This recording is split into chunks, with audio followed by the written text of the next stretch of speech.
Chapter 1, Encounters in Space. Chapter Text. A/N, relevant notes will be at the end of the chapter. -000. It has been over 300 years since mankind first left the cradle of Earth. In space, mankind recreated their homeworld in hundreds of gigantic space colonies, later in other planets, then around other stars. The Solar Sphere Congress, the constitutional republic which governs mankind and its colonies, has spread into dozens of other star systems surrounding Sol thanks to the discovery of ancient interstellar transportation devices called mass relays. It is now Universal Century 0379. Unbeknownst to all, mankind's expansion into the stars has invisibly led to an unavoidable collision course, one which will change the fate of all. For humanity, and everyone else. -000. Mobile Suit / Mass Effect. Episode 1. Encounters in Space. -000. You ever think anyone's out there? I asked. I was standing on the front observation deck, watching as our Chariot-class cruiser, the CSS Rizima, approached a dormant mass relay. Sometimes. My friend answered bluntly, though his voice was devoid of the usual charisma he normally had. It was instead filled with what sounded like nervousness. I turned to him and frowned a little. He was 6'2", with a messy mop of medium-length blonde hair that ran to the nape of his neck. Smoky-tinted goggles covered his eyes, a necessity due to a long-running medical condition of his. He wore a blue and green Congressional Space Force officer's uniform, with the bars on his shoulders and collar signifying he was a lieutenant. He was my equal in rank, though not in height. I sometimes found this difference annoying, and whenever my friend was in the mood he would always rub it in. Back to the conversation, he wasn't usually this moody or quiet. Something was off. "You're awfully quiet today, Verns," I told him. "Migraines again?" "No," he said. "It's something else, like alarms ringing in my head telling me something's coming." "Like what?" "I don't know." He shook his head.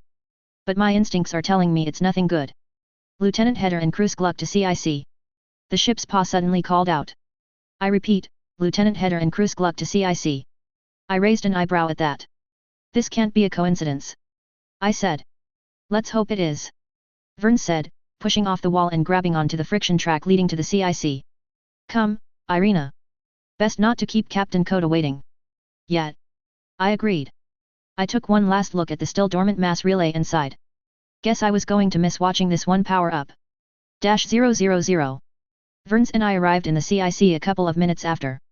Before we entered, I made sure to straighten my uniform and tie my long silver hair into a bun. Captain Coda wasn't the strictest officer I'd ever served with, but he has chastised other crew members for not keeping up uniform and appearance standards. Seeing as I'd rather stay on his good side, I made sure to keep myself looking like a model officer in the Space Force. The mechanical doors to the CIC opened with a mechanical hiss. Inside were a hive of screens, terminals, and other such stations. Verns and I floated ourselves to the central projector, a massive holographic screen that combined all the various outputs of all the terminals in the room for the benefit of whoever was in charge. Captain Itami Coda was attentively watching the projector. He was an older man, with wrinkles on his face and grey streaks growing on his sideburns. The man wasn't tall, and he was quite rotund around the waist. Beside him was Lieutenant Dara Bulo, the new XO of the Rizima. Bulo was a transfer from a different ship. She was tall, almost as tall as Verns was. Her blue locks of hair accentuated her dark grey eyes. I hadn't been able to get to know her much, but she seems to prefer to keep to herself. "Captain!" Verns called out as he stopped his floating by grabbing onto a nearby railing.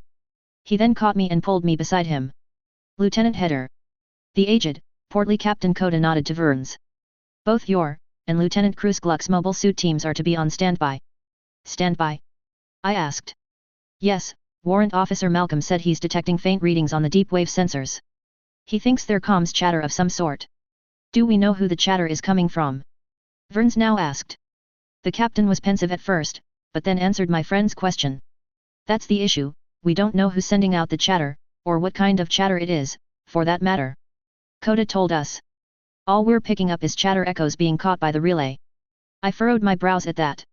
"How is that possible?" I said. "The relay is still inactive. Even if some separatists managed to jump through and deactivate it from the other side, Shangzi Control would have detected it." "Again, Lieutenant, we don't know," the captain reiterated. "Which is why you and Lieutenant Heder will be on combat standby. We don't know what's waiting for us, if anything is waiting for us on the other side, so let's not take any chances." I gulped. "No, this can't be a coincidence." -000. Captain Herrick Megarius watched his subordinate fidget with his claws as he explained the situation. It was honestly a rather pathetic display of character, unfit for a member of the proud Turian Navy. Relay 314. It's gone active, sir. The subordinate said.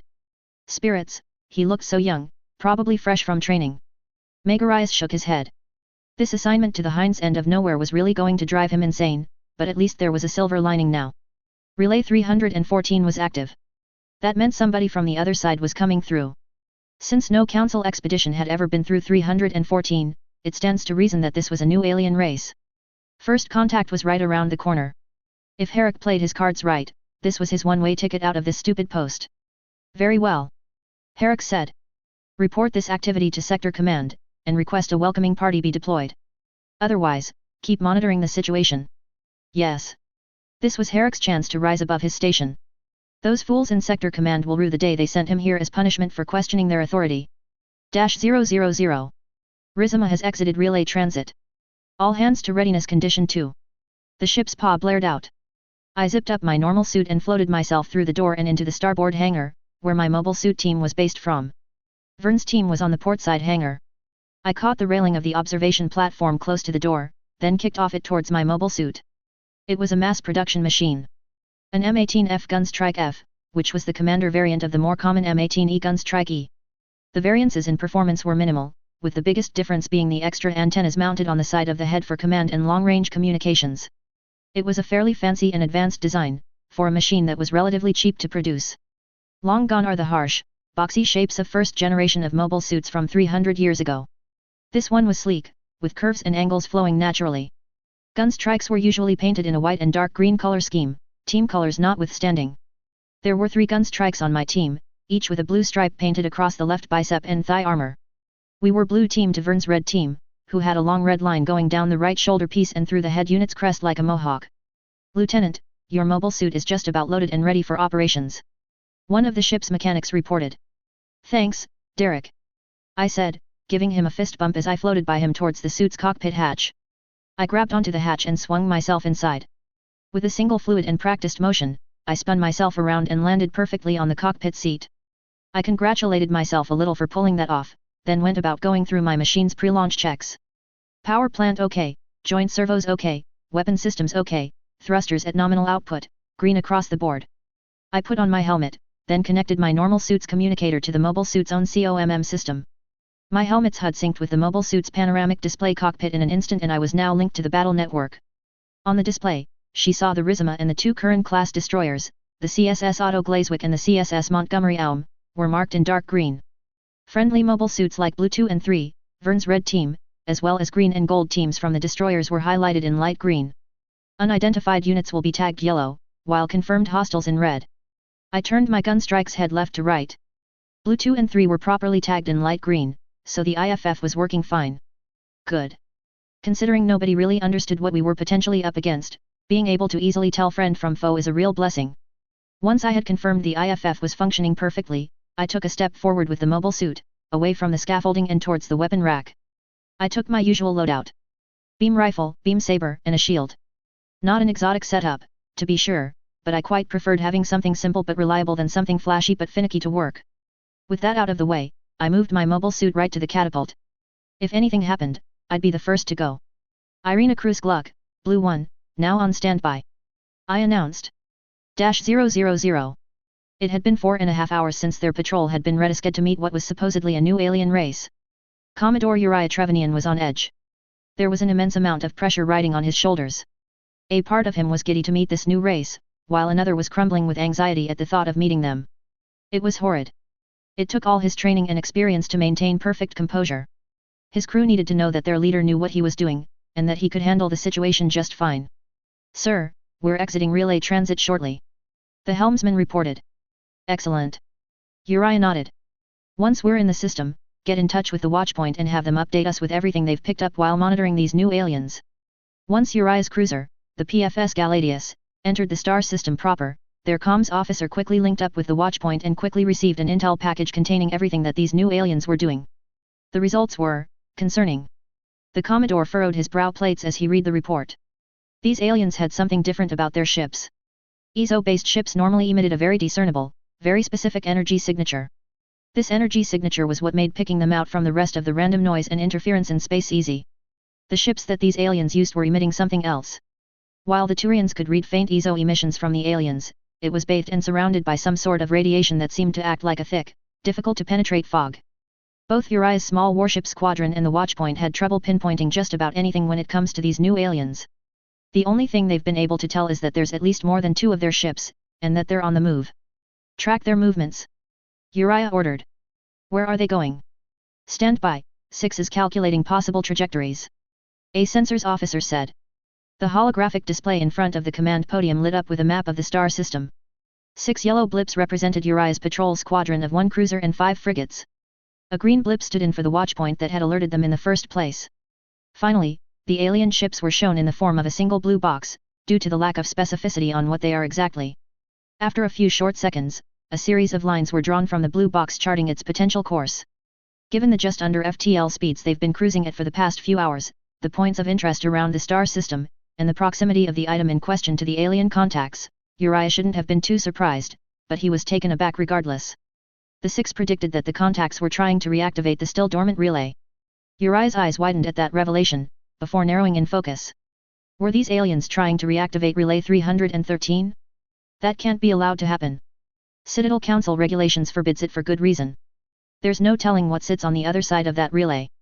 Could be another Rachni or Krogan war waiting to happen. The aliens were a few minutes away from reaching the relay, there really was no other possibility. That does it.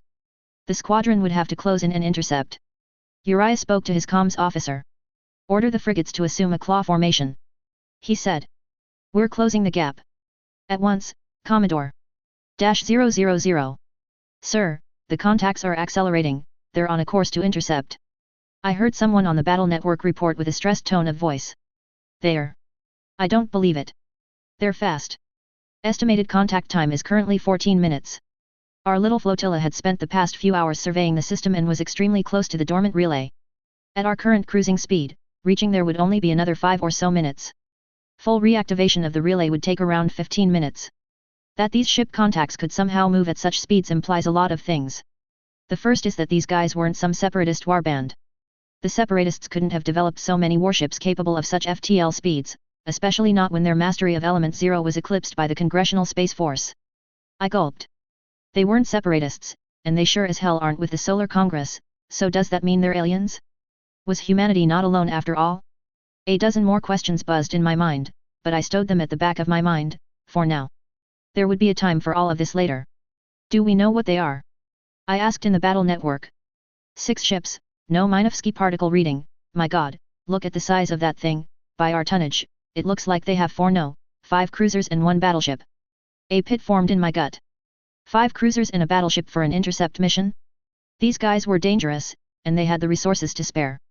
I gripped my control sticks tighter. Captain, Verns then spoke on the network. Our orders. Maintain readiness condition 2 and proceed with the current relay inspection, for now. Captain Kota answered. We don't know what they're going to do, or what they're capable of.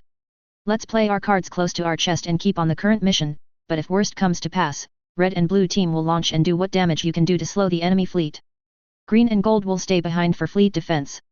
We'll turn about and go full burn for the relay we came from. Aye sir. I answered. -000. We're approaching the alien contacts. 5 minutes out. The Galadius helmsman reported. Excellent. Commodore Trevanian nodded. Update on hail attempts. No bites so far. The comms officer reported. Keep trying. The Commodore ordered. Stopping them from activating the relay takes precedent over anything else. The Galadius and its squadron sped onwards, steadily closing the gap on the alien ships. As the distance between the two groups evaporated, the sensors on the Turian ships were finally able to get a good read on the unknown formation. Sir, alien ships are 2 frigates and 1 light cruiser. A sensors officer reported. A small formation. Trevanian mused to himself. Not just a small formation, but smaller ships as well. By Citadel tonnage standards, these would barely qualify for their tonnages. Do we know anything about how those ships are emitting that radiation? The captain asked. Our sensors can't identify it. The sensors officer answered. It's like nothing we've ever seen. Energy readings are also all over the place. We're not sure what it does. Trevanian clenched his fringes. This wasn't at all like the other first contacts in history. The technological divergence was too much to be predictable. There were too much unknown variables at play. Commodore, we're now within visual range. Good, start flashing them down. Get their attention, stop them from approaching the relay. A small hatch on the Galadia's topside opened, revealing a turret with a powerful signal light on it. The light flashed in a rapid rate, its operator hoping against all hope that it would catch the alien's attention. "Yes, sir." One of the sensors officers suddenly called for attention. "The alien contacts have reached the relay and initiated reactivation." The growing pit in Uri's gut had transformed into a black hole. His mind raced, yelling at him to act now. "Increase cruising speed," he ordered. "Continue trying to hail them, but if they still refuse to respond, then we will have to take drastic action." A tense silence now filled the bridge. Drastic action, everybody knew what that meant. Nobody wanted it to come to that. -000. Lieutenant Bulow, do those holes in front of their ships look like the end of a barrel to you? Dara squinted as she observed the camera feed of the approaching alien ships. As someone who specialized in intelligence, she was trained in the methods of identifying and classifying ships based on appearance alone. Judging by the large, avian-like design of the alien ship and the pronounced hump running from the ship's stern to bow, the XO surmised that the ship's main weapon was a sort of large spinal cannon. Along with the inverse delta formation the enemy fleet had, she could predict their plan of attack. It appears that their ships rely on a spinal-mounted weapon of some sort. Dara shared her thoughts. Given their formation, their plan of attack is likely to envelop us from the front and rear. Captain Kota stroked his beard as he observed the tactical map. "I'm in agreement with your assessment," he said. "What do you suggest we do?" "Sir?" Dara asked for clarification, unsure why the captain was asking what she specifically would do for their next course of action. When the captain didn't budge, she cleared her throat, analyzed the situation in more detail for a moment, then finally answered. "Given the precarious situation, if these contacts open hostilities, we should turn hard to starboard, away from the enemy fleet. Our ships should fall into a battle line formation immediately, then follow this course back towards the Shangzi Fumiton relay." Kota looked to the screen, inspected the route that Dara had chosen, then looked back at the lieutenant. "Through the asteroid cluster?" the captain asked. "Since they seem to rely on a spinal-mounted primary weapon, going through the asteroid cluster will limit both their angles of attack in addition to neutralizing their numbers advantage," Dara explained. "Meanwhile, our turreted hyperbeam cannons can engage targets with far more flexibility. Of course our mobile suits are also agile enough to weave between the asteroids to harass the enemy." The captain regarded Dara's words carefully as he kept analyzing the map. "Your advice is sound, Lieutenant Bulow," Kota finally said. "Have this transmitted to the Monty and Glazwick at once. We can't have them falling behind on this plan, after all." Several more minutes passed, each passing minute seemingly more tense than the one previous. The gap between these newly found aliens and themselves were closing. Dara watched on the holographic monitor as the alien formation and inverted wedge formation with the battleship taking the central position began to loosen up, spreading out slowly. They were beginning their envelopment. There was no question about it. Captain Kota saw the move too. "All hands, assume readiness condition 3. He quickly ordered. "Power up all weapons and begin dispersing Minovsky particles at full combat density." -000. Commodore. Radiation spike detected coming from the alien ships, energy readings beginning to climb as well. "Have they responded to our hails yet?" the Turian Commodore quickly asked. His decision will depend entirely on the answer he receives. The comms officer knows this. He hesitates to answer, hoping against all hope that these aliens responded to their hails. 1 second, 2 seconds, 3, 5, 10, no answer. "No. No response from the alien vessels, sir," the comms officer regrettably reports. Trevanian finally let go of a breath he didn't realize he was holding. All bets were off the table now. With a deep sigh, he steeled himself with grim resolve. "The alien contacts have regrettably refused to respond to any of our attempts to communicate with them, to stop them from reactivating a mass relay without proper council authorization." He began. "To ensure the safety of all our people, the 47th Patrol Squadron will commence policing action in accordance to the Citadel Council stellar regulations. Let the records show that we have made every possible attempts to dissuade these aliens from their reckless cause. The die is cast. -000. Relevant notes. History and timeline. I haven't fully mapped out the timeline yet, but assume all the mainline UC entries from Gundam 79 up until G Savior are canon. UC side story manga canonicity is super iffy, so I'm still sorting out which ones are canon to this FIC and which ones aren't. Ship size discrepancy. UC Gundam ship sizes are significantly smaller than their Mass Effect counterparts. The Dagasi Jir battleships, flagships of the Earth Federation fleets, are only 630 meters long. 600 meters doesn't even come close to the cruiser/dreadnought threshold. There aren't any concrete classifications for UC ship tonnages, or at least none I can find in English, so I have to make up quite a bit to compensate. Chapter 2, The Fateful Battle. Chapter Text. Relevant notes are at the end of the chapter. -000. Mobile Suit/Mass Effect. Episode 2. The Fateful Battle. -000. Malcolm's head was going a light year an hour. This was not how this expedition was supposed to go. This was supposed to be an easy posting, a routine job. They were supposed to have gone in, survey the area, and get back to Shaanxi in time for the summer festival. Surveys like these have gone smoothly dozens of times by this point. Hell, he'd even taken part in a few of them. Malcolm started biting on his fingernails, trying to distract himself from the incoming headache and get back to the job at hand, not that he seemed to be needed anymore. Between the increasing comms interference from the Minovsky particles, and the aliens seemingly moving to engage, Malcolm wasn't sure they needed him all too much. He shouldn't have taken this job. He really shouldn't have. He should have listened to what his father said, to take a quieter posting somewhere in the inner sphere. Becoming a desk jockey was starting to look like the much better choice in hindsight. Malcolm came to the Space Force looking for excitement, to explore new worlds and discover the galaxy, but quickly found he had no stomach for it when that excitement came from discovering a hostile alien race. Blue Team, launching. He heard Lieutenant Cruz Gluck announce on the battle network. Lieutenant Heder would announce his departure shortly after. Malcolm cursed quietly to himself. He had been distracted again.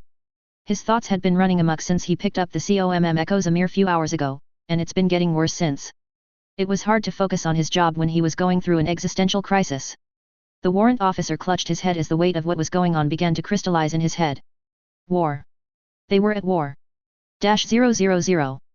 Status update on Commodore Trevanian's squadron. Megarius asked his subordinate. Have we regained contact with them yet? To call the situation in the watchpoint tense would be an extreme understatement. He'd watched as the patrol squadron blink in and out of sensors starting around 10 minutes ago. The time they'd go off sensor would increase with each subsequent disappearance. Now it's been over a whole minute since they've last shown up as a blip. Megarius began tapping his foot impatiently as he bore holes into his subordinate with his eyes. And no. No, sir. That same nervous subordinate which first reported of the aliens answered. The interference from that strange radiation is only getting stronger. The closer Commodore Trevanian's squadron gets to the alien contacts, the worse our connection gets. Spirits, we're not even picking up echoes or scrap data anymore. The captain had to suppress a snarl from coming out of his mouth. He wanted to chide his subordinate for both his failures, and for using the spirit's name in vain, but held back. Much as he didn't like the situation as it currently stands, it wouldn't do for him to lash out like a brutish Batarian slave driver. He clenched his fist and began thinking of solutions to his current problem. It seems all but confirmed that the damnable radiation was the source of all this horrid comms interference. Whatever wild energies of whatever reaction was causing that radiation was enough to scramble frequencies in its immediate presence. Broadcasting messages in a powerful, high-frequency wavelength could potentially break through the interference, but doing this was normally avoided by military ships since it meant whoever was transmitting on that frequency would show up like a giant Circassian fountain candle. Megarius' thoughts lingered on this as a solution, but he quickly realized this would only work if the receiver was close by. Given the distance between the watchpoint and Trevanian's squadron, that wasn't exactly a solo. Wait. Megarius' thoughts stopped in their tracks. The receiver had to be close by and the watchpoint was not. This was true. But what if there was another receiver, deployed much closer to Trevanian's squadron? What if that receiver then rebroadcasted to yet another receiver much closer to the watchpoint, which said watchpoint could then safely connect to? Check in with the quartermaster for COMM boys. The captain spoke to his aide, his voice even tempered despite the stress on his mind. Get whatever shuttles or patrol craft that aren't currently predisposed, and have them set up a COMM buoy line on. Megarius looked at the holographic map of the star system. Trevanian and the aliens were on the far side of the system, on the other side of the star itself. If he could establish a large network of COMM boys, he could re-establish a link with the squadron. After looking through the map, he picked out several locations which the captain believed created interlinking chains that could relay messages from the watchpoint to Commodore Trevanian's formation, and vice versa. These locations. Megarius finalized. His aide quickly nodded and rushed to execute his orders. Sometimes his peers in the academy would call him overly cautious, paranoid, or even obsessed with being in control. Megarius didn't think that was true. He was just being prudent. Sure, a squadron like Trevanian's shouldn't face too much trouble from a small formation like they've encountered. However, it pays to have a backup plan, and a backup plan to that backup plan for that matter. This isn't to disparage Trevanian's skills, Spirits knows he's probably on track to becoming an admiral one day. Doesn't matter if the Commodore might take offense to it. At the end of the day, Uriah Trevanian was just another Turian. And Turians can make mistakes. -000. I felt the G-forces press me into my seat as I launched from the Rizima's catapult. As the crushing force dissipated, I turned my unit's head and saw both the rest of Blue Team, as well as Red Team launching from the ship. Once we had all launched, the cruiser fired its maneuvering thrusters, making a high G-turn starboard, then brought about its turreted beam cannons towards the enemy formation. Irina, you remember the plan? Verns asked over the battle network, his voice calm and professional even in this hectic situation. Blue Team will run interference while Red Team will flank around and hit the enemy battleship. I answered matter-of-factly. Or are you getting cold feet and would rather swap? We stick to the plan. He simply answered. Oh well, seems like I won't be getting a rise out of him. Perhaps it's best I try not to banter too much for this mission, considering what's at stake. It felt odd, really. I don't think it's really settled in yet that we were fighting aliens. Launching, planning, and bantering like this felt no different from past operations against separatist cells and warbands. Maybe that was just the years of training and experience kicking in. Maybe it was my mind subconsciously trying to find comfort in this hectic situation. Maybe I was overthinking things again. My team of gunstrikes flew headfirst into the enemy formation, weapons armed and ready to fire. As fate would decide, the enemy fired first. A loud, low-pitched alarm filled my ears, followed by warning signs appearing on my helmet's HUD. The enemy was using some sort of radar-based system to target my mobile suit. I had to suppress a smirk from growing on my face. So the enemy was still using radar for their fire control system? Here I was thinking they were more advanced than we were. Every gunner, every pilot, every officer in the Congressional Space Force had it drilled into our heads that radar was fine for finding and tracking targets, but locking on? In a Minovsky particle-polluted battlefield? You'd have an easier time trying to find an easier politician. Radar lock warnings were soon replaced by missile alarms as a salvo was launched from the enemy formation. With practiced precision, I activated my suit's head-mounted beam Vulcans and began shooting down the missiles most likely to hit. Simultaneously, I jinked my suit left to right, then right to left, firing flares as I flew at high speeds. With how thick the Minovsky particles have gotten since the engagement started, it was exceedingly easy to break the missile lock. With the missile tone gone, the low-pitch whine of the radar warning returned. Quickly, I spared a glance left and right at my wingmen. They made it through the missile attack unscathed as well. Now that was worth cracking a smile over. Blue Team, cover me. I ordered. We're going after the cruiser on the far right.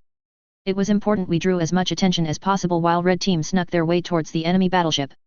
That being said, being a distraction didn't mean my team wasn't allowed to dish out some hurt of our own. Enemy flak fire began buffeting my mobile suit, their proximity fuse shells detonating ahead of me, showering my unit with shrapnel. I quickly raised my shield, blocking out the worst of the follow-up explosions. This was just in time as lasers quickly burned through the void after. Not beams like we in the Space Force had become accustomed to seeing and firing. Not high-density Minovsky particles, condensed into a launchable projectile. No, it was concentrated light at a high frequency, fired from the enemy cruisers. These laser batteries must have relied on the radar system, because even though a few shots landed on my shield, more barely missed my suit as I continued to zig and zag as I closed in. The enemy's attempts to hinder my approach were largely ineffective, letting me reach the effective firing range of my beam rifle. I slowed down my suit, taking an oblique attack position, taking aim, then prepared to fire. Concentrated Minovsky particles gathered into a powerful projectile. It didn't matter where I was aiming at the ship. A beam shot was guaranteed to hurt, even if it was just from a mobile suit's rifle. I squeezed the trigger and the beam leapt from my rifle, blazing across the void right at the enemy ship. And was unceremoniously deflected mere meters away before making contact with the hull. The beam shot broke apart, like a violent water balloon slamming into a glass wall standing in between me and my quarry. It barely left a red mark on where the hit should have landed. They have an eye field. I half asked, half exclaimed. I couldn't afford to think about it for too long as the ship retaliated with a fusillade of flak and lasers. I quickly jetted backwards, once again taking the worst of the hits on my shield and dodging all the others I could. Enemy warships are equipped with some sort of anti-beam barrier. I reported once the ship's barrage started calming down. Even as I spoke, Blue Team continued our assault. Blue 2 approached in a similarly oblique angle, high to the right of the enemy ship. He fired 3 successive shots from his beam rifle, each shot being deflected similar to mine, each shot barely scorching the hull behind. It wasn't until Blue 3 stepped up to the attack that things changed. I watched as he took an aggressive firing position, going high above the enemy warship until he was parallel with the alien cruiser. This was an exposed firing position. Trainers in piloting academy always warned to avoid attacking in a straight angle like this. Attacking from head-on like this meant all those guns on the deck had a clear shot at you, and with that many guns hounding you, the chances of a hit landing on your suit increased dramatically. A cold sweat formed on my brow. I saw, almost in slow motion, as the topside guns all turned in unison to target Blue 3. He quickly inverted his machine, shield facing down and rifle peeking through the side. My wingman then fired a single shot from his rifle. The beam shot was loosed, leaving the beam rifle's barrel at high speed, the energy bolt glowing a dazzling purple and pink as it did. The shot slammed into the alien ship's barrier, and for a moment it seemed like the shot would break apart like a wave breaking upon the sea wall, but what happened was nothing like what I was expecting. The shot broke through. Cutting through the barrier, the beam bolt pushed through the invisible barrier, sparks and electrical discharge arcing out around where the shot overpowered the opposing force. Even in its diminished state, the bolt then cut through one of the enemy cruiser's many secondary turrets. The immediate explosion upon the hull wasn't anything special. What was spectacular were the secondary explosions that followed. The smoke from the initial explosion dissipated quickly, revealing a clean, molten red hole on the turret where the beam shot had landed. Seconds later, that hole bulged out, then exploded like a volcano. The only time I've ever seen this kind of explosion was that time I shot down a separatist munitions transport. It was obvious to me now, that whatever materials the aliens were using for their ship armor wasn't at all suited to defending against beam weapons. The explosive ammo which was stored under the turret must have cooked off after the shot penetrated the armor. Ha, I knew it. Blue 3 yelled triumphantly on the battle network. Their barriers only deflect beam shots at an angle. I can't even begin to guess how Blue 3 got to that conclusion from only watching 4 shots get deflected, but I'm thankful he figured it out regardless. With that sorted out, we quickly remade our plan of attack. Like a well-oiled machine, the 3 of us pulled back in perfect sync, taking a more aggressive angle in our next attack. We stuck together, now dashing forward in a spiraling formation, shields facing the enemy as we closed in. When we reached our effective firing range, we split apart, like a bursting flower separating in different directions. I would take the more dangerous angle of attacking the top, Blue 2 would take the side of the enemy ship, while Blue 3 would strike from below. It was just like we practiced, like we've done so many times before in our many engagements against the many separatist cells and warbands. Though I suppose in those instances, we avoided taking the extremely aggressive and exposed angles we currently were going at. Between the 3 of us, we must have landed some 30 or so shots within the few minutes we kept up the assault. Between each shot, we'd reposition.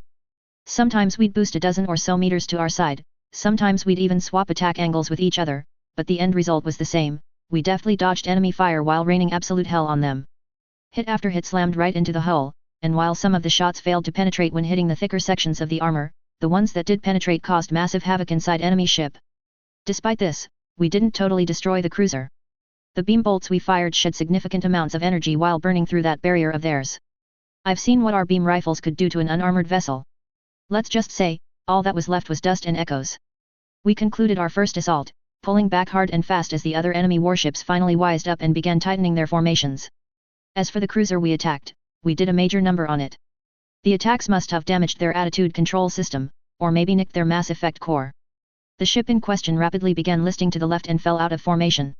Even if it managed to survive this battle, I hazarded a guess that it will likely take a while until it could be brought back to battle-worthy condition. In other words, it was a clear, unquestionable, lopsided success. I would have ordered Blue Team to dive right back into the fray, but the enemy's closer formation meant they could overlap anti-air fire. We got lucky with the first ship, considering the aliens didn't know what they were up against. I doubt they'd fall for the same tricks a second time. With that in mind, we had to play it much safer the next time around. Maintaining our distance, we began zipping around, from ship to ship, firing whenever the opportunity presented itself. Given that we weren't making a concerted effort, and given that there were only 3 of us, we only did minor damage. A handful penetrations were made, a few were blocked by the armored hull. More were deflected by the alien barriers. With their formation adjusted, we couldn't easily make such direct attacks anymore. Add to that the overlapping anti-air fire, opportunities to deal real damage were few and far in between. That was fine though. In fact, this was playing right into our plans. While the aliens were busy trying to swat us down, Verns and his red team had successfully made his way to the enemy's flank, and were poised to strike. Now is when this little skirmish turned into a real battle. -000. Where is that firing solution? Trevanian all but demanded. In a few short minutes this operation turned from an admittedly heavy-handed policing action, to a fight for survival. It was a testament to the Commodore's training, experience, and tempered discipline that he was quickly able to shake off the shock and reorganize his squadron. The frigate Darius Agrippinax was out of the fight, knocked out by a mere 3-strike craft. That might have sounded like total failure and incompetence to an outsider looking in. After all, Only a truly stupid and incapable ship's captain wouldn't be able to swat away 3 strike crafts. The problem arose when the entire squadron learned the hard way that these weren't regular strike craft. The aliens launched some sort of bipedal weapons system. It was vaguely turioid in shape, though it wasn't a match. Clearly it was modeled more after the race that was piloting it. It came complete with arms, legs, and what appeared to be a handheld weapon. Trevanian didn't think much of it at first. It might have been a high-caliber weapon of sorts, something like a tank's cannon judging by the size of the thing. It shouldn't have been anything that could pose a threat to a squadron of state-of-the-art Turian warships, operated by seasoned and disciplined sailors, hardened by anti-piracy action, and the occasional skirmish. Each sailor had centuries' worth of institutional experience drilled into them, dating back to the Krogan Wars, the spillovers and remnants of the Rachni Wars, not to mention the Turian unification wars that came even before that. There should have been nothing out there that Turian combat doctrine couldn't account for.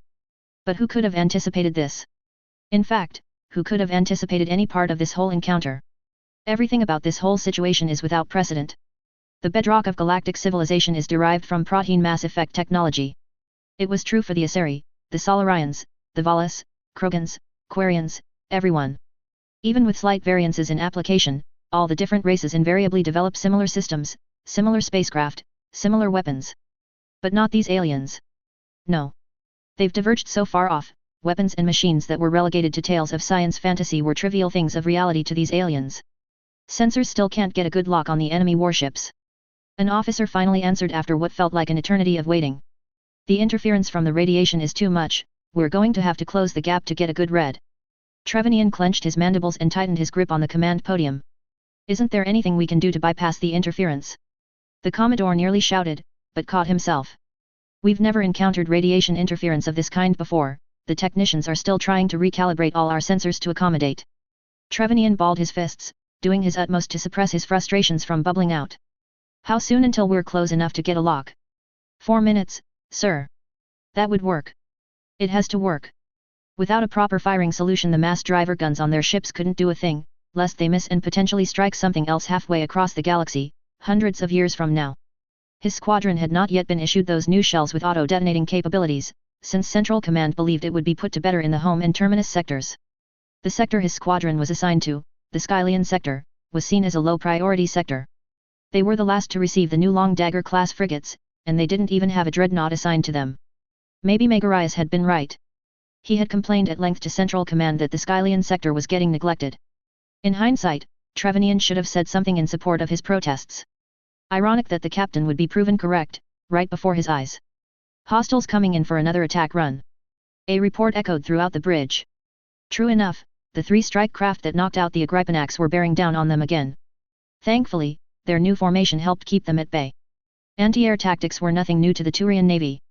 Their poor performance so far was simply due to the fact they didn't account for a strike craft that was so absurdly powerful. Tightening the standard defensive ring formation has done the trick so far, but Trevanian worried that the aliens would bring out some other kind of weapon that would throw their plans into the gutters, again. Fortunately, the defensive ring held. While the aliens managed to land a couple of good hits on some of the frigates, the damage caused wasn't serious. The Mallow Patroclus and Ignatius Rix could keep trucking on despite the new holes in their hull. Defending against the previous assault had let the squadron get close enough to the enemy ships that the firing computers could finally get a good lock. Now it was time for retaliation.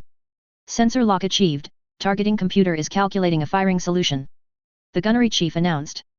Focus fire on the enemy's light cruiser. Trevanian ordered. The commander of their formation is no doubt in that warship. Neutralizing it should send the 2 frigates into disarray. Squadron confirms target lock on enemy cruiser. The ship's comms officer then reported. Fire. Trevanian ordered. The Galadius shuddered as its spinal mass driver quickly spooled up and launched a large, high-explosive squash-head shell downrange. The rest of the formation followed suit, firing a salvo of shots straight at the enemy warship. The Commodore waited with bated breath as the shells traveled the distance. 1 second, 2 seconds, 3. Hit. 2 of the 5 shells struck home, though one of them only clipped the forward end of the cruiser.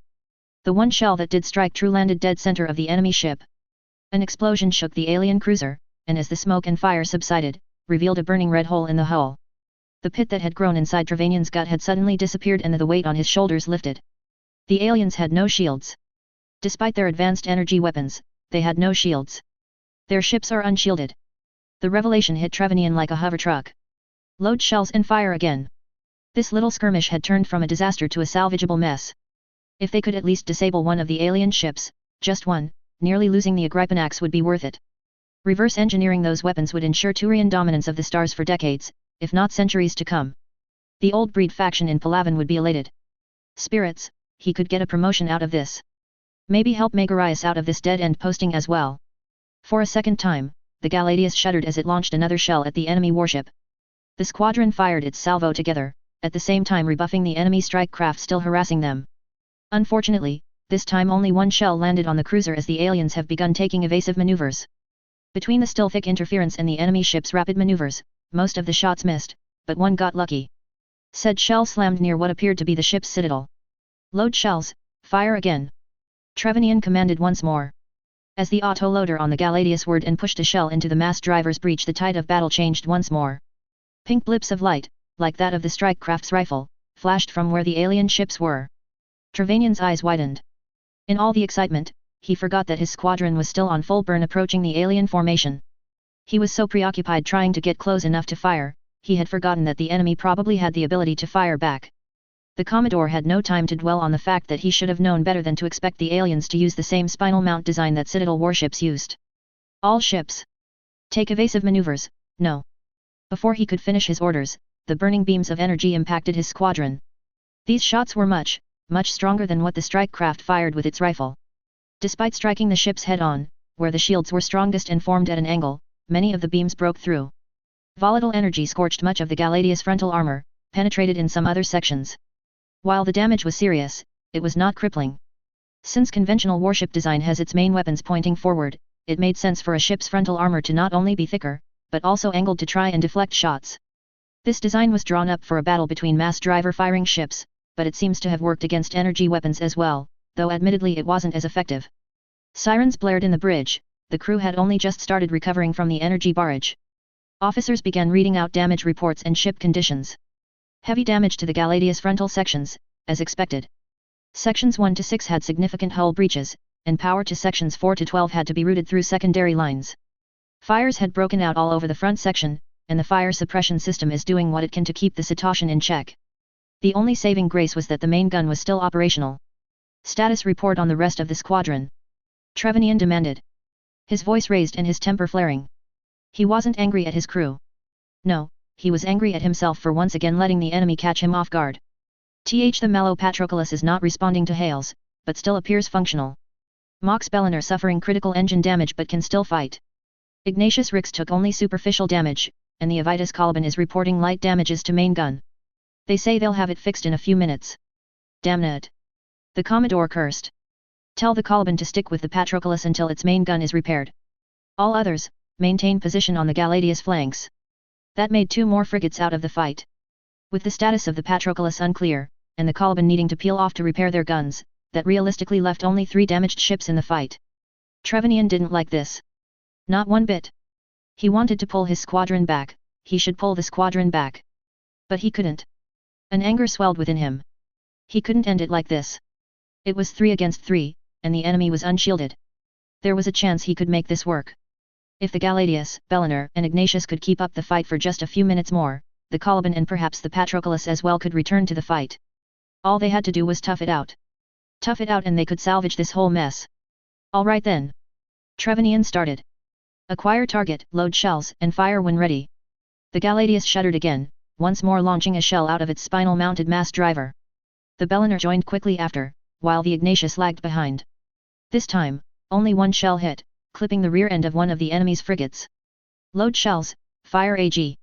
Sensors picking up 3 high-speed objects coming from below. The sensor officers cut off the Commodore. It's 3 more strike craft. Impossible. When did they get the chance to launch them? Trevanian exclaimed, but then quickly shook his head. Never mind that, tighten our formation and prepare to fight them off. Now 6 of the Turioid strike craft were in play, with the first group still harassing from above while the new group closed in fast from below. With 2 frigates missing from the formation, their overlapping air defense became weakened. It was a miracle that the 3 wounded ships managed to fight off the top group. They weren't so lucky with the ones from the bottom. The second group closed in fast, much faster than the first one did during their initial assault. 2 of the strike craft lead the way, shields raised and blocking incoming fire. When the anti-air barrage slackened for a moment, the two holding the shields separated, revealing one carrying what appeared to be a small naval cannon like it was some kind of rocket launcher. This last unit dodged and weaved through the slackened fire, before coming to a halt and taking aim. From the angle it was coming from, there was simply no way for the shields to block the attack. A powerful, continuous bright purple beam leapt from the cannon. It was much more powerful than the ones from the energy rifles, comparable to the ones fired by the alien warship. The beam punched right through the shields, then melted through the Galadius lower hull, before penetrating out the top. The strike craft moved its arms, dragging the beam across the cruiser. Burning energy slowly sawed through the warship before finally cutting off. The strike craft then pulled back, covered by its two wingmen who fired on the Galadius as they retreated. Trevanian had fallen from his command podium during the assault. His ears were ringing, and his head fuzzy from the fall. As he struggled to get back on his feet, his eyes landed upon flashing text on the terminal. Blue text alerts warned that the ship's core had been breached, that catastrophic failure was imminent. Catastrophic failure. Those were the last words running through Uriah Trevanian's head. Catastrophic failure was right. What a failure this whole intercept turned out to be. The explosion from the breached core silenced any further thoughts. -000. Relevant notes. Minovsky particle shenanigans. It should have occurred to me that Mass Effect fans unfamiliar with UC Gundam would click on this story. I wrote the first chapter expecting people to at least have a baseline knowledge of UC Gundam mechanics. In hindsight, I should have made some accommodations to make sure everyone was in the same page. Some people have commented, more than I would like, to be honest, that someone from the CSF should have picked up something. While this would be true with any other science fiction properties, or even with other Gundam timelines, it's not the case with UC Gundam. Much of the advanced technologies that make the backbone of UC Gundam is based on Minovsky reactor technology. These reactors generate Minovsky particles, which if dispersed will begin to interfere with radio communications, as well as radar-based sensors. It's why space warfare in UC Gundam has returned to WVR gunfights and broadside battles. It's also why mobile suits are equipped with contact communicators, or other such systems. While I've gotten some comments that accurately guessed that the CSF ships didn't pick up on the Turians' hails because of the Minovsky interference, I can't keep writing the story expecting everyone to be UC Gundam experts. Gundam in general is relatively niche compared to Mass Effect, and UC Gundam especially can be a bit daunting to get into, considering its age. I'll keep in mind to make sure everyone's on the same page moving forward. I'll also be working to produce some of my notes as a codex of sorts. I won't rely on it as a crutch, but it'll be helpful for those unfamiliar with Gundam. This work is cross-posted on AO3 Infinite. Chapter 3, The Winds of War. Chapter text. Relevant notes will be at the end of the chapter. -000. Mobile Suit / Mass Effect. Episode 3. Winds of War. -000. My machine landed, touching down on the Rizima's portside flight deck heavily. We might have gotten out of the battle in better shape, but that didn't mean we didn't take a beating either. I'm pretty sure the technicians are going to have to replace my suit's engines. Dodging all those shots and making those extremely aggressive moves had to have taken a toll on it. Blue 3 got the worst of it, having lost his suit's right leg, and taking a pretty nasty hit to his head unit. I shouldn't have been surprised when he insisted on sticking around in the fight. He always had been one of the more, out there, pilots assigned to my command. Red Team got off easy, only having scuffed shields and armor to show they even took some damage. Vern's unit even seemed to come back unscathed, though knowing him he probably gunned his thrusters well beyond safety limits. The Rizima's starboard flight deck was rendered inoperable after it took a direct hit from the enemy ship. The Monty also took a nasty hit to the rear. Our little formation withdrew into an asteroid cluster to repair what damages we could before heading back to Shaanxi. First order of business was helping Blue 3's unit into his MS scaffold. Given his missing leg, it was better that Blue 2 and I carefully set him in position before letting the technicians lock his suit in place. Only once the heavily damaged MS was secured did I go about retiring to my own scaffold. Taking off my helmet, I let my silver hair loose and wiped off the layer of sweat that caked my face. The temperature regulator on my normal suit had broken during all the excitement somehow, and its thick and layered materials meant the cockpit's air conditioners didn't do much to keep me cool. I'll have to get the technicians to look into it. For now, I unzipped the suit all the way to the belt and tugged at the regulation t-shirt I had wore underneath, letting the cold, air-conditioned air cool my body down. Once I felt sufficiently cooled, I popped open the cockpit hatch and kicked off my seat out into the hangar. It was hectic out there, to say the least. Technicians were already swarming Blue 3's unit, getting ready to replace its busted leg. Derek floated up to me, passing me a bottle of water as his team started looking over my machine. He didn't know it, but he just did me a real favor. "Looks like you really pushed this one to the limit, Lieutenant," he commented, before he doubled back when he saw my disheveled condition. "Temp regulator broke." I just dumbly nodded as I caught the bottle. I opened the nozzle cap, quenched my thirst with that cool water, before drenching my face with it. What gave you that impression? I sarcastically answered, face straight with an eyebrow raised, icy blue eyes barely holding back from shooting daggers at him. Derek, to his credit, didn't take offense to it, only shaking his head. That's the third time it's happened this month, and we're barely halfway through February. He sighed as he guided his floating self into the cockpit. Might be something wrong with your seat's hardpoint. We'll have to look into it too. I shrugged and let Derek get on with his job. The man was probably one of the best flight technicians in the greater Shaanxi sector. He'll figure it out, I'm sure. Floating myself to the catwalk leading out of the ship's central hangar area, I found that Blue 2 and 3 had already left for the locker rooms ahead of me. As I was about to follow, Red Team started landing and started settling themselves into their scaffolds. I decided to wait for my fellow team leader, as a matter of courtesy. Verns quickly and efficiently locked his mobile suit in place before getting out. He had a quick chat with a rather animated flight technician, which ended with the technician giving the team leader a hard and hearty pat on the back. The hit knocked the wind out of the team leader's lungs, and despite his goggles I could still make out the surprised eyes on his face. The man shook his head, then floated himself to the catwalk I was on. What was that all about? I asked, a little smirk forming in my face. Barkus was congratulating me for sinking a battleship. Verns shook his head while rubbing his back where the technician had congratulated him. Wish he'd be a bit more gentle about it. He was still looking back at his team's machines as he settled beside me. My earlier musings were right, Red Team definitely got the better end of the deal. Red 2 and 3 barely took any damage to their machines proper, while the worst damage that Verns took seemed to be a direct laser hit to his left shoulder armor. It left quite a nasty hit, gouging the plate and scorching the metal around it, but the shoulder joints proper seemed unharmed. When he was done admiring his team, he finally turned his head towards me, then recoiled in an exaggerated manner. You look like someone stuck you in a steamer. He mused, his face showing thinly veiled mirth at my condition. Not entirely wrong. I sighed exasperatedly as he laughed at my expense. The two of us got to the hallway outside the hangar and were about to cross to the pilot prep room on the other side when a procession of medical personnel rushed past us. They had a man covered in bandages on a stretcher, no doubt carrying this injured person to the Rizima's medbay. It was only after noticing the man's portly size, and also that Bulo was trailing closely behind, did I realize the full extent of what's going on. Captain Kota? I asked, though received no response from the medical crew. The only thing they did was yell at Verns and I to make way, which we quickly did. It wasn't until Bulo reached us that we could finally get answered. Lieutenant Bulo, what happened to the captain? Verns now asked, sparing one last look as the medical crew turned a corner and moved out of sight. His brows creased, his worry clear on his face. Bulo grabbed onto a nearby handrail to stop her momentum, straightened herself, then turned to speak to us. She herself had a few minor injuries. Her free hand was covered in stained bandages, while medical tape held a strip of cotton on her forehead. Apart from that and a few minor tears on her uniform, she seemed to have weathered the battle rather well, which begs the question of how the captain was down for the count. Enemy got a lucky hit on the armored citadel. The Rizima's XO began explaining, her dark grey eyes darted between us and the corner the captain disappeared on. It was some kind of explosive shell. Squash head round, if the damage control team reports are accurate. Bulo's eyes kept darting to the corner that the medical team turned on. I would have been amused at much she seemed to worry for the captain if I weren't also anxious about his condition. How'd he get hurt that badly? I followed up on Vern's question. Shrapnel and armor spalling. Bulo answered, wincing as she raised her injured hand to us. He took a few hits to the side, should have been nothing critical if he retired to the medbay immediately. I sighed in relief, while Verns let go of the breath he didn't realize he was holding in. The goggled pilot brought his hand up to rub his temples. He always was too stubborn for his own good sometimes. My pilot colleague commented, shaking his head. So it's just blood loss? Nothing else too serious? I asked in turn, my anxiety for my CO slowly melted away after hearing the details. Seems to be that way. Dara answered, a bit hastily.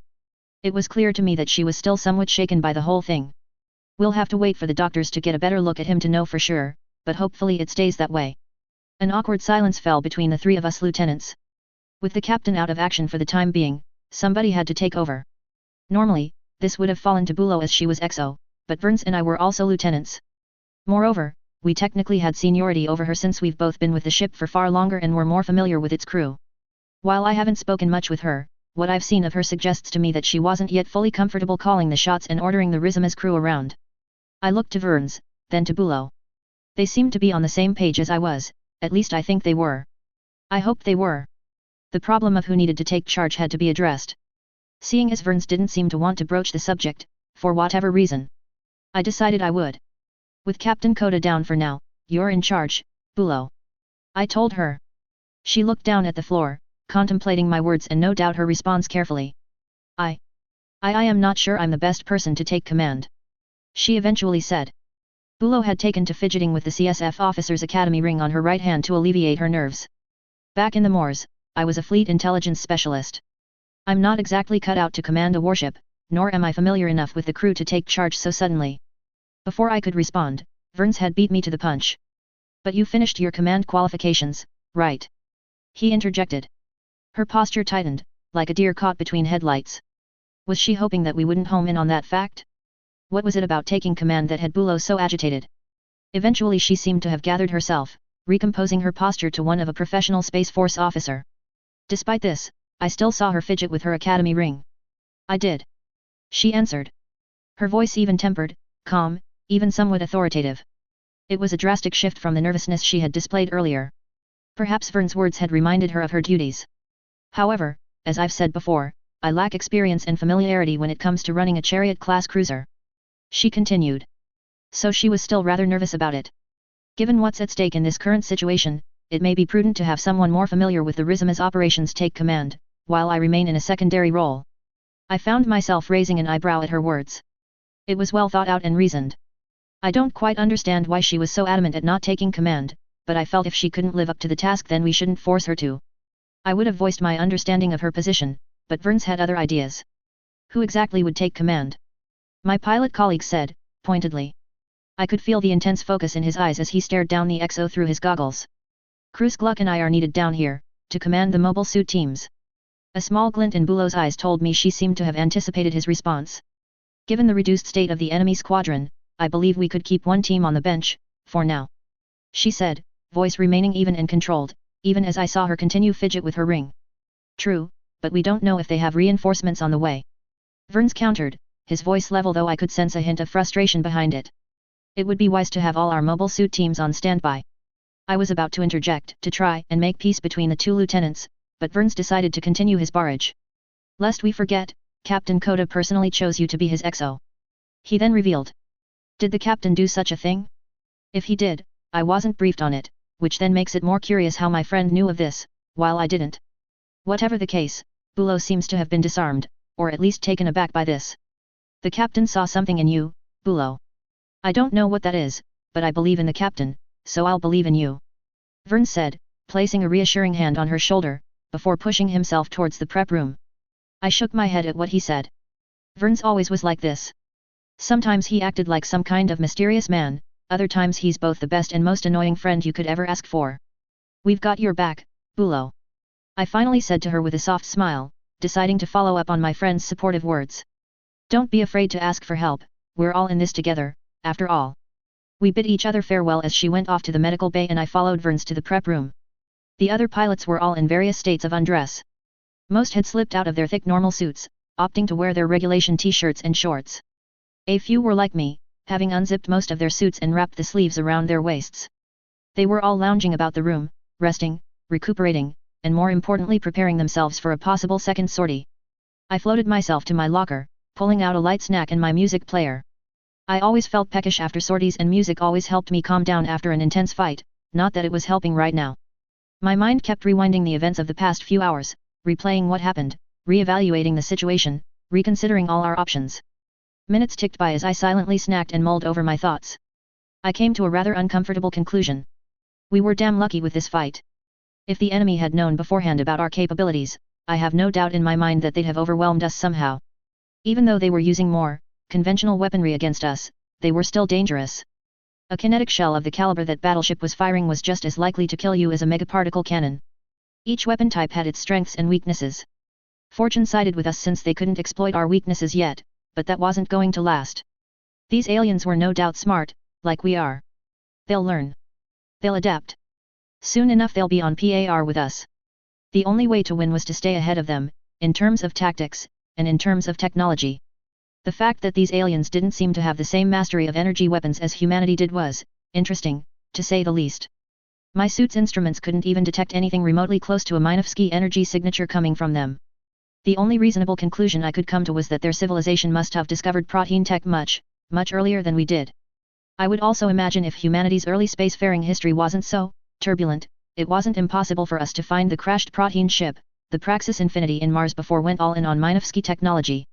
Had that been the case, we may very well have been more reliant on mass effect and ESO like these aliens seem to be. Christ! Aliens! It was only really starting to sink in with me now. We've just encountered sapient, no, intelligent alien life.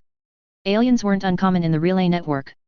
Animals like the Edenian gasbag or the Shangzi Oris bear were merely two native alien species among the many worlds humanity colonized. Intelligent aliens, on the other hand, well, apart from the long-gone proteins, their existence were still hotly debated. Our little expedition just found the answer to that debate, and we blew that answer to Kingdom Come. I still wasn't sure how I felt about that. -000. Unfortunately, the buoy network Megarise had ordered set up wasn't deployed soon enough to connect to the Galadius. It was, however, activated just in time to coordinate search and rescue operations, to recover life pods from the destroyed ships, and to rally the surviving though horribly battered ships. The Watchpoint captain's frown deepened. So many lives lost, and they've hardly gotten anything to show for it. What was supposed to be a Standar's first contact intercept mission had gone awry. The Commodore should have been able to deal with it handily, but fate played a cruel game. To make things worse, Trevanian had gone and went down with his cruiser. That Turian was a rising star among the officer corps. There even were rumors that Primarch Lacinius was eyeing him as an addition to the old breed faction in the military council. Of course, that wasn't happening anymore, considering Trevanian had suffered a most unfortunate death. That death, no doubt, would be pinned on Megarise somehow. He had already ticked off sector command when he berated those fools, complaining about the lack of military readiness in the sector. Now, his request for an intercept had gotten an up-and-coming officer killed in action. It didn't matter that Megarise had zero control or ability to intervene in the situation, those bastards whose toes he had stomped on would find a way to make sure he took all the blame. It was extremely frustrating, not to mention quite hypocritical as well. Many Turian officers sneered at the Solarians and the Aseri, whose military structure were viewed as far too vulnerable to petty spats between rival political factions, as if Turian society didn't face similar issues as well. It just so happened that Turians were more willing to set aside their differences to get the job done. After all, the old breed and the reformers were still soldiers at heart, many of which rose from non-commissioned positions before getting sponsored into the officers' corps. While their disputes have yet to cause significant damage, it took a fool to see the conflict slowly escalating. Megarise thought it wouldn't be long until the division would start affecting policy-making. The Watchpoint captain shook his head. Political machinations and intrigue would have to wait. He'd have to sort out the current catastrophe first, saving the lives of the stranded sailors and organizing rescue and recovery operations of the crew still stuck in their burning hulks came first. Only then would he start thinking of a way to maneuver around both the old breed and reformers, preferably without getting himself demoted, or forced into a desk job somewhere in Palavan. Sir. Deep wave sensors are detecting faint ESO readings, they appear to be a blue shift flash. A sensors officer's report suddenly yanked the captain away from his thoughts. Blue shift flashes, that's the sign of a ship's FTL drive spooling up. Megariah's brow plates tightened to a furrow. Can we confirm who and where it's coming from? He asked. No, he knew who it was coming from. The aliens, no doubt. They were on the move again. The million-credit question was, where were they going? Megariah tightened his mandibles as he watched the holographic map. That damnable radiation had polluted a significant chunk of the star system by now. The Watchpoint's state-of-the-art sensors were rendered near useless, barely able to detect things accurately through all this interference. Normally, conventional spaceships could easily be detected while they were moving at FTL speeds. It may seem strange to think so at first. Megariah certainly did when he first started in the Navy, but it all made sense when one considered how vast and massive space was. In the astronomical emptiness of space, light could take anywhere from minutes to even hours to reach its destination.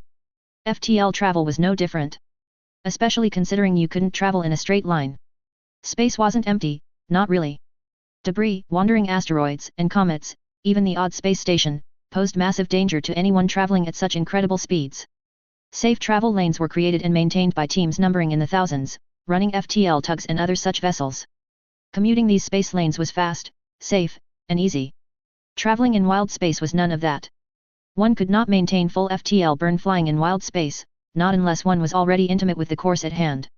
Common practice of traveling wild space at speed was to make many short FTL bursts, interrupted by maneuvering at high cruising speeds where necessary. Turning around at such high speeds wasn't easy, and it could take a few light minutes to complete a full 90-degree turn. With all that considered, tracking FTL movements wasn't all too difficult. Either they were traveling through safe lanes, making them easy to monitor, or they were running through wild space, firing off multiple blue shift flashes as they made quick FTL bursts, flashes easily detected even from the other side of the star system.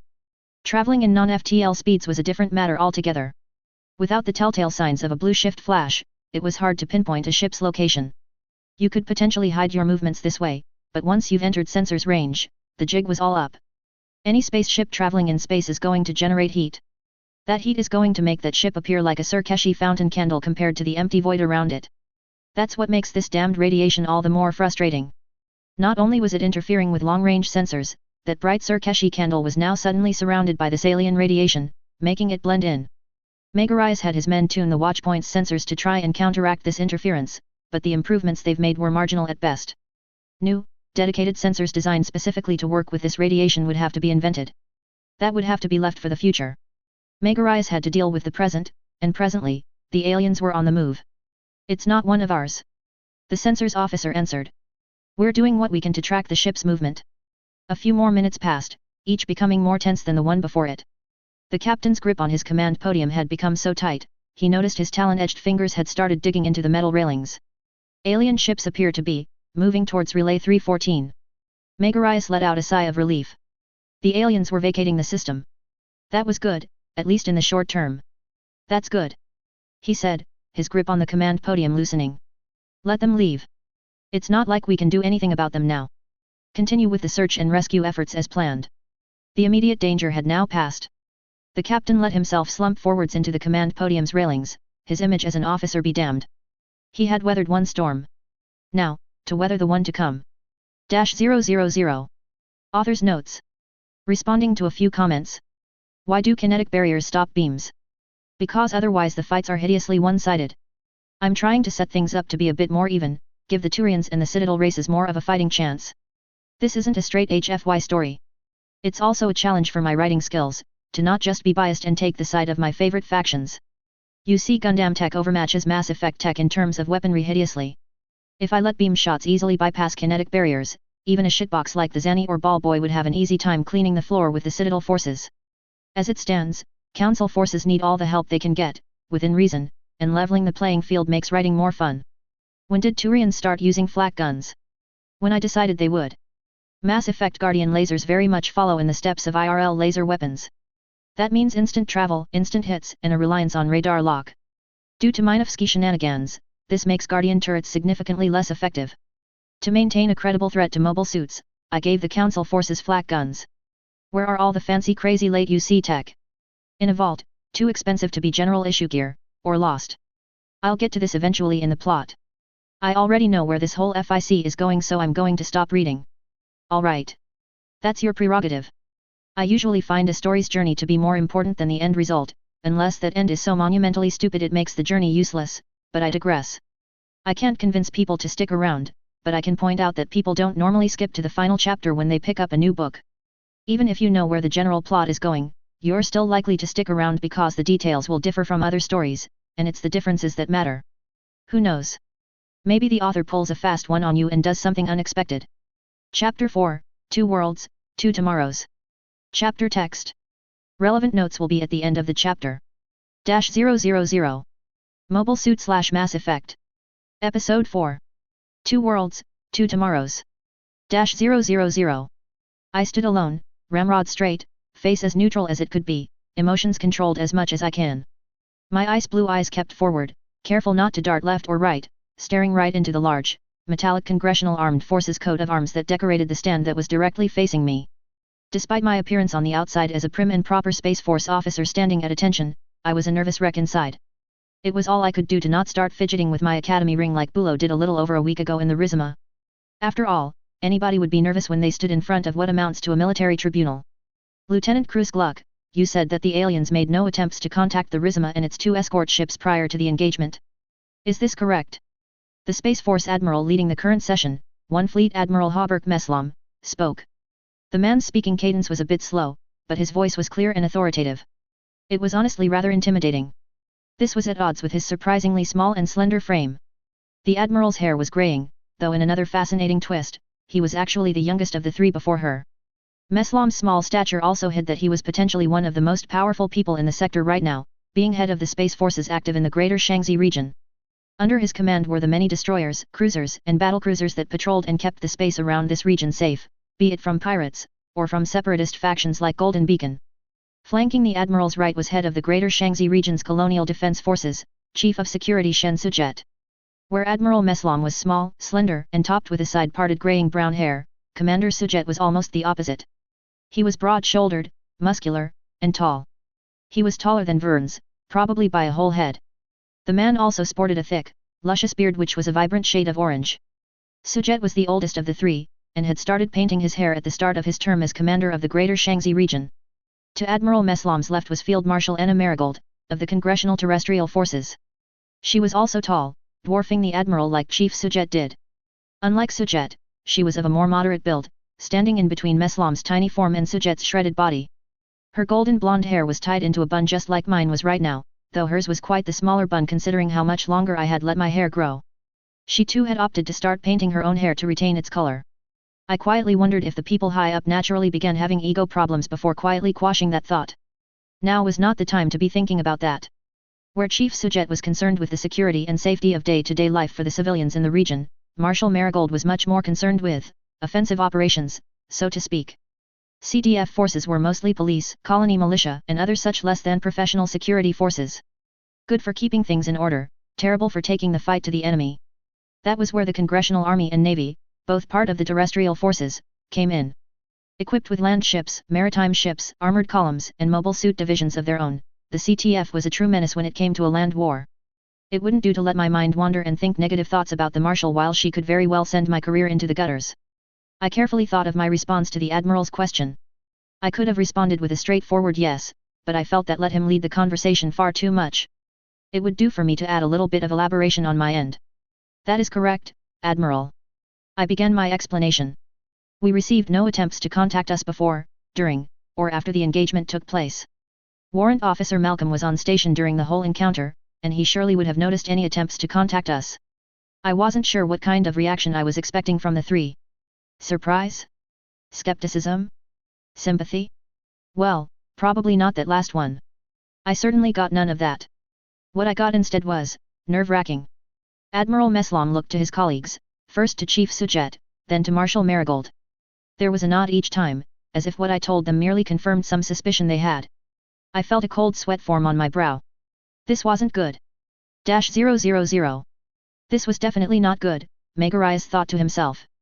Once the Relay 314 incident, as many in the Turian military have stated calling it, wound down, Megarias found himself summoned by the military council itself to Fort Zier, in the heart of Palawan itself, only a week after the disastrous engagement. As a child, he could only dream of walking the storied, historic halls of Fort Zier, to be recognized by the military council for his bravery and diligence. He certainly did not expect to have been summoned here to be grilled and interrogated due to a military disaster occurring in his area of operations. Even more, he didn't expect to have to stand at attention while the old breed and reformers argued and debated over his report to the military council. If the captain's reports on the enemy capabilities are accurate, then we'll have to reconsider our whole modernization plan. An old breed general all but yelled. The two factions had somehow dragged the modernization plan into this whole debacle. The old breed insisted on the construction of more big gun capital ships, whereas the reformers plan on commissioning faster and more nimble ships to fit their peacekeeping role. It was disagreements brought about by the changing times. The old breed held on to the old Turian philosophy of maintaining a large and powerful standing force, primarily to fight a major conflict like the Krogan Wars, or the Rachni War. There was even speculation that a Turian-led liberation effort to liberate Rannoch was once considered by the old breed, but was quickly shot down by the council, both the one in Fort Zier, and the one in the Citadel. The reformers, on the other hand, were more concerned with peacekeeping and policing Citadel space. Big gun capital ships were fantastic for a shooting war against a clear, defined opponent. However, they were much less effective when it comes to patrol and counter-piracy operations. After all, one could get 2 or 3 long dagger-class frigates for the price of 1 exemplar-class cruiser, and 3 frigates could cover more space than 1 cruiser could. It wasn't just about shipbuilding though. These arguments have grown to cover doctrine, all the way from the strategic level, down to the tactical one. Everything from phasing out the more ship-on-ship focused flak guns in favor of more Guardian lasers, to whether or not Turian grunts should start using CQC-oriented short-barreled rifles over conventional long-barreled ones. Megarias stifled a groan as the argument he had tuned out continued. The military council seating arrangements were never hard set, but it roughly followed factional lines. The old breed would sit on one side of the room, while reformers sat on the other. Only a small cotter stood out from this whole factional rift, that being Casti's Vakarayan and his small circle, mostly consisting of internal security bureau chiefs, but also a handful of army and navy officers as well. That small circle was perhaps the last truly moderate Turians left in this room, siding with whichever faction benefited their agenda better, flipping between both sides depending on the subject at hand. Megaryas liked that about them. They were true pragmatics, keeping a tight hold on their biases as they continued their service to the Turian people. Megaryas carefully watched Vakarayan as the debate continued around them. Unlike the captain, the ISB chief was a high-ranking and respected man, having earned his reputation during his heavy-handed campaign against a separatist cell in Indaris. With the gravitas that he carried, Vakarayan needn't maintain a carefully crafted image of professionalism like Megaryas. The ISB chief leaned back heavily into his chair, arms crossed, with one hand scratching his brow plates. He made no effort to show that the back and forth between the two factions was starting to frustrate him. Eventually, even Vakarayan's seemingly infinite patience for nonsense wore thin and he interrupted the two groups. "Kindred, please." He cut in, not even trying to hide his disdain. "We're wasting precious time." If Caius Licinius Primarch and head of state of the Turian nation felt slighted at Vakarayan's interjection, he didn't show it. The old, grizzled Turian veteran simply sighed and nodded. "Vakarayan is right. We've gotten off track," the Primarch stated, his voice exuding raw authority unlike any other Turian Megaryas has ever seen before. Not even Councillor Cassander carried such weight in his words, and he was one of three in charge of the Citadel Coalition's overall policies. "Captain, please continue." A reformer spoke. Megaryas recognized the Turian as General Argus Fedorian. The captain knew the general very well for a variety of reasons. Most in the officers' corps recognized Fedorian as Primarch Licinius' once protege, who was being groomed to take the Primarch's place whenever it was he retired. Due to reasons Megaryas didn't know, the two had a falling out and Fedorian found himself drifting towards the reformers. That wasn't why the captain knew the general personally, however. Fedorian was one of a few officers who stood up and spoke in favor of Megaryas when he had went off on sector command. The general had saved him from being dismissed entirely, or spirits forbid, demoted to a desk job in some rural region here in Palavan. With the general's permission, Megaryas continued his presentation to the military council. "As I was saying, the aliens-directed energy weapons do not appear to be conventional dues as we know it." The captain spoke as he moved the slideshow along using his Omni tool. "Unlike the lasers our Guardian turrets use, their energy weapons appears to be firing highly condensed, highly concentrated, highly energetic particles, held together into a projectile with some sort of magnetic field." The slides moved again, this time to a video of the battle recovered from the Darius Agrippinax after its crew were forced to scuttle it. The video included various technical readouts and telemetry, including that from the kinetic barriers. "We discovered this after we recovered footage from the black box of the Agrippinax. I had my crew analyze everything they possibly could to discover how their weapons functioned, and the results were interesting," the captain explained. "Please pay attention to the telemetry from the kinetic barriers. Notice that the sensors meant to detect incoming kinetic projectiles, be they rogue asteroids, missiles, as well as enemy shells, was able to pick up the energy bolt." He ran the video forward for a few seconds, from when the Turioid mobile weapon zipped through its air defense, up until the energy shot was deflected by the barrier. True to the captain's words, the sensors had marked the energy bolt as a kinetic attack, activating the strong mass effect field which was normally meant to repulse physical projectiles. Megaryas paused right before the shot connected, making sure to highlight the moment when the energy bolt was dispersed by the barrier. "We discovered that this was because of a quirk in the sensor's design. It mistook the strong magnetic field enveloping the energy bolt for some kind of kinetic projectile, causing it to activate. This might be the first time a programming bug in our weapons systems actually saved lives." That minor quip elicited a few laughs from the council members. Megaryas continued after a short pause. "The barrier disrupted the magnetic field holding the energy bolt together, which is then fortuitously deflected by the ship's mass effect field generators thinking that it was somehow caught in a cosmic flare. This is how the worst of the energy was dissipated, by the same systems normally used to ward off cosmic radiation storms.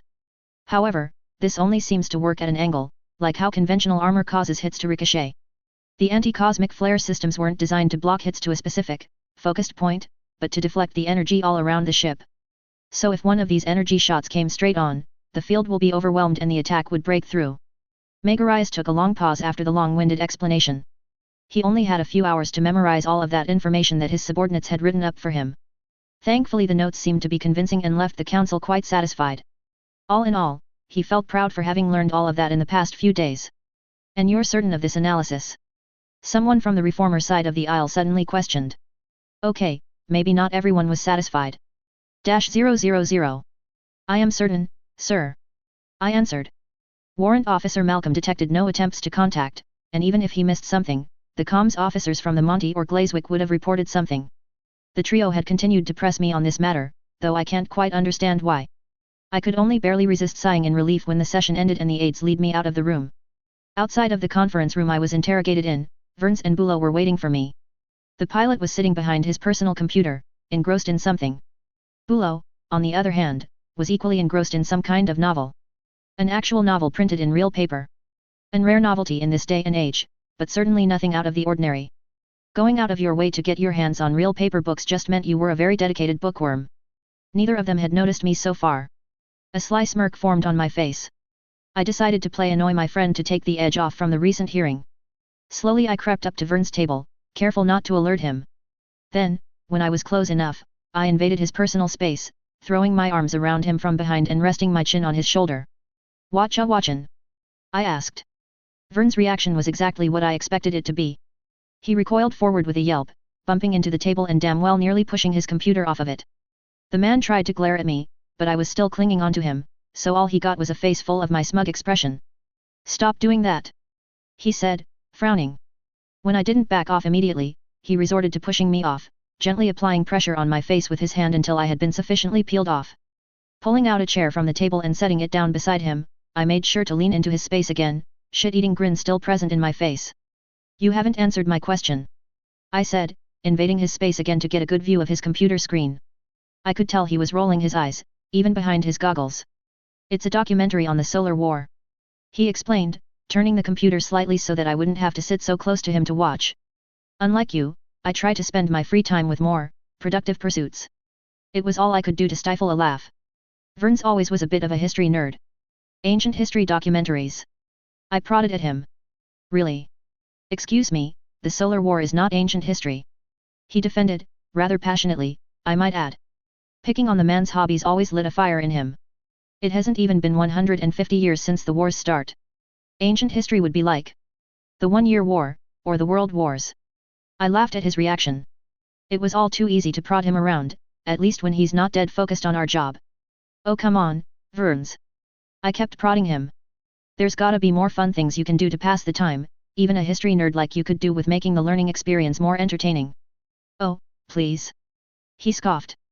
Before I could answer, I saw his annoyed expression twist into one of smug defiance as he continued.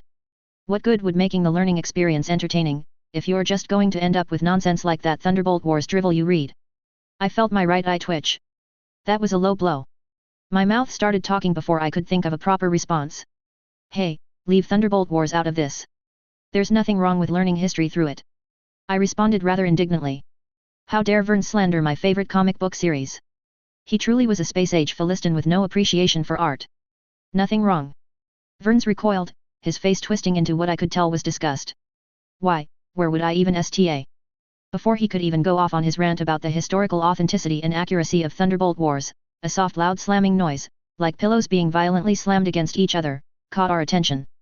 Turning to our left, we saw that it was Bulow, who had slammed her book shut and was giving us an icy glare. "Perhaps we should get going now," she rather harshly said. "Visitation hours will be over soon, and it wouldn't do to leave the captain in the dark." Was it that late already? I quickly checked the time on my watch, and sure enough it was nearing 1600, local time. Grissom Memorial's visitation hours ended at 1800, and getting there from the military district would be a half-hour monorail ride. "Oh shoot, she's right!" I nearly yelped. "Yeah, we gotta go now." The three of us quickly hustled to the military compound's ground level, where the light rail station had been built. I found it annoying that my shorter stature meant I had to pick up the pace to keep up with Verns and Bulow's naturally long strides. Verns, of course, noticed this, but instead of slowing down to accommodate, he gave off a smirk. "Come now, Irina," he said, his voice dripping with barely hidden mirth. "Try and keep up. You wouldn't want to miss the tram, would you?" Given that I was the one holding the group back, I couldn't really bite back. All I could do was sneer and grumble to myself, though all this accomplished was giving him a good reason to chuckle. "I'll get you back for this." Thankfully, we arrived just in time for the 4 p.m. car to leave the station. We took the Ring Line, which is connected directly to the military hospital. The monorail car left the enclosed station in the military base, leaving behind one kind of artificial lighting for another. Exiting the station tunnel brought us out to Rizima's surface. It was a state-of-the-art, 3-armed O'Neill colony, with giant hyperglass dividers which served as both oceans for the hab arms it sits in between, and as skies for hab arms that stand parallel on the other side of the colony. Right behind the hyperglass walls, out in space, were the giant solar panels which both converted light into supplemental energy, easing the burden of the colony's Minovsky fusion reactors. It also served as reflectors which bounced light into the colony itself. This light worked in tandem with the giant rod in the middle of the colony, which stretched from one end of the tubular station to the other. It was both an artificial sun, and the enclosed station's atmospheric control system. These features weren't what made Rizima a state-of-the-art colony. What did, were the advanced mass effect field generators on either end of the long cylindrical station. These fields kept the atmosphere without the need for a physical airlock. Supply ships coming in and out of the colony could pop into the docking bay, offload their cargo, and be on there without the need for an umbilical connection or massive airlock doors. This made Rizima the perfect host for the Greater Shanxi region's military center. On the north end, which faced the system star, was the colony's industrial sector. Massive foundries and factories produced weapons, ammunition, vehicles, spare parts, and even mobile suits every day. Most of the produced goods were then directly loaded into transport vessels, where they would be shipped to the rest of the star system. The goods that weren't shipped immediately were instead taken on the long line, a massive railway track running the length of the colony, from the industrial north end leading to the military docks on the south end. On this section were shipyards and docking bays which could hold up to 24 warships at once. Maybe an extra dozen or two could also be serviced outside of the colony if umbilical connections were brought out. These main docks could house the rarer battleships and fleet carriers of the Congressional Space Force. In the distance, I could only barely make out the silhouette of the Chariot-class cruiser I served in. As the first ship to be Komi's Zion from the colony's shipyards, it was only fitting that they would share the name Rizima. It was going through a quick overhaul, patches to the armor belt being made, extra armor platings mounted on, as well as replacing the damaged flight deck with a brand new one. The monorail ride was quiet. Since it was still 4 p.m., most of the colony's residents were at work, or were still preparing for the night shift. The three of us agreed to hold off any discussion until we were with Captain Kota, due that he too could be kept in the loop. We arrived in Iguazu Memorial Hospital shortly. The staff had somewhat come to recognize us, as we'd regularly visit the captain whenever regional command wasn't busy grilling us about the incident. Though we'd memorized where to go, a nurse escorted us to the captain's room. It was probably a formality thing. I certainly hoped it wasn't because they were worried we could start trouble. When we arrived in the captain's room, we saw his son was there, a man around our own age range, maybe a bit older. Healthcare technologies had advanced so much since the early days of Universal Century. Captain Kota himself was in his mid-50s, though he looked 10 years younger thanks to modern medicine and youth treatments. Kota's son knew we tended to discuss military matters that may or may not have been sensitive, so he kindly excused himself from the room. "Call me back when you're done," he said to us as he left. His voice didn't show any signs of irritation, though I knew he didn't like having to leave his father during visitation hours. Frankly, I wouldn't have minded if he stuck around. Verns was also ambivalent on the matter. For some reason it seemed to be Bulo that bugged him. If looks could kill, then the amount of venom he was shooting out would leave the XO dead many times over. We bid him farewell, then turned to the man still in bed rest. "Captain Kota, feeling better?" Verns greeted. The man was still in bed rest. While the worst of his injuries had stabilized, his recovery was still a long way out. In particular, a nasty new scar now lined the side of the captain's head, where shrapnel had hit him. Luckily, all he got was a concussion and nothing worse. That being said, Bulo would have to remain in command of the Rizima for a while longer. "Well, I still feel like shit, but it's not as bad as yesterday," Kota said, morbidly laughing at his predicament before wincing at the pain it caused. "Anyways, you're not here to talk about me. What did the brass get up to today? It seems they're zeroing in on Malcolm." My pilot colleague answered first, fitting since he had his session with the trio first. "I concur." Bulo followed. "They questioned me in great lengths on Malcolm's performance during the incident." "What did you tell them?" was the captain's follow-up question. Dara sighed before answering. She seemed worried that her answer may lead to trouble for the warrant officer. "I told them what I saw," she said. Malcolm was nervous and agitated during the whole encounter, maybe a step short from panicking. Kota nodded at her answer. "Yes, he did seem distracted, ever since he discovered the chatter echoes." This was news to Verns and I. We weren't at the bridge beyond the initial briefing, so neither of us got a good look at the warrant officer. Well, at least I didn't. I'm not quite sure about Verns, but he seemed to be as surprised as I was. "Distracted?" my pilot friend echoed, brows furrowing as he began thinking. Could it be? But no, surely, well, I suppose it is possible, but surely Malcolm wouldn't. He was rambling off again. I snapped my fingers in front of his face to catch his attention and bring him back to the conversation. "Hey, Earth to Verns," I called him. "What do you think is possible?" As usual, the call yanked him out of his trance. I could see him shake his head a bit when he realized what he had done. "Ah, my bad." He apologized. "I was just thinking, if Malcolm was as distracted as Bulo and the captain said he was, then it's not impossible that he missed the aliens' attempts to communicate with us. That wasn't a possibility that I had considered, but thinking it through now, it made some sort of sense. Yes, that's quite possible." Bulo spoke my thoughts for me. She brought up her hand to scratch her chin as she processed Vern's theory. If the aliens aren't at all familiar with Minovsky particles like we are, then their communication systems wouldn't be hardened to cut through it like ours are. It's not out of the question that he wouldn't have noticed their weak signals in the scanner because of all the Minovsky interference. As I began processing the information myself, a knot started twisting in my gut. If Vern's theory was true, then in the aliens' point of view, we intentionally ignored all of their attempts at communication before they began taking more aggressive measures, but why would they see the need for such aggression?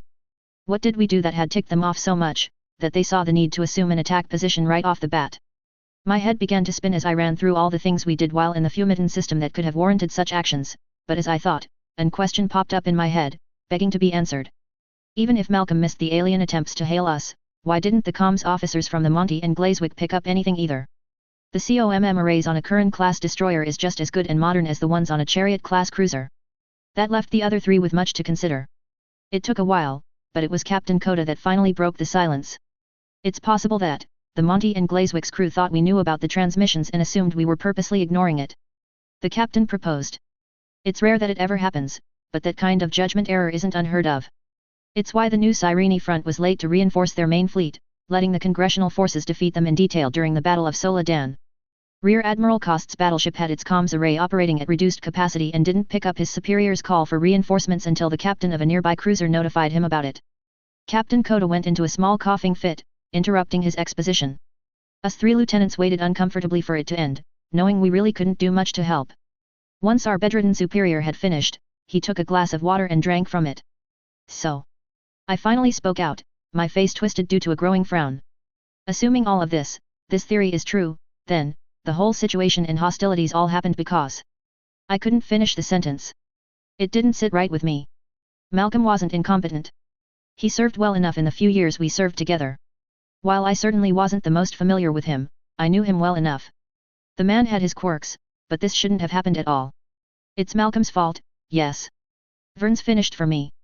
He didn't seem all too pleased with the outcome either. He had been closer to the warrant officer in question, and the thought that his friend may have inadvertently sparked an interstellar war definitely didn't sit well with him either.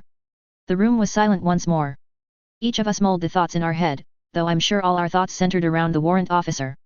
Eventually, Bulo broke the silence. "Do you think we should bring this up to regional command?" she asked hesitantly. As the newest crew member between the four of us, she wasn't exactly well in tune with the crew's dynamics. Her hesitance likely came from fears that she may have slighted Vern somehow by suggesting they turn over his friend. Thankfully, he didn't seem hurt by the comment. "No." He sighed out. He said the words I expected him to say, but the way he said it was not. It was a tone of resignation? Acceptance? I wasn't quite sure until he explained further. "Regional command has a much better overview of the situation than we do. I suspect the brass have already come to the same conclusion. I doubt we'd be telling them anything new." -000. Megarius leaned on the railings that stopped the Turians in Fort Zir from plummeting to their deaths from the rooftop landing pad. He had been dismissed from the meeting a few hours ago, after he delivered his full brief. It didn't seem like the council was going to pin the blame on him, thankfully. However, he was still in the dark for what fate awaited him in the future. After all, they all but kicked him out of the conference room, citing the following discussions were beyond his pay grade and security clearance level. While it irked him at how casually he was dismissed, he was also thankful he wouldn't have to suffer through more of the old breed and reformers' incessant bickering. Now, he was just waiting. Not for a shuttle, no. He had been dismissed from the meeting, but he was not yet ordered to return to his post. He was up here because he felt like he needed the space and the quietness. The conference room had been loud, packed, and irritating. Megarius had earned this quiet respite. The watchpoint captain blankly stared at the countryside surrounding Fort Zir.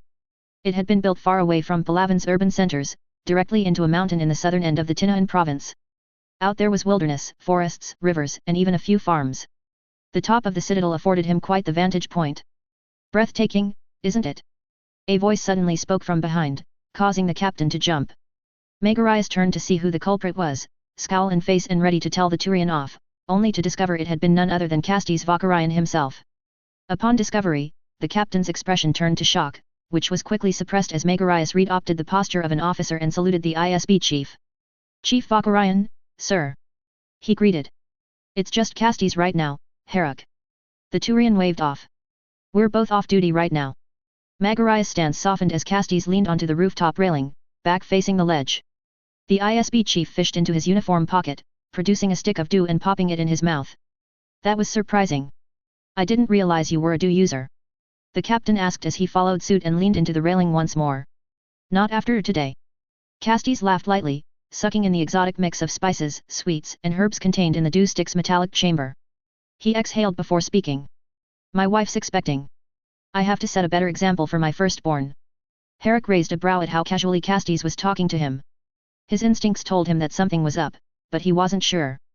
Vakarayan being the unofficial head of the pragmatists made him a bit of a wild card. While the Turian had a reputation for honor, he wasn't exactly above underhanded tricks. "Congratulations," was all Herrick could say. He wasn't exactly sure where to take the conversation, or where Vakarayan was going to lead it. "Thank you," Castes said with what could only be described as a genuine smile. He took another hit from his dew stick before speaking again. "You have family of your own." Memories flashed in Megarius' mind, much of them unpleasant. "There was a girl I was sweet to back in Titris." He sighed, a wistful look gracing his features. "Haven't talked to her in a while. Heard she started dating an Asari." "TCH, of course it's an Asari." Castes scoffed, voice filled with contempt. Megarius could tell through the venom in the ISB chief's voice that it wasn't directed to him, but instead to the aliens. "They're always out there trying to steal our best, you know? Would you believe me if I told you that I had to compete with an Asari for Portia's attention? Had to pull every known trick in the book, and then some more, to get the edge on that space harlot." Portia Vakarayan, that was Castes' wife. She was a rather popular public figure, having come from a family of renown and wealth. After her service in the military, she turned to charity work and made quite the name for herself on that field. In a way, one could say she was destined for greatness. Castes' history on the other hand was much less certain. The Vakarayans were nobody before he clawed his way up the meritocracy, and a social climber like him scoring with Portia was seen as an upset among the older names in Turian society. "I can't imagine that was an easy fight." Herrick laughed. The image of Castes Vakarayan, the RYX hound of Indaris, engaging in hijinks not unlike the ones on those rom-com stories that were popular amongst the galactic youth was too humorous to not laugh at. Evidently, Castes thought the same as he joined in laughter. "Oh, it certainly wasn't." The older Turian shook his head. "It was all worth it though. Everything that's good in life is worth fighting for. Our loved ones, our glories, our empire." Herrick started seeing where Castes was starting to lead the conversation. "There's a storm brewing, Herrick," Vakarayan warned. "It's going to be a hard battle, maybe the hardest our people have fought in decades." The ISB chief took one last hit from the dew stick before dropping it on the floor and crushing it with his boot.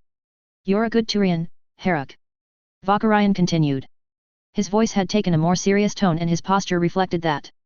Megarius followed suit and straightened himself as well. "I've read your file. You're smart, maybe a tiny bit temperamental, but also not shy about standing up for what's right. What Skylian Sector Command did to you for pointing out their flaws was a travesty, and more importantly, you've been proven right." The captain wasn't sure if he was supposed to shrink under all the expectations being piled on him, or to swell with pride at all the praise. Regardless of his reaction, Vakarayan went on. "The old breed won out. They want an expeditionary force to pacify the new contacts. Too large of a threat to be left to their own devices, Lacey News called them. I'm not sure I agree, Fedorian certainly didn't, but enough reformers were swayed that the motion went through." "What about the other council? The one in the Presidium? The expedition will need their endorsement as well if it even wants to get a chance at starting." Lacey News said he'll brief Councillor Cassander and Ambassador Sparatus before the end of the day. "They'll take it up with the Citadel Council tomorrow." "Do you think they'll agree?" The ISB chief paused. It seems even he wasn't sure whether or not the proposal would be thrown out, or entertained seriously. Councillor Tavos would be the hardest to convince, but with the Krogan Wars still in living memory among the matron population, and the Rachni Wars remembered by the oldest matriarchs, someone like Delinaga may be able to apply enough pressure for the councillor to concede. Vakarayan explained. They were both staring out towards the wilderness now as they conversed. Councillor Torif would be an easier sell. His mentor's mentor was the one who authorized the genophage, and the Solarians still have regrets over the Krogan mistake as they call it ingrained in their culture. I wouldn't be surprised if he bought into Licinius' pitch that these contacts are too dangerous to be left alone. That being said, he's a cautious one. Making sure the Solarians don't make as big a blunder like they did with the Krogan mistake could mean taking a more nuanced approach. Megarius sighed at that info dump. So long story short, it could go either way. The captain said. Long story short, yes, it could go either way. Silence fell between them as the captain processed everything the ISB chief had just relayed to him. The only missing piece now was why tell him. Megarius had his suspicions. Instead of skirting around the issue, he decided he'd rather be blunt and ask outright. So why tell me? The captain asked. Because if things do end up escalating, I want you out there, in the tip of the spear, keeping our boys and girls safe. Vakarian answered bluntly. The captain had expected that Vakarian wanted him to keep the expedition in check, but to take an active part in its leadership? That was surprising. You've proven yourself to be a very competent leader. When Trevanian failed, you cleaned up his mess and saved a lot of Turian lives. That's the kind of Turian our military needs in leadership roles, especially in volatile situations like this. But I'm just a watchpoint captain. The older Turian cut off. It seems he had anticipated this. Not after today. In light of your valorous conduct in the wake of the Relay 314 incident, I've managed to talk Fedorian and Lacinius into reverting your punishment. Well, Fedorian was easier to convince. The Primarch took a bit more to get him to agree. The surprise had turned into outright shock. This was completely overwhelming. Megarius had expected to face repercussions over Trevanian's failure while under his watch, not to be promoted because of it. Thank you, sir. Was all Megarius could say. I can't even begin to think how I could ever repay you. Don't thank me, this was a long time coming. Vakarian said, turning to the captain and placing a reassuring hand on his back. If you want to repay me, then make the most of what you have. Of course, sir. I won't let you down. -000. Relevant notes. Ship naming conventions, like the US Navy, the CSF names its destroyers after war heroes, and its cruisers after cities/colonies. CSF battleships and carriers on the other hand follow along the lines of Halo's UNSC, getting unique names either based after SSC presidents, battles of note, concepts/ideas, or just whatever name sounds cool to me. With the Turians, it's a bit trickier. I've resorted naming frigates after Turian war heroes as well, since it would be easy to make up Turian names for the most numerous ship class in the fleet. Cruisers and battleships were trickier. For this, I decided to take British Royal Navy ship names, and to bodge them into sounding vaguely Turian. Beam weapons getting blocked by kinetic barriers. I hope this chapter did an adequate explanation of why Mass Effect ship shields managed to deflect beam shots at certain angles. You see, Gundam beam weapons have never been like lasers as we know it in real life, but instead are Minovsky particles projected into the form of a beam, be it as a projectile, or as a melee weapon. Why couldn't Turians contact CSF ships? I also hope the discussion between Irina, Verns, Bulo, and Koda sheds some more light on why things turned out the way they did if the snippet from EP2 didn't make it clear. WTF is Thunderbolt Wars? It's Gundam Thunderbolt. In the Mobile Suit/Mass Effect universe, the story of Gundam Thunderbolt is in-universe fiction as opposed to an actual canon event. The actual Gundam Thunderbolt as we know it clashes wildly with UC lore beyond Bandit Flower, with wild shit like mass-produced Gundam MKIIS in the early UC 80s, and the Zeta coming out years before its actual debut in UC 0087. Despite this, I quite like Thunderbolt, so I decided this was the way to go so that I could still reference it. Chapter 5, The Vote to Attack. Chapter Text. Relevant notes will be at the end of the chapter. -000. Mobile Suit/Mass Effect. Episode 5. The Vote to Attack. -000. It was a closed, off-the-record council meeting, which Sparatus had to admit happened more often than he'd like. Closed meetings like this meant no prying eyes, no audience, nobody to watch the decision-making process. Basically, there was no accountability. Sparatus hated that. Lack of accountability lead to corruption, lead to poor decision-making, and as a born and bred Turian veteran of the Special Naval Landing Force, there was nothing he hated more than a lack of accountability. It was like physics, all actions imparts a reaction, a result. If that result ended in disaster, the ones involved had to face consequences lest they be allowed to repeat their mistakes. If a commander failed in planning and executing an operation, they'd be disciplined, perhaps demoted in the meritocracy, but ultimately they would be made an example of so that others wouldn't follow them down the wrong path. That being said, this was one of the few moments that warranted secrecy and discretion, loath as the ambassador was to admit it. It was the third secret session on the subject in a little over the same number of days. The first session less than 4 days ago was reserved entirely for a full brief for all participants. The second was a discussion on all potential responses the council could enact, the third was a continuation of the second, after nobody could come to an agreement. Sparatus was worried. If the masses were to find out about what they were discussing now, the outrage and potential panic would be devastating. The scars from the Krogan Wars were barely healed, and the Rachni were still in living memory among the older Asari generations. The prospect of yet another disastrous first contact scenario would collapse the public's confidence in the Citadel system for decades, maybe even centuries to come. Now 6 of the most powerful people in the galaxy sat in the private conference room, with military representatives from each council race joining in via secured comms. Unfortunately for everyone involved, the sessions and off-session backroom discussions had pushed the council no further to making a decision. My position on this matter is clear, councillors. Primarch Licinius' mechanically filtered voice spoke through his holographic projection. These new contacts are too dangerous to be left on their own. Their advantage in weapons technology very much gives them the potential to be a Rachni or Krogan level threat. They must be pacified before they can actualize that threat. The loss of Patrol Squadron 303 stands as a fraction of what they're capable of. Sparatus looked around the room, at the other occupants, and at the other participants joining on call. He could see Matriarch Delinaga was in agreement with the Primarch's assessment. As a veteran commander of the Krogan Wars, as well as having served in the tail end of the Rachni War, she better than anyone knew what a bad first contact scenario could lead to. But where the veteran Matriarch was in tune with Lacey News, Councillor Tavos was in stern disagreement. While the loss of your sailors is regrettable, we cannot hastily march to war, not when we know so little about these contacts. Tavos stated. Her poise regal, her voice firm but gentle at the same time, like a mother kindly warning her child of the dangers they could get into if they went through with their actions. It was a fitting image, given the age discrepancy. So far, it had been those two that lead the back and forth. Councillor Torif of the Solarian Union had predictably stayed silent for most of the second, and now third session, chiming in only whenever he wanted clarification on some information or proposal he didn't fully understand. Matriarch Delinaga had supported the Primarch on a few points, but she too had mostly remained on the side.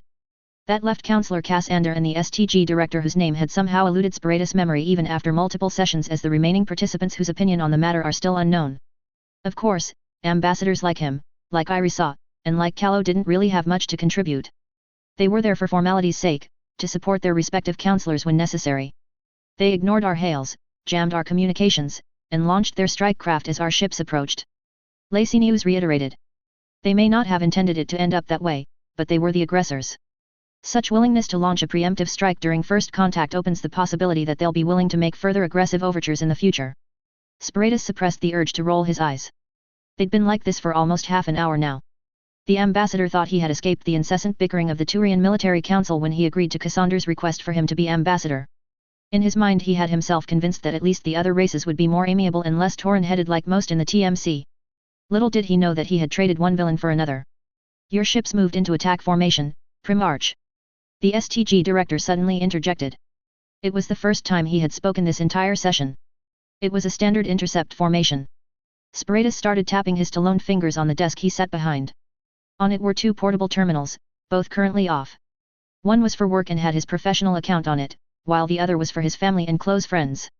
Even despite his busy schedule, Sparatus always made sure his family could easily reach him.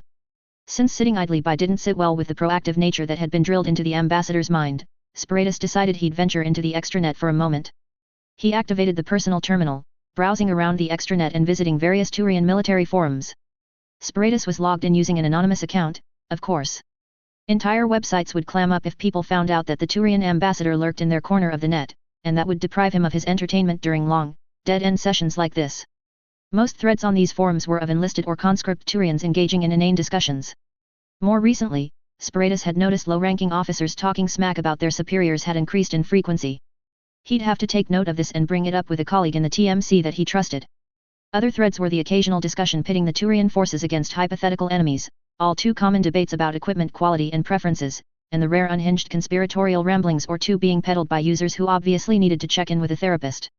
The important part of these forums was that everyone was anonymous and spoke as equals.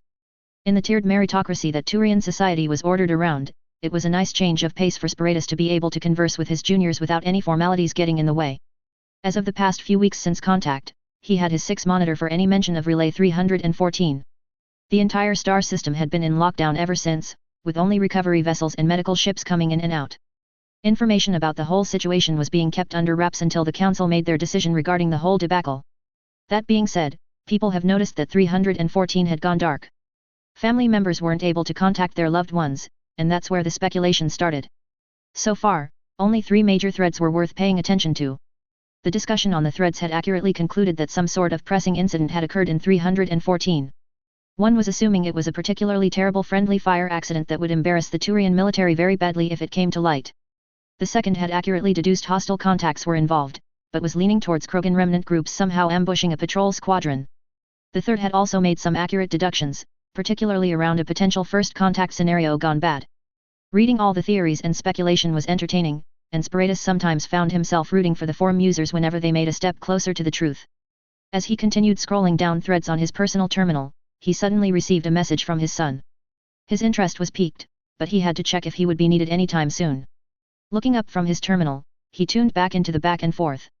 Even if they are less advanced than us in terms of mass effect-based technologies, their mastery of directed energy weapons and early successes against us means they'll be bolder than new contacts normally should be. It's not guaranteed that negotiations could successfully pacify them as a threat. A show of force must be made. Lacinius rationalized, stubborn as he always was.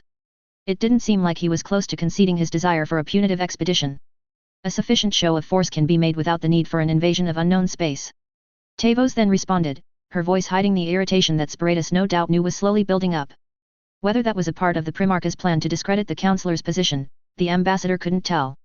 Once the contacts realize that continued hostilities means facing the full might of the Citadel coalition, then they'll be forced to come to the table.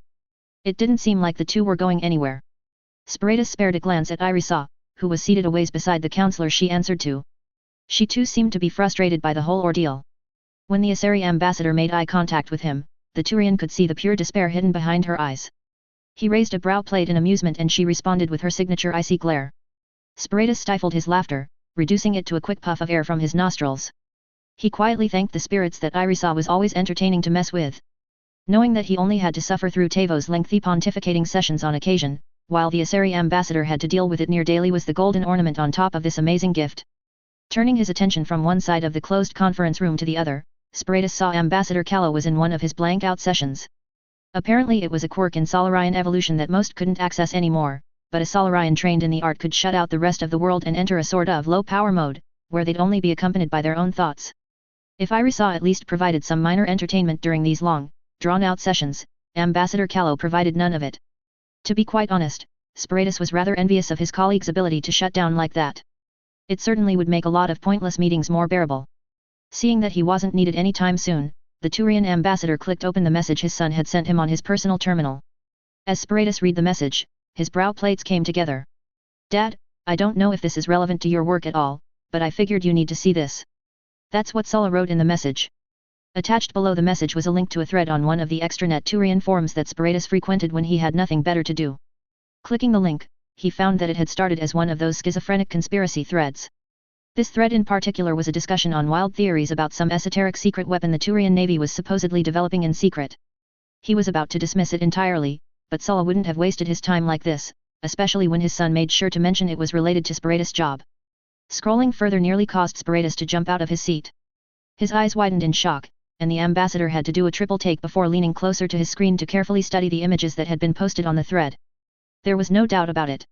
These were images of the Darius Agrippinax, after it had been damaged beyond any hopes of recovery and then scuttled following the Relay 314 incident. The image showed the blasted hulk of the frigate, with deformed breaches of melted metal lining the armored hull where the alien energy weapons had struck. The caption said that a destroyed frigate was being used as target practice for the esoteric weapon the user believed was being developed in secret. Of course, it couldn't be further from the truth. Spiritus made sure to send a quick thank you message to his son before forwarding the link to his work terminal. It was extremely fortunate that Sulla had somehow spotted the thread and the leaked images. The ambassador's six had missed it since the thread wasn't one specifically theorizing about what happened in 314. He'd have to add new parameters to the 6 filters later, but for now he had more pressing matters. Spiritus closed his personal terminal, then opened the one for work. He clicked open Sulla's message that he forwarded to his work account, then clicked open the link. Sure enough, the images were still there. The ambassador scooted his seat closer to Councillor Cassandra's side of the Turian delegation table, then whispered. Sir, we have a problem. Cassander looked skeptically at his subordinate for a moment, but when he saw what Spiritus wanted to show him, he understood. This wasn't just a problem. This was a catastrophe unfolding in front of the councillor's eyes in real time. The Turian councillor cleared his throat to gain the room's attention, before taking Spiritus's work terminal and linked its screen to the room's projector. Kindred, we have a problem. The conspiracy thread showed up in the meeting projector and in the screen of the participants who were joining by call. The leaked images were now in full view for everyone present, leading to surprise in some and frustration in others. Regardless, everyone understood that the pressure this meeting caused had been multiplied by several orders of magnitude. The story is starting to leak. Cassander stated, taking control of the session. It won't take long before we can't contain it anymore. We need to decide on a course of action, and we need to decide on it soon. -000. I can't believe Congress is giving the green light on this.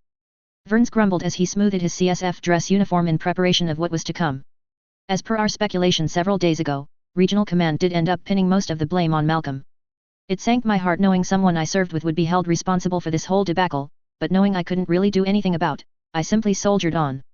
The President and Congress had been briefed in a closed session 2 days ago, and yesterday they quietly approved of taking emergency measures to secure the people of the solar sphere.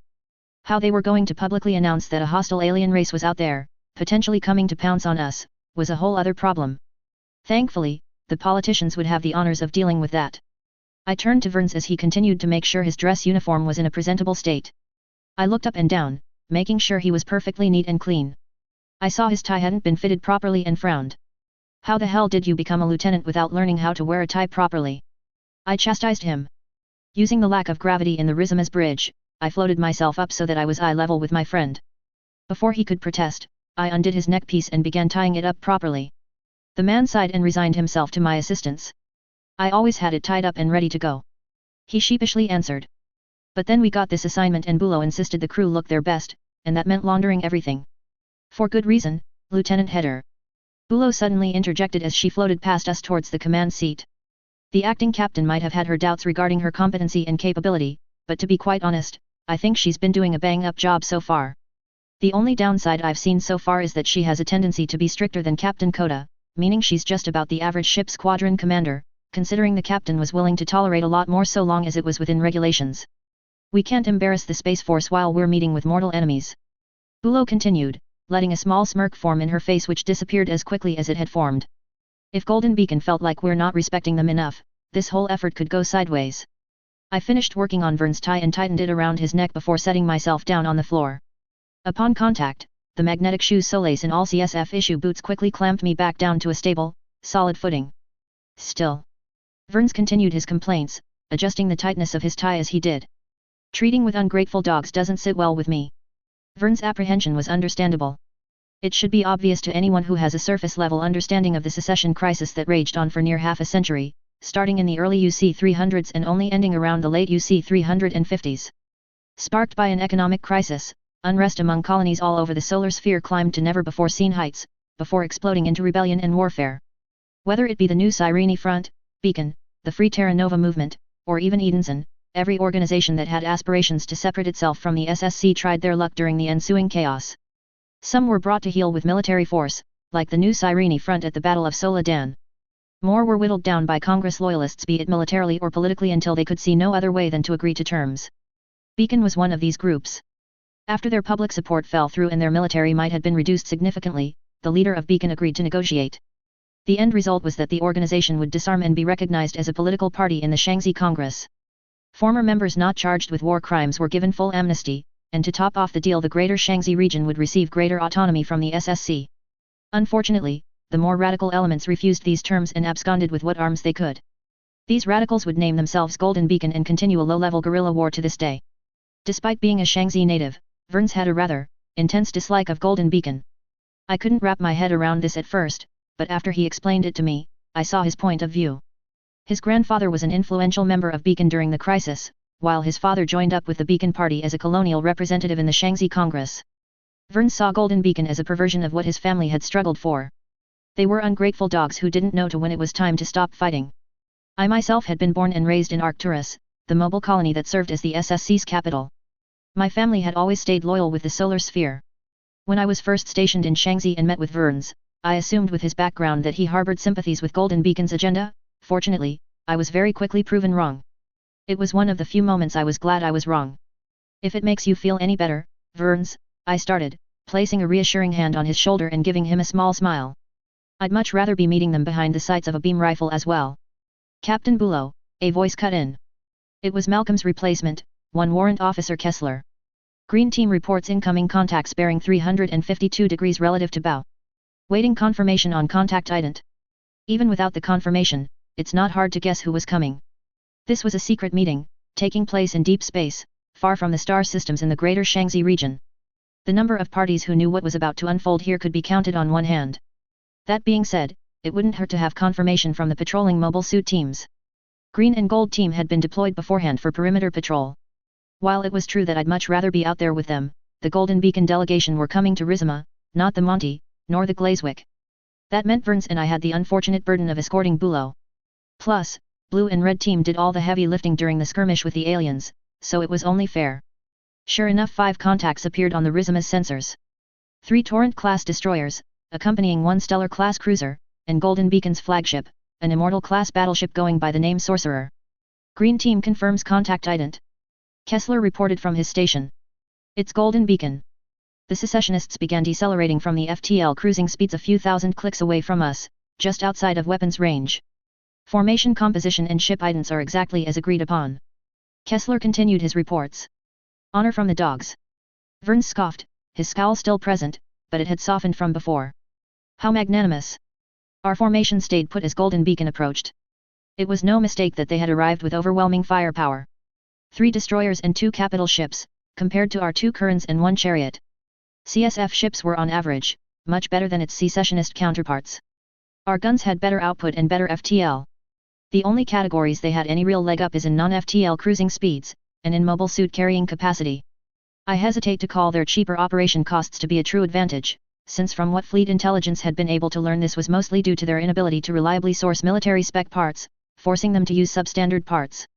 Granted, they had gotten very good at efficiently using those parts, but they were still substandard nonetheless. Eventually, Sorcerer and its formation pulled up to within a few dozen clicks away from us, where they came to a stop. 3 mobile suit contacts launching from Sorcerer. Kessler continued to relay Green team's reports. Confirmed, they're sending out 1 Roger, and 2 Skodas, looks like the Type 35 variant. The Type 35s weren't going to be a problem, but that Roger sure was. Golden Beacon sure weren't taking any chances if they were willing to send out a mobile suit that was as rare as it was powerful. Not one sane CSF pilot would be willing to fight a Roger head-on. In my cockier days, I was downright ecstatic to add it to my kill tally. However, the sheer gap in performance between the Roger and the Gunstrike, and the fact that I barely survived fighting, convinced me it was generally not worth the risk. In the 10 years since the Roger had been seen with various secessionist groups, the CSF had only ever destroyed a dozen, 2 of that involved swarming the machine with 3 ace mobile suit teams, and a third was killed by a stray shot from a battleship's gun. The Roger quickly built up speed, catching up with the 2 Type 35s that were its wingmen, then blasting right past them. It was hideously fast, and despite knowing it wouldn't attack us, I still felt my chest tighten and body tense up when it rapidly approached us. I don't quite know how, but Verns must have noticed my nervousness as it was his turn to put a reassuring hand on my shoulder. They won't try anything. He reassured me, a small smile forming on his lips, his brows softening as well. Not with what we're dangling in front of them. I felt myself relax at his words. Verns may have been skeptical about it himself, but he was right. Golden Beacon wouldn't dare attack us when we giving them so much on a silver platter. The speeding Roger zoomed past the Rizima, circling our cruiser, then coming back just as fast as it had flown here.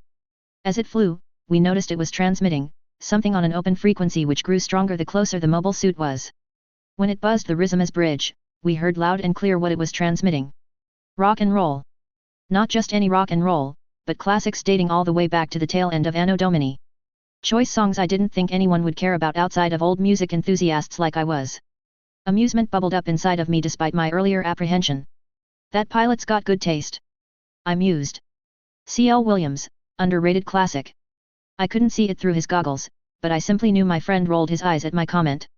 It was easy to tell since he'd look away whenever he did as if to hide it, despite knowing nobody could see through his eyewear. One I.O. Fleming wannabe is enough in my life. He sighed out, exasperated. Then consider yourself fortunate, Header. Bulo said as she left the command seat, having clipped on the ceremonial captain's cloak she'd left wrapped around the chair earlier. You're blessed to have more than you'll ever need. That ghost of a sly smirk reappeared in her face as she floated herself towards the exit door, beckoning us to follow. That wasn't something I had expected from her, and given the expression on Verns' face, he hadn't either. So she does have a sense of humor. Was my sardonic reaction to that? Yes, I suppose she does. My friend shook his head as he turned around to follow the acting captain. It's remarkably quite like yours. A smug smile formed on my lips. I kicked off one of the railing that Verns and I were leaning on, following behind him as I badgered him further. And what kind of humor would that be, my dearest friend? I asked, my inflection exaggerated to egg him on further. One with incredibly poor taste. He answered drily. My brain stuttered at his barbed response, and I blinked twice. He did not just say what I think he said. Poor taste? What the hell is that supposed to mean? Despite my best efforts to pry an answer from Verns, he did not budge. I gave up halfway through our trip to the hangars when it became clear all of my questions were either going to be met with deflection, half-hearted answers, or worse yet, silence. When we reached the ship's hangar bay, the Hroger and its 2 escorts had already been brought in. The chamber was then sealed, the launch decks folded into the hull, then pressurized. This way, we didn't need a normal suit to greet our guests. I looked at the secessionist mobile suits which were now secured on their allotted scaffolds. They were huge compared to our gun strikes. At 20 meters for the Skodas, and 21 meters for the Hroger, they stood noticeably taller than the CSF's workhorse machine which stood at a standard 18 meters. This was, of course, because the Skoda and to a lesser extent the Hroger were less advanced machines compared to the Gunstrike, the Gunstrider that came before it, even the gunfighters used by the Congressional Terrestrial Forces. On the other hand, the Gunstrike was built with top-of-the-line technologies developed since the end of the secessionist crisis ended. The Skoda itself was an ancient machine compared to the Gunstrike. The most common Skoda, the Type 27, debuted in the latter half of the secession crisis as an answer to the then undefeated Gunstrider. Over time, upgrades and modifications would be made, spawning newer types as secessionist groups and congressional forces attempted to outdo the other. When the crisis ended, the remaining secessionist groups and their industrial sponsors could no longer afford to develop a whole new model of mobile suit, instead opting to continuously upgrade the Skoda, birthing the current Type 35 model. They were bulky, with harsher edges and thicker armor due to the secessionists' inability to downscale their tech the same way the congressional forces can. Most telling is the decision to use a tracked mono-eye as a main camera, as opposed to the visor style that the Gunstrike used, which provided higher fidelity vision. The Hroger was a different beast entirely. With its ominous red and black paint scheme, it screamed absolute menace. Fleet intelligence has yet to pinpoint a specific manufacturer or developer, as the facilities meant for its production has so far evaded the CSF's best operatives. What is known, however, is that whatever facility is producing the Hroger is at minimum on par with the mobile suit factories that pump out gunstrikes and gunfighters on a daily basis. Fortunately, while they appear to have the ability to produce such powerful and advanced machines, they do not appear to be able to produce it en masse. Due to the Hroger's advanced nature, it wasn't surprising at all that the leader of Golden Beacon arrived in it. He was the first person to leave the machine's cockpit. The man wore no normal suit, instead opting to don a surprisingly simple dark blue suit jacket and slacks, decorated with the trimmings typically seen in Golden Beacon's uniforms. While his movements appeared spry, the grey slicked-backed hair on his head betrayed that he was an aging man. The round, old-style glasses he wore didn't help either. What was surprising, was the second person to leave the Hroger's cockpit. A much smaller, slimmer, shorter person. The curves to the pilot's normal suit suggests to me the person was a she, though at this distance it's hard to tell. What I could tell was that she was short. Almost at a teen's height?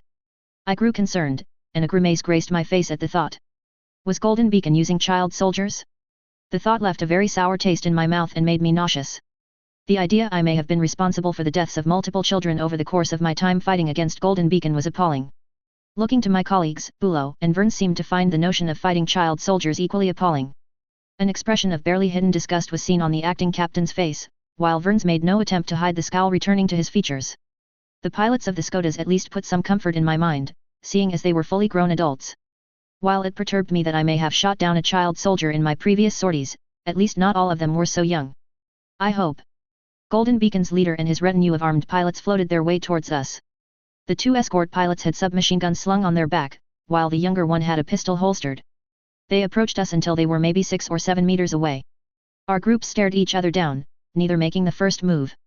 I got a good look at that smaller pilot, who was indeed a she. She had removed her helmet, revealing short, jet black hair with red streaks. Her face confirmed to me that she was young, very young. By my guess, she was in her mid-teens, maybe 16. Not an adult by any measurement. This revelation did not help smooth things over. Eventually, it was the acting captain that decided to move things along. Father Oswin. Bulow greeted. As usual, her voice was even and controlled.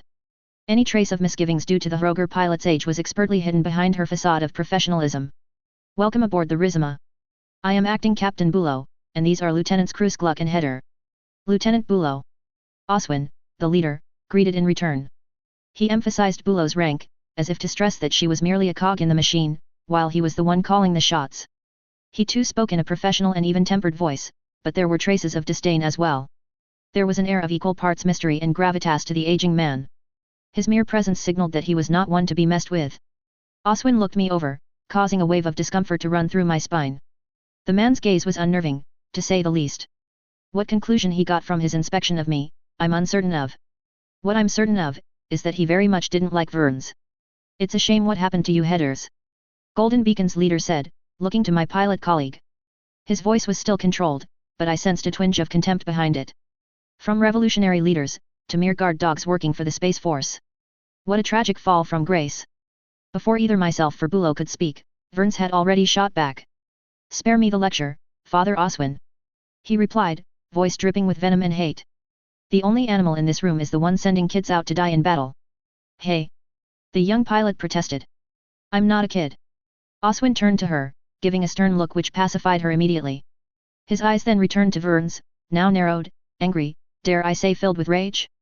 Why I? Before our rendezvous could be derailed any further, Bulow intervened. She cleared her throat loudly, catching all our attention. Gentlemen, we're not here to tear each other's throats out. She sternly warned. Father Oswin, please follow me to the conference room. Crisis averted. Thank God. -000. Sparatus looked around at the room he was currently in. It wasn't the private meeting chamber anymore, thank the spirits. The council had managed to sort out what they wants to announce to the press, to get ahead of the leaks. That press conference had finished an hour ago. Now the Turian ambassador had found himself in an equally secure room. Hidden in plain sight but not to the trained eye were hatches, flip-out panels where defense turrets could pop out in case of emergencies. Guards with concealed weapons blended into the surroundings and crowds, held vantage points, monitored the area. It was like a fortress in here, with security measures that wouldn't look out of place in an actual military base. What made all of this strange to the former ground pounder, was that he was in a museum. No, not a museum, but the museum. The Presidium History Museum. It was perhaps the most complete history museum in the entire galaxy, featuring exhibits covering everything from ancient Asari prehistory, to modern Turian media. Anything worth being recorded into the pages of history probably was on display here somewhere, and if it weren't, that just meant it was currently out of rotation and in deep storage. All this history, all the exhibits they could show off, were thanks to the gracious donations of the scholars and students of history from all across the galaxy. Tens of millions of credits are poured into the Presidium Museum's coffers from the pockets of Asari matriarchs, Turian generals, and even a Krogan clan lord or two. Where credits didn't do, donations of artifacts were also made, like the centuries-old Turian-made bipedal tank that Sparatus was currently looking at. These donations alone would not have warranted such strict security measures in a museum. Places of learning like this should not have had to invest in such overkill to keep their guests safe, but that changed because of a single Turian. Almost 20 years ago, Primarch Licinius' predecessor Primarch Marius appointed now Councillor Cassander to be the Turian nation's ambassador in galactic affairs. Having served as the headmaster in the Cypriotine Army Officers' School beforehand, it was no surprise that the academically oriented Turian would lavish much of his pay for the museum's use. While other patrons may have donated more credits, the councillor donated a much larger percentage of his wealth to the Presidium Museum. This only escalated further when Ambassador Cassander became Councillor Cassander, and the Turian found he had more money to donate to the museum. This is what led to all the increased security. Obviously, Councillor Cassander wouldn't be content with merely donating to the museum. He made many visits there, many times unplanned, without first notifying curators.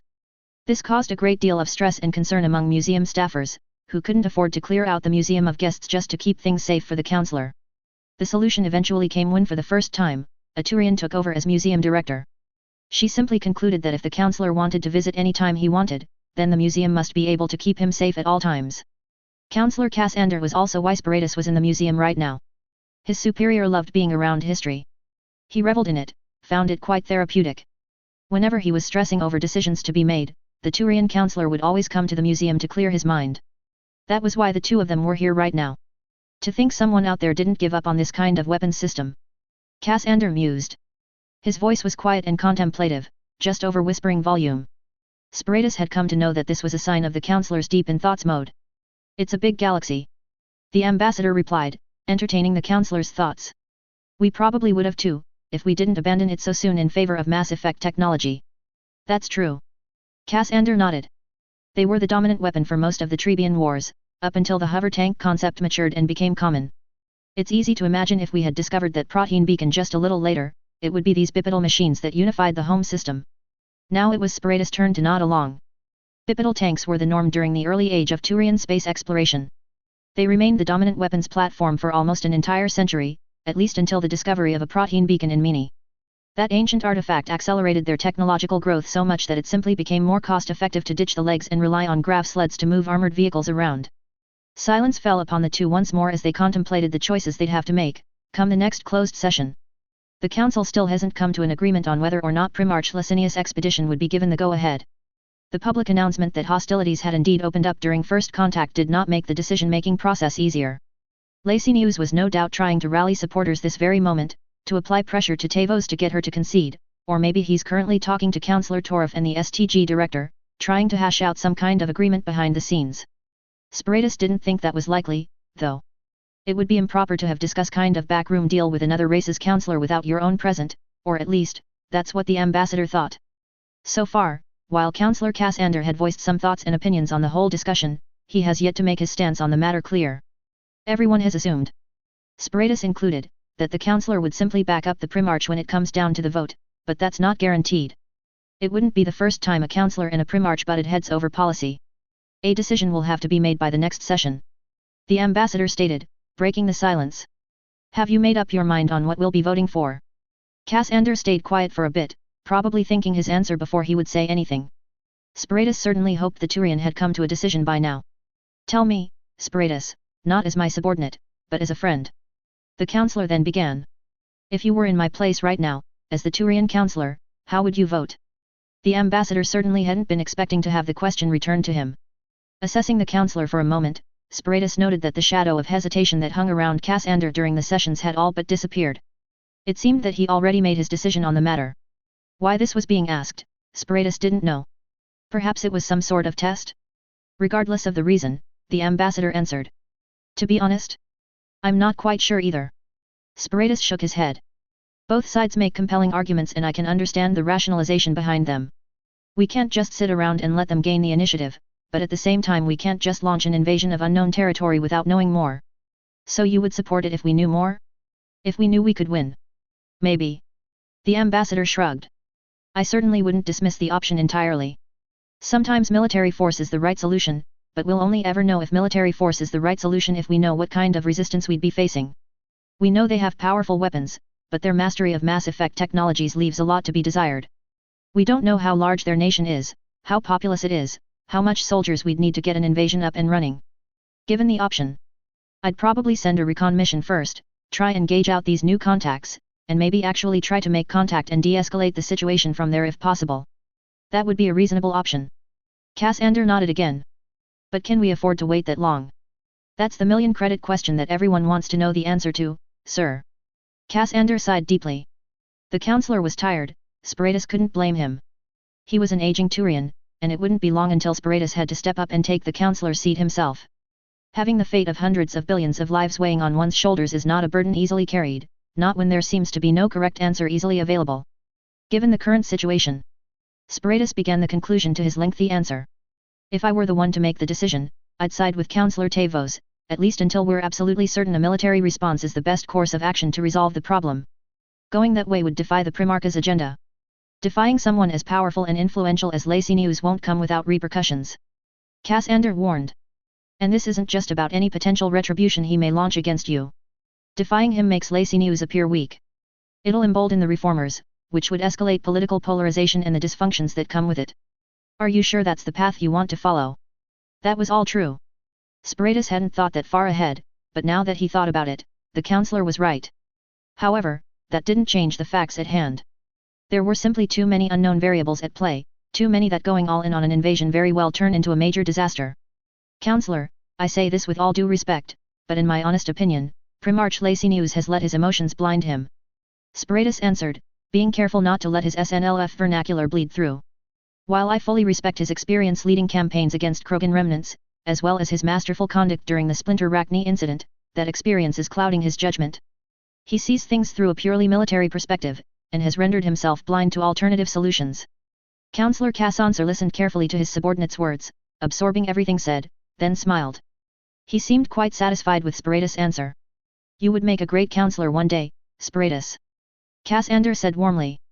It had been a test after all, and it would seem that the ambassador passed with flying colors. I learned from the best. Was Spiritus' equally warm answer. -000. A/N. Apologies for the late update. Starfield and Armored Core happened. So we finally meet the Zaku and Gulgug equivalent of this FIC, the Skoda and the Hroger respectively.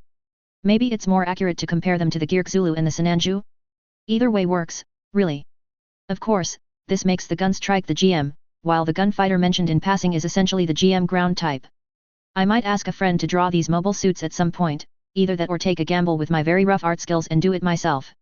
Regardless, I'll link it somewhere in this FIC if I do end up doing it. About the Turian's bipedal tank, given how little we actually see of combined arms warfare in the Mass Effect universe, I felt it necessary to expand on that end. As for how they look like, imagine a smaller version of Metal Gear Rex, or a much bulkier and more armored version of the Gecko. That's how I pictured it in my head. Chapter 6, For the Future. Chapter Text.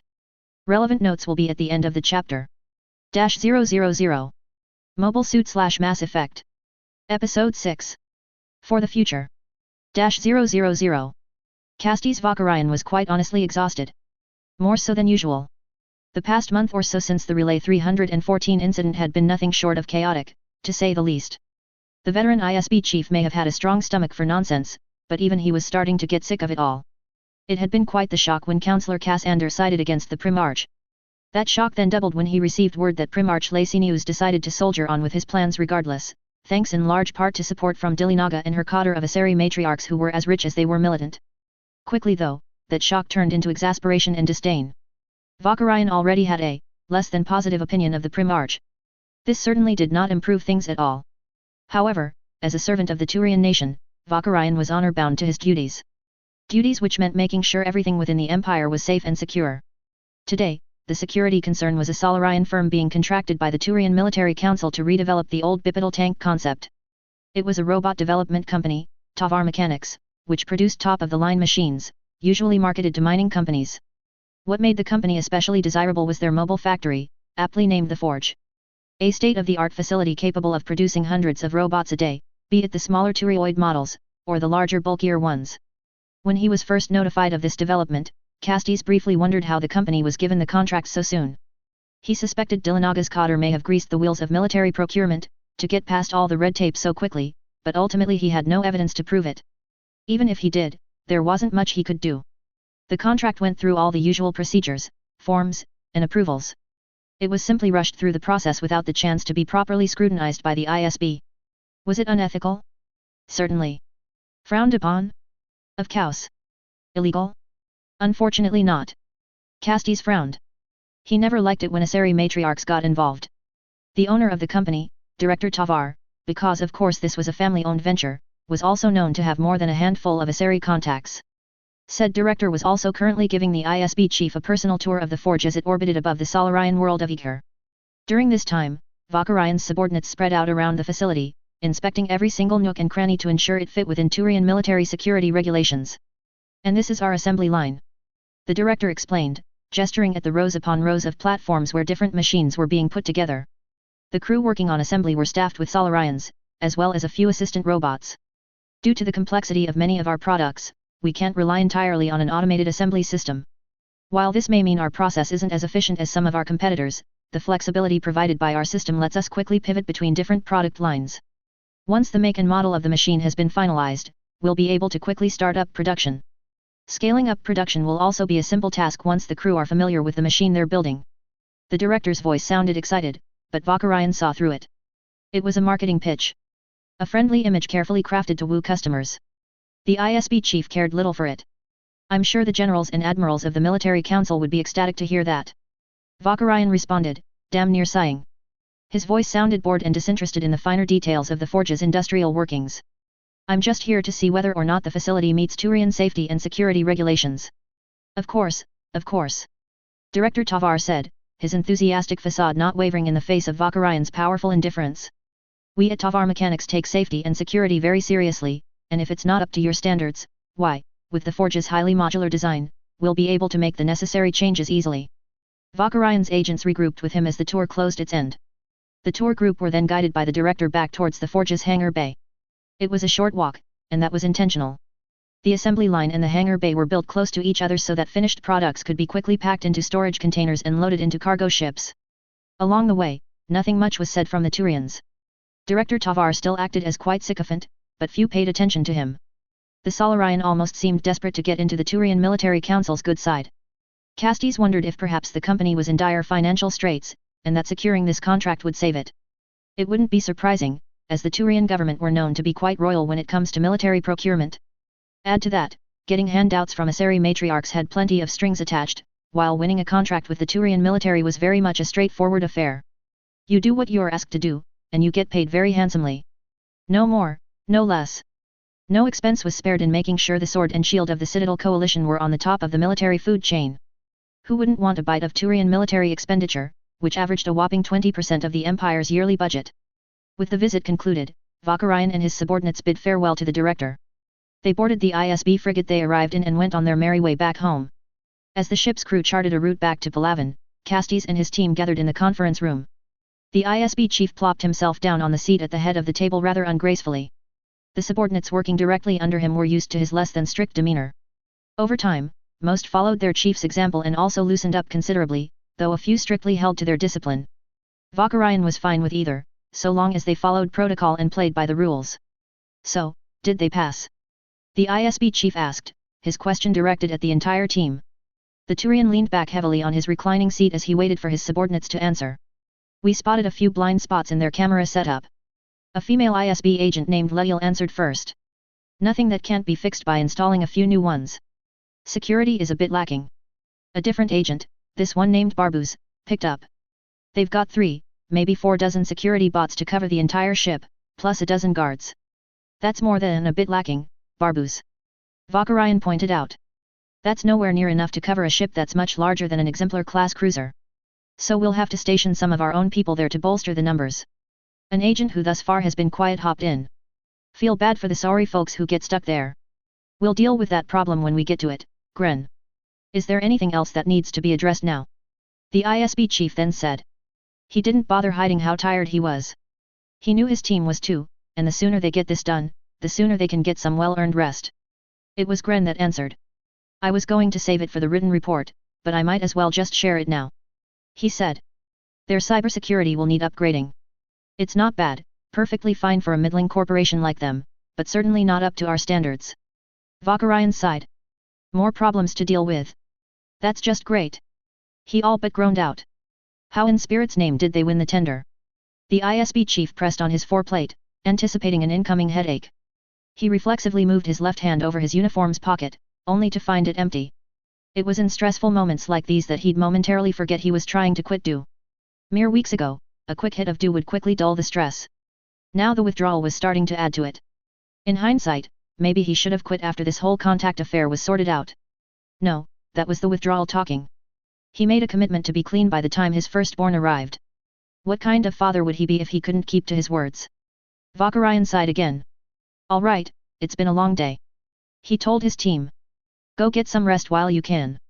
Once we're back at Fort Zier, I want your reports as soon as possible. The conference room quickly emptied as the ISB agents went off to their assigned quarters. Castes was the last Turian left in the room, left only with his thoughts.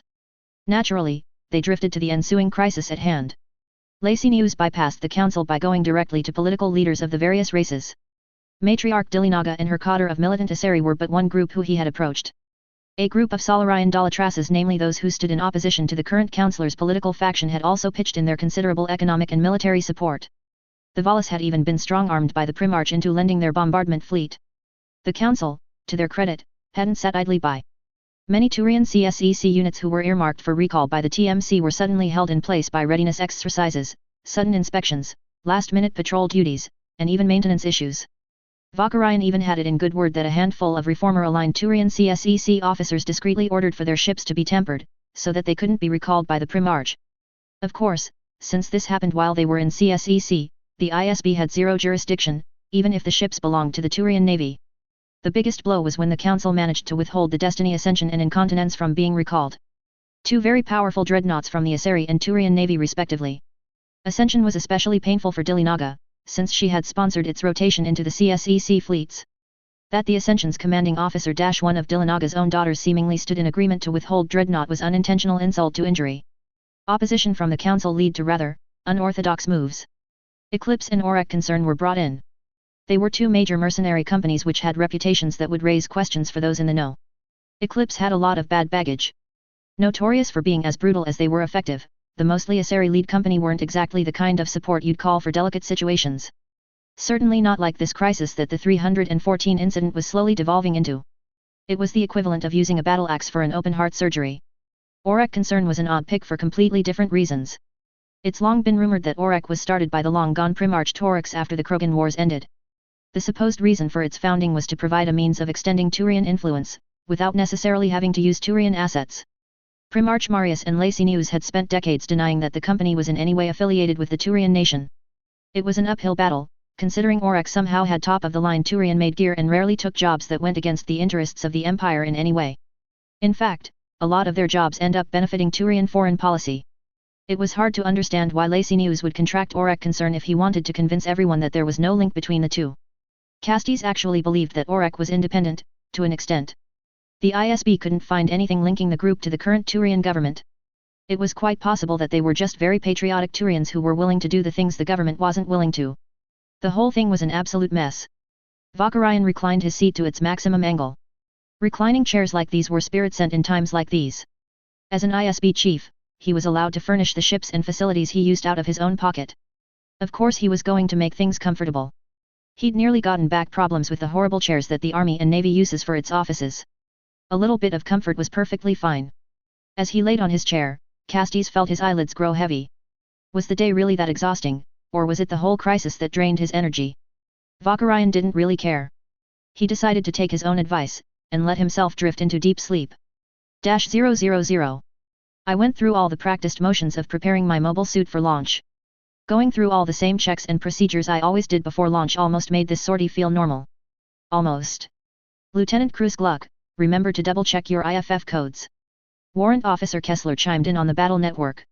Golden Beacon are friends now. Let's avoid a blue-on-blue incident on our first joint operation. I didn't miss his tone of voice. Turns out Kessler was something of a wisest. Sometimes he gives me a glimpse of what Verns must feel when I egged him on with my shenanigans. Of course, no harm was done. It was simply how he dealt with stressful situations like this one. Back on point. Golden Beacon weren't our enemies anymore, at least for the foreseeable future. It seemed impossible at first, but Bulo actually did it. She managed to talk down Father Oswin and made him come to terms. Granted, a lot of the footwork was made by the President and Congress beforehand, but it was still Bulo that sealed the deal.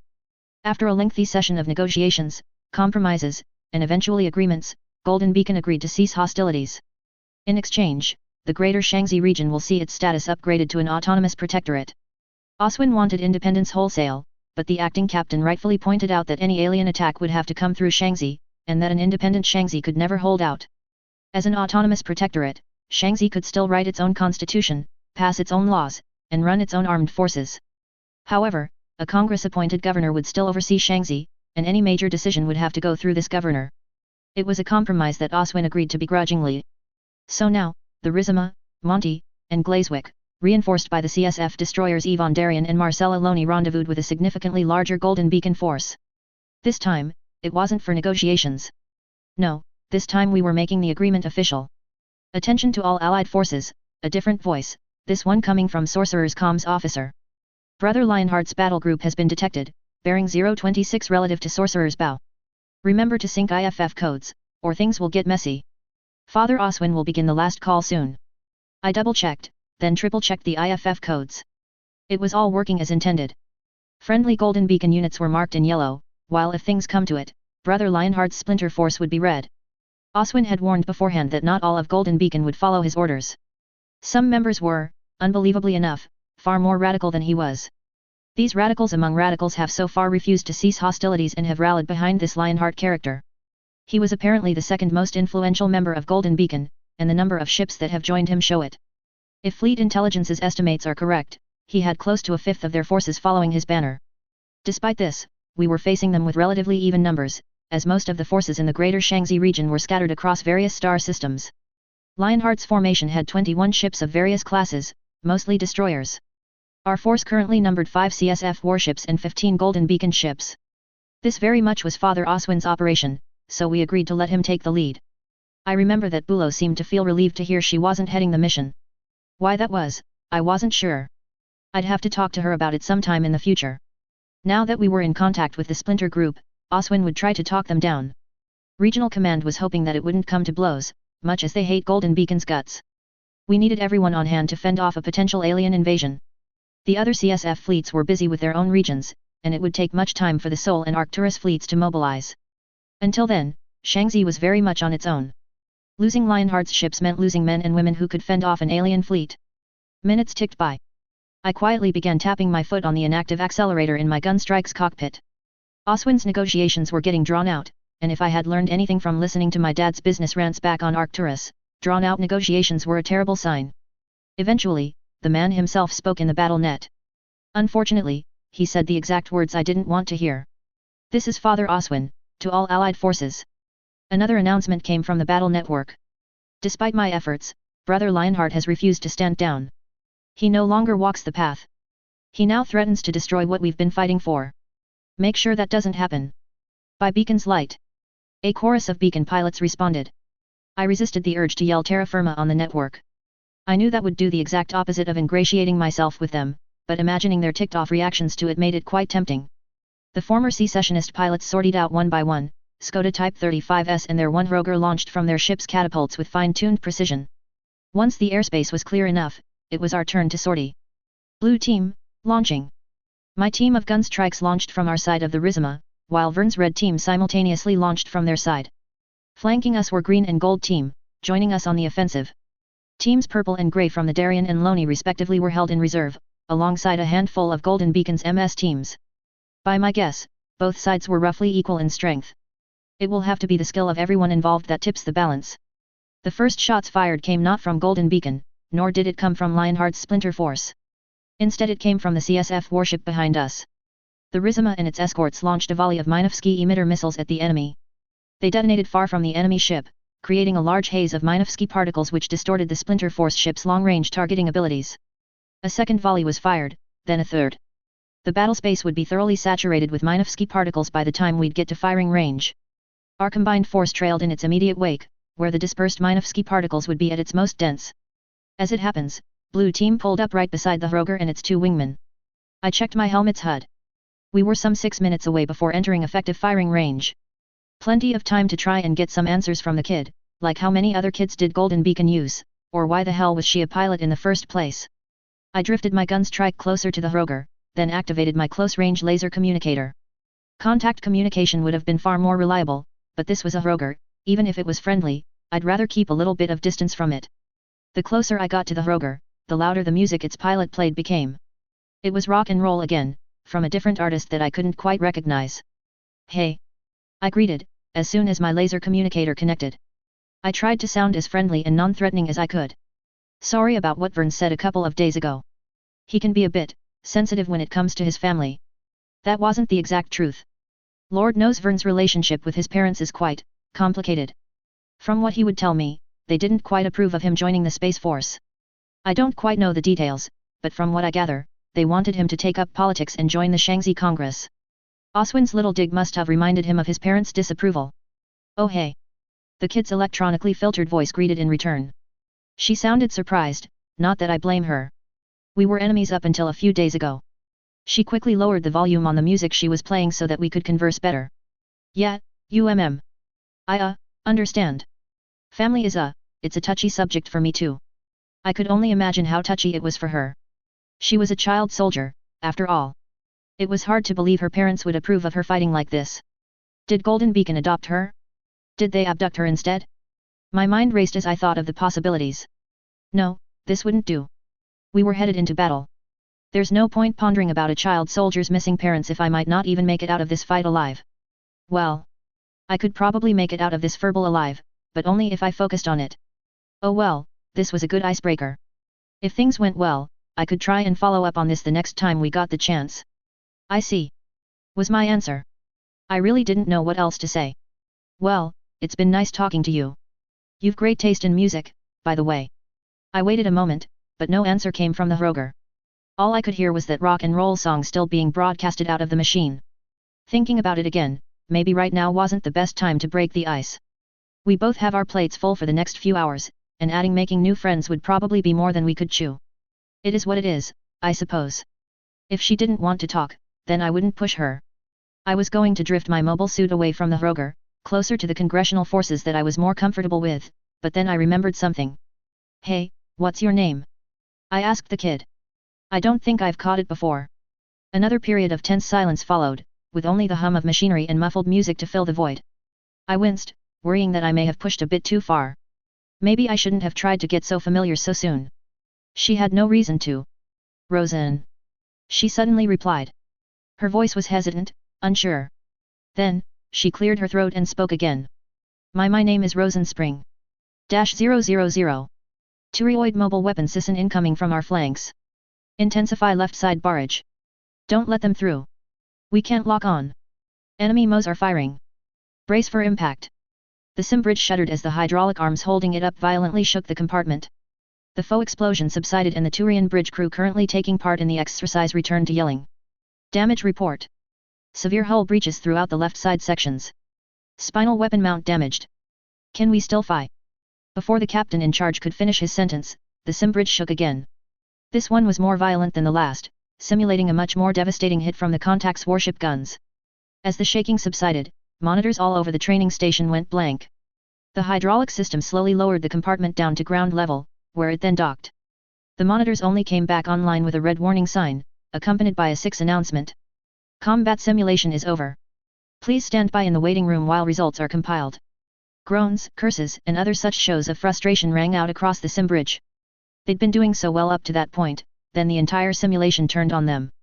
In fact, if the crew had managed to keep up their previous rate, they might have ended the sim as the single most successful crew today. Unfortunately or fortunately, it depends on the perspective. Commodore Megarius still held the top score in the current exercises, not that it meant much, really. The recently promoted Commodore had the benefit of being more intimate with the combat data collected from the 314 incident. That data was fed to the SimBridge 6, which allowed the trainers at Fort Zier to create a series of different virtual exercises, all in preparation for the upcoming expedition. One could say Herrick had a bit of an unfair advantage on these exercises, and he would wholeheartedly agree with that statement. That being said, his score was highest because of how the 6 processed the collected data. Megarius destroyed 5 out of the 7 unidentified ships which were simulated in the exercise. To achieve that, he had to sacrifice 9 of his own, out of a formation of 14. Almost double the losses, costing near 2/3 of his forces, and this was yet to count the ships that were damaged but not destroyed. It was difficult for the Commodore to be proud of that score, knowing that had it been a real battle his victory would have cost the lives of thousands. Concerningly, Megarius' new superior didn't quite see it that way. The Commodore had been placed under an old breed admiral, and one with quite the notoriety at that. De Solas Arterius. Those damned spineless imps. The admiral seethed. How are we supposed to pacify the aliens in the field, when we can't even take them on in a simulator? Megarius and Arterius were both in the observation deck, where they'd watch the different captains and commanders run the exercise again and again. At first, it was frustrating to watch his peers fail repeatedly. Later on, it became disheartening. Megarius could only sigh. The gulf between Primarch Licinius' aspirations and the reality they faced was immense. Herrick feared for the amount of bodies Licinius and Arterius would need to throw at the problem needed to bridge that gulf. Everything he'd seen so far indicated to him, that the answer would be too much. Of course, Megarius had brought his concerns to Arterius, tactfully, this time. Despite believing he had been in the right, and that he was unjustly punished, the recently promoted Commodore had indeed learned from his tussle with Skylian Sector Command. The Admiral was polite enough to hear out Megarius' concerns, but his response was troubling. That's what the simulators are for. Megarius recalled what De Solas told him in response. There hasn't been a threat that the Turian nation couldn't defeat. Once our forces are used to fighting through their radiation interference, they'll fall to us just like any other foe. That was 3 days ago, or was it 4? Watching sailors and officers rotate in and out of the SimBridge every day, day in, day out was starting to blend into each other. In any case, Arterius wasn't entirely wrong. There hasn't been an enemy that the Turian military couldn't vanquish.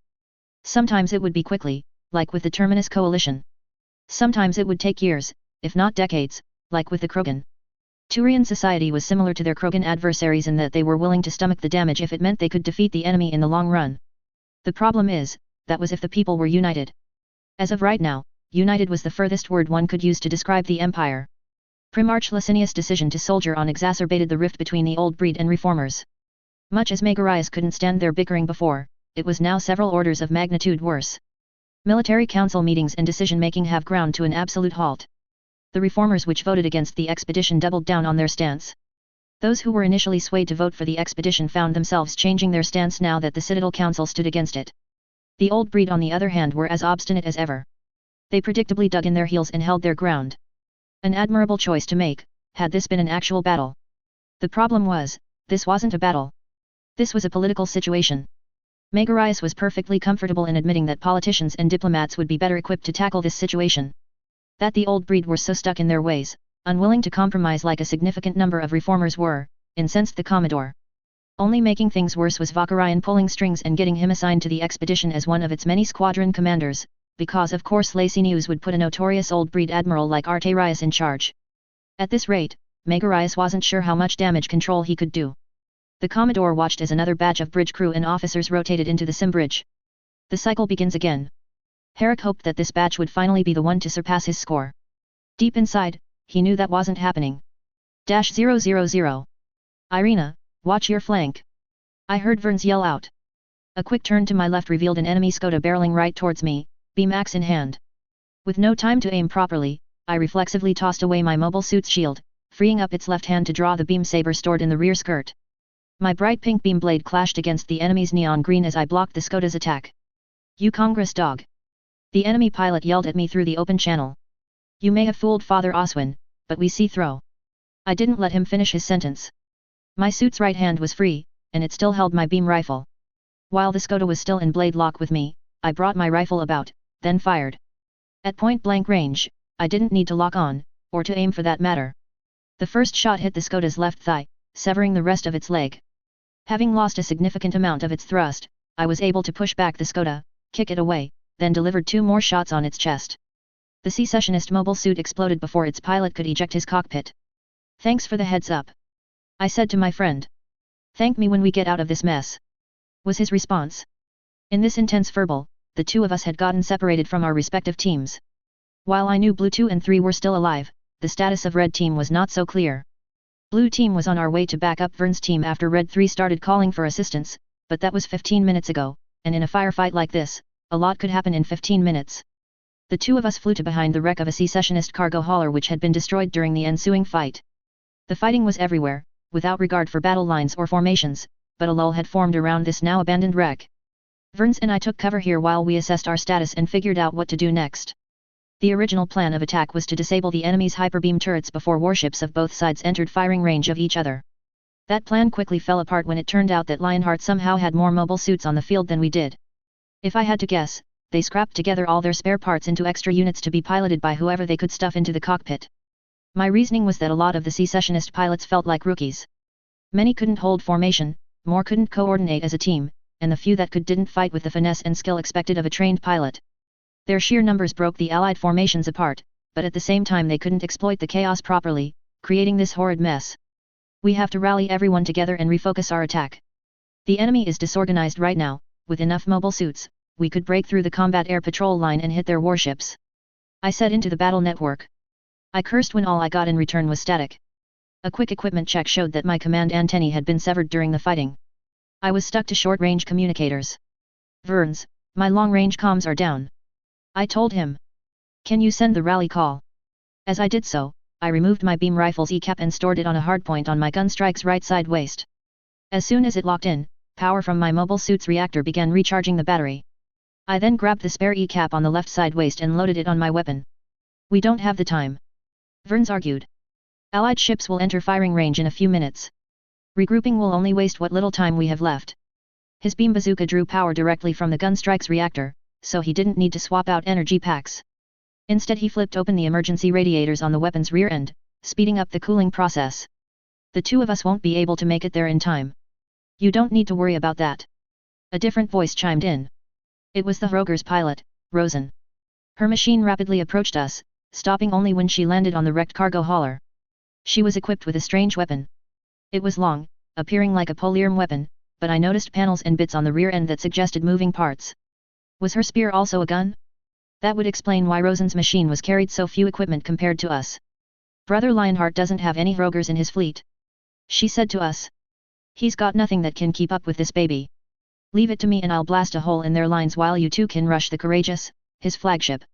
It wasn't a very sound plan, but it was the best we could come up with in such a short amount of time. I didn't know how good a pilot Rosen was, but I figured she must have been fairly good if Oswin entrusted a Roger to her care. I decided to put a little bit of faith in her. It's risky, but I suppose we can make it work. Risky's understating it. Verns grumbled. But yet, we can do this. All right. Rosen said, almost too enthusiastically. Did it not bother her that we were fighting and killing people that a few days ago, she would have considered allies? It certainly bothered me a bit how willing Golden Beacon was to take up arms against each other. I'll take the lead. Rosen continued. I'll show you how a real pilot fights. The Roger zoomed off, leaving Verns and I to play catch-up. Rosen drove her machine hard and fast, the widening gap between us reminding me just how dangerous these machines were. When she began clashing with the secessionist Skodas, the Roger's superior performance was hammered home, hard. Rosen fought like a whirlwind, her black and red suit moving like a blur. I watched as she impaled a Skoda with her beam spear, before twirling the Poliarm around as a rifle stock and pistol grip unfolded on the opposite end of its beam emitter. Rosen's Roger quickly grabbed onto the pistol grip, firing 3 high-powered shots in rapid succession, 2 of which were killing blows. It was a sight as terrifying as it was awe-inspiring.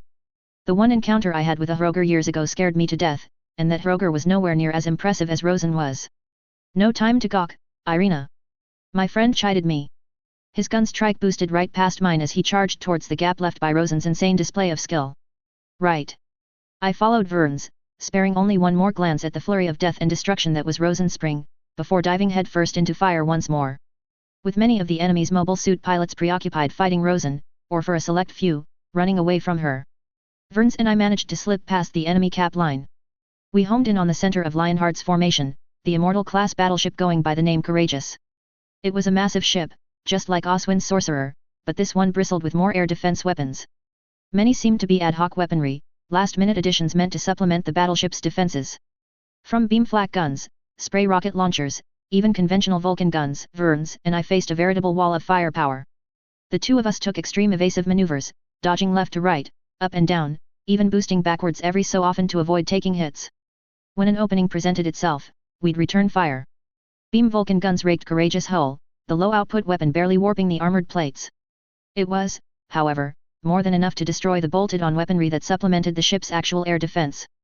With the wall of firepower slowly weakening, I began firing my beam rifle, hitting the armored beam flak turrets which posed the greatest threat to the both of us. Several bolts of green beam shots whizzed past me from the left, missing me by a hair's length.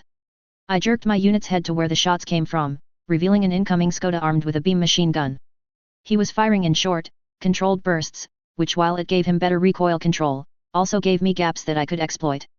I reactivated the beam saber in my machine's left hand, then charged straight at the offending Skoda. The anti-air fire targeting me had slackened, likely due to the gunner's fears of hitting the friendly Skoda. The attacking secessionist pilot kept firing his beam machine gun as he too closed the distance. He probably thought I was easy pickings without my shield, but he was dead wrong. With the beam saber active, I began spinning my gun strike's left wrist at extremely high RPMs. This was an emergency trick taught to us CSF pilots, only to be used in the direst of circumstances. At such high rotation speeds, spinning beam saber formed a sort of beam shield, which I put in front of me to block the Skoda's hail of beam shots. I could tell the opposing pilot had panicked at the sight since he seized up and kept firing, instead of boosting backwards to avoid my attack. Thanks to his momentary lapse in judgment, entering melee range was easy, but instead of cleaving the Skoda in half, I stopped spinning my beam saber and instead shoulder rammed into it. I redirected the charge towards Courageous, carrying the Skoda down with me as sort of shield. If the gunners in the Lionheart's battleship was hesitant to fire before, they wouldn't even do it now. In a move as insane as it was desperate, I drove the Skoda right into Courageous' armored citadel, where its command bridge was located. I slammed the secessionist machine violently into the ship before finishing it off with my beam saber. I only managed to avoid the following explosion which rocked the battleship and left a burning hole in its front. I fired 3 shots into that burning gap in the armor, tearing apart the ship's insides causing the few windows on the damaged area to explode outwards. Having finished my attack, I distanced myself from Courageous. Now it was Verns' turn to go on the offensive. I couldn't be 100% sure about it, but it was highly likely I had decapitated the ship's command structure. Whatever the case, Verns used the ship's faltering state to his advantage. He landed his gun strike on the battleship's armored belt, then fired his beam bazooka at point-blank range. He held the trigger, letting the weapon fire without stopping until he had burned through courageous armor, and even then, he didn't stop. Vern's disabled the safety limiter on his beam bazooka, firing as the weapon overheated and flipped open its now red-hot radiators. The high-powered beam cut ravaged the ship's internals, burning through armored bulkheads and crew compartments until it finally breached the proud warship's mass effect core. A massive explosion erupted from the ship, the perfect cue for my friend to finally make himself scarce. The ensuing explosion was spectacular. The Courageous was quite literally split in half as the damaged mass effect core detonated with all the force of a small nuclear weapon.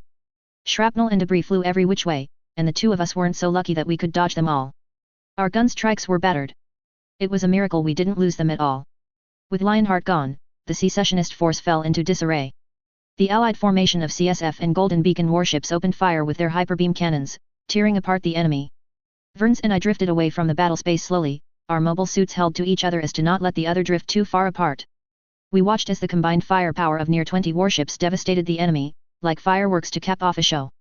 The remnants of Lionheart's forces did their damnedest to fight back, but their fate was sealed.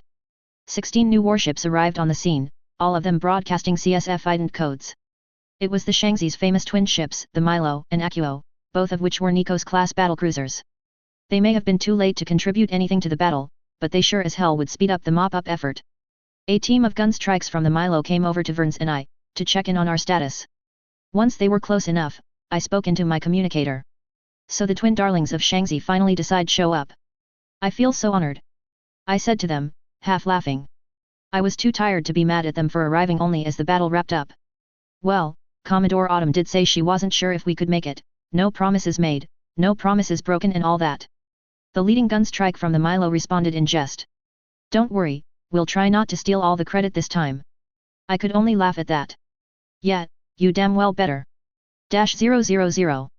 A/N. Aeon. That about wraps up the first arc of this story. There'll be a bit of a time skip between this chapter and the next. I don't want to make the same mistake as my other FIC and get bogged down in too much details, so this time skip is meant to move things along. Chapters involving strategy meetings are cool and all, but sometimes it drags the entire story to a crawl. I might publish a timeline and basic codex before I publish the next chapter. We'll see. Most of the important points are fixed, but it's the minor details that are still shifting around. I don't actually have a fixed play-by-play of how this story is going to go, only a general outline of the plot and what I intend to happen. Some things will change from the original plan as I move forward depending on if I think it'll work, or if it's better to cut it off. I'll compile all of the cut stuff and put it on a behind-the-scenes doc that I'll publish whenever I finish this FIC. Chapter 7, Re, UC 0379, 1. Chapter Text. Re, 0379, 1. The World of Mobile Suit / Mass Effect. Forward. I'm gonna be honest, I should have published this piece first. However, I finished Chapter 1 before I hashed out all the minor details and stuff, so I made the decision to upload Chapter 1 first while I smoothed everything out. Sorry for getting your hopes up for a continuation, because this is really just most of my non-spoiler world-building notes compiled together for your benefit. The possibility of Mass Effect fans unfamiliar with UC Gundam clicking on this FIC didn't occur to me until reading some comments, so consider this as my effort to get everyone reading this FIC up to speed. This'll include a general timeline of major events, as well as some codex entries to give you guys a good lay of the land. I'll also add new codex chapters as the story progresses and things get revealed. Character profiles, tech breakdowns, that kind of stuff. If you don't care about this, feel free to skip this and go straight to the actual story chapters. These codexes aren't crutches, just neat little additions for those who want to get into the lore. I always try to make sure my readers can understand these even if they're not total lore nerds like me. With that being said, let's get on with it. -000. Major Events Timeline. UC 0000, the Earth Federation is formed, with the charter signed in Laplace Station. Humanity transitions from the Anno Domini calendar to Universal Century. Construction of giant space stations and O'Neill cylinders allow for the mass migration of mankind into the space. Meanwhile, unknown to the rest of the galaxy, the Turian unification wars begins. UC 0062, the colony cluster Side 3 declares its independence from the Earth Federation, raises its own defense forces, and starts a long brewing Cold War between Side 3 and the Federation. At the same time, Citadel Coalition fleets lay siege to the Rachni homeworld of Soon, where they hammer the final nail to end the Rachni War. Many splinter fleets remain, but they too are ultimately hunted down and destroyed. UC 0068, the man behind the Side 3 independence movement dies, allegedly assassinated by Federation agents. The Zabi family takes over in his absence and renames Side 3 into the Principality of Zan. The Turian unification wars ends decisively as Palavan reasserts its control over the colonies. UC 0079, Gundam 1979/The Origin, the one-year war erupts between the Principality of Zin and the Earth Federation. Billions die in the ensuing fighting due to rampant usage of weapons of mass destruction. UC 0080, Zin is ultimately forced to surrender after the ruling Zabi family is destroyed during the Battle of Abaochu. The Principality is reorganized into the Republic of Zin, a semi-autonomous protectorate subservient to the Earth Federation. UC 0083, Gundam Stardust Memories/0083 Rebellion, Zin remnants launch Operation Stardust, devastating much of the North American continent and creating impetus for the creation of the Titans Organization, a paramilitary police force whose sole purpose is to root out and destroy any potential separatist movement in the Earth sphere. UC 0087, Zeta Gundam, the rebel groups AEUG and Karaba staffed by rogue Federation informers and officers launch an uprising against the increasingly tyrannical Titans. The Titans are outed as being practically genocidal, causing the Federation at large to disavow the group and cut off all support. The organization is ultimately destroyed in the Battle of Gryps. UC 0088, Double Zeta Gundam, a resurgent Zinic faction calling themselves Neozin, centered around the mobile asteroid base Axis, launches an assault against a weakened Earth Federation. They are ultimately defeated by combined AEUG and Karaba forces, but not before taking heavy losses.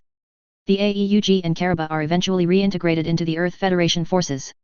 UC 0093, Char's counterattack, after taking time to recover their strength, a reborn Neozin faction led by Char Aznable, son of the Zinic movement's original founder, attempts to drop the heavily damaged Axis on Earth, but is thwarted by former AEUG and Karaba forces, now operating as the Earth Federation's Londo Bell Special Forces Group.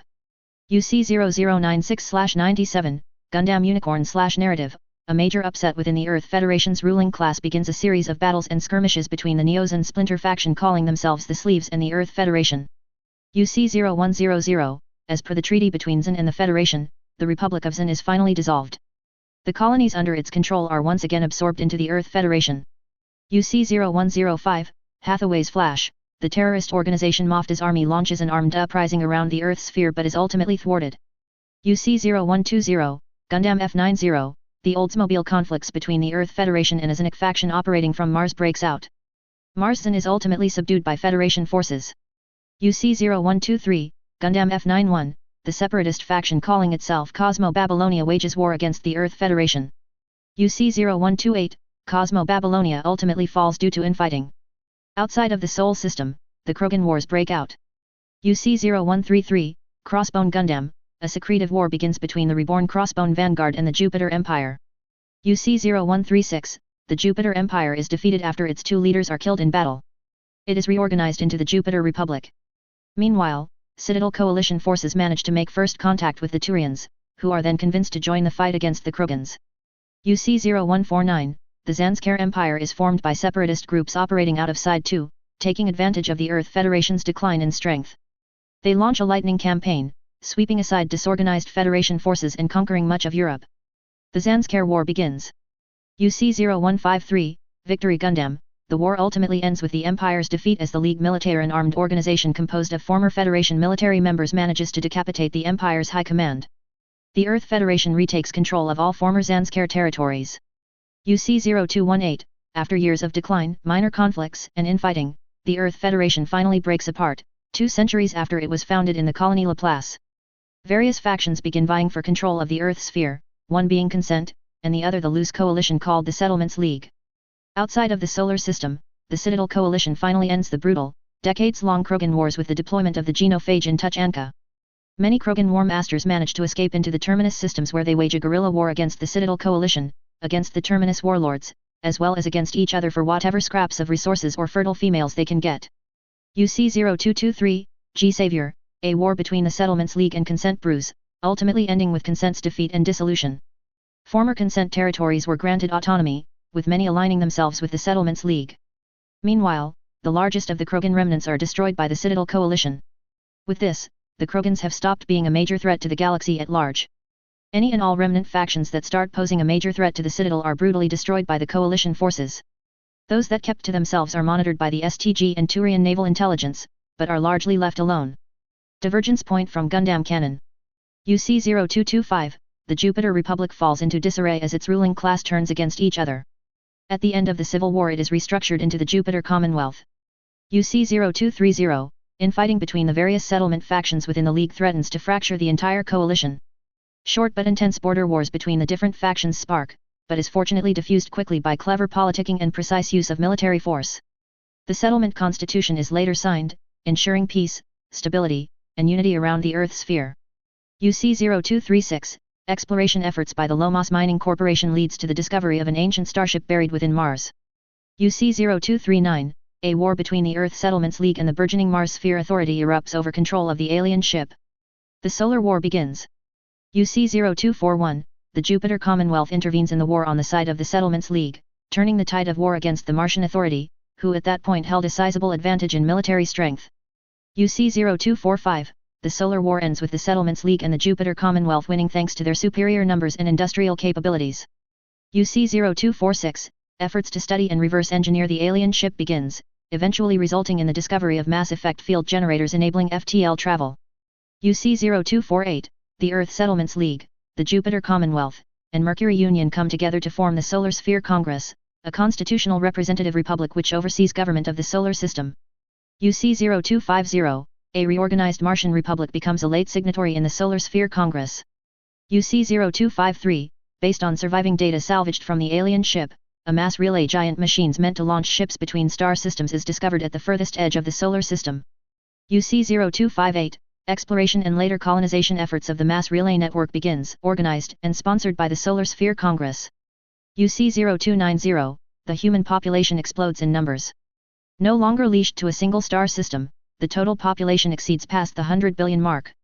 UC-0295, extrasolar separatist groups begin gaining traction, feeding on restless sentiment among extrasolar colonies. UC-0301, multiple secessionist groups begin their uprising campaigns, attempting to secede from the Solar Congress. The secession crisis starts. UC-0351, after years of anti-insurgency operations, negotiations, and later concessions, a significant majority of the secessionist movement has been appeased and agreed to stand down. Those that couldn't be bargained with were eventually neutralized by force. Only a few radical elements remain militant, a shadow of their former glory. UC-0353, in a bid to avoid regional favoritism and stimulate growth in various sections of the growing stellar nation, the capital of the Solar Sphere Congress is relocated from Granada City in Luna, to the mobile colony Arcturus. This new capital is expected to relocate to a different region every 2 election cycles. UC-0356, the Congressional Armed Forces receives support from Congress to begin the Advanced Stellar Technologies Program, AST, with the leading military contractors in the solar sphere. Various sub-projects are started covering almost all aspects of the military, from mobile suits and warship propulsion, to electronic warfare and weapon systems, among others. UC-0360, the AST program first results in a new generation of warships, capable of operating in space, in atmosphere, and also engage in at the time unheard of FTL speeds. The parallel mobile suit project suffers repeated delays and restarts. UC-0379, mobile suit/Mass Effect, the first contact war breaks out. -000. Codex, factions and sub-factions. Major faction, Solar Sphere Congress. Acting as the glue binding humanity together, this constitutional republic governs mankind as it expands through the stars. Governance of its territories is mostly passed off to regional governors or colony leaders, with Central Congress itself only dictating general policy. Each territory and region has representatives in the Central Congress, which holds sessions in the mobile colony Arcturus. The SSC separates its government into the legislative branch, which is made up of central and regional congresses. The executive branch headed by the president, and the judicial branch, staffed by central and regional courts. Elections for the legislative and executive branches are held every 5 years, and candidates are only allowed to serve 3 terms, bar extraordinary circumstances. Subfaction, Congressional Armed Forces. Acting as the sword and shield of the Solar Congress, the armed forces can be divided into 3 distinct branches, that being the Congressional Terrestrial Forces, the Congressional Space Forces, and the Colony Defense Forces. Overall command of the CAF falls under the President as the Commander-in-Chief, though generally it is the Minister of Defense and the Joint Chiefs of Staff that manages the day-to-day and week-to-week dealings of the military. Congressional Terrestrial Forces. A massive all-volunteer, standing force. These are the men and women that are expected to engage in the brunt of campaigns, like during the secession crisis where the CTF was deployed in force to stop the Red Fang organization while it attempted to take Mindwar and its orbiting colonies. The CTF can then be further divided into the Army and Navy, with each specializing in their respective domains. The Army maintains a large fleet of mobile suits and land ships, necessary equipment to take and hold ground against an enemy force. The Army also commands ground-based air assets, such as atmospheric fighters, patrol planes, and bombers. The Navy, on the other hand, maintains a much smaller fleet of mobile suits compared to the Army Corps. Instead, this branch of the CTF focuses on more conventional platforms such as surface warships, submarines, as well as troop transports and naval air assets. When not deployed, CTF units are concentrated in large, expansive military bases that can accommodate all their equipment. In a bid to avoid regionalism, Central Congress has mandated that CTF units must be of mixed origin and must rebase every 5 years. This is done in hopes of keeping CTF units from becoming too sympathetic to certain territories, lest their loyalties become dubious. Combat missions aren't the only duties of the CTF.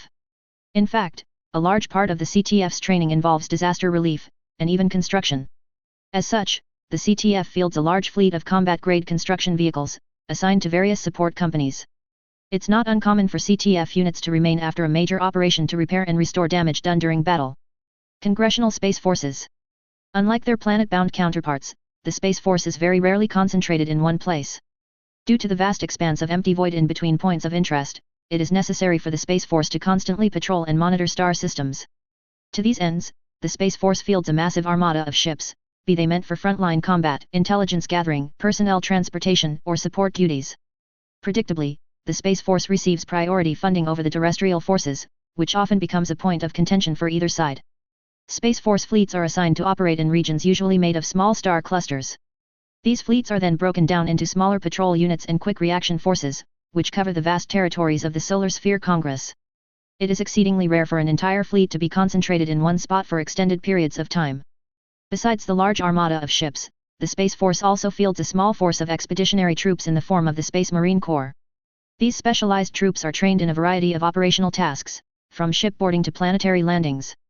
Unlike the Army, the Marines aren't expected to hold ground or fight a planetary war for extended periods of time, and as such are generally lightly armed and lack heavy equipment like emplaced artillery or construction vehicles. Major faction, Citadel Coalition. A loose federation of various races, the Citadel Coalition governs what many consider as civilized space. They act as a stabilizing force in an otherwise chaotic galaxy, doubly so since the end of the Rachni and Krogan Wars. The Citadel Coalition dictates the general direction in which galactic politics will follow. So strong is their influence, that even non-members will have to take heed of developments in coalition politics.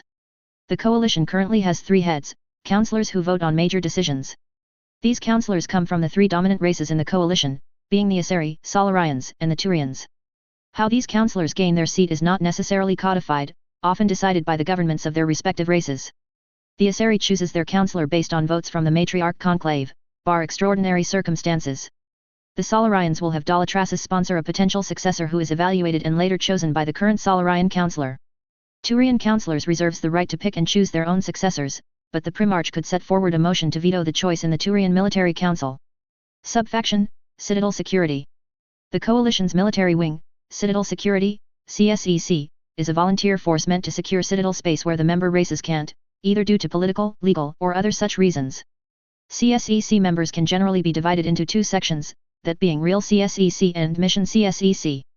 Real CSEC are units raised, trained, and armed by the Citadel Coalition itself. These are mixed units that have no allegiances tying them to any of the member races, and as such cannot be recalled or commanded by anybody else but CSEC officers. Real CSEC units are often smaller and less well equipped as their Mission CSEC counterparts, often relying on hand-me-down gear donated or sold from the various member nations at best, or using equipment bought from the civilian market at worst. Mission CSEC are units donated from member races to join CSEC's ranks for a certain amount of time.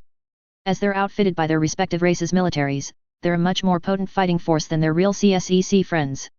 However, due to their nature as donated units, there are times when Mission CSEC units have to choose between following coalition orders, or adhering to their own government's wishes. These moments are rare, as CSEC strategists are always careful when choosing what assignments Mission CSEC units are given, but they happen enough that it's not an issue that can be taken lightly. Major faction, Turian Empire. With most races, it's common to see them as nations that field armies. With the Turians, it may be more accurate to say that they are an army that runs a nation. These militaristic roots come from the dominant nation-state of Palavan, Cyprutine. As this nation slowly came to control much of the planet, other nations have begun adopting a Cyprutinian-style militarized society. This remains to this day, as even more moderate and less bellicose nations and colonies are still highly militaristic by other races' standards. The Turian Empire is led by a Primarch. The Primarch must first have earned a seat in the Turian Military Council, and then must have reached the appropriate rank in society before he or she can be allowed to ascend to the rank. As a primarch, this Turian exercises powers that other races may call dictatorial had he or she not been held in check by the Turian Military Council. Subfaction, Turian Navy. The largest and most powerful branch of the Turian military, the Turian Navy stands as what is potentially the deadliest fighting force in the entire galaxy. The Turian Navy fields a massive armada, eclipsing both the Solarians and Asari combined together. These fleets patrol Citadel space, keeping them secure from pirates and other ne'er-do-wells that seek to harm the people of the Citadel coalition. In rare occasions, Turian Navy formations will venture beyond Citadel space as expeditions. These expeditions often have a specific goal in mind, be it to pacify a rowdy Terminus or a Decan warlord, or on rare occasions to hunt down a Krogan or Rachni splinter force that somehow eluded annihilation at the end of their respective wars. The Turian Navy isn't just about warships and battle fleets, as every vessel carries with it a contingent of the Special Naval Landing Force. These are light expeditionary ground forces, usually meant as quick reaction forces that can quickly deploy to wherever they are needed. Subfaction, Turian Army. Where the Special Naval Landing Force are quick reaction forces often lightly armed and meant for short operations, the Army is the exact opposite. A Turian Army group is what's deployed when a quick raid or landing operation isn't quite enough to deal with the threat. These massive divisions exist to wage campaigns of global war and conquest, an art that the Solarians and Asari have seemingly forgotten, or perhaps never learned. Due to the nature of their mission requirements, the Turian Army fields massive formations of hover tanks, heavy infantry, engineer companies, and other such implements of war. The last time the Turian Army has met its match was in the Krogan Wars. Since then, they have never known defeat. Minor faction, Golden Beacon. Golden Beacon is one of many remaining secessionist factions that refused to surrender after the secession crisis ended, having split off from its parent organization Beacon. Despite losing much of their strength since the end of the crisis, they remain a serious threat due to their sizable fleet and experienced mobile suit pilots. Golden Beacon operates exclusively in the Greater Shangzi cluster, with their end goal being the establishment of an independent Shangzi. They've maintained steady numbers over the years, even managing to pick up a sizable number of new recruits after the economic slump of UC 0367-000. Codex, Machines and Mobile Weapons. Solar Sphere Congress Mobile Suits. CSF Mobile Suit M18 Gunstrike, the workhorse mobile suit of the Congressional Space Force. The Gunstrike line of MS have been in service since UC 0328, being fielded just at the tail end of the secession crisis. The Gunstrike joined the Space Force as a replacement for the aging but still high-performing M14 Gunstrider family of mobile suits. While the official reason for the replacement was due to the Gunstrider's expensive operational costs, a secondary reason is due to multiple secessionist factions gaining access to the original blueprints of the Gunstrider, allowing them to produce their own, and potentially leeching off congressional supply lines. The Gunstrike has significant parts commonality with the Congressional Army's own fleet of mobile suits, which drives down operational costs and logistics complexity. This parts commonality is kept up as the Space Force continually upgraded and updated the machine, eventually bringing it to the current E/F models in service. Because it is a Space Force suit, the Gunstrike is extremely modular, and can be equipped with a large variety of optional specialized mission equipment. This ranges from a radome backpack for long-range recon and electronic warfare, to atmospheric flight units. CAF Mobile Suit M16 Gunfighter, the older sibling to the Gunstrike, the Gunfighter is the Army's workhorse mobile suit. It was developed to be a cheaper supplement to the pre-existing force of M15 Gunnikers, which incurs expensive maintenance costs for its unmatched performance. As time went on, the Gunfighter found itself pressed into more and more duties, ostensibly so that the Army could focus all of its Gunnikers for frontline duty, but in reality due to fears that secessionist forces may have also stolen the blueprints for the M15. Modularity was not originally a part of the Gunfighter's design, but as the Army pushed it into more and more roles, specialized mission packs were eventually developed for it. Upgrade packages have also been developed for the M16, eventually bringing it up to a comparable performance to the Gunniker. The current variant in use by the Army is the Mod 70 variant, which has 40% parts commonality with the Gunstrike. CAF Mobile Suit M15 Gunniker, as the Gunstrider's terrestrial counterpart, the Gunniker was functionally untouchable by contemporary secessionist machines. However, it started meeting its match in the form of secessionist Gunstrider copies during the height of the secession crisis. Multiple upgrade packages would be developed for the Gunniker in order to stay ahead in the ensuing arms race. The M15's amazing performance eventually became a problem for the Army, as secessionist cells made numerous attempts to steal its blueprints, leading to the destruction of an entire Gunniker team in UC 0313. The first in the entire crisis. Only 2 of the 3 Gunnikers were recovered, with the third having gone missing. Concerns that the secessionists may be reverse engineering the M15 lead to the Army reducing Gunniker procurements significantly, pivoting to the cheaper though not as potent Gunfighter. CSF Mobile Suit M14 Gunstrider, introduced just as the secessionist crisis began, the Gunstrider has become something of a legend among mobile suit pilots. Its performance was second to none at the time of its debut. For years it held a solid 9-to-1 kill ratio against its secessionist foes, a gap that only shrank at the end of its service when secessionist Gunstrider copies began getting fielded. Secessionist Mobile Suits. Skoda Mobile Suits, a catch-all name for secessionist mobile suits which are either derived or developed from the Gunstrider's stolen blueprints, the Skoda has seen widespread use by secessionist factions from all across the solar sphere.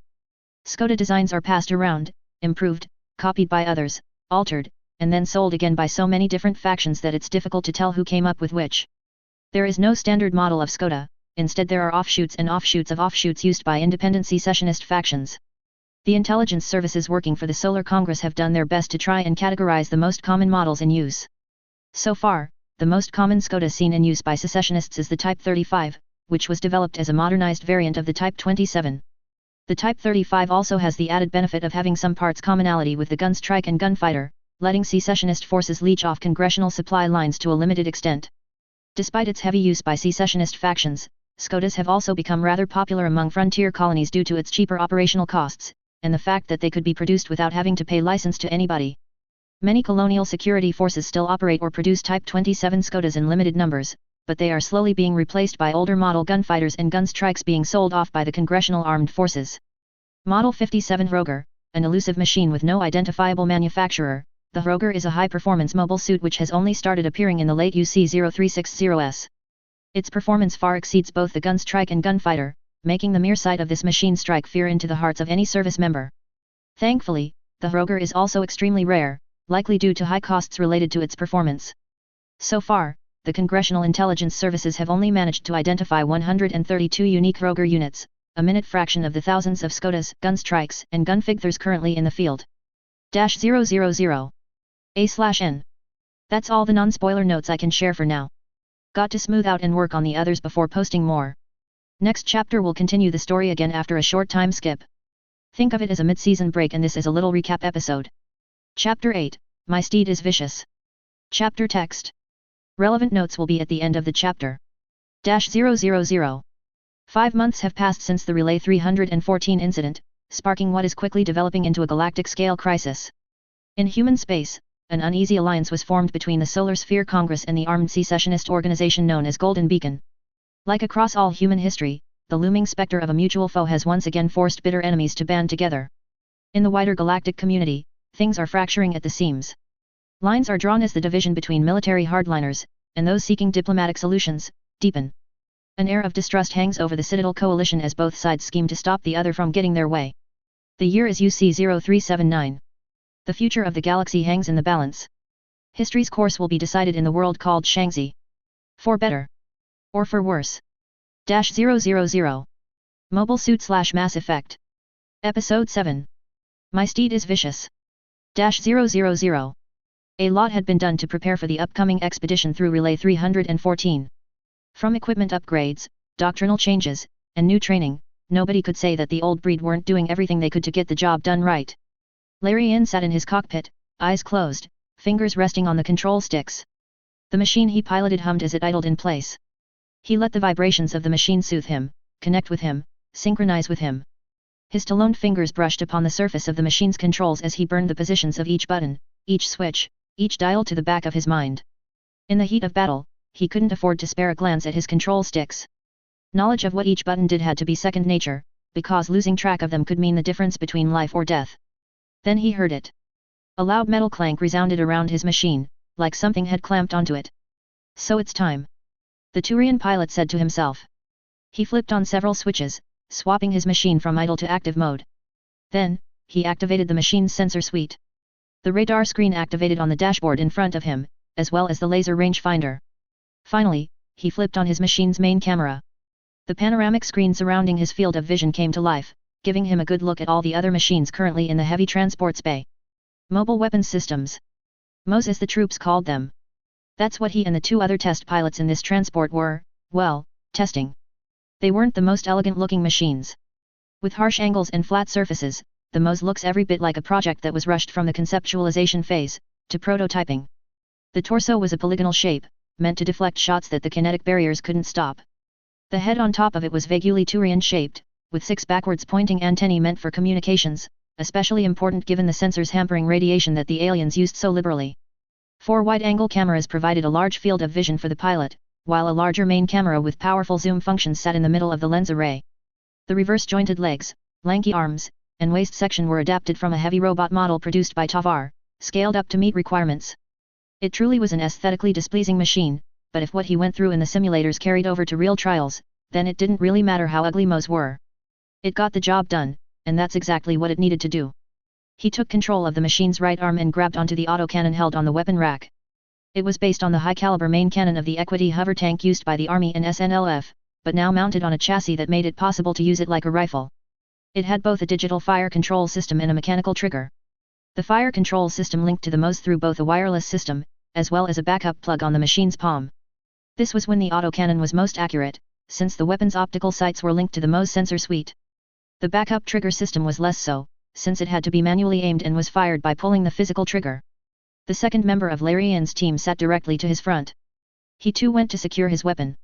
It was a converted artillery piece, modified to become a MOS-used sniper rifle. Its massive size and hideous recoil meant that a bipod had to be fabricated for it. It shared the autocannon's digital fire control system and redundant mechanical trigger, though calibrated for better long-range targeting capabilities. The third and final member of the team was armed with what test pilots were calling a rotary cannon. After all, it was basically 3 high-caliber cannons mounted on a rotating assembly. Functionally, it was like a supersized general-purpose machine gun. The rotary cannon had both a bipod for in-placed firing, and an overhand grip for whenever the pilot needed to fire from the hip, so to speak. With the autocannon secured, he grabbed the large shield with his MOS left arm. It wasn't just a slab of armor, but also came with kinetic barriers. The machine itself may have came equipped with barriers of its own, but the additional protection afforded by the shield was something Larry Ian didn't mind. This is ORAC 1, all systems showing red. Ready for combat trials. Lavian reported. ORAC 2, same here. ORAC 3, waiting for drop. His wingmen were ready too. Larry Ian took a deep breath, then tightened his grip onto the control sticks. Confirmed, ORAC team. The test handler said. Your objective is to find and destroy Barak team before they can destroy you. Last team standing wins. Months of training in the simulator had come down to this. Metal clamps held ORAC team's MOS units up as the floor beneath them opened, revealing Meany's surface whizzing past the transport at rapid pace. Larry Ian made final checks on his machine as the transport began slowing down. The inertia of the heavy craft's deceleration was felt even inside the MOS, as it lacked the advanced inertial dampeners that were present in an aircraft's cockpit. A strange omission, considering the cockpit was lifted almost directly from the VF-109 Long Talon used extensively by the Turian Navy as their mainline interceptor. Lack of inertial dampeners aside, the cockpit module was everything that Larry Ian expected from something made by Caminus Aeronautics.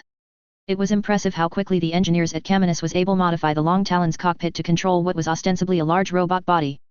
It was a true achievement in engineering. All right, ORAC team, listen up. A different voice from the test handler spoke up.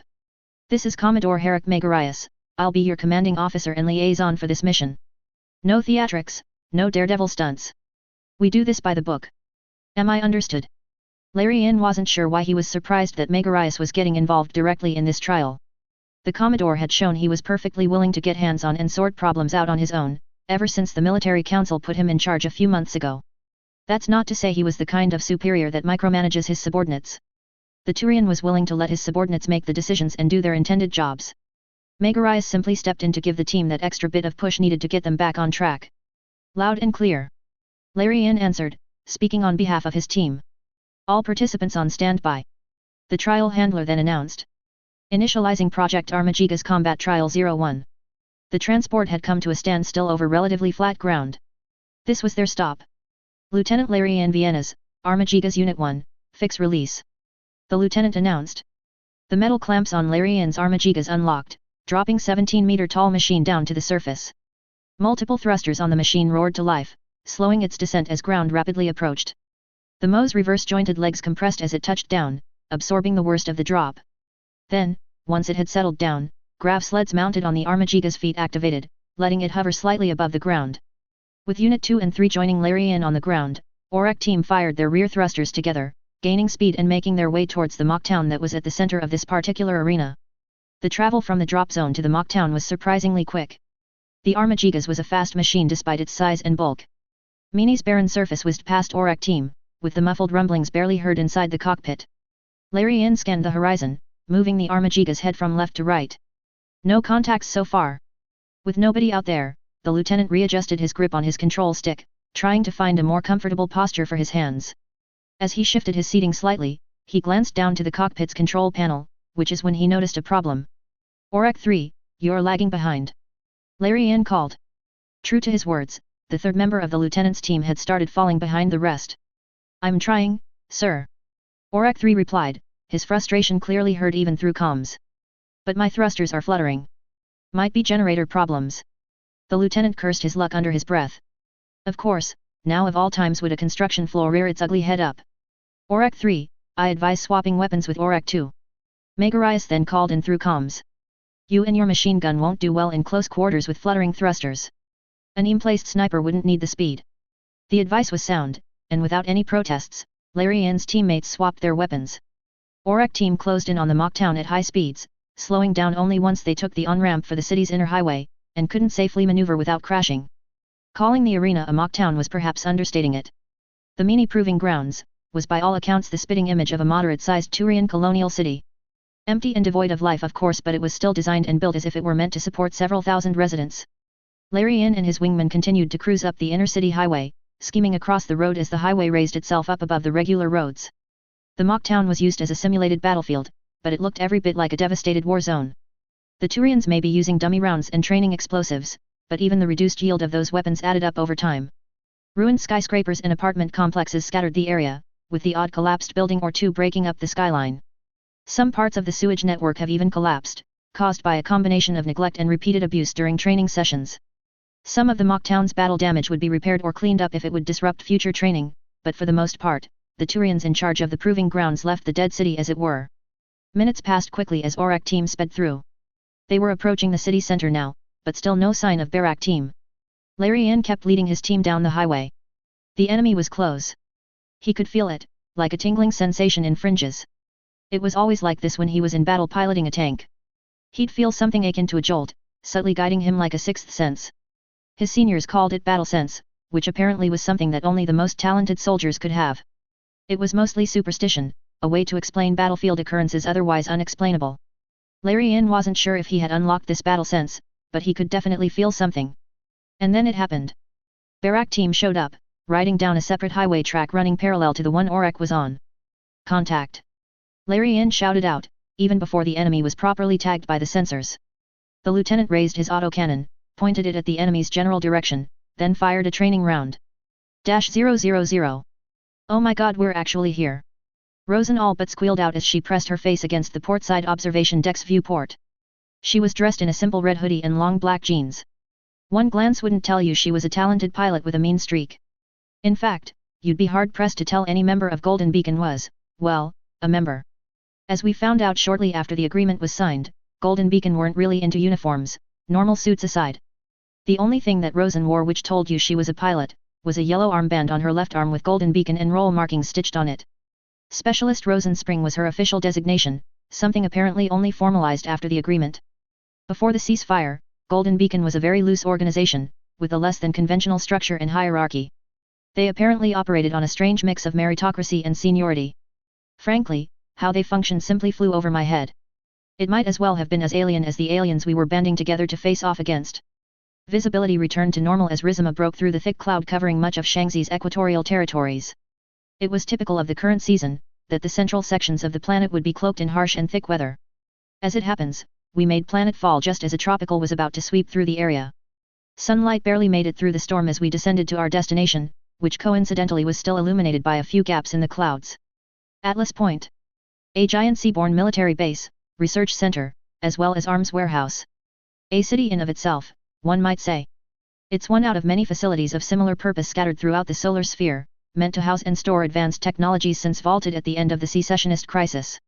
It wasn't far off to say that these vaults were home to some of the most dangerous weapons ever produced by mankind. Thankfully, the one in Shangzi didn't house anything so apocalyptic, at least none to my knowledge. Rizima gently splashed down on the waters close to Atlas Point, after which her Mass Effect core was powered down. The vast majority of Space Force vessels were designed to be buoyant, in case ground facilities were at capacity. Today was one of those days as Atlas Point's docks were currently at capacity servicing the terrestrial forces' naval vessels. Upgrades, retrofits, and other such works were being carried out, and that took precedent over what ultimately boils down to a cargo transfer between the Vault and Rizima. Regardless of how mundane what we were doing boiled down to, that didn't do much to stifle Rosen's excitement for this visit. She was practically bouncing on the spot, like a kid waiting to run into a candy store. I almost envy that childlike wonder she had on her. Calm down, Rosen. I told her, finding a smile tug at my lips. Her joy truly was infectious. We're not even picking up anything fancy. So what if it's nothing fancy? It's still Atlas Point. A vault. I always dreamed to get a chance to peek at what's inside. She said in return, still enraptured by the floating facility that Rizma was steaming towards, not even bothering to look back at me. I shook my head and laughed lightly. You know, Atlas doesn't really house anything fancy, not like the vaults in Mars or Arcturus. I said, shrugging. I mean, I guess it's still pretty neat gear, Bulletin. Pretty neat. Rosen suddenly whirled around, her face seeming insulted at my choice of words. Some of the things in Atlas are like a gearhead's dream come true. Even the not secret stuff are amazing. Like beam shields. Do you know how amazing beam shields are? I held my hands up in mock surrender as the young pilot continued her rant. She went on and on about all the amazing feats and achievements of pilots and mobile suits she read or watched about, be it from the One-Year War or the secessionist crisis. Her rant turned into a bit of a blur and I lost track of how long she'd been going until Rosen was interrupted by a knock on the door, followed by it sliding open. Vern's head came in looking for the two of us. Specialist Spring, Lieutenant Cruz Gluck, the heavy lifters will be here shortly. We should prepare our machines for transit. He said, in an increasingly all too common overly formal tone of voice. He was always like this when Rosen was around. I wasn't quite sure how to feel about it. On one hand, I understand the desire to drill some discipline into the young pilot. Red 3 took serious injury during the battle against Brother Lionheart's forces and is now stuck on medical leave, creating a vacancy in Rizma's pilot roster. The exact details currently elude me, but Father Oswin agreed to loan Rosen to us as a show of good faith and Bulo, who as of the moment was still acting captain of the Rizma, accepted. On the other hand, it didn't feel right being on the receiving end of that cold, professional facade Verns had adopted. I spent years cracking through that man's shell, but now it was like I was back to square one whenever Rosen was around. Having Vern seemingly close himself again, while Rosen was slowly opening up to me, well, calling frustrating was a bit of an understatement. Aye, Lieutenant. Rosen sprang into a salute, a massive smile still plastered on her face. She was certainly excited to get to Atlas. Whatever Vern's reaction was to the young pilot's antics, was hard to tell. He was stiff and his face held to a neutral expression. It was impressive how straight of a line his lips were, curling into neither a frown, nor a smile. Whatever emotions could be betrayed by his eyes were hidden by the reflective goggles he wore. It really was like my first few years working with him, all over again. Regardless of all that, the three of us made our way down from the observation deck to Rizma's hangar. The mobile suit technicians were hard at work preparing our machines so that they would be ready by the time the heavy lifters from Atlas arrived. A handful of Golden Beacon technicians were also present, working on Rosen's Hroger. Oswin evidently didn't trust CSF technicians enough to work on the jewel of his mobile suit force. Whether it was because he didn't think we were capable of working on it well, or if he was worried we'd sabotage or try to learn its secrets, well, it didn't really matter. I went to my gun's trike and worked with Derek to bring it out to the launch deck. It was simple enough to do, a task completed in a few short minutes. Opening the cockpit hit me with the smell of seawater. I took a deep breath and indulged myself. It'd been a while since I came Shangzi and simply rested. Ever since first contact happened all those months ago, it had been non-stop preparations for a potential invasion. Tensions and fears were running high, getting everyone strung up. I thought that as time passed we'd eventually wind down. The novelty of our predicament would wear off eventually, and we'd face it like any other threat we faced before, but that wasn't what happened at all. Every day that passed simply made the anxiety worse. With every moment that passed, more and more opportunities came to ask questions, to wonder and to think about the full scope of what was going on. The lack of answers left too much room for imagination and speculation that was slowly feeding into the fears and anxiety of the population.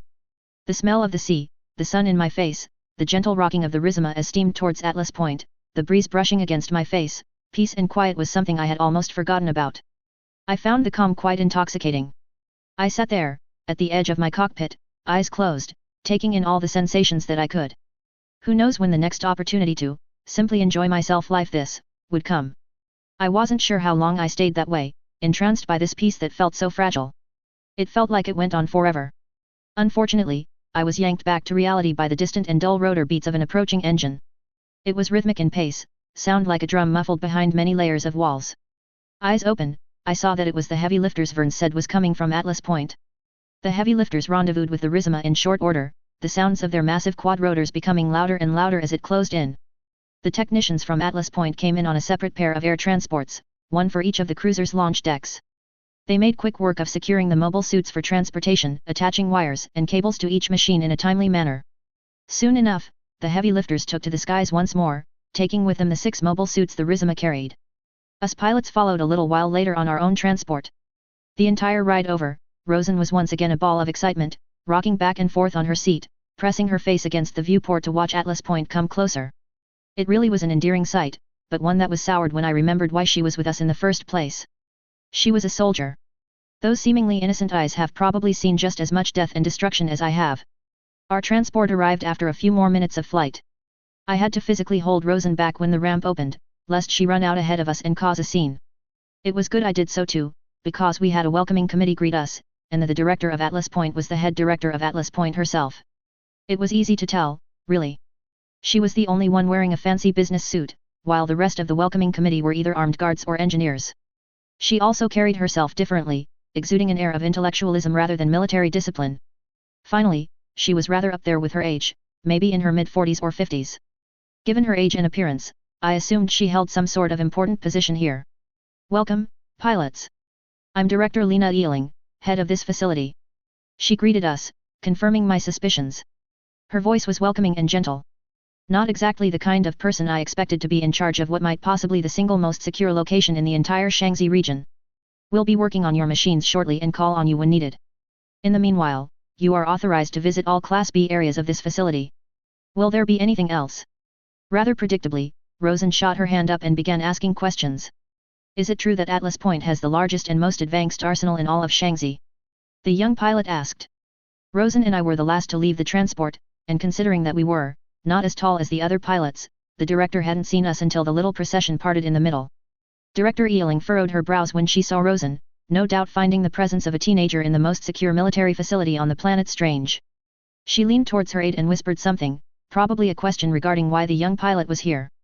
Said aide pulled out a tablet computer and seemed to furiously press and swipe at the screen, before settling down and showing the tablet to the director. Your specialist spring, is it? Ealing asked. You're the Golden Beacon pilot assigned to the QuattroBacheema. Yep, that's me. She answered enthusiastically. I see. The director hesitated as she looked back and forth between the tablet and Rosen. It would seem somebody had failed to brief her in advance as to Rosen's nature. In any case, the aging woman recomposed herself and spoke to Rosen. Well, to answer your question. Yes, Atlas Point is entrusted by the Congressional Armed Forces to store and maintain its most advanced equipment. She explained. Equipment and machinery classified as too powerful or dangerous have since been vaulted her, as per the De-Escalation Act of UC 0353. Can I see them? Was Rosen's next question, delivered with the energy which I had come to expect from her. This question once again took the director by surprise, as the graying lady seemingly didn't know how to reply. I have the clearance. I think. The young pilot continued, now starting to stumble on her words. I mean. I have the pilot's clearance, so I should cleared to see it, right? I mean, pilots should be allowed to see the gear they're going to use, right? I winced and held the urge to roll me eyes. I'm not sure Rosen thought this through clearly. Fact is that up until half a year ago, she was an enemy. Even if the situation was different now, tension and distrust still lingered. A Golden Beacon pilot suddenly asking to check out the Atlas Vault isn't going to be interpreted very well, regardless of circumstances. Well. Ealing started her carefully worded response. The vaults are restricted to everyone except maintenance staff and armorers. Rosen deflated at that, her energy seemingly lost because of that answer.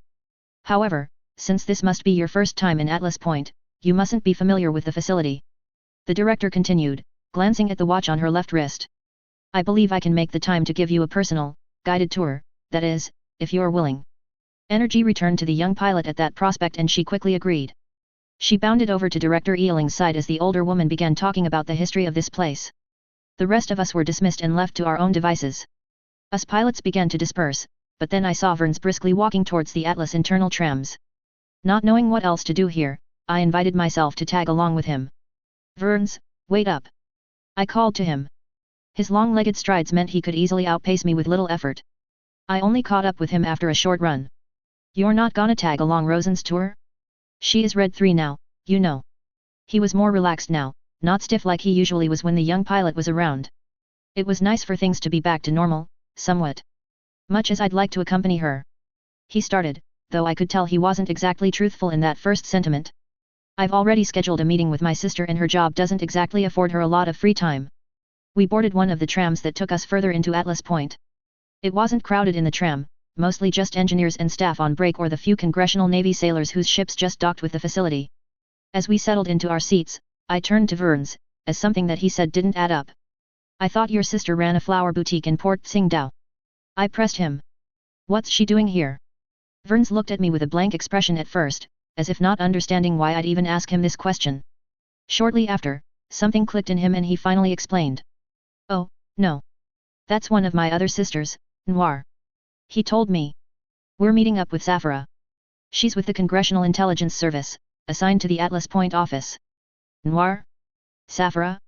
It just occurred to me that I don't actually know his sister's name, or well, names, as it's turning out.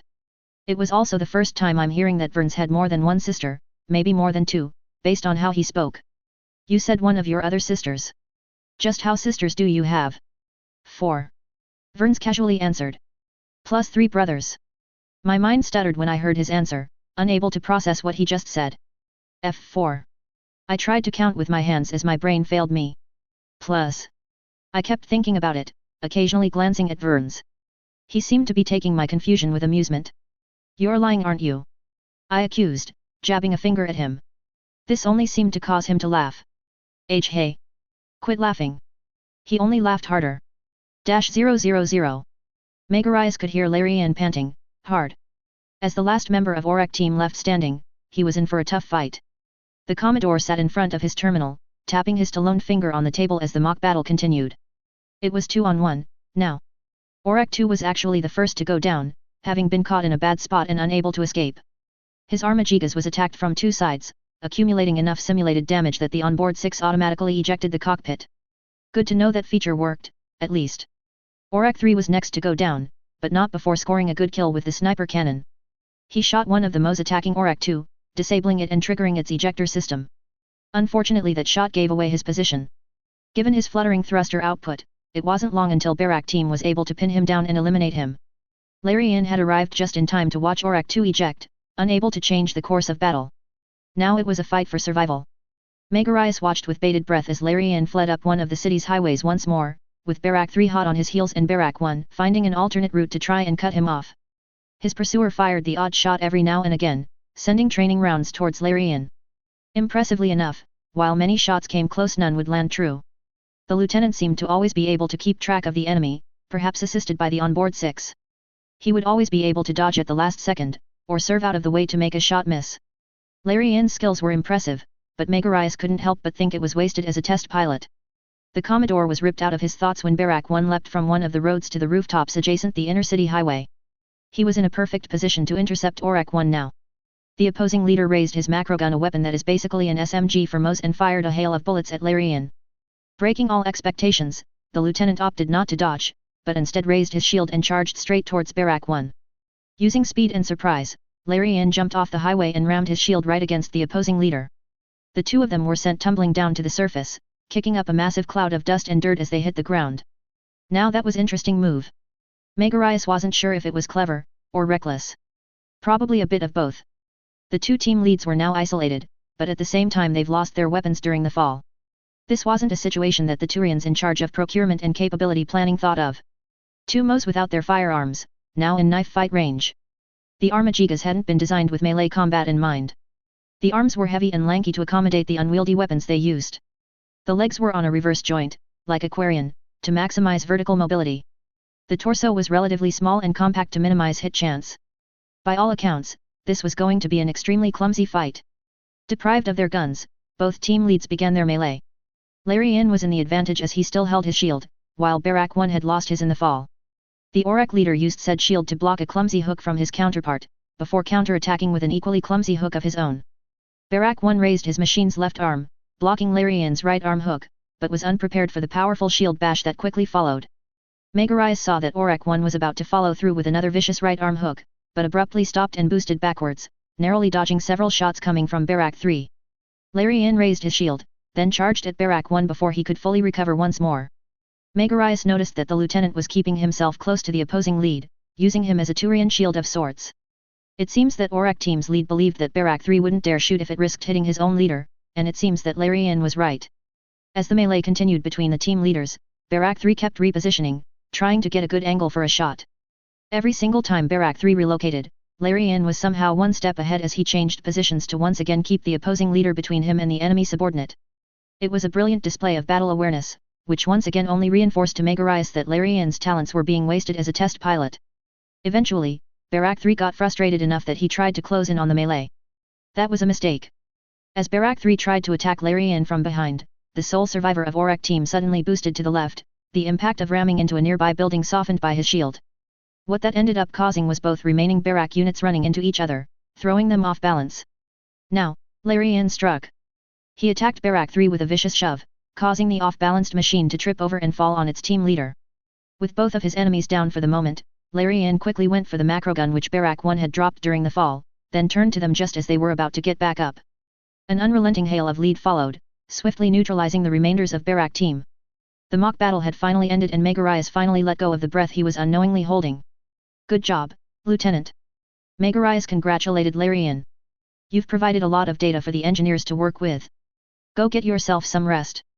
The Commodore took off his headset then got off his seat. He turned to the engineers and data crunchers currently poring over everything they had collected. They seemed to be exhausted, which didn't surprise Megarius in the slightest. Admiral Arterius had been running the crew ragged for the past few months, all in the name of getting the Armagigas ready for deployment in time for the expedition's start. So, what have we learned? The Commodore now asked the Solarians huddled together around the data readouts. One Solarian, whose skin had lost its typical shine and sheen due to prolonged stress and exhaustion, turned to Megarius to answer. It will take time to process.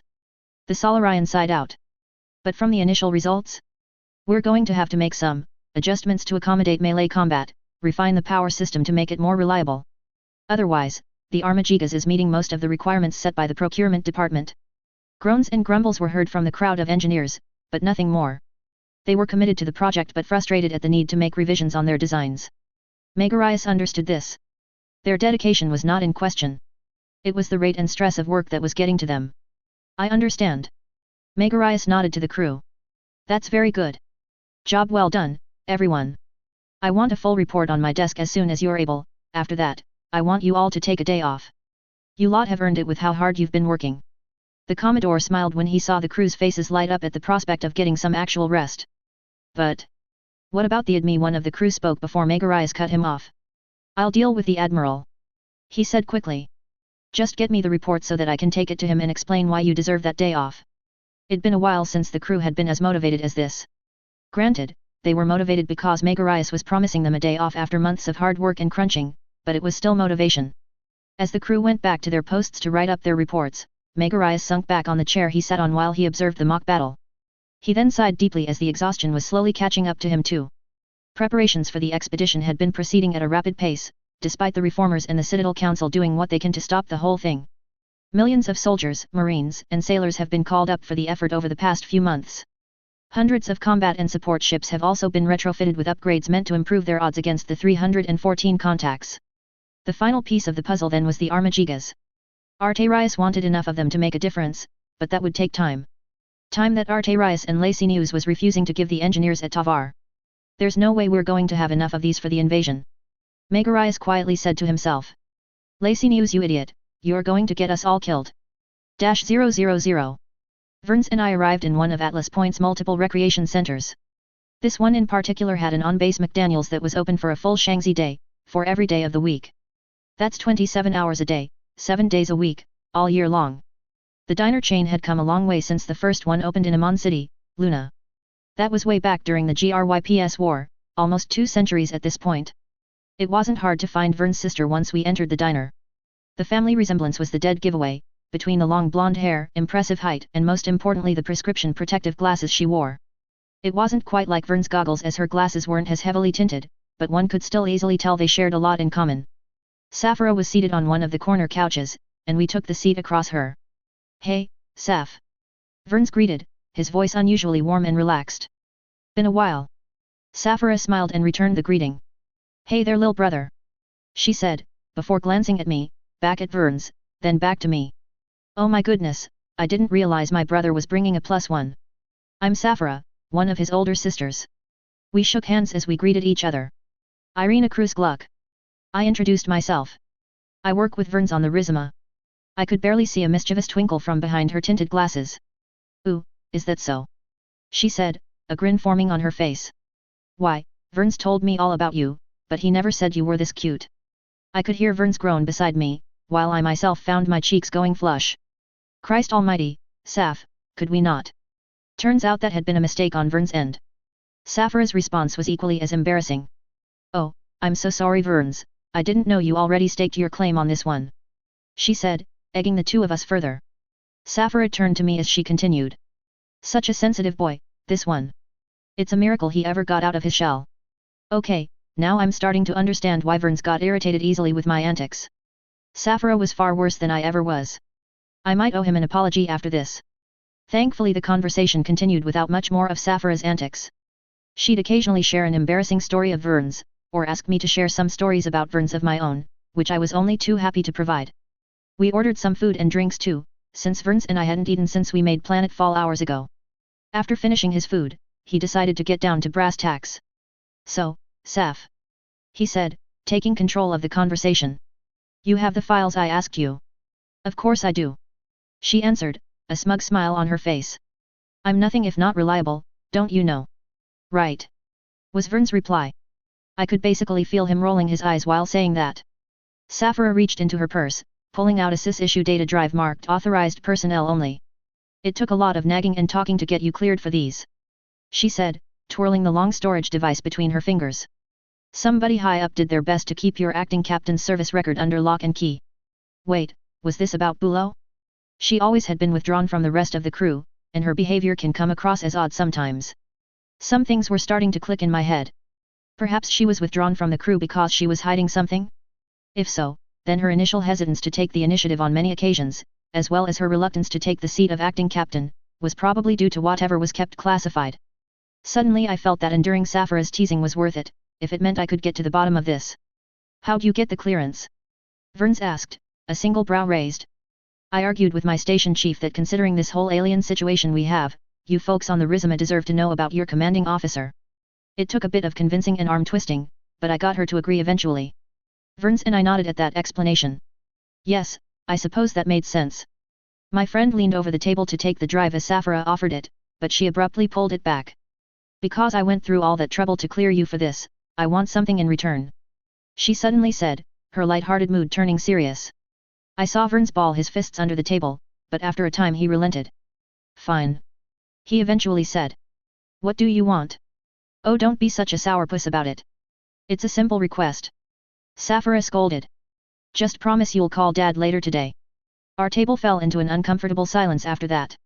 I knew from experience and some context clues that Verns didn't have a very good relationship with his father. Of course, I wasn't privy to all the details, only that the header patriarch didn't want his son to join the Space Force. This was going to be a tough one. The air around us grew tense as Verns' scowl deepened. His fist already balled from before only further tightened into a white-knuckled grip. I placed my hand gently over his own, hoping to calm him down. After a bit, his scowl softened and he settled down. All right, Verns bitterly agreed. I'll go call Dad when I have the time.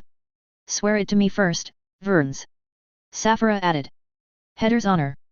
Swear it. He pulled his hand away from mine and placed it on his chest while raising the other. Header's honor. I'll call Dad first chance I get. Finally Safra relented and handed over the data drive. Good boy. She smiled. It's going to be a lot to take in, so I suggest saving it for when you get back to your ship. Verns snatched the drive before scooting off of the couch we sat on. He left a few bills on the table enough to cover both his and my orders before making himself scarce. I wanted to apologize to Safra but she gave me an understanding look. It seems she was somewhat used to this. I scooted myself off the couch to leave and catch up with Verns. As I got up, I felt a hand gently hold onto my wrist. It was Safra, holding me in place while she got up from her seat. To my slight chagrin, she too stood taller than me. Much taller. Damn these headers and their freak genes. Hey, I wasn't kidding earlier when I said Verns was a sensitive guy. She said, her voice dead serious. Verns doesn't trust easy. He reads too much into people's intentions and can get really mad if you know what buttons to press. It's why growing up, he didn't have a lot of friends outside of us family. That made a lot of sense, actually. I knew Verns was very particular about who he called friends. He'd work with you, sure, but that's his job. He does it out of obligation, rather than of his own will. I can count on one hand the amount of people Verns considered friend. That being said, Verns trusts you. A lot. Saphira continued. I haven't seen him put this much trust in someone outside the family since, gosh, I think since he was in middle school. I see. Yeah, well, I know I'm unloading a lot on you. She said, wrapping up her parting words. So, please, try not to break his trust. Take care and do right by him, all right? I nodded to her. Saphira didn't need to tell me twice. Doing right by Verns was always in the books. I will. -000. A/N. Turian Mobile suits. The Turians built their mobile suits closer along the lines of an armored core, to match with their emphasis on mobile and combined arms warfare. This is important since they'll be working alongside hover tanks, IFVs, and other fast-moving armored vehicles. As for their appearance, I wrote them as a sort of cross between Armored Core SIXSBAW's Basho frame and Starfield's Kaiser in mind, but with the reverse-jointed legs like the Quarians and a head unit that would look somewhat similar to the Neo-Datres from Gundam X. They're bulky and oddly proportioned, but can do what they're designed to do reasonably well. I also originally wanted to go further in depth on the various companies of the Citadel's military-industrial complex and how the Turian military were able to corral them into making the most prototype in record time, but decided to scrap it since I didn't quite like how it was turning out. Long story short, it was a lengthy digression where I went into each corporation's contribution to the project in detail. Elanus Risk Concern made the shields and kinetic barriers, Armax Arsenal made the guns, while the Asari-owned Athena Motors provided the graph sled. The only part that didn't get cut entirely was the short bit about Caminus Aeronautics, and even then what made it in was a much shortened version. Story length, remember when I said that this FIC was only going to go for 12 to 16 chapters? Yeah, I'm gonna have to renege on that. At this current story pacing I might have to go for 18 to 24 chapters. I may or may not have once again underestimated the amount of effort I'd need to make this a satisfying story. Here I was thinking I'd learned my lesson from writing The Great War and Surviving Pair, turns out I'm making the same mistakes all over again. The actual war should start in the next 2 or 3 chapters, after which point I shouldn't have to do as much world building as I am right now. I hope. Also, on a complete side note, FNIT's traffic tracker has been busted for over a month at this point, and I've no clue how AO3 tracks views, so I've no clue how well this whole thing is doing. Not that it really matters, but it's nice to know how many people pick up and read what I put out. Chapter 9, Respective Solitudes. Chapter Text. Relevant notes will be at the end of the chapter. -000. Mobile Suit / Mass Effect. Episode 8. Respective Solitudes. -000. Verns and I were called to check on our machines shortly after meeting with Saphira. Our gun strikes only ended up going through some tune-ups, a minor operating system update, and reactor recalibration. All in all, our mobile suits would see a 7% increase in performance. Not a dramatic upgrade, but still a noticeable change. What was dramatic, was the performance increase that Rosen's Hroger got. As it turns out, operating such a demanding machine in austere conditions for so long inevitably degraded its capability. With consent from both Rosen and Golden Beacon's technicians, the mechanics and engineers of Atlas Point gave the Hroger a comprehensive refit and overhaul. Well-worn parts and equipment were removed from the mobile suit to be studied. Replacements were fabricated for parts which were simple enough for it to be possible. This alone increased the Hroger's performance by 16%, a substantial increase which brought the mobile suit's terrifying capabilities into new heights. For parts that couldn't be easily fabricated in Atlas Point's workshops, creative solutions became necessary. Some were outright replaced with different but compatible components. More were replaced by pieces that had to be modified or jury-rigged to fit. The final cherry on top to this was an OS update, making the machine compatible with most CSF standard weaponry. In short, the Hroger went from a major threat, to a congressional pilot's worst nightmare, manifested in Gundarium Sigma alloy. I, for one, was very glad that Rosen would be fighting with me, and not against me. A very important distinction to be made. Once our machines were all sorted out, we pilots returned to the Rizima. It had been a long day and most of us were ready to retire for the night. But not Verns and I. We had one last bit of business to sort out before hitting the sack.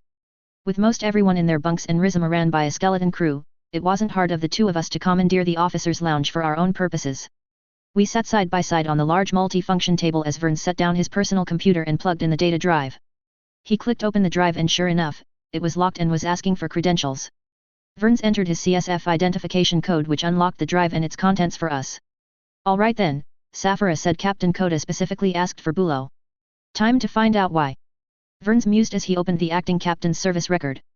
The first few pages of her record showed nothing out of the ordinary, Her officers' academy records were spotless, bar a few absences due to sickness. Graduated near the top of her class specializing in fleet intelligence, with a subspecialization in fleet command. Then came her actual service record. Her first posting remains the standard affair, starting out as a warrant officer serving in a destroyer attached to the new Cyrene fleet. Beyond that is when things got interesting. Bulow was apparently credited as playing a crucial role in identifying a secessionist cell in the new Cyrene region. She then played an advisory role in planning the raid, which according to records was a lopsided congressional victory.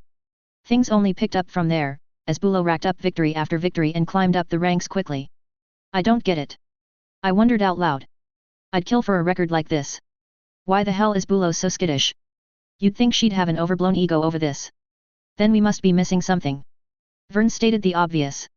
We should keep reading. It wasn't another few pages of envy-inducing reports that we finally found something that bucked the trend. It was a year or so into Bulow's posting on the flagship of the Arcturus fleet, as the main fleet intelligence officer aboard the battleship Croce-Morse. To merely call it a prestigious assignment would be understating it. The Space Force only picked the best and brightest to serve in the Arcturus fleet. I knew she was somewhat talented you'd have to be to get assigned to the Morse, but reading her record really put her achievements into perspective.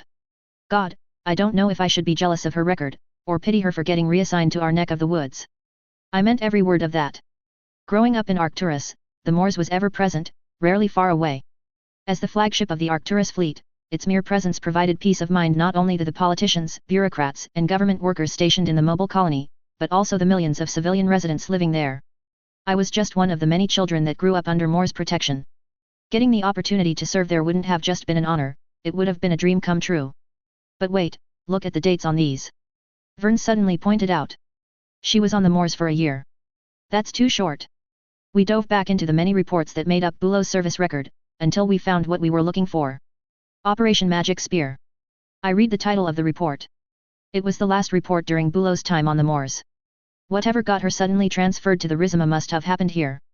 I feel like I recognize that name, but it's not ringing any bells. Saphira seems to keep you updated on a lot of things. Did she ever tell you anything about this? Only what wasn't classified. My friend answered, shaking his head. Only thing she was allowed to say is that it's something the Space Force wanted covered up, badly. I gulped at that. Magic Spear being the bookend to Bulow's time aboard the Morse did not bode well at all. Opening the file greeted us with a warning that the contents of the report were to be kept on a need-to-know basis. Thankfully, Saphira had already gotten us cleared, so there's no obstacle here. Clicking past the disclaimer, we then began to peruse the contents of the report. Operation Magic Spear, as it turns out, was an attempt to destroy a rogue CSF warship squadron, executed last year. A sizable group of destroyers led by a battlecruiser defected to the remnants of Edenson, eliciting a heavy-handed response in the form of the Arcturus fleet. That was embarrassing enough to warrant keeping things on the down low, but it would seem that we'd only scratched the surface of how bad things got. A large fleet engagement, well, large by post-crisis standards, at least, broke out near Xanadu, which was a hop and a skip away from Eden Prime itself. According to the report, Bulow was no longer an advisor or assistant to the planner, but was instead planning Operation Magic Spear herself. My eyes continued to read the report, drinking in the details that were meant to be hidden. Apparently the initial engagement started out well enough, but faulty force estimates meant that the CSF task force sent to deal with the secessionists weren't enough. Reinforcements were called in, but something went wrong in between. Bulow made a mistake, drew a bad conclusion from faulty information fed to her by undercover secessionists. Under her oversight, a massive blue-on-blue incident occurred as the Arcturus fleet mistook reinforcements from Eden Prime and opened fire.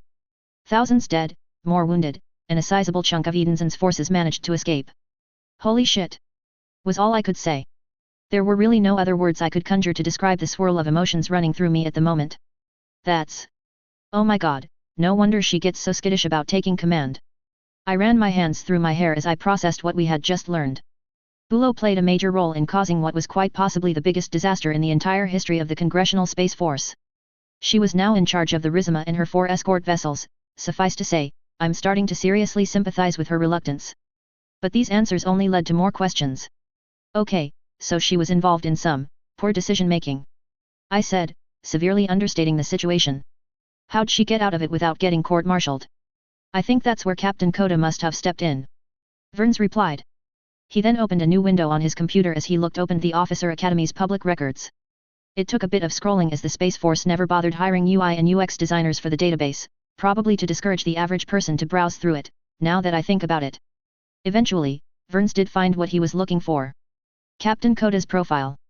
There it is, Captain Itami Koda, service number 54-3-621. My friend read out loud. Part of the third batch that graduated in 53. Verns then clicked on the 3 of Captain Koda's service number, which brought us to a list of everyone that graduated in that same batch. The top of the list was not someone I was expecting. Admiral Castany Drescher, head of the Arcturus fleet during said operation. Now everything was starting to line up. Captain Koda must have been able to convince Admiral Drescher to let off Bulow with a slap on the wrist. I said. Either he called in a massive favor that the Admiral owed him to save Bulow's ass, or he put himself under Drescher's mercy. Yet. Verns nodded as he propped up his hands and rested his chin on it. Neither possibility sounds good. Silence fell between us for a while as we contemplated the revelations we found. As much as it rankled my sensibilities, backroom deals like these weren't unheard of in the Congressional Armed Forces. Office politics were fierce in the upper echelons, with generals and admirals all vying with each other for budget and resources. So Captain Koda decides to stick his neck out to save an up-and-coming officer that had a hand in the worst friendly fire incident in recent memory. Verns now thought out loud. His brows furrowed as he went deeper into thought. The question now is why? Another pause in the conversation as we each tried to come up with a reason. I pushed my poor, tired brain to its limit, but ultimately couldn't come up with a reason that would stand up to any scrutiny, or at least one that wasn't just pure speculation and conjecture. Eventually I sighed out. I suppose simply asking Bulow about this isn't in the books. I jokingly suggested. Verns seized up for a moment, as if he hadn't thought of that option. He seemed to go into deep thought, carefully considering what I had said. Wait, are you actually considering it? It's not an entirely bad idea. He shrugged. Maybe not now, given this current situation with the aliens, Bulow's probably stressed enough as it is. But, should the opportunity present itself, why shouldn't we just ask? Well, if my joke suggestion was good enough for Verns, then that would be good enough for my tired and exhausted self. All right then. I nodded. I guess we'll go about asking her when the time is right. With that, I got up from my seat and made my way out, but then I noticed that Verns had stayed seated. You're not going to call it a night? My friend rubbed his face and shook his head. No. He sighed, his voice clearly tired. I promised Safra I'd call Dad first chance I got. We headers don't make promises lightly. Ah, so it was time for that. Verns was going through with it sooner than I expected, but I suppose it might be better to simply stop stalling and get on with it. I see. I nodded to him and gave him a small, reassuring smile. I hope it goes well, Verns. I'll see you tomorrow. Thank you, and good night, Irina. I'll see you tomorrow. He smiled back when he spoke, though I could tell he was dreading what was to come. -000. It's been a month and a half since the first Armagigas trial.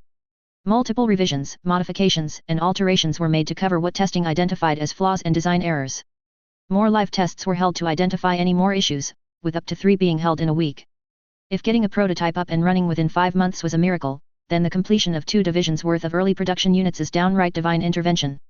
Now, Megarais stood on the command podium of the Asterius, one of the first Turian Navy cruisers modified to better face off against the 314 contacts. The Asterius stood at the head of a formation of other Turian ships also modified for the Relay 314 expedition. Well, maybe calling the collection of ships a mere formation would be a bit misleading. It may be more accurate to call Megarais' current command to be a sizable fleet of warships, a taste of what was to come in the expedition. Between the warships under Megarais' command were orbital transport vessels of the Special Naval Landing Force, OTVs, carrying ground troops, armored vehicles, and MOS units. War games may have been held with grander numbers, but Megarais felt none held the same gravitas that this one did. This was the first large-scale deployment of a MOS unit by any member of the Citadel Coalition, and it only took a few short months to get non-standard early production units rolling off the assembly lines. Even if it was just a mock battle, this was something worth being written down in the history books. Sensors. Megarais called out to his subordinate. How long until we make contact with the enemy? Contact with enemy defense fleet, ETA 12 minutes. The officer in charge of reading the radar screen. They're holding just above Mini's Vauban line. Order for 1st Battalion to launch their MOS units at the 10-minute mark. Megarais then ordered. I want them to screen our advance and harass the enemy. All participating ships are operating with a sensor's handicap, to simulate the radiation that the 314 aliens seemed to have weaponized. However, Blue Force, which was opposing Megarais' Red Force, would have a less severe version of the handicap, as it's expected that the 314 aliens would have technology that were adapted to the radiation. Admiral Arterius surmised as such, and that led to the formation of the current wargames rule set. Teams of Armagigas units and VF-109 Long Talon fighters deployed in short order from the OVTs, surging ahead to engage the enemy force while the main Allied force would follow up shortly. The battle began as Red Force's MOS units clashed with Blue Force's Combat Air Patrol. Armagigas fought against Armagigas in their first large-scale combined arms engagement. Long Talons harassed their respective opponents, using their superior speed to evade attacks. The Armagigas, with its superior agility and ability to maneuver in 3 dimensions better, were able to weave in and out of combat in ways that starfighters normally couldn't. The MOS pilots were trained to take advantage of this, taking odd firing angles normally out of consideration by fighter pilots. The combined attack by the Long Talon and Armagigas squads held the enemy fleet in place, constraining their possible responses. This allowed Red Force to close the gap. Commodore, Red Force is within weapons range. All ships, open fire. Megarias commanded. Cut through the enemy lines and open up a gap for the SNLF transports. The cruisers and frigates of Red Force opened fire against the defending fleet. Megarias had organized them into a wedge formation, with the OTVs grouped up in the middle. Red Force didn't stop firing even as they closed the distance to Blue Force, turning the battle into a dangerous game of dare, the loser being whichever blinked first. Neither side would back down, both commanders being hardened and to some extent, prideful officers of the Turian Navy. The battle devolved into a brutal knife fight engagement. In the Asterius Bridge, crew and officers alike were yelling out reports and commands, communicating with the other ships, organizing both Long Talons and Armagigas alike. Megarias ordered the warships under his command to shield the OTVs within their ranks, to tighten their formation as enemy ships closed in on their ranks from all sides. Neither side were willing to back down, that stubborn Turian pride keeping both sides locked in deadly combat even as ships had to drop out of combat, marked as neutralized by the Umpire 6 presiding over the wargame. Eventually, an opportunity presented itself to Megarias. His Blue Force counterpart had made an aggressive move, sending out a significant portion of her forces on a pincer attack against Red Force. However, this left her center weaker than Turian naval doctrine generally deemed optimal. This was his chance. All ships, rally around the Asterius. The Commodore ordered. Focus fire on the center of their line, then push through. Red Force redoubled their efforts, focusing into a much narrower formation as they drove themselves like a wedge in the middle of Blue Force. Megarias' aggressive counter was slowly working, with the frigates and cruisers holding Blue Force's center getting whittled down to the point that they were essentially no longer a cohesive combat formation. Once that was achieved, there was nothing stopping Red Force from simply driving through the gap they created. Send word to the SNLF. Megarias ordered. We're approaching the Vauban line. -000. Larian sat in his MOS unit, once again in the dark, waiting for his time to deploy. He was intimately familiar with the Armagigas cockpit layout by now, having took part in every single live test. Now, if all went well, this was to be the final test. Red Force was rapidly approaching Mini Vauban line. Soon enough the force would split, with the bulk of the formation turning around to face the enemy while a small group of warships, mostly frigates, would escort the OTVs down to the surface and provide air support for the SNLF. Red Force's goal was to take the mock town that was the center of the Mini Proving Grounds. To achieve that, Red Force's SNLF troops would land outside the empty city and then initiate a quick thunder run to decapitate Blue Force's ground HQ. The SNLF has to do this quick and clean, because Blue Force's ground components were taken from the Turian army, and the army had much heavier equipment than the SNLF did. So calling it an uphill battle would be a terrible understatement. Vauban line is dead ahead, ETA 5 minutes. Larian heard Megarias announce over the battle network. Main forces separating. Spirits guide you, SNLF. The lieutenant couldn't see it, but he felt it in his bones and plates. The OTV he was on began to shudder as the landing force started breaching the Vauban line. By now, the ship's mass effect generators would have shifted its energy field to below the ship, to stop the vessel from burning up as it entered Mini's atmosphere. Soon enough, Larian's MOS unit was disconnected from the battle network, left only to communicate with the OTV and the machines aboard it. Despite all the amazing gravity-bending technology the Proteans left the galaxy, it seems nobody's managed to figure out how to counteract the inevitable blackout that occurred during re-entry. Once again, he was left to wait. It should have been agonizing for him. Larian knew many pilots found the initial lull before a drop operation to be unnerving. The thought of being so vulnerable, having to give up control, to let the OTV's helm dictate their fate, was a terrible blow to just about any Turian pilot worth their salt. The lieutenant never saw it that way. For some reason, that quiet moment during re-entry put him at ease. Where others felt uneasy at losing control, Larian felt it ground him, remind him that he was just another participant in battle, no more important, no less impactful. Larian waited calmly as the OTV continued its rapid descent towards Mini's surface. As minutes passed by, the shuddering and rattling of machinery around him muffled by his enclosed cockpit as it were slowly but surely going subsiding. The worst of it had passed, confirmed when his MOS unit was once again reconnected to the battle network. A flurry of ships and such checking in followed, hurriedly reporting their status as the descent continued. Larian listened in. The main force up in orbit weren't having it any easier. Separating with the transports may have given them much more tactical flexibility, but Megaryas did throw them straight into the thick of it. The lieutenant didn't envy their position at all. As the battle developed further, battle chatter revealed that Megaryas had done something interesting, to say the least. It would seem that both Red and Blue Forces' naval assets have trapped themselves in a deadly loop, with each formation chasing the enemy's tail. They've been flying in a circular circuit, slowly chipping away at the opposition's rear. Commodore Megaryas had turned his desperate position into a battle of attrition. So it falls to us, hey. Larian mused to himself. Minutes passed once more. The OTV started shaking again, but not constantly like during re-entry. It started and stopped without rhythm. Sometimes it was stronger on the ship's left side, other times on the right. This was a telltale sign that the OTVs have entered range of Blue Force's anti-air artillery guns.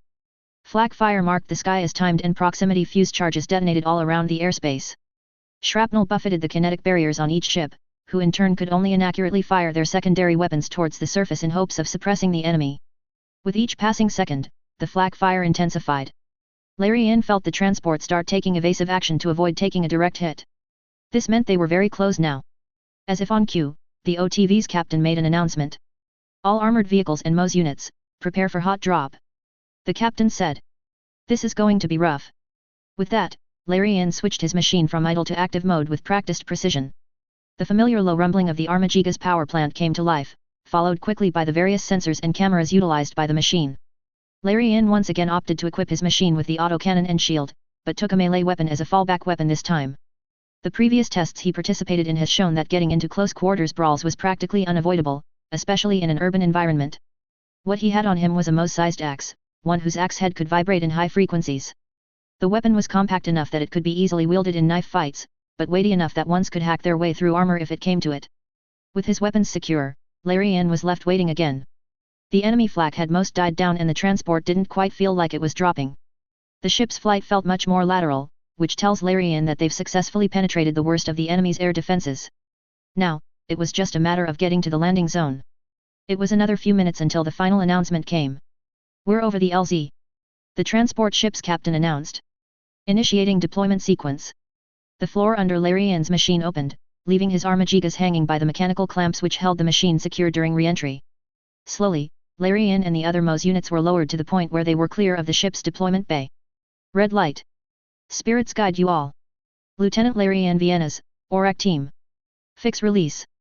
12 Armagigas units with varying loadouts dropped out of the transport vessel. Graph sleds on their feet flared to life and thrusters in their backpack and leg assemblies burned aggressively to slow down the bipedal machine's descent. Their reverse-jointed legs absorbed whatever was left of the drop, then their thrusters quickly reoriented themselves. With practiced fluid motion, the squadron of Armagigas units spread out to secure the LZ. Larian led his team towards a faraway hill, where they'd have the high ground. A prickling sensation tickled the back of Larian's neck, causing him to whirl his machine's head around. He saw a trio of Blue Force long talons screeching right towards them, somehow slipping past one of the frigates that had flown down to escort the landing force. Contact, 255 degrees, high. Larian called out, raising his autocannon and unloading round after round of training shots at the enemy fighters. His teammates followed soon, with ORAC 3's rotary cannon providing excellent anti-air fire. The Long Talon squadron scattered to avoid getting shot down, whatever attack they were planning quickly abandoned in favor of survival. However, new contacts appeared on radar as enemy MOS units crested the very hill ORAC team was headed towards. As the only member of ORAC team with a shield, Larian took point to try and draw the enemy fire. He held his shield at an angle to maximize its deflection capability, rushing the enemy headlong as he led his team's charge. ORAC 3 drove wide, giving him a better angle of attack with his rotary cannon, while ORAC 2 stowed away his sniper cannon in favor of the macro gun he kept as a fallback weapon. The engagement was swift and brutal, eventually ending with one enemy down while two withdrew into the city. Larian would have ordered his team to pursue, but held back. It wouldn't do for him to push recklessly into what was obviously going to be a trap. Instead, he ordered his team to hold the hill. Time crawled as ORAC team waited, but eventually their patience was rewarded. Thanks for waiting, ORAC team. Larian heard someone speak over the battle network.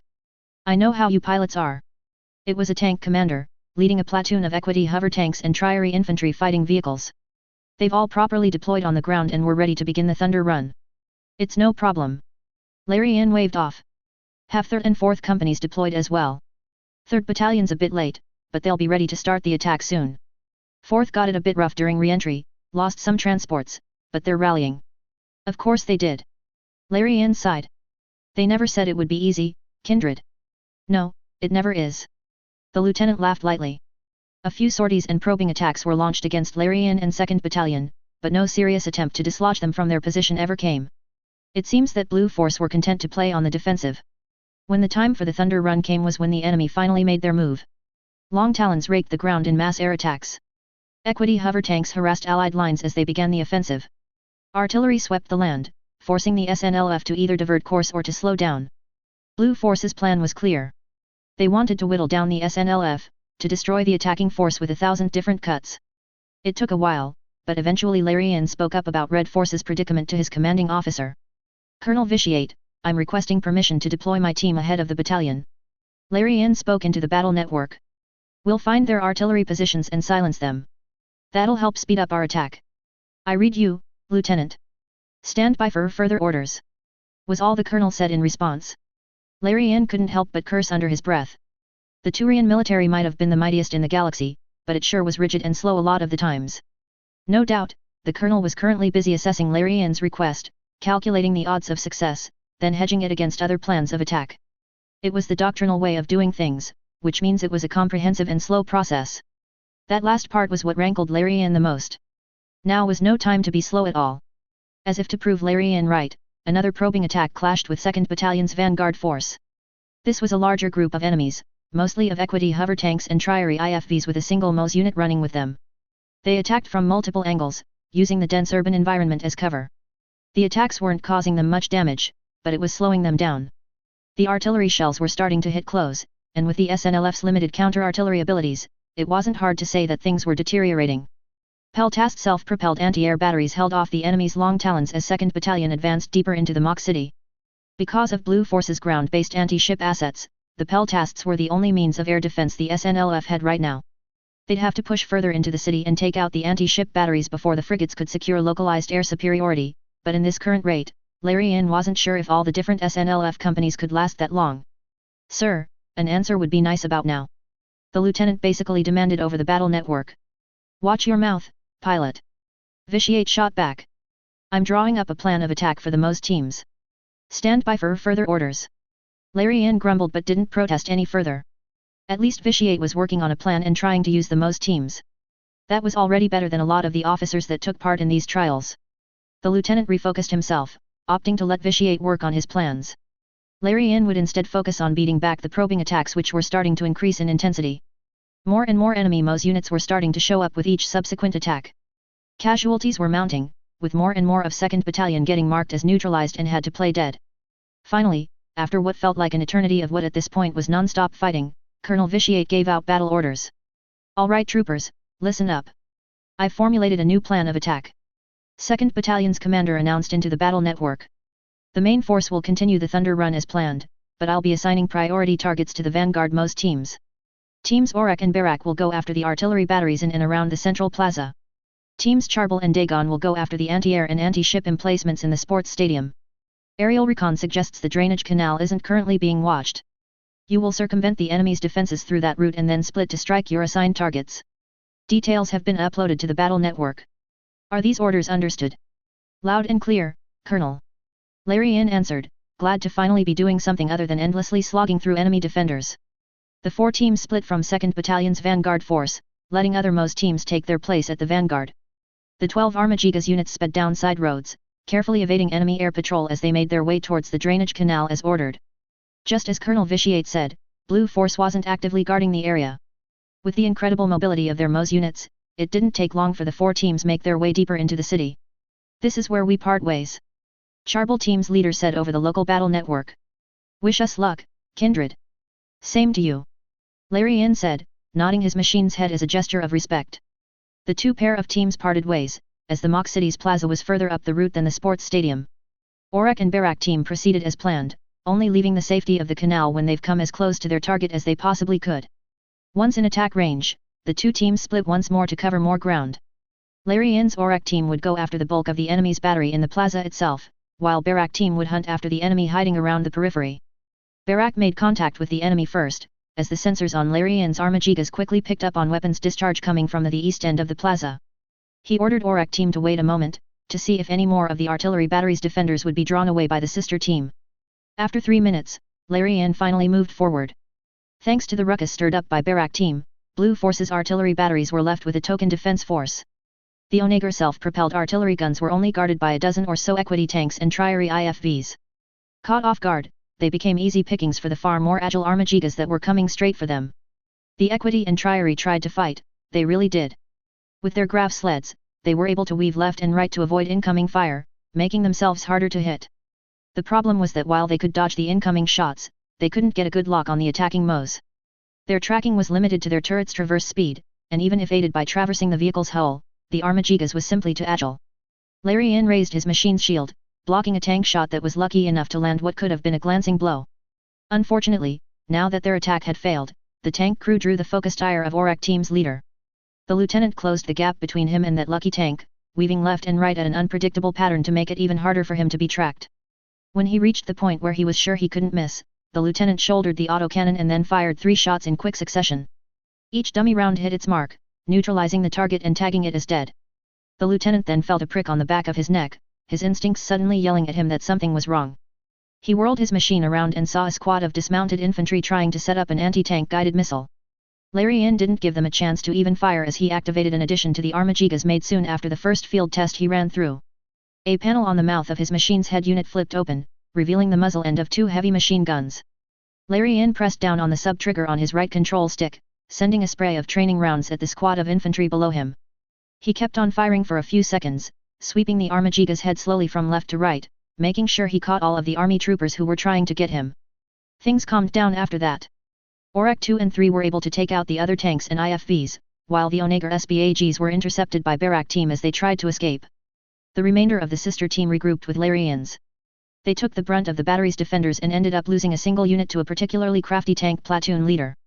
Apparently one of the baited Barak 2 into one of the tighter side roads, before blocking off both exits and hurling shell after shell downrange.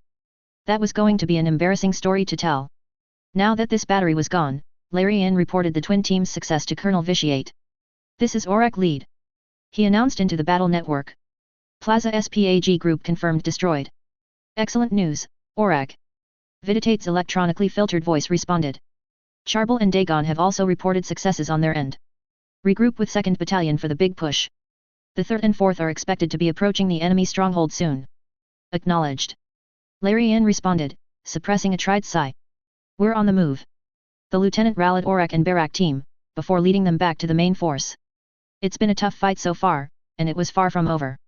An uneasy silence fell upon the group as they made their way through the Mock City's road network to link up with 2nd Battalion. Silent downtimes like these were prime opportunities for the mind to wander. The 314 expedition was slated to start in a month's time. The troops were training to prepare for that expedition, this was not in doubt, but Larian wondered. How much of this training was actually going to be useful? The 314 aliens had mastered directed energy weapons. They used technology that so far remained unheard of by the rest of the galaxy. An inkling of doubt grew in the back of Larian's mind. What if their technology was so different, that the conventional rules of warfare as the Citadel races knew it, just didn't apply? It was a very genuine concern, one that he felt needed to be addressed soon, but the lieutenant decided to stow it for now. He was still in the middle of a wargame. He'd have plenty of time to dwell on these thoughts later. Larian hoped that the Turians higher up the chain of command have thought of that too, because it'd be a disaster if they didn't. -000. Notes. Vauban Line, it's basically the Turian name for what we call the Kármán line. It's a proposed line separating atmosphere and space. It's not exactly a solid thing since there's no real detectable border in space where Earth's atmosphere stops and the void of space starts. It's really more like a rough boundary that a bunch of orgs like the UN use, but it's not really a universal standard since some gov agencies like the US Air Force and NASA have their own boundary systems.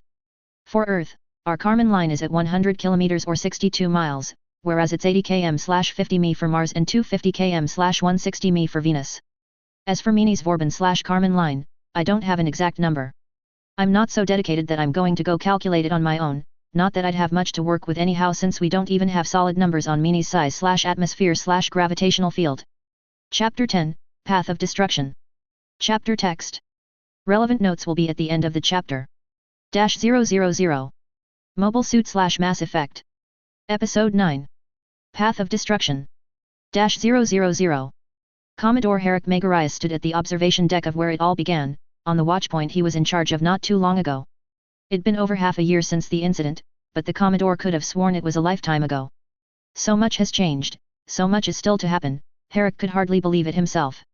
He looked outside the watchpoint's windows, at the Turian cruiser Asterius, which was currently docked to the station. If you told him a year ago, that not only would Sector Command realize he was right, but that he'd be promoted and given command of his own battle group, he'd call you crazy. But as it happens, the spirits worked in strange and convoluted ways. Quietly, Megarais contemplated and meditated at what was to come. It was in trying times like these that seeking guidance from the spirits often proved most fruitful. However, during turbulent times like this it was often hard to find the calm needed to commune with them. Such is the strange way the river of life flows, Megarais mused to himself. The Asterius was being inspected one last time before the expedition is to be launched next week. An army of engineers and technicians looked through every nook and cranny on that cruiser, looking for anything that could possibly hamper its operations. The retrofits and modifications meant to counter the 314 aliens held up reasonably well during the various war games, but this was going to be the real thing. Even with all the rules and modifiers used to simulate a battle against whatever awaits behind Relay 314. That's all that was at the end, a simulation. Credit for your thoughts. A familiar voice suddenly yanked Megarais from his thoughts. The Commodore turned around, finding none other than his sponsor, Chief of the Turian Internal Security Bureau's Central Office, Castes Vakarian. A smile formed on Megarais' face. Castes, my friend. I wasn't expecting you to be here. Herrick greeted, offering a hand which Castes took. They shook in the classic Turian handshake, grabbing each other's forearms then coming in close for a half hug. I thought Portia is expecting soon. Castes smiled at his friend and shook his head. The edges of his plates were a little flaky and his eyes seemed sunken due to exhaustion, but the ISB chief gave Herrick an expression of true warmth. Ah, she's not due for another week or two. Castes answered, though his face turned slightly more serious as he continued. Plenty of time to see you and the troops off. Now that's enough about me, how has your new command been treating you? No less stressful than commanding a watchpoint, that's for sure. Megarais let out a wry laugh. The conversation continued naturally from there as the two Turians discussed about a variety of topics, from how Megarais was managing his squadron of warships, to Castes' ongoing battle to be clean of dew. They moved towards the watchpoint's officers' lounge as they conversed, taking seats on either side of one of the many tables available there. Castes sat down and leaned backwards into his chair as Megarais placed cups on the table for the two of them. I can't imagine what the military council's been like these past few months. Megarais mused as he poured carbonated drinks into both their cups. There's been so much work on my end, I haven't gotten the chance to listen in on politics. Honestly, the military council's pretty much devolved into a never-ending pissing match between the reformers and the old breed. Castes sighed. Megarais cast a look at his friend as he took a sip of his drink. Stress was seriously starting to show on the ISB chief. His eyes were sunken and bluish rings were starting to form around them. The edges of his plates have started to flake and become rougher than normal, a sure sign of exhaustion, lack of sleep, and an imbalanced diet. The Commodore could only guess how much worse the chief must be feeling compared to how he looked. Fedorian and Lacinius have it stuck in their heads that it's either their way, or no way at all. Castes grumbled, pausing only to down his carbonated drink. For the past few months they've been fighting by collecting or denying assets necessary for the expedition. That explains the slow trickle of reinforcements on our end.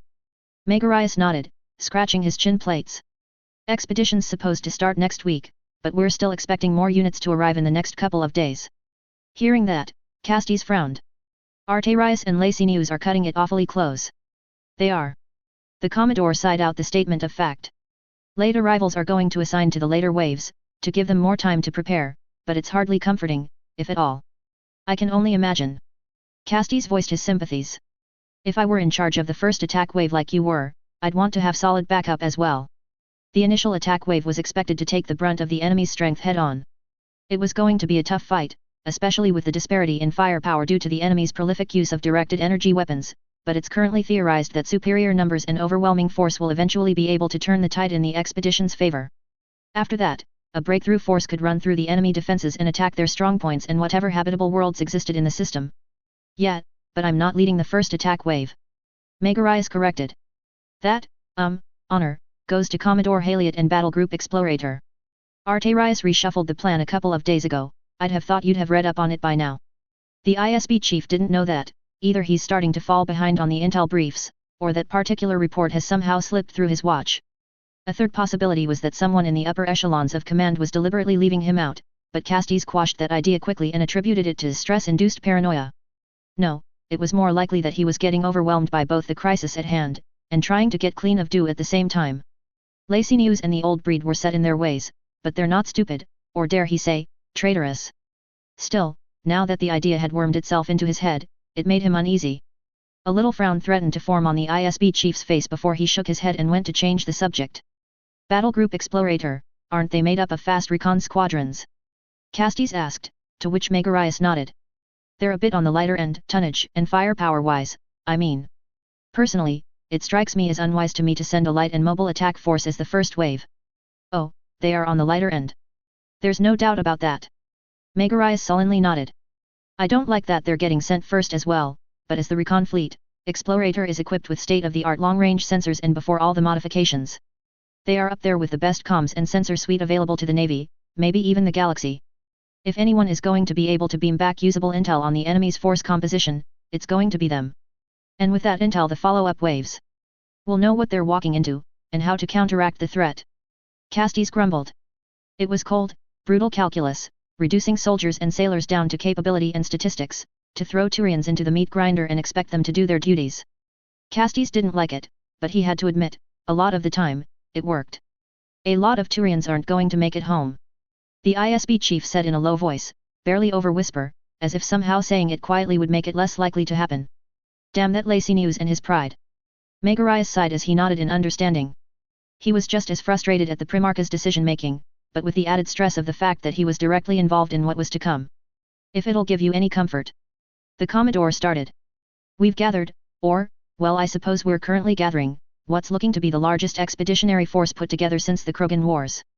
Hundreds of warships, millions of soldiers and sailors, and an army of support personnel to follow. The aliens have shown a sense of self-preservation during contact.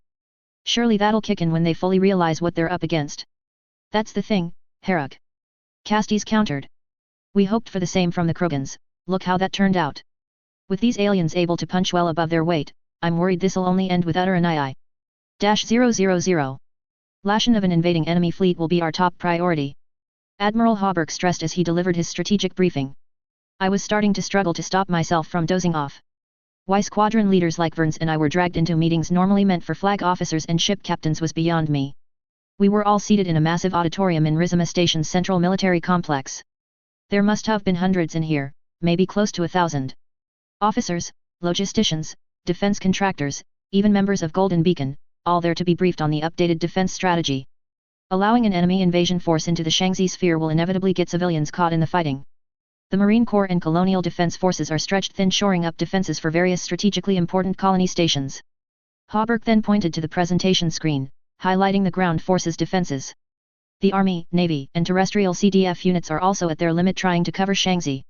There's still a lot of gaps left in their defenses, they can't man defenses in every space station and inch of planetary surface. As it stands, our best hope in minimizing civilian casualties will be to halt the enemy before they can board a single station, or launch a single drop operation. I stifled a yawn, then stretched my arms as it was starting to get sore from the lack of activity. Nothing being explained so far was new, merely a reiteration of our current strategic situation and how Shangzi Command was planning to deal with it. Admiral Hauberk always did go to slavish lengths to hammer home the point, admirable and understandable to an extent, but this was the third time he's repeated why the Space Force can't allow the enemy to break through towards Shangzi. After a point, I just wished he'd get right to the point. Looking to my right, I saw that even Verns was starting to chafe. Oh sure, he might have hidden it behind his that stoic and professional expression he kept during working hours, but I could still see his discomfort. His lips curled just that little bit into a barely discernible frown, his brows pressed heavily on his prescription goggles. Oh yeah, he was definitely bored. Bulo, on the other hand, seemed as attentive as always.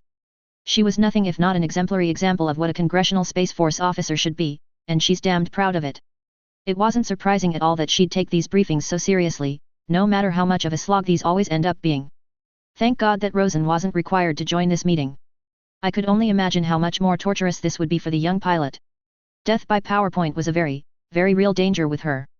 To that end, we have completed the deployments of several Bullhead-class defense stations around the mass relay leading towards the Fumiton system.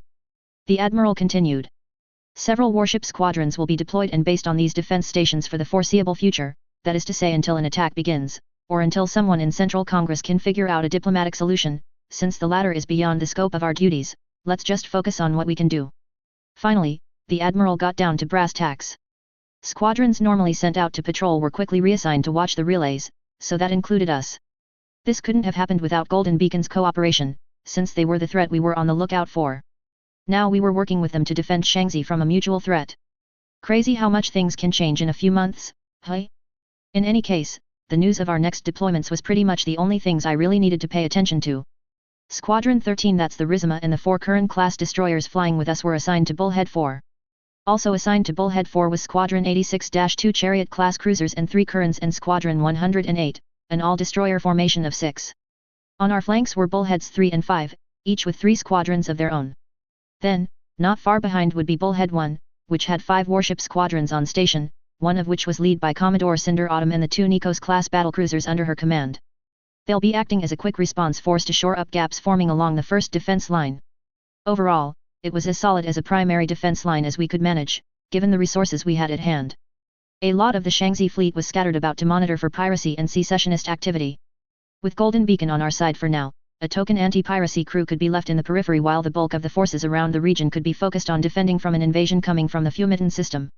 Reinforcements from the Solar System and Arcturus fleet would take time to properly mobilize, given the amount of things they were responsible for. Until then, Shangzi was on its own. Before we close off the session, I have one last bit of good news. Admiral Hauberk suddenly announced, grabbing my attention away from my thoughts.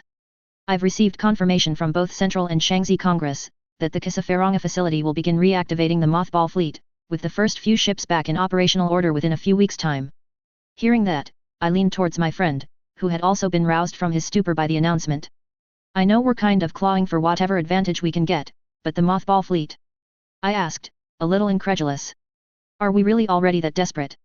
I don't know about desperate. Verns mused, leaning towards me in his seat so that he could keep his voice low. But it can't hurt to have some extra backup, even if they are older hulls. Yeah, but, come on. Like, what's in storage over there? Schnee-class destroyers and Gamble-class cruisers. I pointed out. They're older than even the Moors, and that old battleship was commissioned way back in the middle of the secession crisis. True. Verns agreed before offering a counter-argument. But beggars can't exactly be choosers, now can we? Hey, I'm just saying, the time and effort spent reactivating those old clunkers could be better used retrofitting and upgrading our current fleet of Currans and Chariots. Before Verns could argue further, the Admiral ended the session, dismissing us all from the auditorium. Well, if you feel so strongly about the matter, the Admiral is right there. Verns said as he got up. I, for one, would rather not hear his voice for the rest of the day. My friend swiftly retreated from the auditorium and I begrudgingly had to agree with his words. 3 hours of listening to Admiral Hauberk drone on and on about things I already knew had given me my fill for the week. Keeping my opinion to myself would probably be for the best, anyways. For what it's worth, I agree with you, partially. Bulo said as she too got up from her seat. Prioritizing upgrades for the entire Shangzi fleet would do us good, but it won't help us much once we start taking losses. Fair enough. I shrugged and sighed as I got up from my own seat and followed Bulo out. But I'm still iffy on how much help a bunch of warships almost as old as my granddad can actually give us. An understandable concern. The still acting captain of the Rizima sympathized with my point of view. But we already know that the shields on the alien warships have a hard time blocking naval-grade beam cannons. Even if the mothballed fleet isn't as capable as we'd like it to be, the quantity they bring to the field is still a quality of its own. It was now my turn to nod along in partial agreement. Yeah, that does make sense, but I can't say the explanation put me at ease. I really felt bad for whoever got the orders to crew those old clunkers. -000. Author's notes. Apologies for the extra late update. Got hit with a double whammy of being busy for the past few weeks and wanting to add more to the chapter while not being sure what to add that wouldn't just be retreading stuff already covered, or would be better covered in later chapters. Pretty sure this chapter is the shortest in the entire story so far. Things will pick up the pace next chapter though, I promise, Fr. Ong. On another note, I'm currently collating some more of my notes, focusing on the Citadel side of the galaxy. I've been super focused on the Turians and the humans so far, which is intentional, because I really don't want to get sidetracked by covering everything, so I thought it'd be nice to share some added context to the rest of this version of the Mass Effect galaxy. If you don't really care about these things, that's fine. I still try to make sure as much as possible that people can read, understand, and enjoy the story without knowing everything about the universe. Knowing the lore will just add extra depth to that enjoyment. Still not sure when I'd want to upload these notes though. Thinking of dropping it after the current arc ends around episode 12, but I'm not adverse to having it out sooner. Chapter 11, Stars Falling in Space, Part 1. Chapter text. Relevant notes will be at the end of the chapter. -000. Mobile Suit / Mass Effect. Episode 10. Stars Falling in Space, Part 1. -000. Rapid and repeating muzzle flashes, the loud thundering of short controlled bursts, followed quickly by bullets flying downrange and hitting a metal target. A few more bursts followed, before it was replaced by the clicking of a firearm dry firing. I looked over at the target. Most of the rounds fired had landed around the B zone, while a handful managed to strike the A zone in the middle. As impressive as it was, a noticeable amount of rounds still landed on the C zone at the outer sections of the paper target, well, more rounds than a professional like me would find comfortable, at least. For someone like Rosen, who had only started her rifle qualifications a few months ago and could only practice in her spare time. This was excellent progress. Your grouping is getting better. I complimented the young pilot, giving praise where it was due. But you're still not handling the recoil properly. You have to fight the muzzle rise more. Your bursts are drifting up and to the right, you have to fight it. The young pilot groaned. Come on, it's good enough. She complained as she put the weapon on safe and placed the short-barreled rifle down on the shooter's table. It was the M66A3 Beowulf, the standard service carbine of the Congressional Space Force. It was small and light, firing the intermediate 5.8 mm caseless round. The compact and lightweight caseless cartridges made it ideal to be issued to both the pilots and Marines of the Congressional Space Force, who could carry plenty of ammo without feeling overburdened. The carbine I was training Rosen with was currently bare bones. No laser or light attachments, no optics, slings, or foregrips. This wasn't how pilots and Marines would usually run their weapons in an actual deployment, but I still felt it was necessary for her to get familiar with the Beowulf before letting her customize it. Besides, I'm a pilot.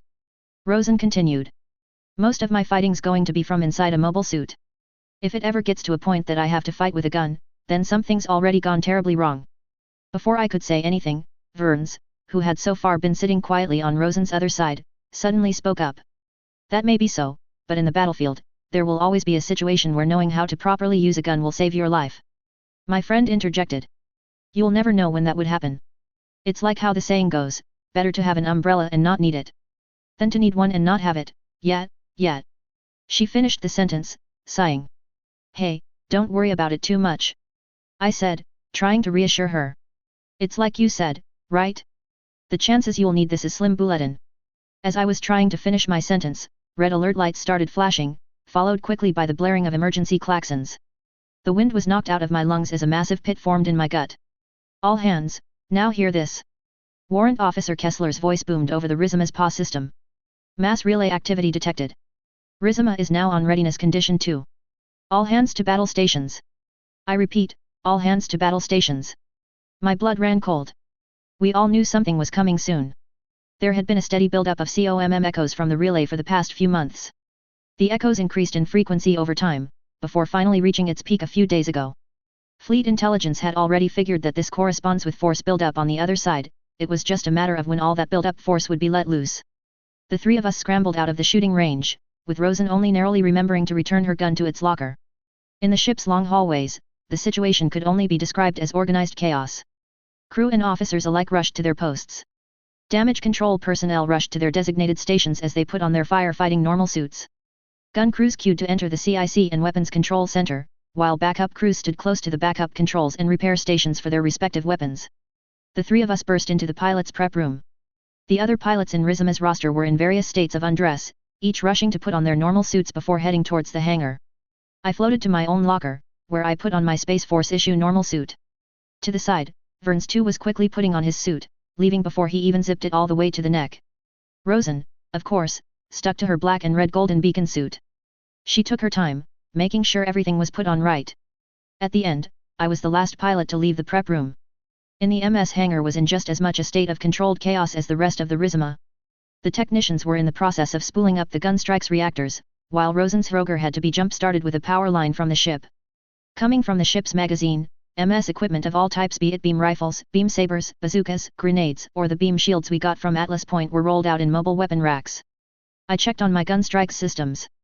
Green across the board, as expected. Derek and his crew of technicians had yet to fail the Rizima, which was great. We didn't need any malfunctioning systems, especially not with the kind of threat we were facing soon. I picked my usual equipment loadout, though this time I picked out a beam shield instead of the usual physical shield. The benefits of a state of emergency meant we had access to top-of-the-line equipment that we otherwise wouldn't. Now, we were as ready as we could be. I felt the Rizima shift as it took position in the battle line, at the head of Squadron 13. My helmet's HUD showed the Monty and Glazewick take their usual positions to the Rizima's rear, while Darien went above the formation and Loney below. None of the MS teams have launched yet, as per a directive from Central Congress. There were many who held out hope for the possibility that the situation could be resolved peacefully, that the aliens would send a diplomatic delegation to try and steer both sides away from war. It was a slim chance, but they had to take the opportunity to de-escalate if it presented itself. That was why we were in readiness condition too. We were always on our stations, locked and loaded, ready to fight, but all our weapons were set to safe. And so I waited, guns trike on standby on the catapult. Waited as seconds turned into minutes, and kept waiting, even as Kessler announced the arrival of contacts in the battle network. -000. Bulo waited anxiously on her command seat, cold sweat forming on her forehead, knuckles turning white with how hard she was gripping the armrests. Kessler relayed the reports coming from Bullhead 4's long-range sensors to the central holographic projector in the ship's CIC. Blip after blip kept appearing by the mass relay leading to the Fumiton system. The acting captain started to pale when the rate of arriving ships only increased in frequency, eyes wide in growing horror. It took a few minutes, but finally the arrival slowed to a trickle. When the last contact entered formation with the rest of its allies, they outnumbered the congressional forces in a ratio of over 2 to 1. Lines upon lines of cruisers and battleships formed, holding position and keeping their front facing directly towards the line of Bullhead stations. Holy sh! Bulo quietly slipped, before catching herself and clamping her mouth shut. She shook her head and recomposed herself, before reiterating the squadron's orders. Maintain the battle line. Hold course, then bring us about at 2,000 clicks. Aye, ma'am. The helmsman responded. Squadron 13's battle line proceeded onwards, driving on a course almost parallel to the enemy's own rows of warships. Far to the left flank, Squadron 86 flew in the opposite direction, also at a direction which put it parallel to the enemy's line of guns. Congressional forces presented the aliens their broadsides, which allowed them to bring the maximum amount of firepower to bear. Far off in the distance, disconnected from the central formation, Squadron 108's force of 6 Curran-class destroyers silently sailed in an irregular zigzag pattern. If it came to blows, 108 was going to hit the enemy on their side, an area where Fleet Intelligence's analysis says the alien ships should be vulnerable, and launch a full spread of torpedoes. Once launched, they're ordered to bug out in full burn, before attempting another torpedo run once another opportunity presents itself. As time crawled onward, so did the atmosphere grow ever more tense. Bulo found her breath getting heavier as she stared down the holographic blips that represented the alien ships. It was just standing there. Waiting. Watching her watch them back. It was beyond nerve-wracking. The acting captain almost wished the aliens would attack already, if only so that they wouldn't be held up in suspense for much longer. Finally, after what felt like an eternity, something in the formation changed. Long-ranged sensors picked up an increase in thermal readings. The first line of alien ships began separating from the rest of their fleet, moving forward slowly at first, then accelerating, then the advancing line shifted its formation. The ships on the center moved ahead of the flanks, while their allies on the edge of the line slowly closed the gap forming in the middle. In a swift, smooth, and no doubt highly practiced move, the first line of ships had formed themselves into a sort of diamond formation. Bulo remembered this formation. It was just like what the aliens used during first contact, after Lieutenant Kruskluck's MS team crippled their first cruiser. Were the aliens moving into attack? Bulo wanted to say no. Desperately wanted to say no. At least then she wouldn't have to lead thousands of men into battle, where their lives hang in the balance, where her orders mean the difference between coming home waving their flags, or wrapped in them. Ma'am, Captain Ashenbark and Hora are asking for permission to launch their mobile suits. Warrant Officer Kessler relayed, pulling Bulo out of her thoughts. Tell them to hold. She barked in return, almost too quickly for her liking. We have to follow the congressional directive. We will not be the ones to escalate. That was a front, of course. An easy excuse for her, to delay having to come to a decision. Bulo knew that. Her instinct as a commanding officer was to make the first strike, to seize the initiative, but could she really trust her own instincts? She did that when she was in charge of Operation Magic Spear. She arrogantly went with her gut instead of double and triple checking the intel she had. So many lives lost because of her mistake. She couldn't let that happen again. She wouldn't let that happen again. Squadron 13 held their course. Even American Samoa, the alien ships approached. Closer and closer they came, slowly closing the gap into firing range of each other's main batteries. Bulo didn't want to escalate, she really didn't, but her mind and her instincts were at odds. She should be ordering for a salvo of Minovsky emitter missiles be launched right now.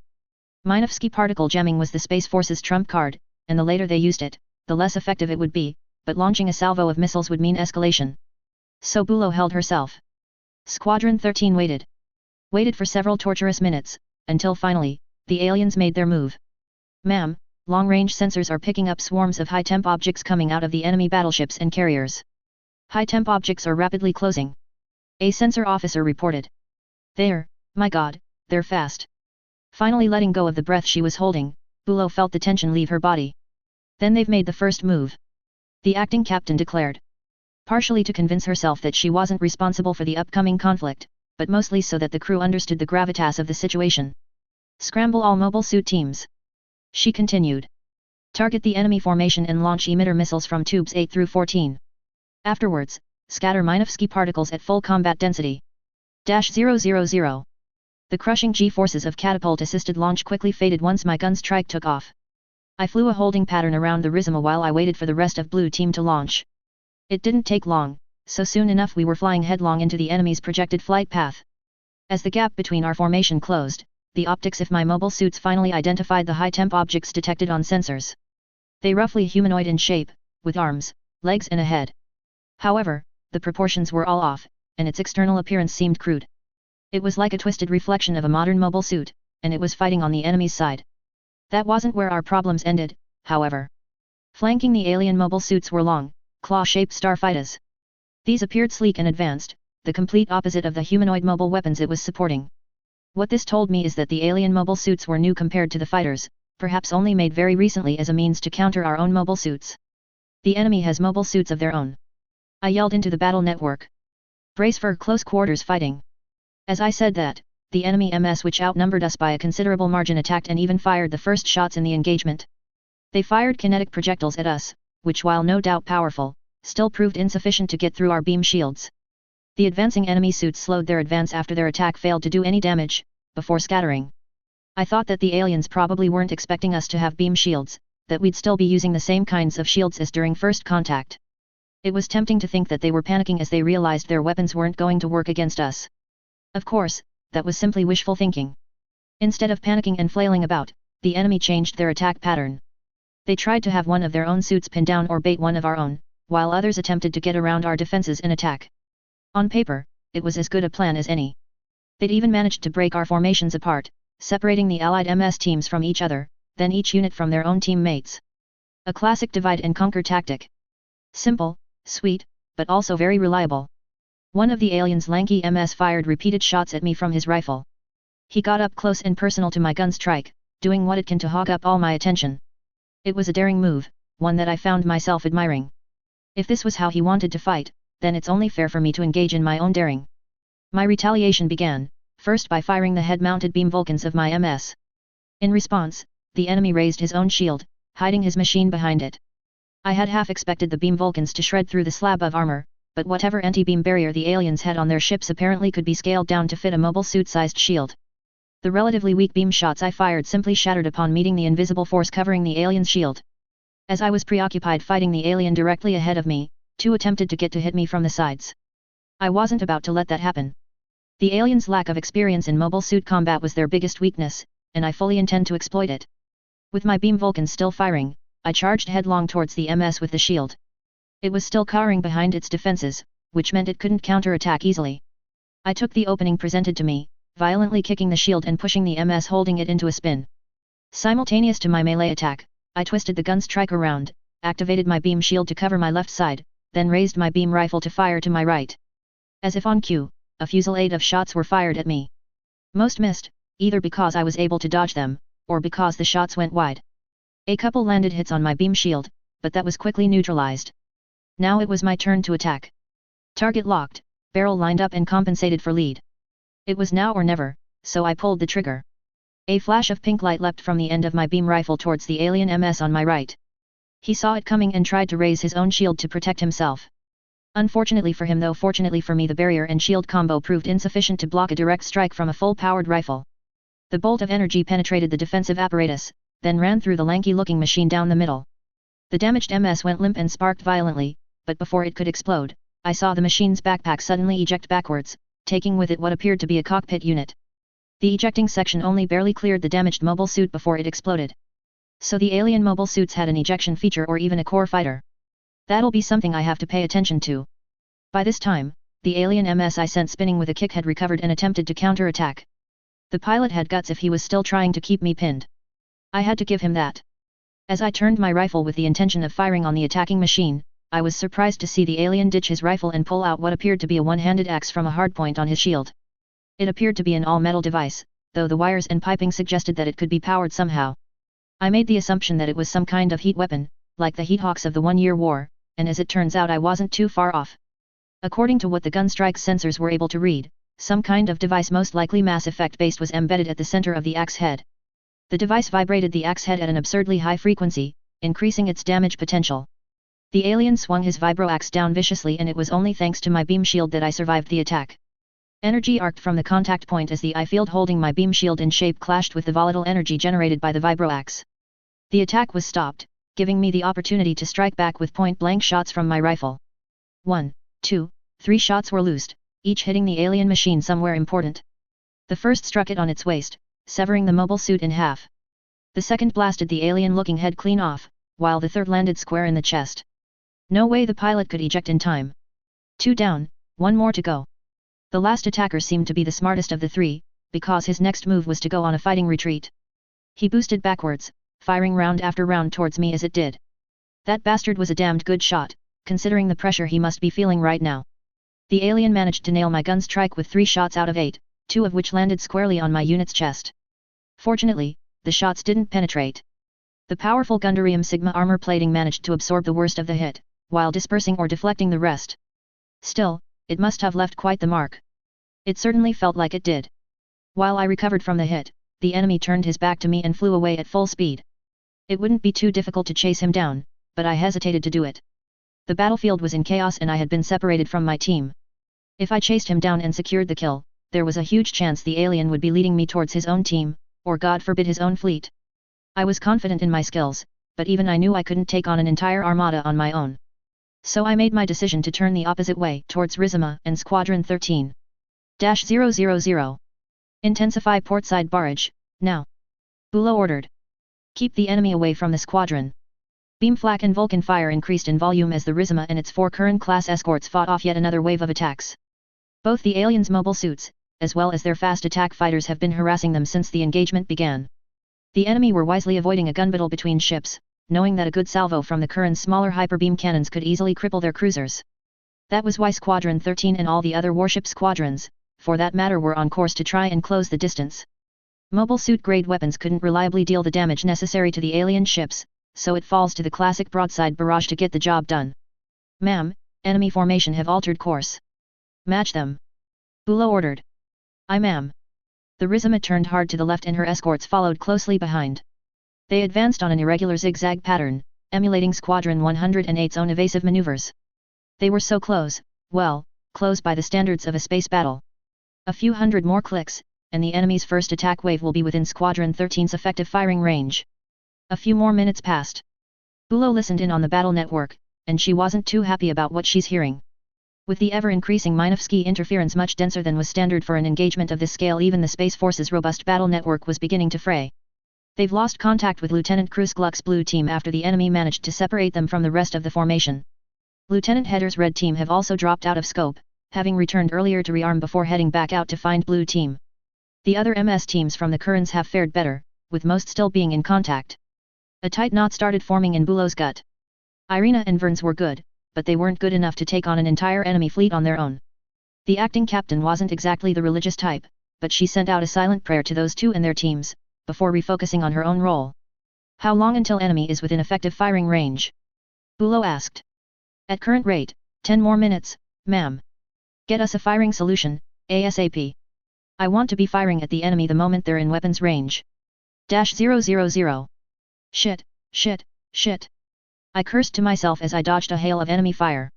High-velocity explosive shells nearly clipped me as a salvo of them flew through where my machine was a mere few seconds ago. By some miracle, I managed to find the rest of Blue Team in the midst of all this chaos.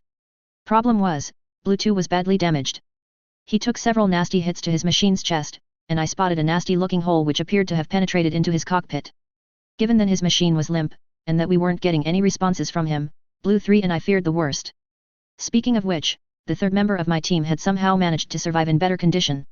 He had several shot marks on him, as well as a gouge on his left shoulder and right thigh armor, but otherwise, he was in fine condition. Blue 3 and I were trying to get our wounded teammate back to the Rizima, but the aliens weren't making it easy. Like sharks that smelled blood, enemy mobile suits and attack fighters hounded us constantly. We had to pass Blue 2 back and forth, swapping roles as we either dragged the limp machine to the squadron's general direction or turned and fought off the enemy. It was a slow, arduous process, with the enemy MS occasionally being able to grab hold of our comrade's machine in an attempt to capture it. There were so many of them, it was overwhelming. It was terrifying to think that these aliens had somehow managed to not only design these mobile suits, but also mass-produce them to the point they could outnumber us. A part of me held out hope that these machines were all the MS they had. It was a slim chance that it was, but it was the only way to cope about it without falling into despair. Blades clashed together as the beam saber I held on my machine's left hand blocked a strike from an enemy vibroaxe. With a trick that I've practiced dozens of times, I pulled back my machine then poised it as if I was going to make an inward slash. When the enemy responded by defending his right, I quickly mixed up my moves, going into a stabbing attack instead. The alien bastard didn't see it coming, and before he knew it my beam blade went straight through his cockpit. Shit! Lieutenant! They've got Lyle! Blue 3 suddenly yelled out.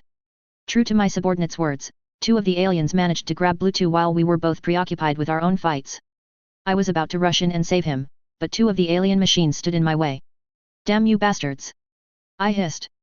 Get out of my way! Unfortunately, the enemy ignored my protests. What's worse is that these 2 seemed to be cut from a different cloth from most of the others so far.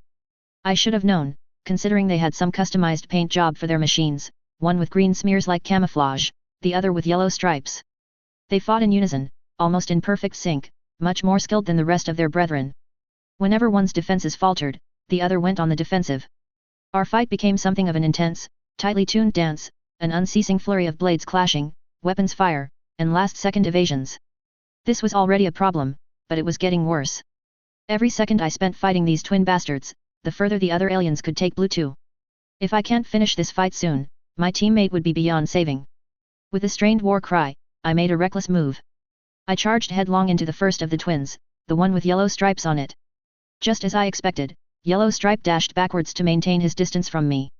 I continued my charge, even increasing my gun strike speed and pushing its thrusters into the red. This wasn't going to last very long, gunning the thrusters into the red for so long would inevitably ruin it, but that didn't matter right now. Any concern I had about adding unnecessary workload for Derek and the flight technicians went out the window entirely, even as alarms and the onboard computer warned me that I was overheating the thruster systems. It was do or die, and I sure as hell wasn't about to let myself or Blue 2 die to these alien bastards. This was when I pulled a fast one on them. Instead of attacking the striped enemy, I spun my unit and shot at the smeared one instead. This caught him off guard, but he was able to dodge a critical blow. Instead, the beam bolt singed his unit's right side, even warping some parts of the shoulder armor with how close the shot passed. I rode the momentum of the spin all the way back to facing the yellow striped machine. In that short moment where I had my back to him he tried to make an attack, but I anticipated something like this. A wall of pink light burst out of my beam shield emitters, defending me from the yellow machine's shots. The enemy foolishly slowed himself down to take that shot, probably needing to steady his aim. It was an opportunity I was only too willing to exploit. That's your last mistake. I yelled out, pushing the gun strike's thrusters beyond the red line. I rammed right into the bastard, like an out-of-control freight train crashing into the track stopper. It was a wild move, the kind that I found myself doing more and more often as of late. To his credit, my enemy did try to counter my attack. He didn't do it very effectively, but he did try. The alien reflexively moved his shield to cover himself from my ramming maneuver, then blasted his thrusters forward to counter my momentum. For a while, it actually worked. The invisible barrier on his shield crashed with the wild energies of my beam shield. We pushed against each other, neither of us willing to back down from the other. Energy crackled and arced from where our shields clashed, bright flashes of light nearly blinding me even as my cockpit's monitor automatically dimmed in adjustment to the intense brightness. Even if his skill and spirit was able to overcome me, his machine was not. The thrusters on the alien mobile suit started to sputter, as did his energy barrier. Slowly, his physical shield started to melt under the unceasing energy barrage coming from my machine. It came slowly at first, buckling and warping under pressure, before the energy barrier it emitted cut out completely, causing me to quite literally burn through his machine. My beam shield cut through the alien machine's physical shield, then through its left arm, then its shoulder armor. The enemy could only narrowly evade with his life, jinking hard to the right and letting me through. With his machine severely damaged, the pilot of the green-smeared mobile suit tried to eject his cockpit module, but I was prepared for this. Just as the cockpit shot backwards and away from the crippled body, I fired my beam Vulcans. My aim was true and shredded the cockpit just as it cleared the machine. The pilot never stood a chance of escaping. I would have celebrated, very nearly celebrated. Beating such a slippery enemy like this was always satisfying. Problem was, I've still got one more bastard to deal with. While I was distracted, the yellow-striped mobile suit rushed in to attack me from behind. I only realized after I was jostled around in my cockpit. I looked to my left, where the shock was most intense, and saw through the panoramic cockpit a vibroaxe cutting into my gunstrike's left shoulder armor, even digging into even the shoulder servos. Immediately, I lost responsiveness on the left arm. Safety systems kicked in as well, cutting off the flow of power to the beam shield and beam saber. I responded with a swift backwards kick, dislodging the enemy from my machine and forcing him to let go of the vibroaxe still lodged on my unit's shoulder. The next move was to turn around and fire at him, but the bastard had anticipated this and was already running evasive maneuvers. Regardless, I fired my beam rifle at him. 1, 2, 3 shots, all of them missed. Then came the bastard's accurate and vicious counterattacks.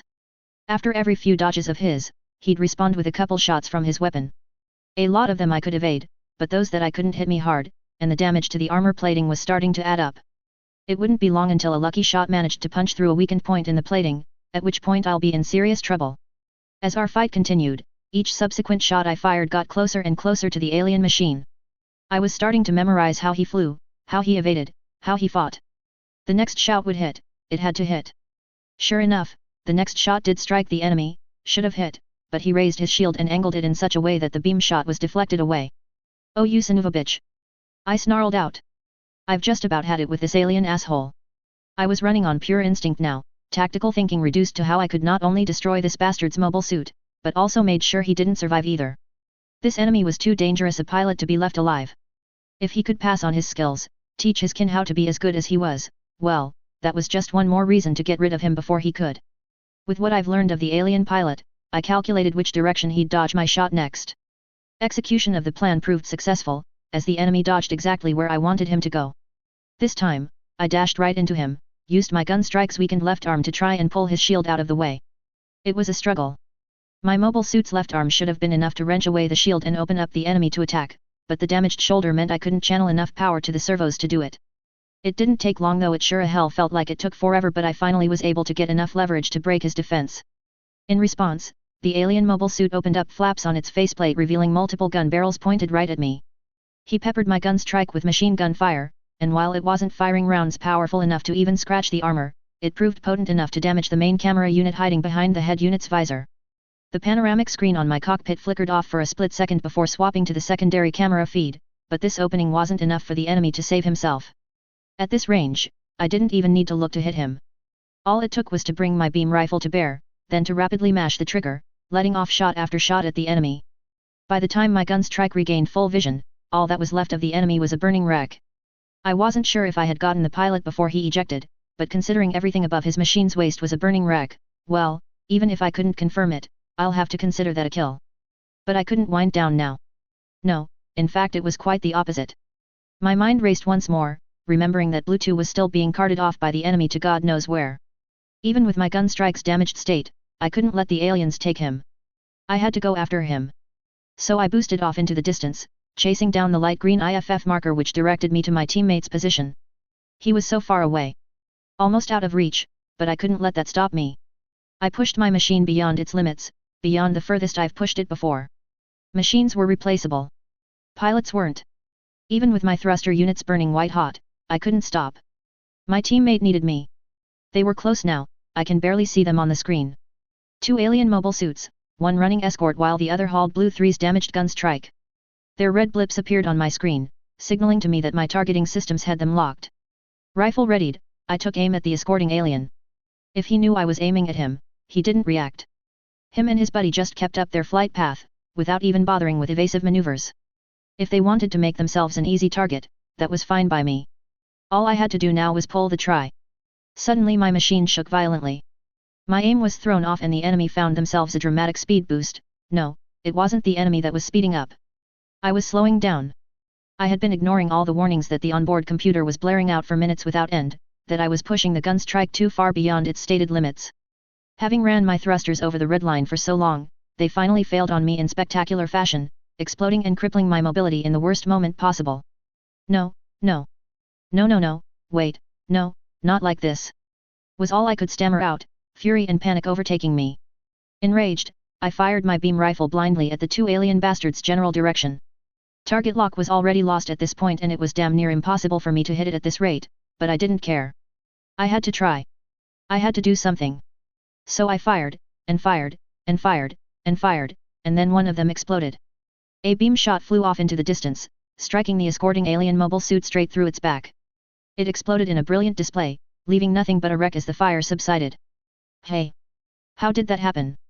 I held my fire, incredulous at myself, thinking I had scored a hit, but then another beam shot came from behind me and struck the enemy that was hauling Blue 3. The shot landed on its left leg, sending it spiraling out of control, and more importantly caused it to let go of my teammate. Another shot was fired, this time landing square on the enemy's chest causing it to explode violently like its partner. A wave of relief crashed onto me like never before. I sank into my seat, panting hard, face still red from all that anger from before. Tears even threatened to break free after all of that tension finally let up. Lieutenant Cruz Gluck. A familiar, youthful voice called out to me on the battle network. Not long after, I felt something grab onto my gunstrike's right shoulder. It was a red and black Roger, a sight that normally would have terrified me to no end.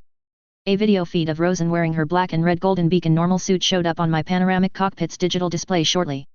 I never thought I'd ever feel so safe and relieved at the sight of a Roger. Lieutenant, are you all right?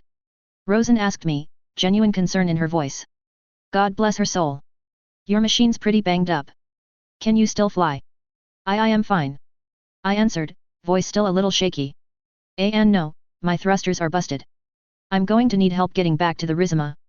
The rest of Red Team as well as Blue 3 arrived shortly. While Blue 3 went to secure our downed teammate, Verns came in to check on me. Irina, you okay? His voice showing a hint of concern under that aura of professionalism he always had during sorties. I sighed out and let a smile form on my face. I am now, Verns. -000. A/N, so, as the episode title suggests, I actually wanted to do more in this episode. A hell of a lot more. But I was already closing on 7k words and if I tried to cram in everything in a single update I'd be done by Christmas Eve or something, if not later. The thought of breaking my previous record and publishing a chapter that's close to 10k words is tempting, but I'd rather have this out sooner than not at all. Next episode will obviously be part 2 of the initial space battle and continue almost exactly where we left off here. There's going to be a bigger emphasis on the ship-on-ship combat on part 2, with a heavy focus on Bulo. Hopefully y'all like that too since I'm actually looking forward to writing the ship engagements. On a related note, I'm once again extending the expected length of the story, potentially up to 30 chapters depending on how it goes. I'm finding I can't fit as much stuff into a single chapter in as timely a manner as I'd want, so that means either cutting a lot of stuff or adding more chapters to the plans. The next chapter was supposed to cap off the current arc, but if I did that I'd have to cut a lot of neat stuff from the story. As such I'm adding 2 or 3 more chapters to the space battle arc. Chapter 12, Stars Falling in Space, Part 2. Chapter Text. Relevant notes will be at the end of the chapter. -000. Mobile Suit / Mass Effect. Episode 11. Stars Falling in Space, Part 2. -000. Ambassador Spiretus sighed. Months of diplomatic effort had turned out for nothing.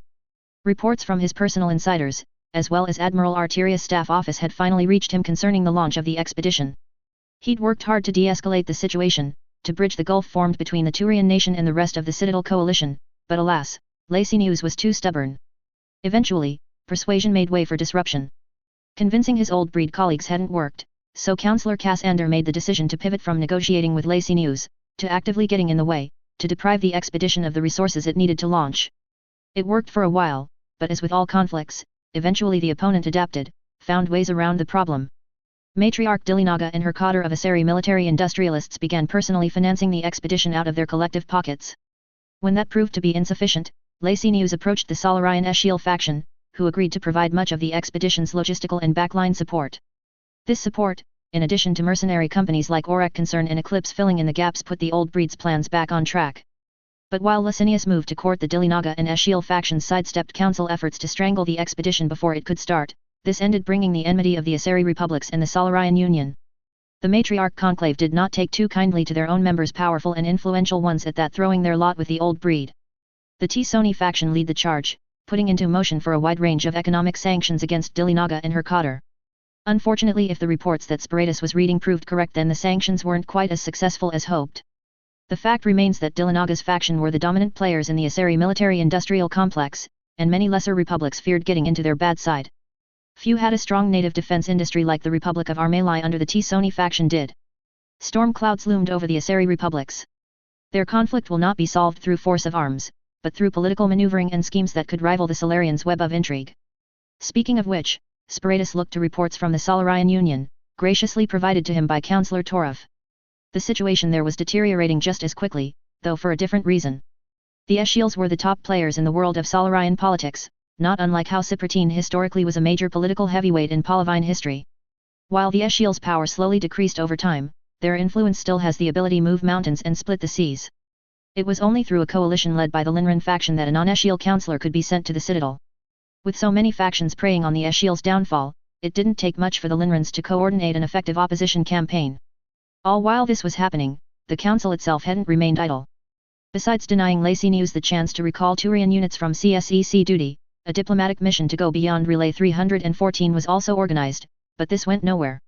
The envoys on board a single Asari frigate were intercepted by Turian ships which blockaded the path to 314. Sparatus still remembered the headaches he got during that whole ordeal, with Irisa hounding him to get the blockade opened, headaches that returned when a second attempt was launched a few months afterwards. The second mission was much bolder, with several Asari, Solarian, and CSEC ships escorting the diplomatic mission. Unfortunately by this point, Lacinius started calling upon galactic laws and clauses within the Citadel Charter, claiming the blockaded star system as part of Turian space. It was all legal too, which meant the envoys had to turn around once more. It was a frustrating ordeal. Sparatus could only imagine how smug the old breed must have felt after pulling that off. That single move had for the most part stopped most of the Council's de-escalation efforts dead on its tracks. Without access to 314 itself, there wasn't much the diplomats could do. So now, with few choices left, Sparatus and his colleagues turned to desperate measures. Councillor Tavos and Cassander were out on a tour of their respective people, working to convince the colonies to support the Council, or at the very least to remain neutral. Councillor Torov on the other hand had just returned to the Citadel from a different excursion. A notification popped up on Sparatus' work terminal. A brief glance confirmed that it was from the Solarian councillor himself, who was ready to deliver, well, something. The Solarian hadn't exactly been forthcoming about his plans, but he had a reputation of being relatively honest and straightforward, a true rarity among the upper echelons of Solarian society. The Turian ambassador packed his usual working itinerary and immediately set out for the private meeting room deep below the Presidium's tower. Instead of taking the elevator up towards the public council chambers, Sparatus swiped his ID card on the lift, then pressed a combination of buttons on the control panel. This brought the elevator down towards the bunker below the base of the tower. Once he reached the lower levels, Sparatus made his way towards the private meeting chambers at a brisk pace. Timeliness was drilled into every Turian during basic training, after all, and Sparatus was nothing if not timely. As usual, he was the first ambassador to arrive in the room. The only other person there was Councillor Torov, who had called for the meeting in the first place. "Good evening, Councillor." Sparatus greeted as he took a seat in the meeting table. "Good evening to you as well, Ambassador." The Solarian councillor returned the greeting. He was in an unusually chipper mood. A rarity considering his usually reserved nature. "I take it whatever endeavor you've plotted has paid off." "Very much so." Torov answered with a ghost of a smirk gracing his face. "I knew my agents would be successful, but they've gone above and beyond my expectations." Sparatus raised his brow in slight amusement. Whatever it is that the councillor's agents did, it was probably quite the feat. "Well, then I'm looking forward to hearing about their success." The ambassador responded. "Indeed." Torov concurred, mirth evident in his voice. "I believe you will. -000. We returned to the Rizima at the best possible moment. Squadron 13 was closing in on the enemy's first wave and would have begun engaging if we hadn't returned. Bulo turned the warship squadron away to retrieve us, delaying the attack. A minute later, and we would have been stuck out there in the middle while the ships traded fire. Despite the serious damage my gun strike took, it was in good enough condition to land and to walk on its own to my designated MS scaffold. The same went for Blue 3, though he took far less of a beating than I did, so that was to be expected. What still kept me worried was how my other wingman was doing. It's almost half an hour since I last heard from him. Every passing second not knowing how he was pure torture. I had to check on him, and I had to check on him now. As soon as my machine was safely secured onto the scaffold, I unhitched my normal suit from the cockpit seat and opened the hatch. I kicked myself out of the cockpit, catching on the hatch and then redirecting myself towards Blue 2's damaged machine. By some strange twist of fate, it actually sustained less damage overall than mine did. I knew the frontal chest plate had been breached, but the thrusters, head unit, even limbs were in relatively good shape. Battered, sure, but nowhere near as badly as mine.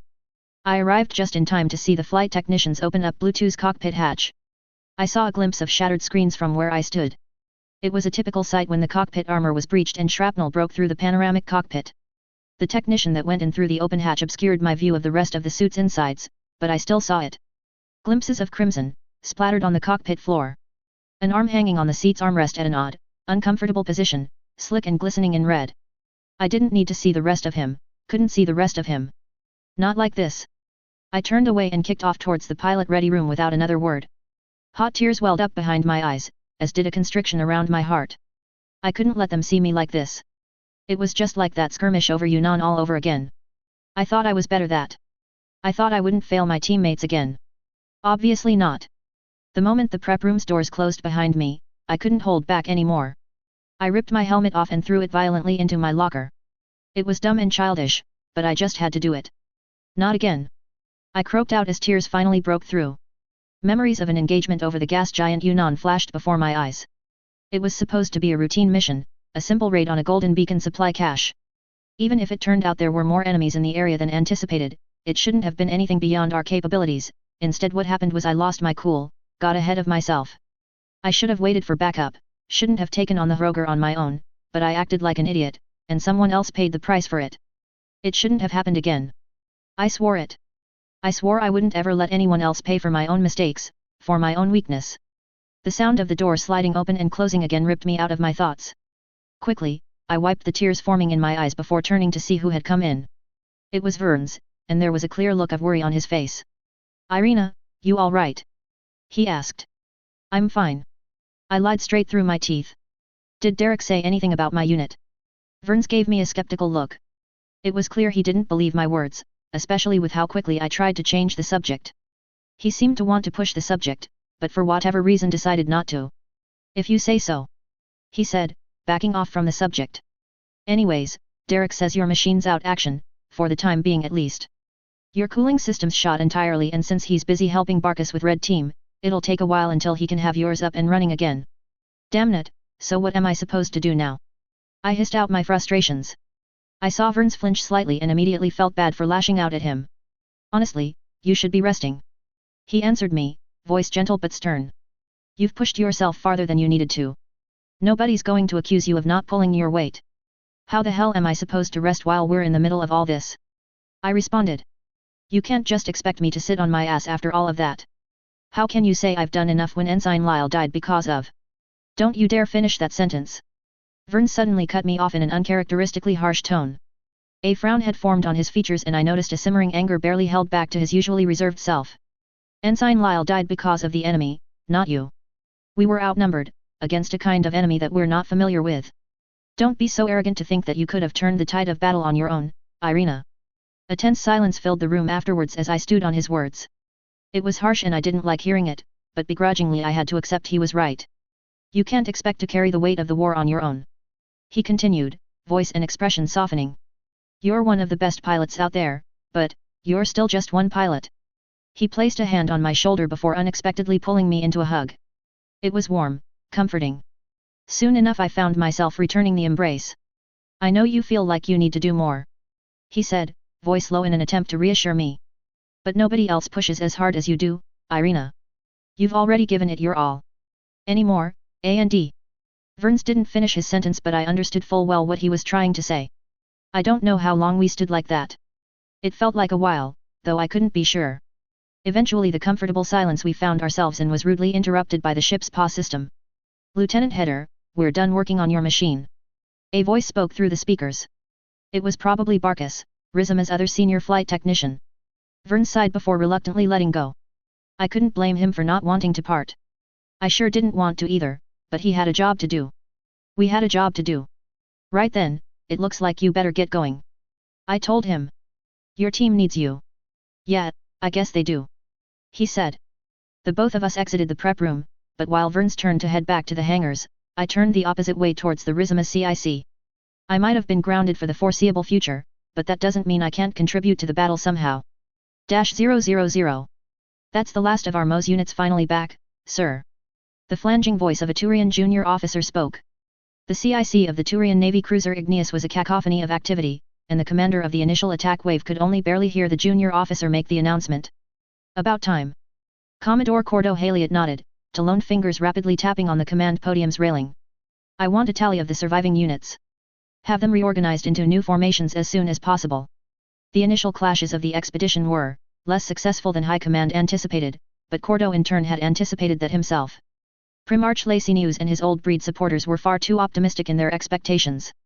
As talented as the engineers working on the Armagigas project were, this was still a completely new field. The enemy were far more experienced in the use of MOS. It was a good thing then, that he'd explicitly banned the SNLF from deploying their own units in the space battle, because for every kill coalition MOS units claimed, the enemy racked up a tally of 3 or 4 more. Funneling more pilots into the meat grinder wouldn't have solved anything, as this was as much an issue of institutional knowledge as it was technological. As such, the hideous lopsided results were the only realistic outcome.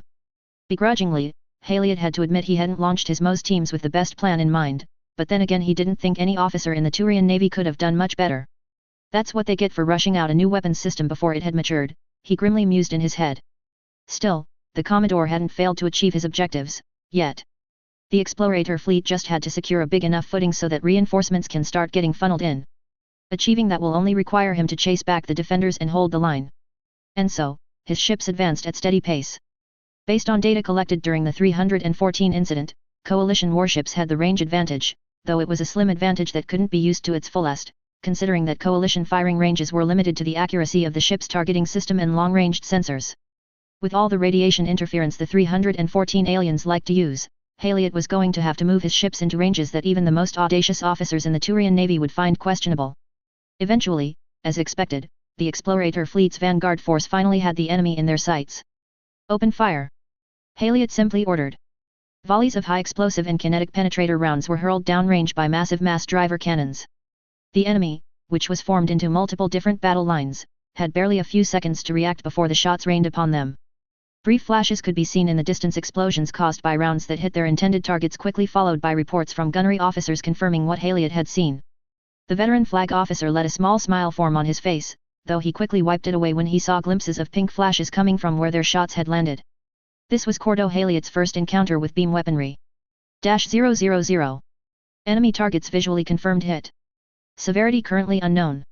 I heard an ensign report as I entered the Rizima's command room. Maintain staggered fire. Bulow then ordered. Keep firing each cannon in sequential order. With the enemy's mobile suits now out of the picture, we've got a good shot at reaching the enemy line without much interference. Now, it was time for ship captains like Bulow to take center stage. Slowly, I floated myself towards her command seat. The acting captain hadn't noticed my presence until I grabbed onto the backrest of her chair and appeared to her right. A quick salute and greeting later from me was quickly followed by stern words from Bulow. Cruz Gluck, you should be resting. She stated, turning away from facing me so that she could focus on the arm-mounted monitor on her right. You don't seriously expect me to sit on my ass and fiddle with my fingers while we're in the middle of a battle, do you? I expect you to take a break after going through the thickest parts of the fight not half an hour earlier. Bulow responded, staying firm. Lieutenant Heder and the other teams are still out there. I countered. How the hell am I supposed to get any rest if I'm too busy worrying about them? After what happened to my own team, I can't just sit back when I can help make sure it doesn't happen to the others. Bulow kept a stern eye on me for a while, quietly assessing my words. I caught her grip on the command seat tighten for a split second, before she loosened up once more. After that, she relented. TCH, fine. She clicked her tongue at me. Though she projected a stern appearance, I got the impression that she sympathized with my position, not that she seemed to want to admit it. At any rate, she was back to barking out orders. Ensign Keegan, focus your efforts on the port side. Lieutenant Cruz Gluck will take over starboard side anti-air direction. I took my seat on the right side of the room and took over a currently unoccupied terminal. After entering my credentials and putting in the right settings, I now had command of half of Rizima's anti-air suite, its operators, as well as the ship's long-range sensors. It appears that I took over at an opportune time. Most of the enemy's MS units have since returned to their carriers, though a handful of their formations remained for what appeared to be combat air patrol. On the other hand, enemy strike fighters remained at large, continuously testing our anti-air defenses, looking for a weak point to exploit. Right now, there currently was a lull in fighter craft attacks, so I took the time to look at our current tactical situation. The enemy's vanguard force was already engaged with several CSF warship squadrons including our own who were utilizing hit-and-run tactics. For the moment, the aliens were still making headway, but at grievous losses for every click they advanced. Even though they've scored a few confirmed ship kills of their own, CSF ships were still hitting well above their weight class. A second wave of alien ships were poised to sortie from near the relay, undoubtedly preparing for a follow-up attack once the vanguard inevitably out of steam. To counter this, Commodore Autumn's squadron was also prepared to sortie. The engagement dragged on. Squadron 108, which had so far only been making light probing attacks, finally decided to make their big push. I watched as the dark green blips closed in on the enemy vanguard's flanks. The enemy represented by red blips had failed to respond in time. The result was that the alien vanguard took a harsh beating from 108's hyperbeam cannons, leaving them even more vulnerable to the following torpedo attack launched by the destroyer squadron. A full spread of torpedoes from each current in Squadron 108, each capped with a powerful anti-ship warhead and armor-piercing tip. They were cold-launched, flung into the cold void of space not using volatile rocket fuel, but using a magnetic catapult.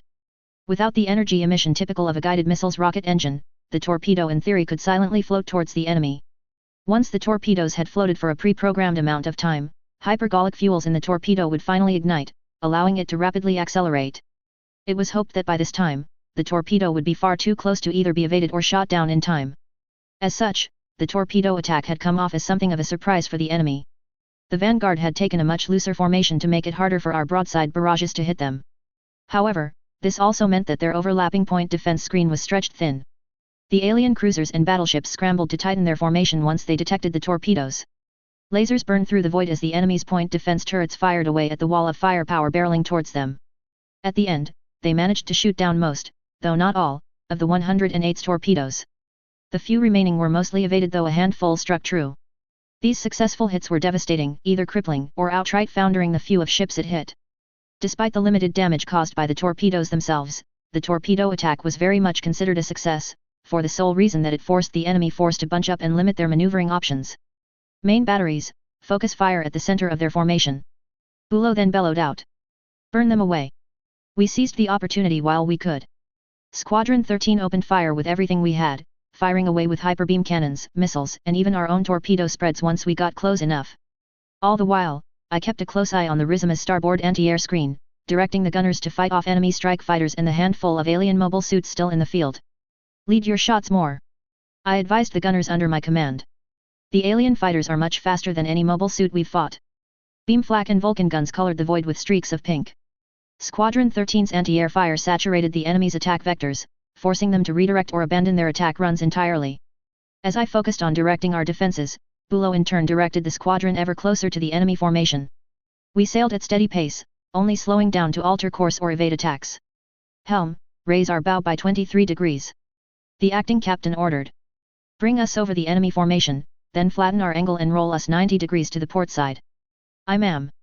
Rizima and the trailing currents began to gain altitude, slowly but surely moving above the enemy vanguard.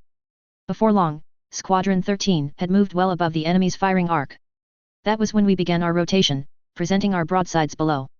The enemy saw what we were planning, but their ships couldn't respond to our move, forcing them to rely on the mobile suits and strike fighters they had in play. Strike fighters incoming. I called out to my gunners. Bearing 79 degrees, high. Beam Vulcans, restrict their attack vector. Beam flak, focus on the lead fighters and work yourselves to the rear of the formation. My orders were carried out quickly. The Beam Vulcan gunners opened fire around the strike fighters, forcing them into a specific flight path or risk getting torn into pieces. Whether they knew it or not, the alien pilots had been forced right into the sights of the flak gunners under my command. With their escape paths covered by a stream of beam bolts, shooting down the fighters essentially was like shooting fish in a barrel. While I defended the Rizima's starboard, the gunners manning the main batteries were having a field day firing upon the alien warships from above. Salvo after salvo, Squadron 13 burned away the enemy formation as we moved laterally across from left to right. By the time we finished our pass, I counted at least 9 enemy ships destroyed by Rizima's guns. We righted ourselves shortly after, before descending to a level position with the enemy. The combined might of the various CSF squadrons proved enough to halt the enemy vanguard's advance, but with the fighting having slowed to a standstill, the battle turned into a brutal attrition match. Even though we could hold the enemy for now, our disadvantage in numbers meant a single loss we suffered set us back more than a single enemy loss did for them. It was long into the bloody stalemate that Admiral Hawberk and Commodore Autumn made the next move. Orders coming in from Admiral Hawberk. Kessler relayed to us. We're to hold the enemy at bay until Commodore Autumn and her squadrons can reinforce us for a counterattack. -000. To call the Explorator fleet's fighting retreat orderly would be stretching the definition of the word. While Haliot did successfully manage to hold his forces together, it was only barely. The entry of a new alien warship, the largest they've encountered so far, tipped the balance of power against the coalition forces. That new ship of theirs was barely a heavy cruiser by Citadel tonnage standards, but it had so much more firepower than what a coalition cruiser could bring to bear. A single energy cannon from the two heavy cruisers was enough to destroy a cruiser in one shot, and a single heavy cruiser had 6 of those cannons, in addition to various smaller cannons. The immense pressure those two warships put the coalition forces through was terrifying. Haliot himself understood why so many of his subordinates had lost their composure in the face of such firepower. The design of a coalition warship certainly didn't give the Commodore any advantages. In fact, it was quite the opposite. The reliance on spinal-mounted weapons meant that coalition ships had to face towards the enemy in order to utilize most of their firepower. Basically put, this made a fighting retreat difficult to pull off. Turian Navy doctrine dictates that during a fighting retreat, warships would have to separate into 3 or 4 groups. The weakest, most damaged, or otherwise most vulnerable ships would withdraw first, while a rotating squadron of ships would cover their weakened allies and take turns holding position while the other retreated. However, that was for an ideal scenario, which this battle was anything but. Cordo Haliot found himself in a situation that naval doctrine never really covered. Explorator's command squadron under Haliot's personal command was in a fighting retreat in the most literal sense. Their reverse thrusters were firing at full power, fronts facing the enemy relentlessly hounding them. It was a desperate bid to hold them off while the rest of the fleet regrouped near the relay. With the slight advantage in speed and range, the coalition rearguard managed to evade the worst of the enemy's fire while being able to more effectively utilize their own firepower. As Haliot's squadron fought their rearguard action, the enemy slowly but surely began to shed ships. Attrition was already a problem for them, but now it was exacerbated even more. One by one, enemy ships would either withdraw due to damages, or were foundered. The deadly torrent of incoming energy fire slowly decreased in volume, turning from a wave of certain death to something slightly less bone-rattling. Each time a 314 ship was neutralized, the drop in firepower was noticeable, and this was what Haliot was hoping to bank on. Eventually, the Commodore ran out space to retreat. With less than a few hundred clicks between his forces and the mass relay, he had reached the end of his rope. All forces, rally into defensive formation. Haliot ordered, desperately trying to wrangle his battered forces into something approaching a coherent unit. We just need to hold them off a little longer. Pride filled the Commodore when he saw most of the ships of the Explorator fleet heed his call. Even in a situation as desperate as this, the stalwart Turian still was willing to face the odds. A handful did disobey Haliot's orders, opting to either stay close to their wounded allies, or to make a break for the mass relay. That last bit got a small sneer out of the Commodore, but he decided to put it off. He had far more pressing matters to attend to right now than a handful of cowards. Frigates, focus on suppressing the enemy. Let the cruisers handle destroying the enemy ships. Haliot doled out orders. With how difficult and stressful the situation had become, he had to keep things short and simple. The Commodore feared the potential disaster if he put too much pressure on his subordinates when their morale was so close to breaking. The battle continued with the aliens pressing against Explorator from all sides. Even though the coalition forces still maintained a slim numerical superiority, the enemy's firepower was simply too much to handle. Left, right, and center, barriers that could not block the incoming barrage of beam attacks would simply break. Frigates and cruisers alike are destroyed, burning holes left smoldering in their hulls. Haliot began tightening his defenses, slowly pulling his forces back to keep the formation from fraying. Maintain fire. Do not let them close in. The Commodore barked out his orders. Both sides continued to rain fire upon the other while simultaneously trying to avoid damage. With their superior maneuverability, coalition warships managed weaved left to right, up and down to avoid incoming fire. Their formation had enough spacing that they couldn't be taken out with a single barrage, but tight enough that nearby ships could cover each other with their anti-air defenses. This went on for minutes, then minutes turned to hours, as both sides refused to back down. The 314 aliens were determined to eject the coalition expedition from their home, while the expeditionary forces were determined to survive. Eventually, the stalemate was broken. Having identified a weak link in the coalition's forces, the two heavy cruisers pressed their advantage. The hideous amount of firepower the two brought forth could not be understated, and with backup from trailing frigates, they managed to split the Explorator fleet into two. The alien ships then began to coil around the smaller of the two formations, strangling it with the wall-armored hulls and firepower. Haliot could only watch as the smaller group was slowly annihilated. Try as he might to break the encirclement, but he simply didn't have enough firepower to punch through. The formation he still had command of fired ceaselessly at the enemy, but all they did was destroy a handful of ships, nowhere near enough to rescue their comrades. The comms officer tried to remain stoic as he reported the casualty reports, but only a fool could believe he wasn't devastated in the inside. Frigate Magni Grackeyes has stopped reporting, all hands assumed lost. The comms officer reported with an even and professional tone, though a keen listener could pick up a slight waver in his voice. Captain of the Sina Malchorian has ordered all hands to abandon ship and is requesting life pods to be picked up. Cruiser Valorous has taken critical damage to its EZO core, it's foundered. With over half of his fleet destroyed or rendered no longer capable of combat operations, Haliot's hope for a turnaround evaporated. His throat dried, his fringes quivered ever so slightly. Haliot watched, eyes transfixed on the holographic display as the coiling formation finished off the last stragglers. "Sir, our orders." One of the bridge crew called out, only to fall on deaf ears. The 314 aliens restructured their formation, forming a new battle line that was undoubtedly preparing to take what remains of Explorator head-on. Commodore Haliot remained frozen still on his command podium, having seemingly fallen into a catatonic state. Panic very nearly gripped the crew before the Igneous captain walked up to the flag officer and jostling him. "Sir!" The captain yelled out, gripping the Commodore's shoulders and shaking him awake. "What are our orders?" While yanked out of his stupor, Haliot himself was still at a loss of what to do. Turian naval doctrine covered a lot of things. It covered combat against numerically superior foes, against technologically superior foes, against enemies who had a tech overmatch, but nobody in Fort Zier ever considered a battle where the enemy played by completely different rules. The Commodore racked his brain and training for something, anything he could do to try and survive, but he could only come up with one thing. "All remaining forces, gather around the Igneous, we're going to make a break for the relay," Haliot announced. "We'll have to take the long way around the enemy formation, but with our speed advantage we can make it." A very rough diamond formation was formed around the Igneous. The Turians ran their thrusters at max speed, doing their best to get around the incoming enemy formation. Immediately though, some of the more damaged ships began falling behind. It pained him to do so, but Haliot made the order not to slow down. They had to keep going, couldn't stop going. There were more lives at stake than those few who couldn't keep up.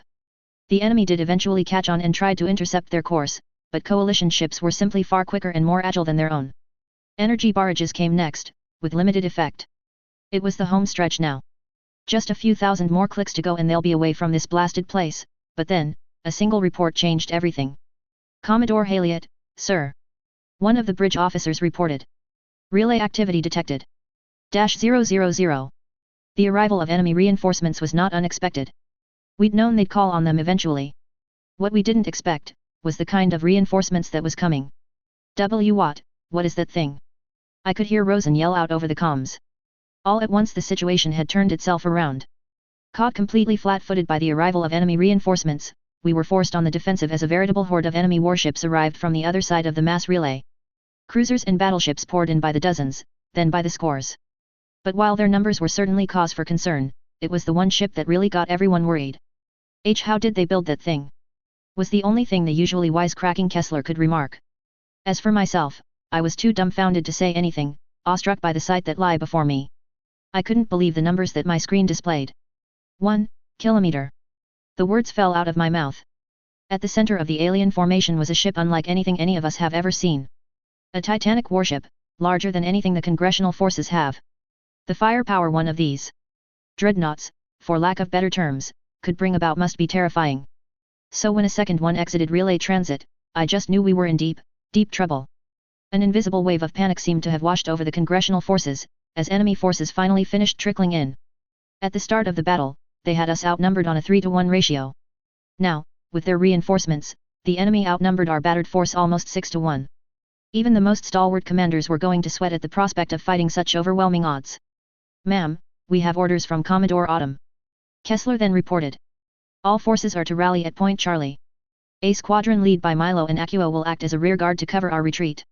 It was a fine plan on paper, but looking at the battlefield map in front of told me that it wasn't going to work. The CSF squadrons had been split apart into much smaller groups. Particularly, Squadron 13's path to the Bullhead line was blocked by a large contingent of enemy ships.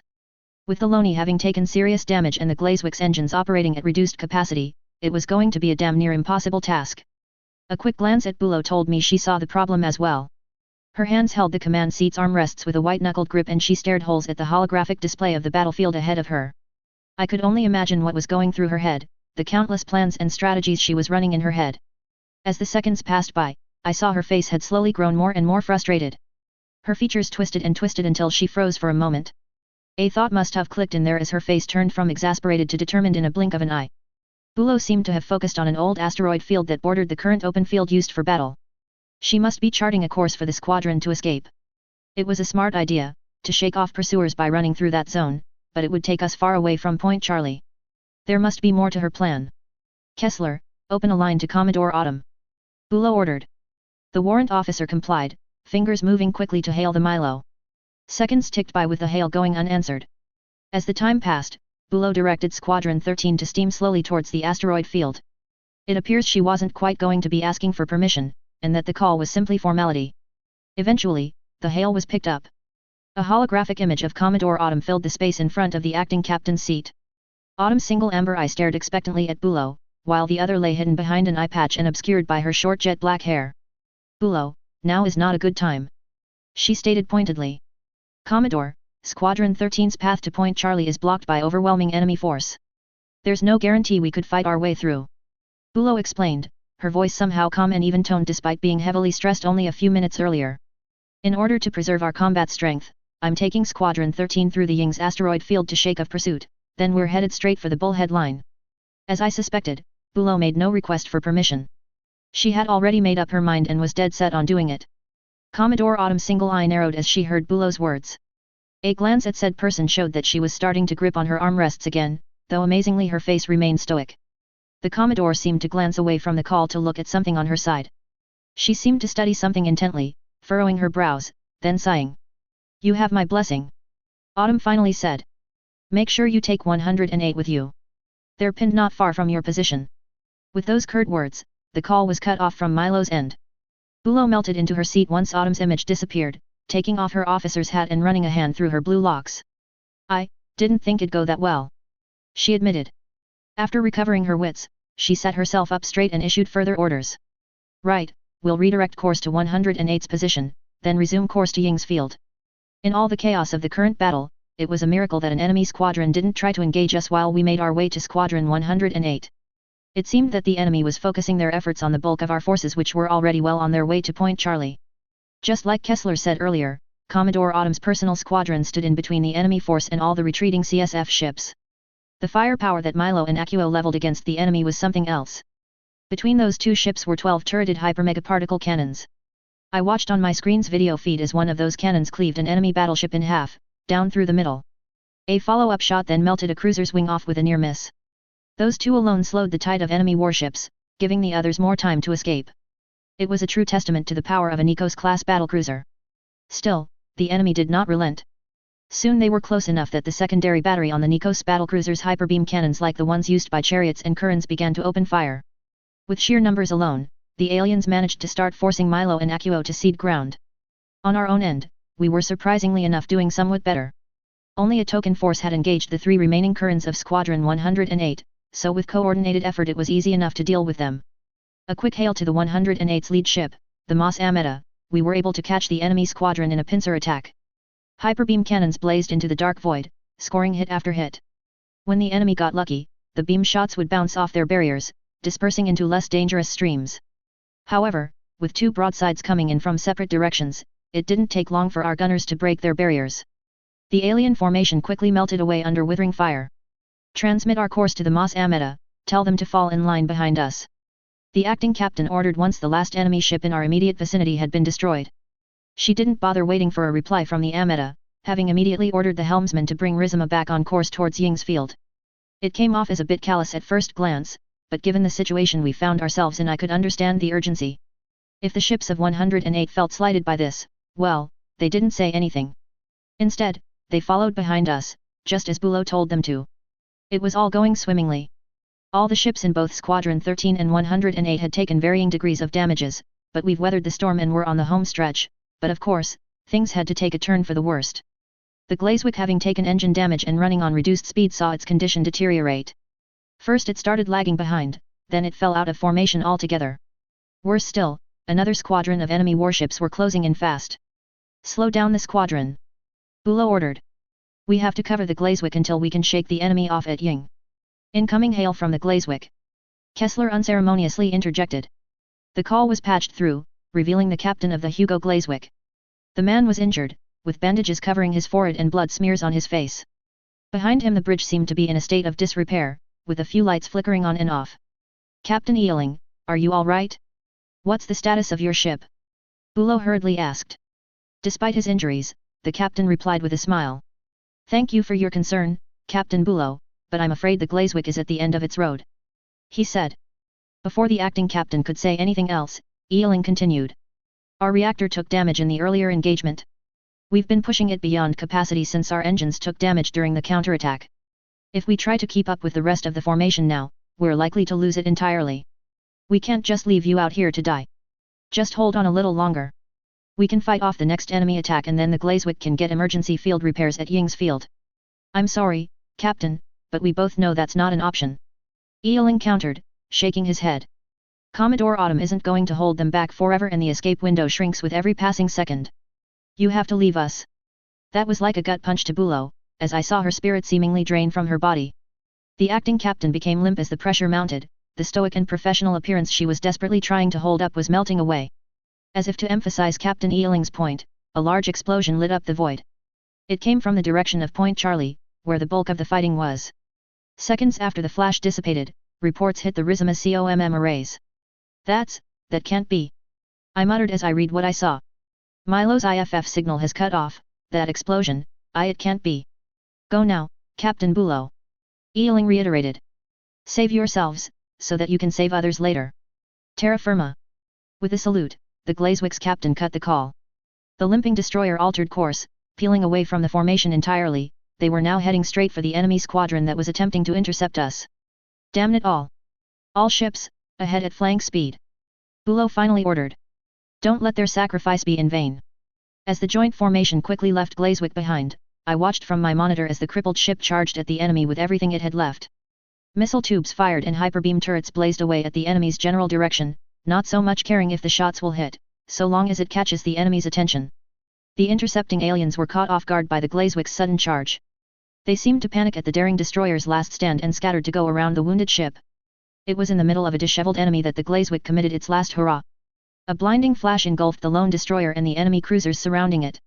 One moment Glazwick and the aliens were on scope, in the next they were gone. Captain Eeling had ordered the ship to overload its Minovsky reactor into unsafe levels, turning it into a crude but highly potent bomb. In their final act of defiance, Glazwick and its crew had sacrificed itself to buy more time for us. Our wounded force escaped the battlefield shortly after. I don't know if Captain Eeling knew it, but that reactor explosion didn't just destroy nearby alien ships. The condensed Minovsky particles were scattered all throughout the area at a much denser rate than we'd usually disperse them at. Even our COMM arrays were starting to struggle to cut through the interference at closer ranges. Any hope of contacting the rest of the fleet was up in smoke now. It was a terrifying feeling, not knowing how the rest of the battle was going. Intrusive thoughts entered my mind, imagining worst-case scenarios and how it would affect us. We were alone.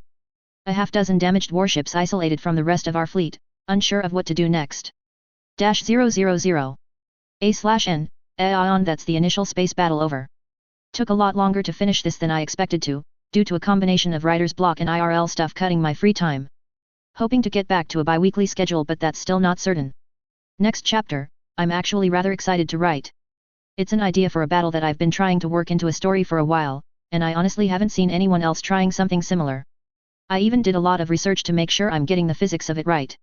Also, the next episode brings the second arc to a close. After that I've got another Codex chapter before we start the third story arc. The Codex will mostly deal with the Citadel races and also entries for the CSF, Turian, and Golden Beacon warships in play. Wow, this might actually be the longest chapter I've written so far. Next chapter shouldn't/probably won't be as long. Chapter 13, The Descending Sword. Chapter text. Relevant notes will be at the end of the chapter. -000. Mobile Suit/Mass Effect. Episode 12. The Descending Sword. -000. It was over a week since the expedition began, a week since the 314 aliens' initial defense line was broken and their ships scattered into the void. Straight after their initial success, the coalition forces were suffering setback after setback. The first major blow was the explorator fleet's gutting at the hands of the enemy. Commodore Haliot's force had been reduced severely, and thus was stuck being reconstituted until it could come back to full combat capacity. The original expedition plan was to have explorators' fast recon squadrons quickly snap intel of the star system before beaming it to the main force. Enemy weak points and vulnerable positions would be identified by planners, then a lightning-quick offensive to subdue the enemy would be launched. However, given that Explorator was out of action for the foreseeable future, a new strategy had to be drawn up. If the original plan was comparable to A-, then the new plan is instead a crawl. Recognizing the need for overwhelming numerical superiority, the expeditionary forces will deploy in large formations traveling cautiously well at sublight speeds.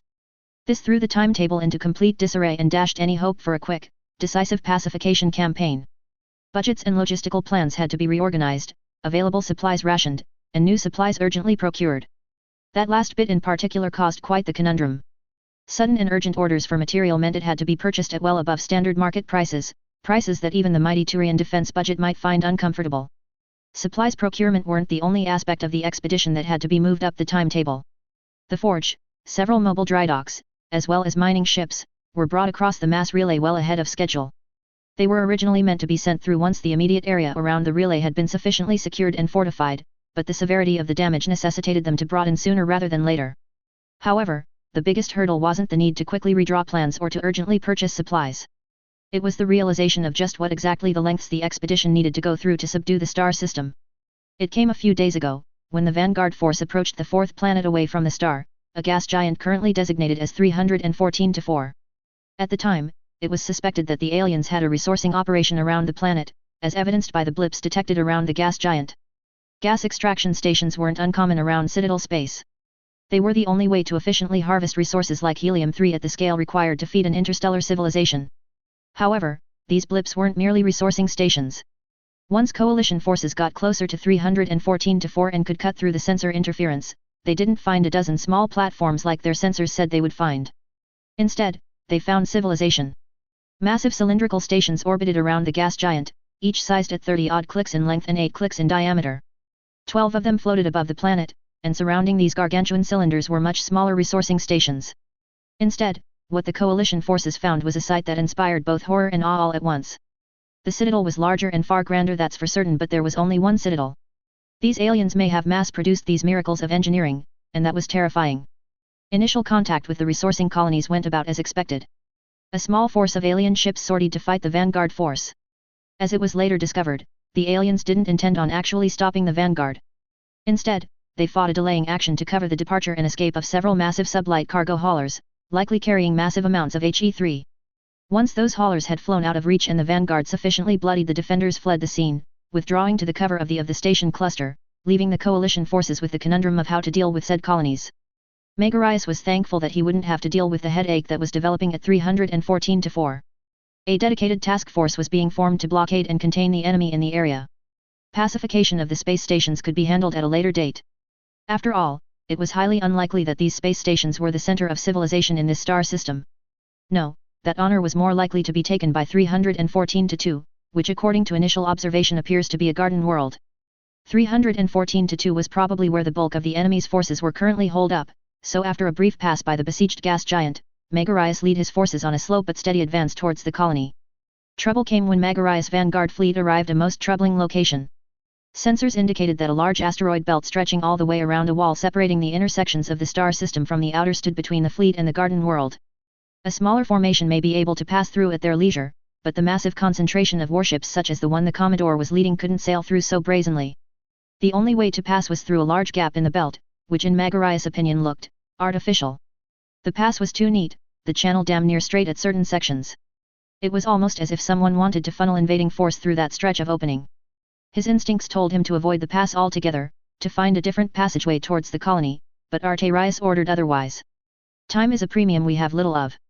Arterius said when Megarius asked for permission to scout around for a different pass. The more time we spend not engaging the enemy is more time they can spend reinforcing and organizing their defense. Proceed through the pass with caution, but do not linger.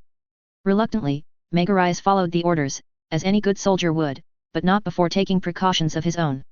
He delayed the crossing a few hours as he rapidly organized his plan, before finally ordering his ships into a tight formation and to sail through at a steady pace. At their current speed, it could take the better part of a day to get his entire force through the narrow, winding, eerily labyrinthian pass. The march through was tense. Hours passed by without incident, but the Commodore could feel that something was wrong. Those suspicions were confirmed when energy bolts suddenly struck the leading warship. Enemy attack. The Vento Aureus has taken a hit. A report came from the cruiser that was in charge of the leading ships. Enemy MOS units engaging from between the asteroids. Launch the long talons. Don't even bother trying to maneuver to aim the main guns, the attacks are going to come from everyone except the front. Megarise quickly ordered.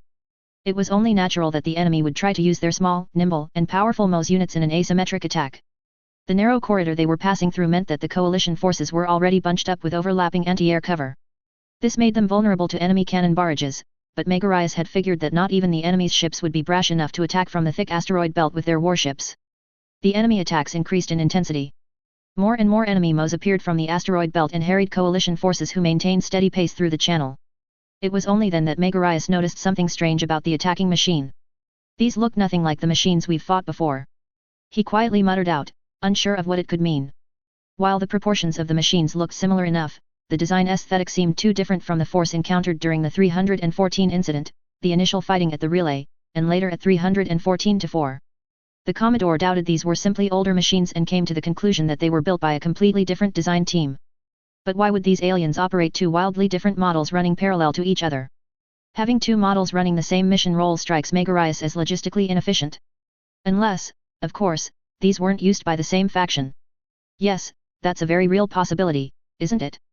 Separatist groups and movements aren't uncommon even in Citadel space. Even the Turian nation has seen its fair share of them. It could very well be that these MOS units were being operated by a faction that was contesting control with the more powerful faction that instigated the incidents to begin with. If that were the case, then had the coalition inadvertently brought these two sides together? It was certainly in the realm of possibility. Nothing quite brings people together quite like an alien invasion. The full implications of the matter could be left to a later date, however. After all, Megarise was a flag officer, not a politician.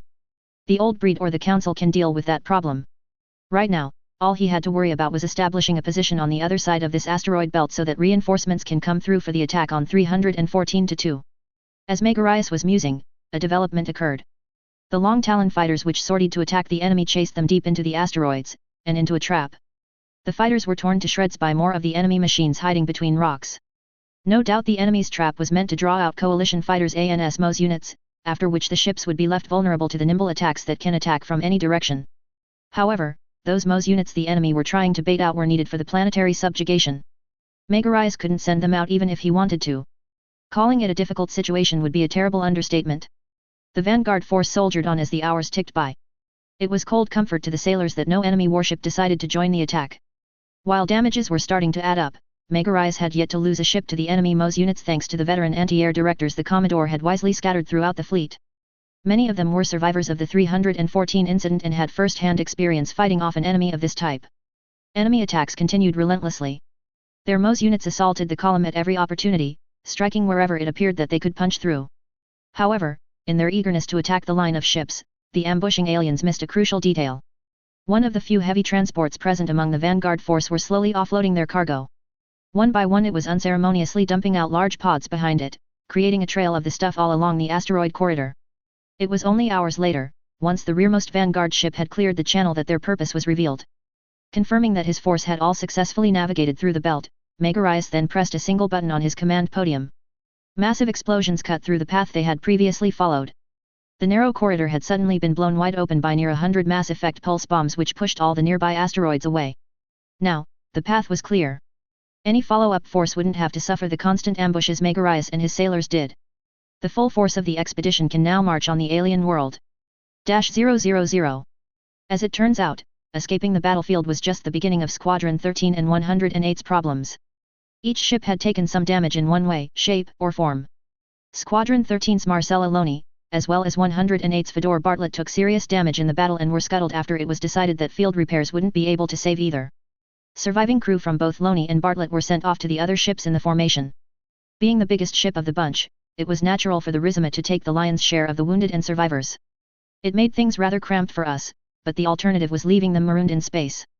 Our initial plan was to rendezvous with the Bullhead line, but that ended up being a no-go. It had taken a few days for our ragtag formation to recover our strength, and by the time we were able to make it to the Bullhead line, it had been utterly demolished by the enemy. We stuck around only for a few hours to search for survivors, but had to quickly withdraw when an enemy patrol squadron came uncomfortably close to catching us. The next plan, to rendezvous at the colonies orbiting the gas giant Yunnan, also turned out to be a bust. We had been outpaced by the enemy's advance force, who had already begun their siege of the Yunnan sphere. Seeing as we were deep within enemy-controlled space, it was decided that we wouldn't attempt to punch through the blockade and dock at the Yunnan sphere's capital, the colony station Kunming. A withdrawal to an isolated spot in the vast void of the star system promptly followed. As we recovered and rested there, the captains and officers of the ad hoc formation gathered together in Rizima's meeting room. There was no shortage of things for them to discuss. Chief among the topics was what the hell we were going to do next. We could make a break for Kisafaranga. A captain from the 108th suggested. They have all the facilities we need. Medical, repairs, we can get all that sorted out over there. That's a fine idea, but with the heavy enemy presence in the system we'll have to travel slowly. It could take us an entire week of evading patrols before we even get close. The captain of the Darien responded, shooting down the suggestion. Not to mention, taking in survivors from Loney and Bartlett means we're using up more supplies than normal. The Monty's XO and acting captain, Neithren, added his concern. None of our ships stocked enough provisions for extended flights like that. So what are our options? Another voice asked. We can't just sit around here and do nothing. A pregnant pause filled the room as everyone involved thought through what we were going to do. A few ideas were floated around. Harvesting ice asteroids to fill up our water, hunting down the supply caches Golden Beacon had agreed to share with us, jumping out of the Shangzi system to a neighboring one, but none could be agreed upon. Shangzi. Captain Viz, another officer from the 108, finally suggested. We should go to Shangzi. Her words were received with a mixed reception. Immediately, it was easy to see the reasons for and against going back there. Is that wise? Shangzi is where the enemy's main force is going. Hell, they're probably already there for all we know. I questioned. That's true, but Shangzi is also where most of our forces are concentrated. Viz easoned. The enemy will be spread thin and we'll have a much better chance breaking through their blockade and resupply. She then moved to the holographic display in the middle of the conference room, manipulating it so that it was focused on the Sangan asteroid belt that separated the inner Shangzi sphere from the outer sphere. That makes sense. Bulo commented as she gave the idea more thought. Golden Beacon's forces should have retreated and taken control of the crossings around the Sangan belt by now. Given the size of the enemy force, it's likely that they have to go through Chenexing's pass. Meanwhile, we could take a shorter route through one of the smaller crossings. Verns then pointed out. How long would that take us? A week at most, if we don't have to alter course and can run at full sublight speeds. Captain Ren estimated. Probably 2 if we have to evade enemy patrols. And once we reach Shangzi, we can rendezvous at Rizima Station, offload the wounded and survivors, and then resupply. It sounds as good a plan as any. I capped off. Question is, are we gonna go through with it? It was decided that we should put it to a vote, though I'm not sure why we even bothered to do so. It was voted on unanimously. We would go through with the Shangzi plan. -000. The flight to Shangzi was tense. Just like Captain Ren had estimated, evading enemy patrols had extended our travel to 2 weeks, which put an even harsher strain on our supplies. It was close to the end of the 14th day that we finally reached the outer limits of the Shangzi sphere, and by that point we were starting to feel the pinch. All around us was endless fighting. The aliens were here in force and were laying siege to the colony clusters all around Shangzi. In a bid to resupply as quickly as we could, we charted the shortest possible course to Rizima Station. The navigators were careful to have our course avoid the most prominent concentrations of enemy forces, to ensure that we'd reach Rizima without further incident, but our luck had ran out. While the navigators had successfully avoided the large concentrations of enemy warships, they couldn't do much when our course inadvertently crossed with one out of the many planetary invasion fleets headed for Shangzi, bringing us once again into battle. This is Lieutenant Cruz Gluck. Blue Team, launching. I announced. The crushing GS of catapult launch left as quickly as it came. It was always a disorienting, no matter how many times I've went through it by this point. My repaired gunstrike was finally back in action. The only thing that kept me from celebrating my return to the battlefield was the gaping hole left behind by Ensign Lyle's death. Flying without a number 2 simply felt wrong, and even if we could pick up a replacement pilot it still wouldn't feel right. Red Team, launching. Verns announced from the other side of the Rizima. His trio of mobile suits launched into the void a few seconds after I did. Directly behind me was White Team, who we picked up after scuttling the Loney. Having 3 teams in a single cruiser made things cramped, but given our circumstances it was necessary. Mobile suit teams. Focus fire on the enemy battleships and transports. Bulo ordered. If we can take out their landing force, they'll have to abort the attack and withdraw. It was as good a battle plan as we could think of. I mean, an invasion force can't carry through with its mission, if the landing troops all get destroyed before they can make landfall, right? Our forces crashed into each other violently. The fighting turned into a messy tangle of ships and strike craft trying to maneuver around each other's attacks while maintaining course. Very few of the enemy's mobile suits sortied out, though that didn't make it any less challenging for us pilots. The enemy's air defense had learned and adapted over the course of 3 weeks, as did their pilots. But the aliens weren't the only ones to learn something. We figured out that the enemy's game plan is to divide our formations, then to defeat us in detail. This is what they did on a tactical level against our mobile suits, as well as against our ships at a wider level. In our dash to Shaanxi, we pilots sharpened our formation fighting skills, careful to make sure we never stay too far away from each other on a team level, and to have multiple teams cover each other on a wider level. Each mobile suit was never more than 500 meters away from each other, and each team never more than 5 kilometers. Enemy transports are at the center of their formation. Verns reported over the battle network. White team, target the battleships and draw off their fire. Blue team will provide cover. We quickly set off on the attack, with white team diving into the enemy's head while red team attacked from the flank. Ensign Rico and I stayed behind providing long-ranged support with our beam rifles, shooting down enemy fighters or trying to snipe their anti-air turrets. The other teams were relentless in their assault. The two of us at blue team did our best to keep them covered, but we were barely keeping up. Each shot we fired saw the enemy retaliate with half a dozen. I had to keep in mind not to push my machine too hard this time around. Given how dire the supply situation was back aboard QuattroBacheema, it would be prudent for me to come back without having shot out my engines this time around.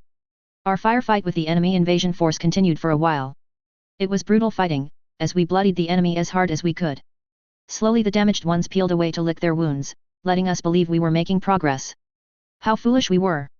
Alien reinforcements came from multiple angles. We were so preoccupied trying to take out the enemy invasion fleet that we failed to notice the squadrons of enemy warships attacking us from the flanks and the rear. We're surrounded. Someone from white team yelled out. What do we do? Pinned against an enemy to our front, with more coming in to box us in. Shooting our way out of this mess wasn't going to be easy. The alien reinforcements began firing against us at range, slowly restricting our escape vectors while trying to clear a path for the invasion fleet to Shaanxi.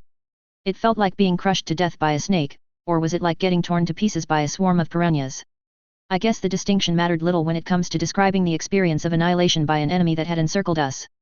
The damage we were taking was devastating. Already, a destroyer from the 108th was lost with all hands after taking critical damage to its Minovsky reactor.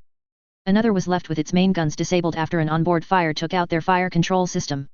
Desperate wouldn't begin to describe the situation we were in. We need a exit plan. I yelled out. What do we do? The walls around us tightened further. Casualties mounted as the situation devolved further. A few of the captains from the 108th panicked, breaking formation and trying to escape encirclement on their own. All mobile suit teams RTB ASAP. 13th Squadron, disengage the invasion force and let them go. Bulow then suddenly yelled through the battle network. What was Bulow thinking? Just let the invasion force through? That's insane. Our job in the Space Forces is to make sure the enemy can't come close to landing on the planet. Why the hell would she order us to let them through? Before I could voice my protests, the acting captain seems to have figured how mad her plan sounded. I don't have the time to explain right now, but please just do as I order. She said again. It's the only way we're going to get out of this mess alive. And so we complied with Bulow's plan. Rizima, Monty, and Darien all pulled back from engaging the invasion force as a unit. We tried hailing the ships of the 108th, but their formation had broken apart entirely and was beyond saving. I wanted to go out there, to try and help, but that was suicide. A bitter feeling filled me even as my gun's trike touched down on the Rizima's landing deck and headed in. It was utter chaos in there, with the crew rushing here and there, pushing carts filled with tools, munitions, and everything in between all over the place. As the technicians locked my unit into the designated scaffold, only then did I notice the piece of equipment that was hanging above my machine. Wait a minute, that's the Minovsky flight pack. I thought out loud. I opened my gunstrike's cockpit hatch and was about to head out when Derek stopped by with a pack of ration bars. He passed the bars to me, but also kept me from leaving my machine. Sorry Lieutenant, you're going to have to take your break in your machine. The chief technician said. You're going back out there once we've got your flight pack set up. Bulow's orders. Now I was genuinely confused. What the hell's going on, Derek? The larger man simply shook his head and gave me a look that was equal parts astonishment and incredulousness. We're following the invasion force into Shaanxi. Was all he could say, and I instantly understood why he felt the way he did. -000. The enemy is disengaging, this is our chance. All ships ahead at full combat speed. Commodore Megarius ordered over the battle network. Larian felt a slight jolt as the transport vessel he was in rapidly accelerated, presumably away from the formation of enemy warships. So, the 314 aliens that had showed up out of nowhere to intercept the invasion fleet all of a sudden backed off? Larian didn't buy it. His instincts screamed to him that it wasn't just because they were giving up and that they had some other plan in mid. However, that was Magarai's concern, not his. The lieutenant's concern will be the ground operation he'd be a part of soon enough. Admiral Arterias in his infinite wisdom decided to dedicate large portions of the SNLF to taking control of the various cylinder stations orbiting the planet. Frankly, Larian thought it was a waste of time, and that it would be better to simply blockade them, but what the Admiral says, goes. Word from underground extranet forums was that each station was an entire city of itself. Fierce urban fighting was the name of the game, and SNLF forces that couldn't overwhelm the enemy fast enough were stuck persecuting a prolonged siege. To make matters worse, neither side was willing to use their heavy weaponry in fear of compromising the station's structural integrity. Having learned all of that, Larian wasn't sure whether it was a blessing or a curse that he wasn't assigned to fight in one of these stations. Fighting in the planet could very well be just as fierce, if not more so than the fighting in the colony stations.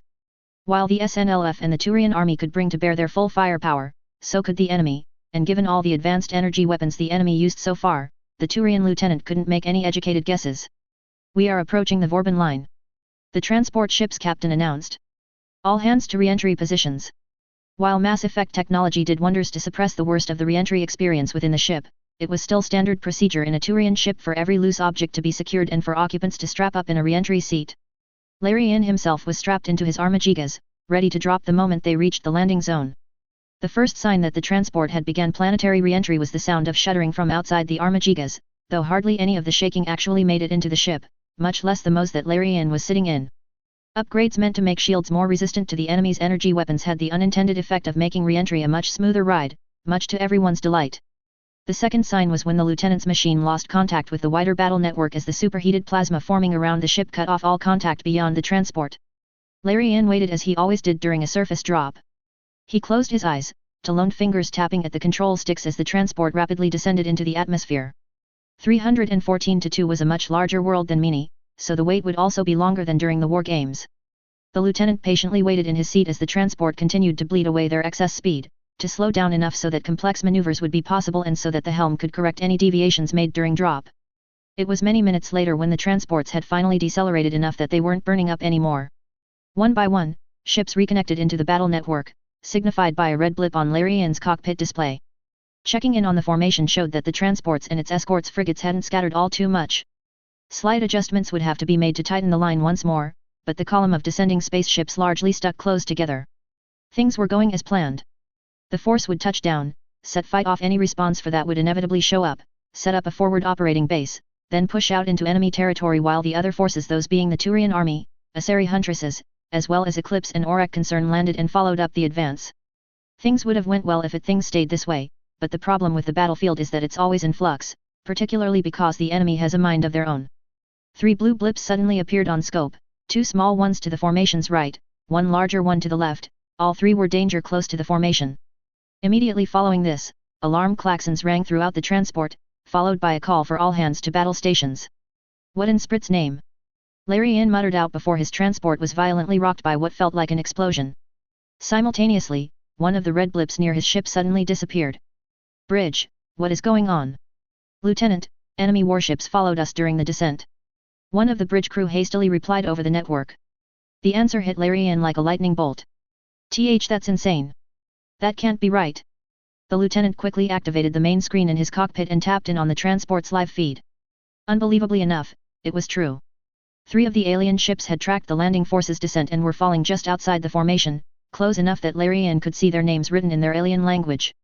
Their turreted cannons were turned towards the SNLF transports, presenting a full broadside, and with each salvo the lieutenant could see down the barrel of their cannons as it charged and released energy. The enemy fired away at the Turian forces with reckless abandon. They were so close that it was questionable whether or not they were even aiming.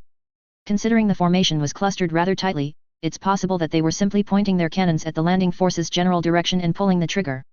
They also probably knew that maneuvering at such high speeds was not possible without scattering the formation across the entire continent, meaning they were being hunted down like sleeping archaeals. "All ships, focus shields to your flanks," the flag officer ordered. "We can't maneuver, but still have our shields. Use them." But just as the order was given, the enemy changed the game once more.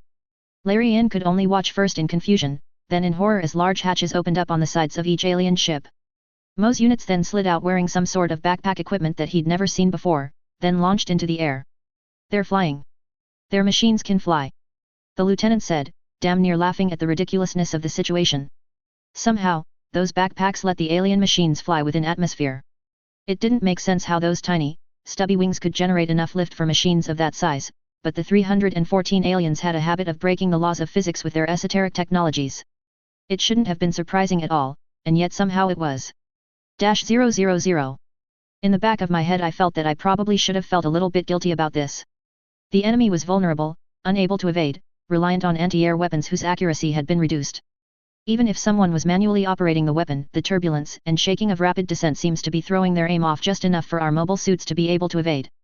What we couldn't evade we blocked with our shields. Basically put, we could fire at the enemy with total impunity, like shooting fish in a barrel.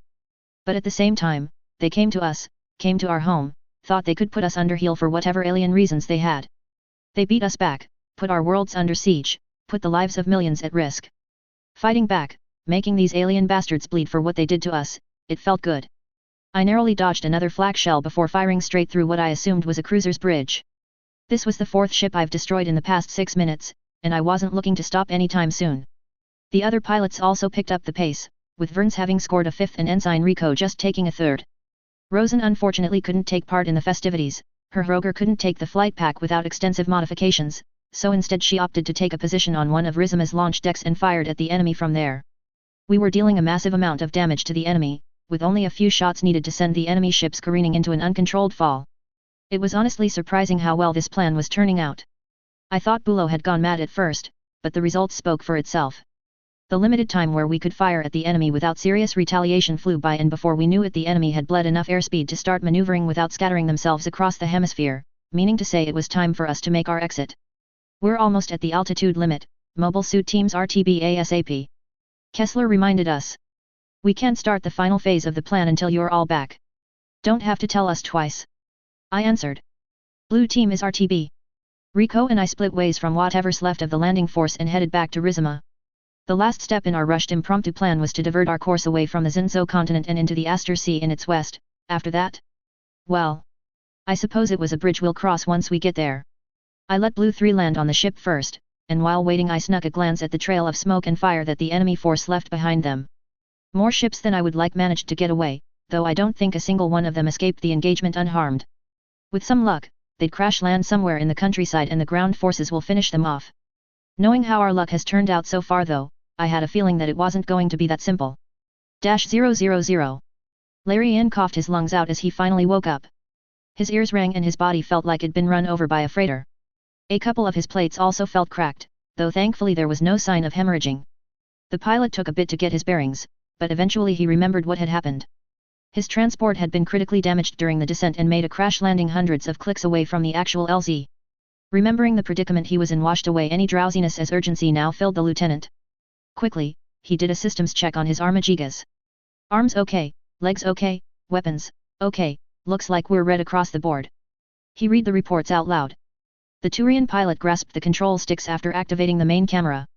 Looks like the transport had split in two after crashing, since he could see an endless sea of grass ahead of him, marred only by the front half of the transport a few clicks away.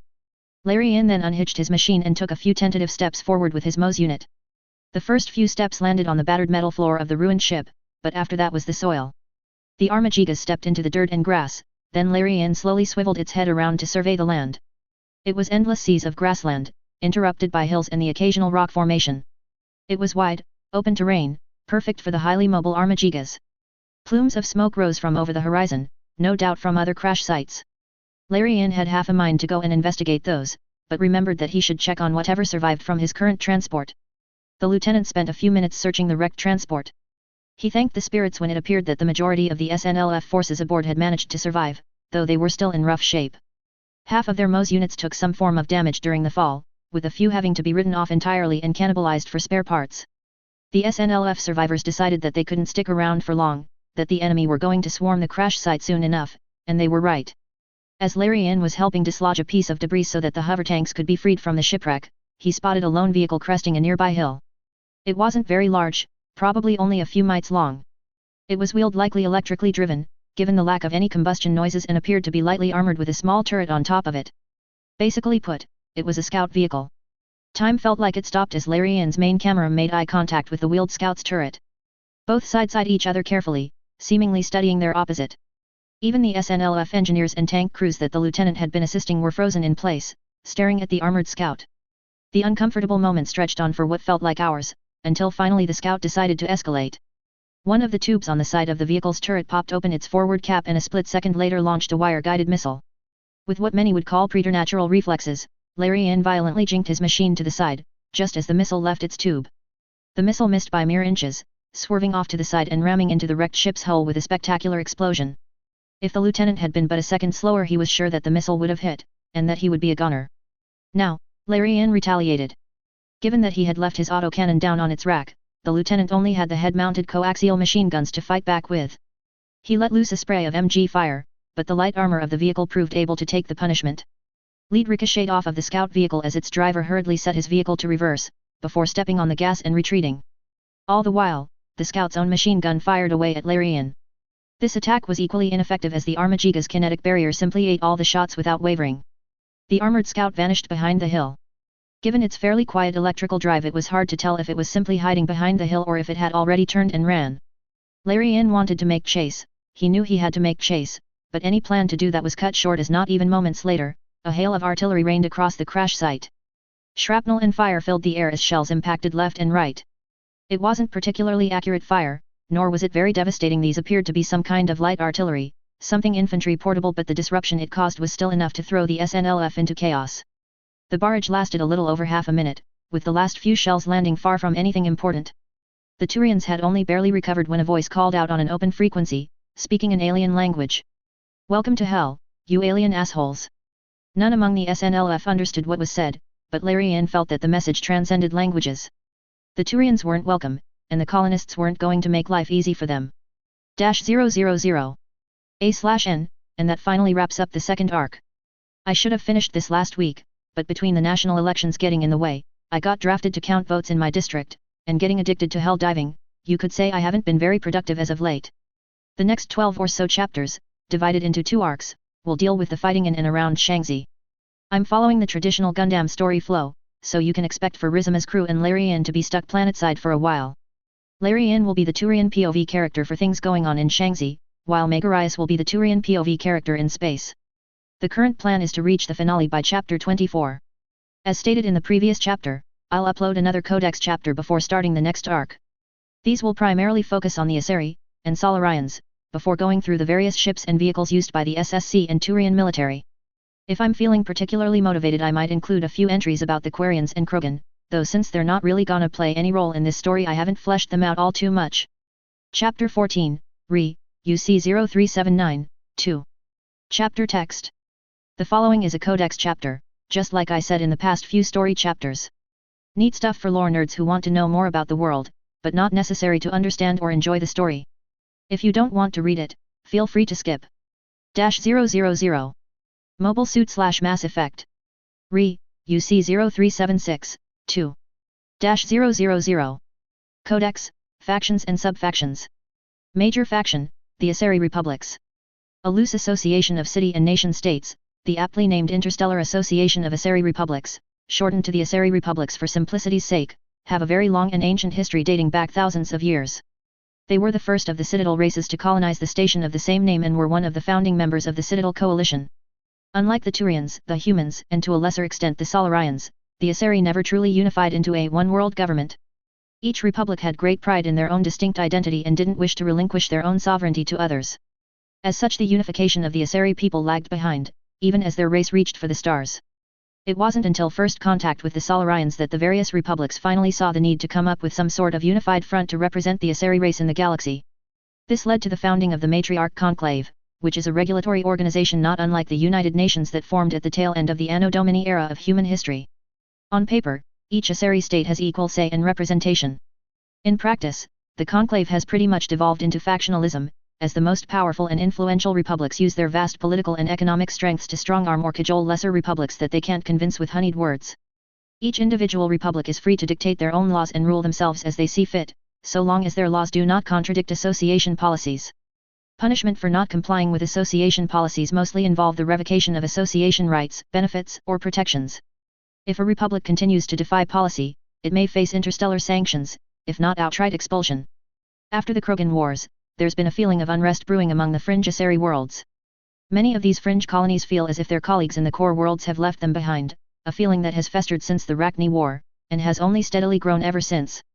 That many of them felt the brunt of the fighting only fed this resentment further. Subfaction, Asari Huntus Core. Unlike the other races, the Asari republics do not field a large unified ground force. Instead, they rely on small specialized teams of commandos called Huntresses. The Huntress Corps were only formed relatively recently in Asari history, a few years after the start of the Rachni War, at the time simply called the First Contact Crisis, due to the coalition's lack of intel on the enemy. The Huntress Corps was founded with two main goals in mind: to establish a standardized training curriculum for all Asari Huntresses, and to provide a centralized command and control network to coordinate Huntress operations all over the galaxy. The initial onboarding process was slow and difficult as the various Huntress traditions all competed to become the Huntress standard. Many schools of thought for how Huntresses should operate existed, ranging from the use of Huntress teams as frontline shock troops, usage of specialized biotic teams as mobile artillery, and even the use of heavy-mounted infantry fighting as a mobile combined arms unit. After much discussion, debate, theorizing, and wargaming, the standardized Huntress training curriculum was completed, written by the then matron Aran Dilinaga, more commonly referred to as Dilinaga the Elder, who also went on to become the first commandant of the Huntress Corps.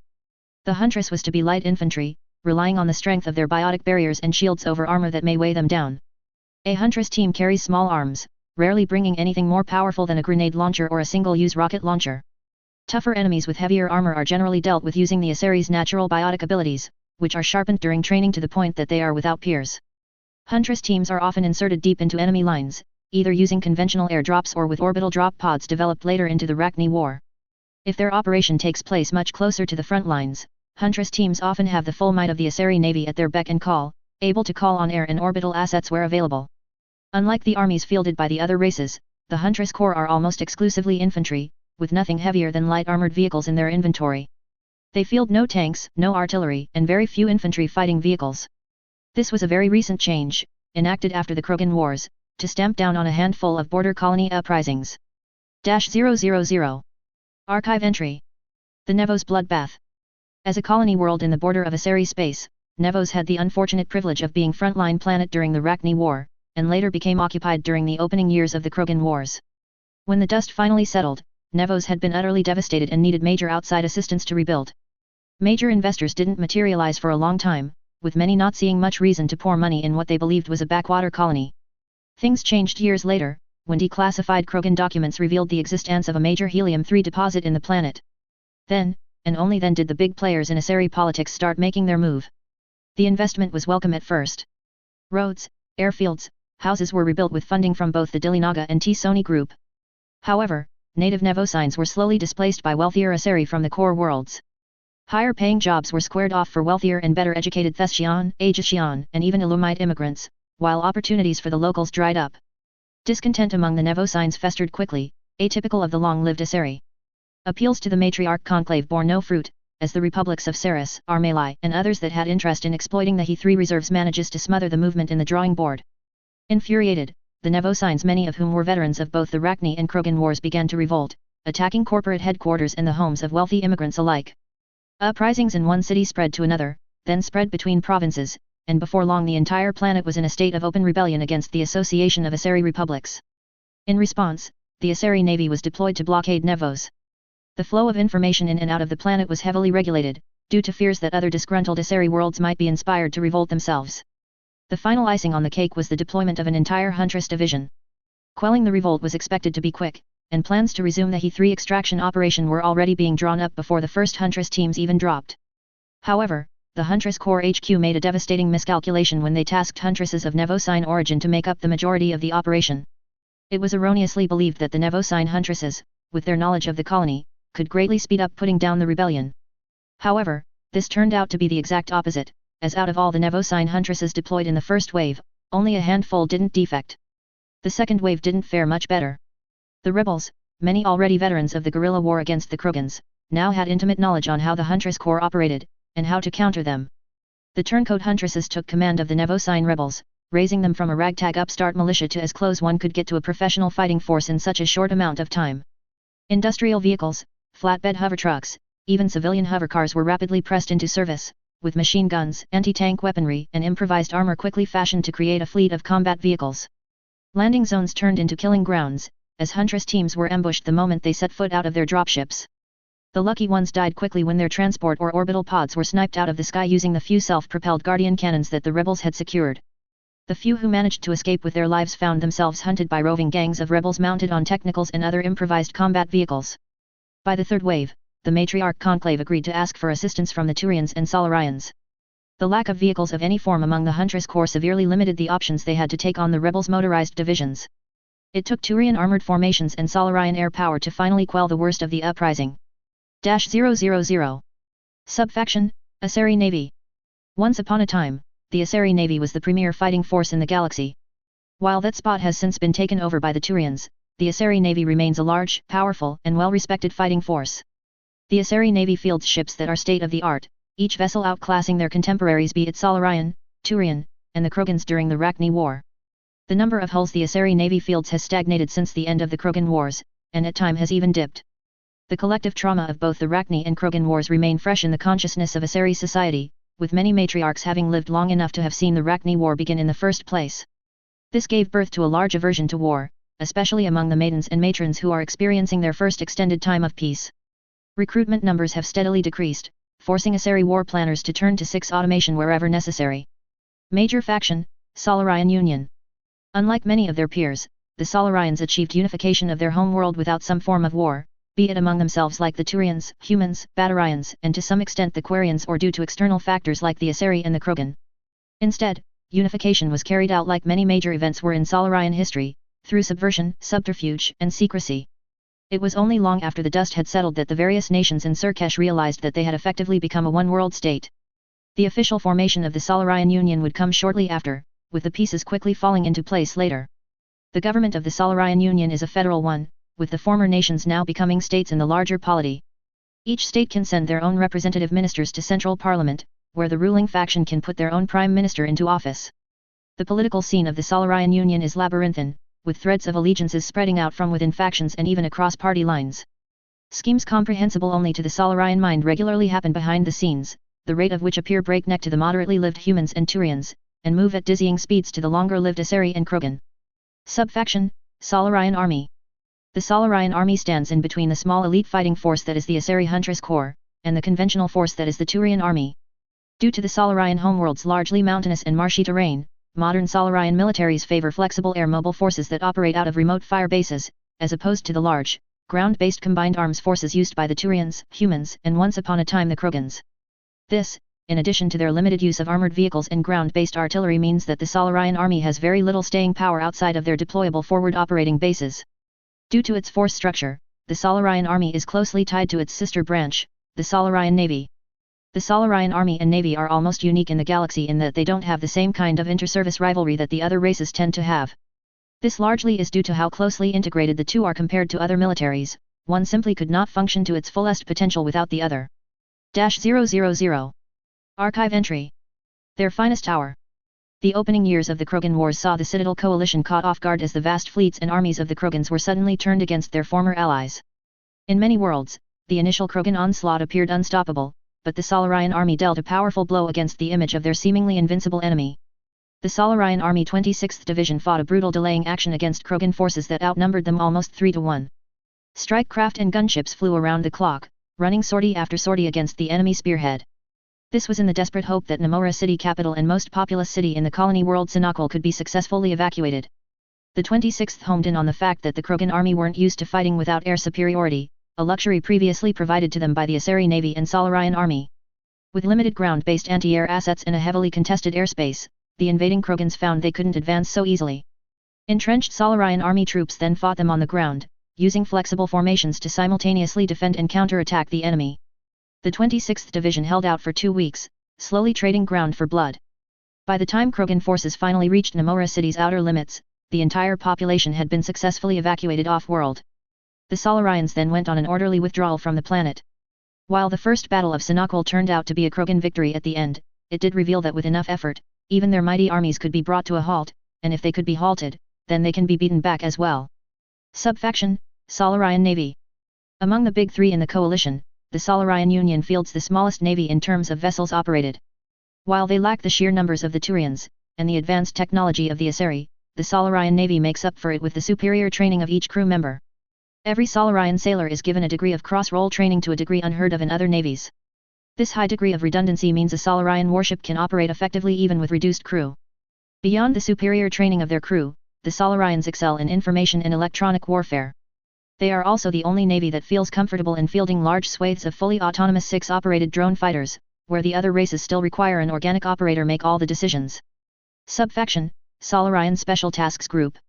The Solarian STG has the unique privilege of operating independently to the rest of the Solarian military.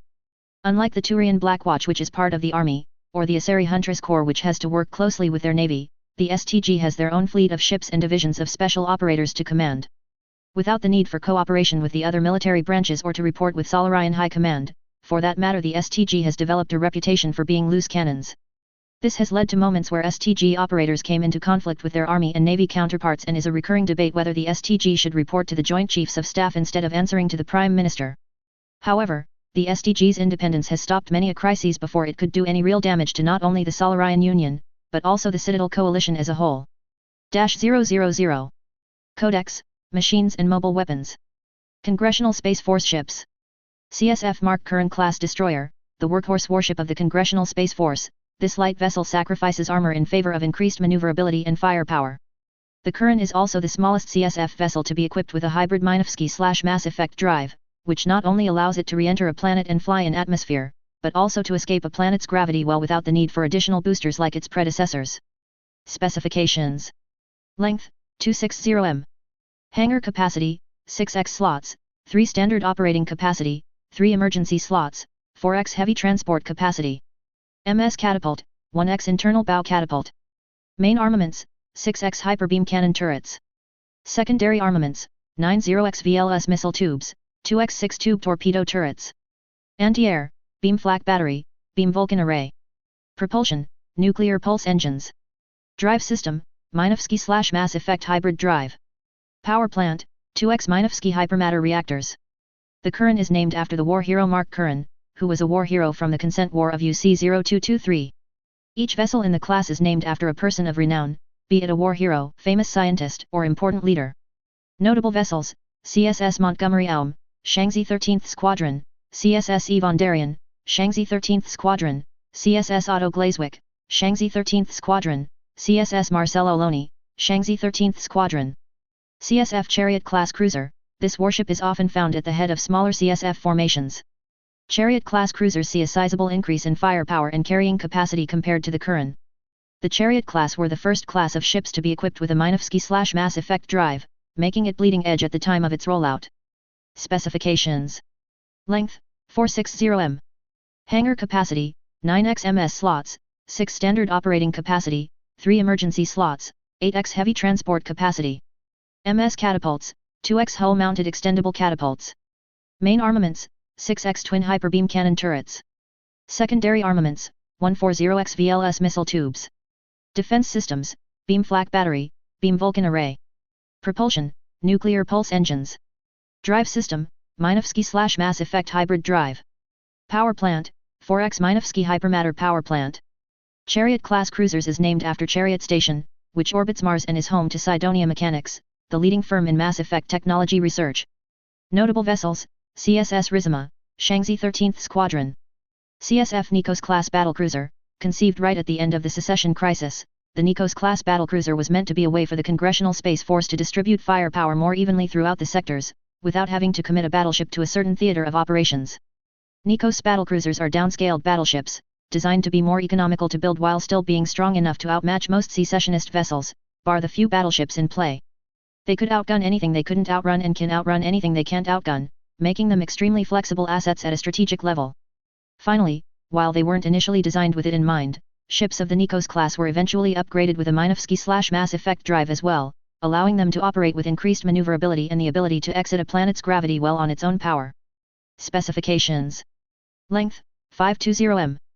Hangar capacity, 15x MS slots, 12 standard operating capacity, 3 emergency slots, 8x heavy transport capacity.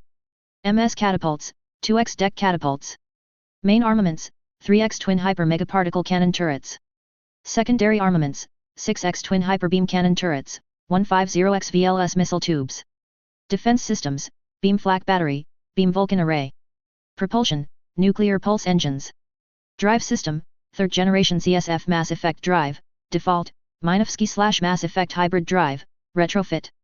Power plant, 6X Minovsky hypermatter power plant. The Nikos class battlecruiser is named after the colony world Nikos, in the Argus region of the outer sphere. Each Nikos is generally named after colony worlds, though there are exceptions where they're named after colony stations instead. Notable vessels, CSS Milo, Shaanxi 1st Squadron, CSS Akuo, Shaanxi 1st Squadron, CSS Hyujin, Odin Mobile Fleet, CSS Munin, Odin Mobile Fleet. CSF Ark-class battleship. Upon completion, the defense contractor behind the Ark-class battleship boasted that the ship had the single greatest concentration of firepower on warship ever produced at the time. Such is the power of a single Ark that it acts as the center of gravity for most fleet operations. The deployment of even a single CSF battleship is a statement of commitment, and the Ark class has more than enough firepower to get the job done. Specifications. Length, 730 m. Hangar capacity, 36x ms slots, 30 standard operating capacity, 6 emergency slots, 16x heavy transport capacity. MS catapults, 4x over/under deck catapults, 2x hull mounted extendable catapults. Main armaments, 4x twin hyper megaparticle cannon turrets. Secondary armaments, 10x twin hyperbeam cannon turrets, 200x VLS missile tubes. Defense systems, beam flak battery, beam Vulcan array. Propulsion, nuclear pulse engines. Drive system, 3rd generation CSF mass effect drive, default, Minovsky/mass effect hybrid drive, retrofit. Power plant, 8x Minovsky hypermatter power plant. Ark-class battleships takes after the idea that it is the pinnacle of its kind. Likewise, each ship of the Ark class are named after concepts, ideas, virtues, or otherwise important historical events that the CSF want to emphasize, rather than colonies or people. Notable vessels, CSS Croatia Moors, Arcturus Fleet, CSS Einhorn, Sol Fleet. CSF Maiden class carrier. While this class of ship fights from a backline position, their importance in the age of mobile suit warfare cannot be understated. Maidens eschew conventional firepower in favor of significantly increased carrying capacity, be it for mobile suits, heavy transports, missiles, and so much more. CSF carriers are rarely deployed for pitch battles and are instead deployed when area control is the name of the game. They also play a key role in supporting marine landing operations, as their increased carrying capacity allows them to have an entire marine division embarked. Specifications. Length, 700 m. Hangar capacity, 120x ms slots, 90 standard operating capacity, 30 emergency slots, 28x heavy transport capacity. MS catapults, 12x over/under deck catapults, 4x extendable hull catapults, 2x internal bow catapult. Main armaments, 12x twin hyperbeam cannon turrets. Secondary armaments, 240x VLS missile tubes. Defense systems, beam flak battery, beam Vulcan array. Propulsion, nuclear pulse engines. Drive system, Minovsky/mass effect hybrid drive. Power plant, 6x Minovsky hypermatter power plant. Maiden class carriers takes its name after the idea that each ship of its class should go through a battle unmolested by enemy fire, and thus protected by its escorts. Like the battleships that CSF carriers are generally paired with, ships of the Maiden class are also named after concepts, ideas, or events that the CSF wishes to emphasize or embody. Notable vessels, CSS Mertnaster, Arcturus Fleet, CSS Hithfire, Sol Fleet. Turian Navy ships. Long/Burning Dagger class frigate. As the most common vessel in the Turian Navy, the Long Dagger is something of a common sight around Citadel space. It is the culmination of hundreds of years of Turian starship engineering coming together to create a versatile platform capable of doing a variety of tasks. Many ships of this class were hastily upgraded and retrofitted for the 314 expedition. These retrofitted ships were referred to as burning daggers by their crew, in reference to the higher temperatures generated by the upgraded reactors, as well as the added cooling fins added to the outer wings. The name was unofficial at first, but was quickly adopted by the Navy to help differentiate the base Long Dagger from the retrofitted ones. Specifications. Length, 310 m. Hangar capacity, 0, default, 3x ms capacity, retrofit, 2x light transports. Main armaments, 1x 3GJ spinal mass accelerator cannon, MAC. Secondary armaments, 12x broadside cannons, default, 16x broadside cannons, retrofit, 10x missile turrets. Defense systems, flak battery, Guardian laser turrets, Class 3 kinetic barriers, default, Class 4 kinetic barriers, retrofit. Propulsion, gravity impulse engines. Drive system, Turian 7th generation mass effect drive. Power plant, 2x liquid metal nuclear reactors. The Dagger class of frigates are named such because they are the smallest ships in the fleet. Additionally, each ship in the class is named after a Turian war hero. Notable vessels: PFS Darius Agrippinax, 47th Patrol SQ, Skylian Fleet. Star/Exemplar class cruiser, the middleweight of the Turian Navy. Exemplar class cruisers are what the Turian Navy sends in when a frigate aren't expected to get the job done. Exemplars are outnumbered by their smaller siblings on a 4-to-1 ratio and are commonly found in higher risk sectors like the Terminus, Skylian, and Adekan fronts. These ships also saw upgrades introduced in order to increase its odds of survival during the 314 expedition.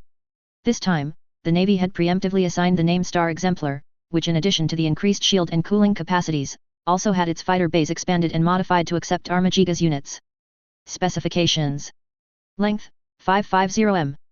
Hangar capacity, 6x Long Talon fighters, default, 6x Long Talon fighters or 3x MS units, retrofit. Main armaments, 1x 6GJ Spinal Mac. Secondary armaments, 2 2x broadside cannons, default, 2 6x broadside cannons, retrofit, 1 8x missile turrets. Defense systems, flak battery, Guardian laser turrets, Class 4 kinetic barriers, default, Class 5 kinetic barriers, retrofit. Propulsion, gravity impulse engines. Drive system, Turian 7th generation Mass Effect drive. Power plant, 3x liquid metal nuclear reactors. The Exemplar class takes its name after important values within Turian society, especially those codified in the Residentia Publica. The ships themselves are often named after lesser spirits of the Turian religion. Notable vessels: PFS Galadius, 47th Patrol SQ, Skylian Fleet, PFS Asterius, 6th Force, 314 Expedition, PFS Igneous, Explorator Fleet, 314 Expedition. Palavan class Dreadnought, the pinnacle of Turian naval force projection. The Palavan class is functionally the will of the Turian Empire made manifest in starship form. While certainly not as advanced as their Asari counterparts, there are twice as many Palavans as there are Asari tidal wave class dreadnoughts. There are few vessels out there that could withstand the terrifying firepower a Turian dreadnought possesses, fewer still has the firepower to pierce its multi-layered shields. The deployment of even a single Palavan is a sign that the situation has already reached the Primarch's office, and that he or she wants it resolved quickly. Specifications: Length, 1060 m.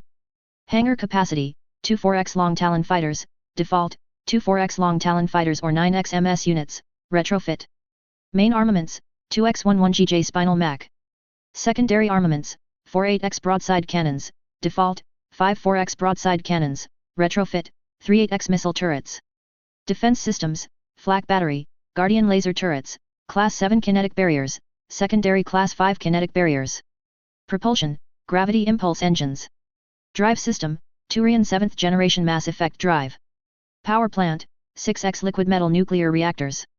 The Palavan class dreadnought was the first Turian dreadnought designed to feature twin spinal macs and the first to introduce an internal hangar. As such, the Turian Military Council decided not to name the class after mountains like its predecessors, but was instead named after Turian worlds.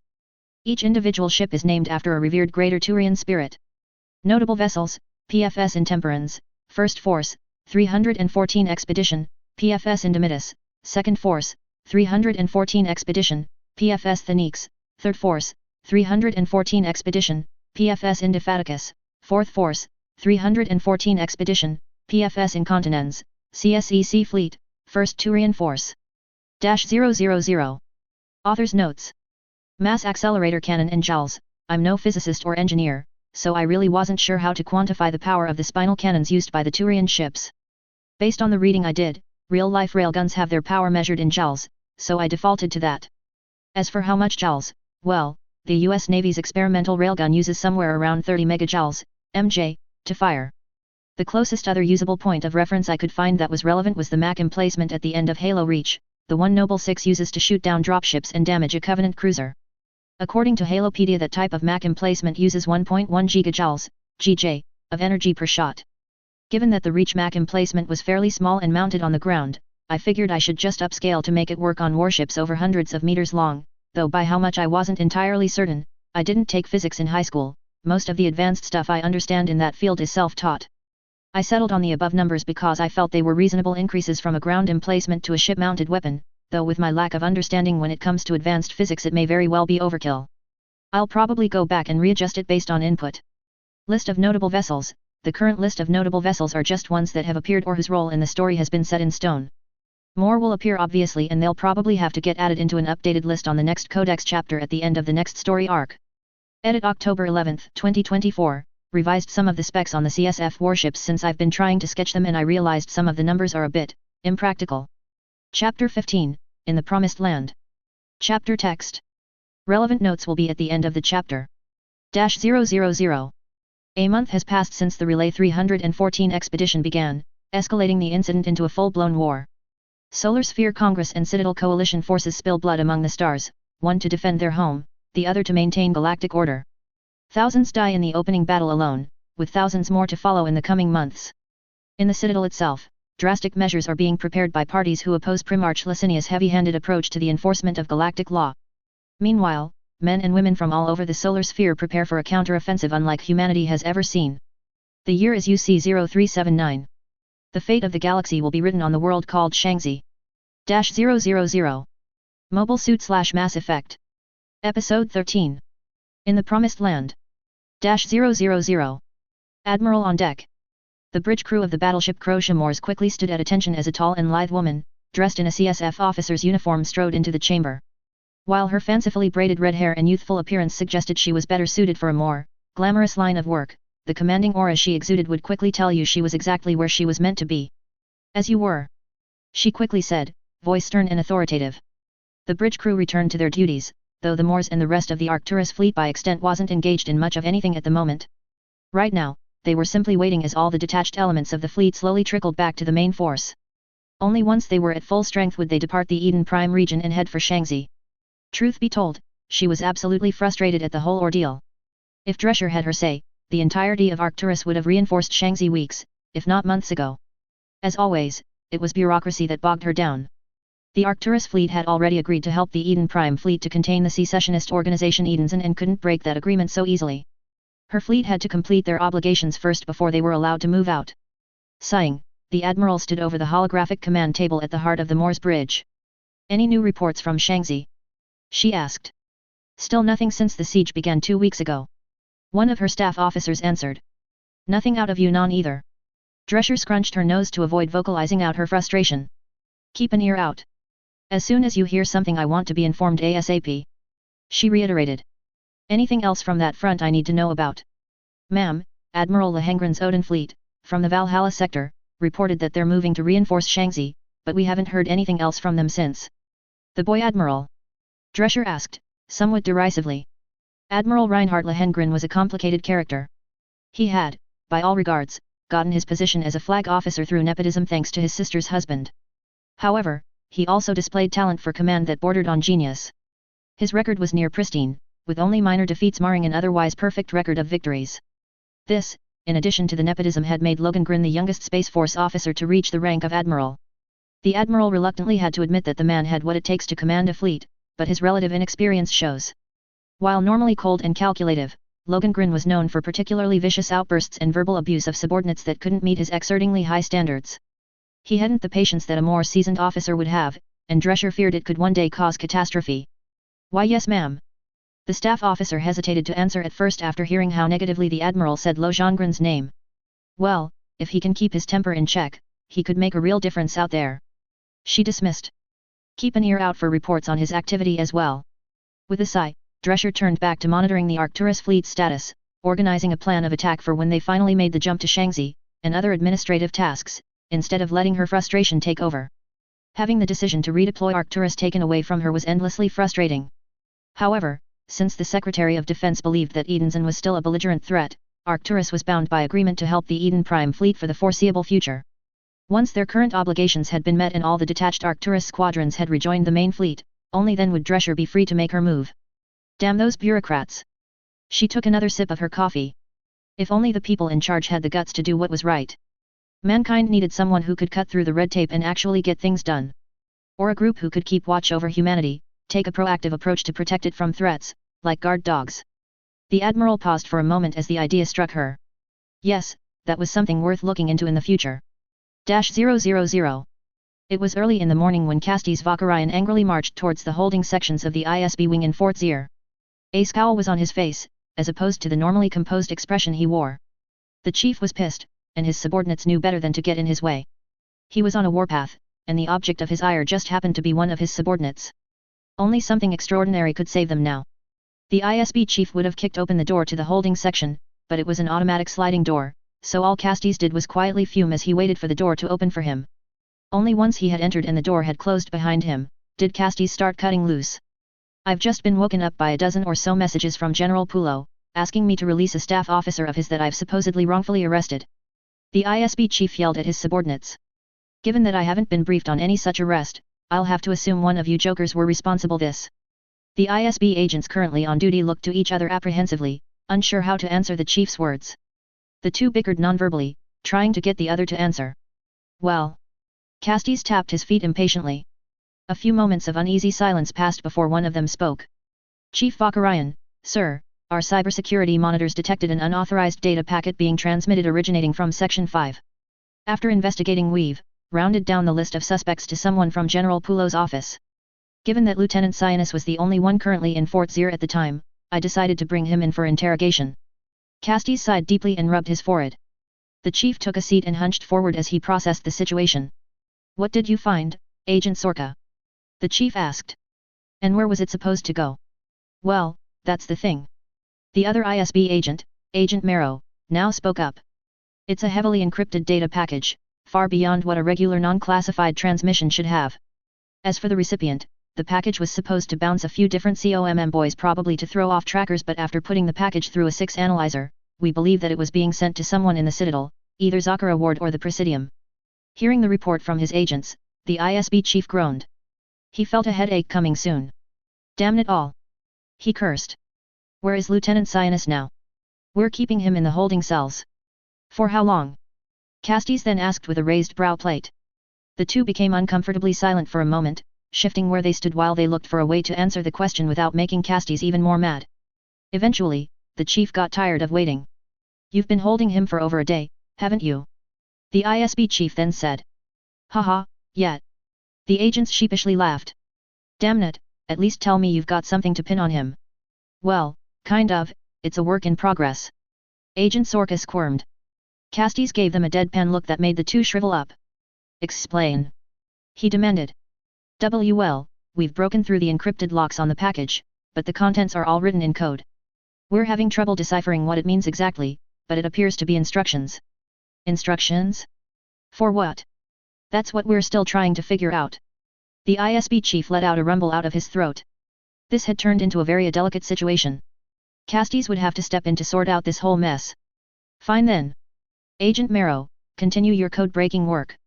Agent Sorka, since you made the decision to bring him in, you get to process the Lieutenant Cyanus release papers. Casties decided. Speaking of which cell are you keeping him in? I want to talk to him, see what I can find out.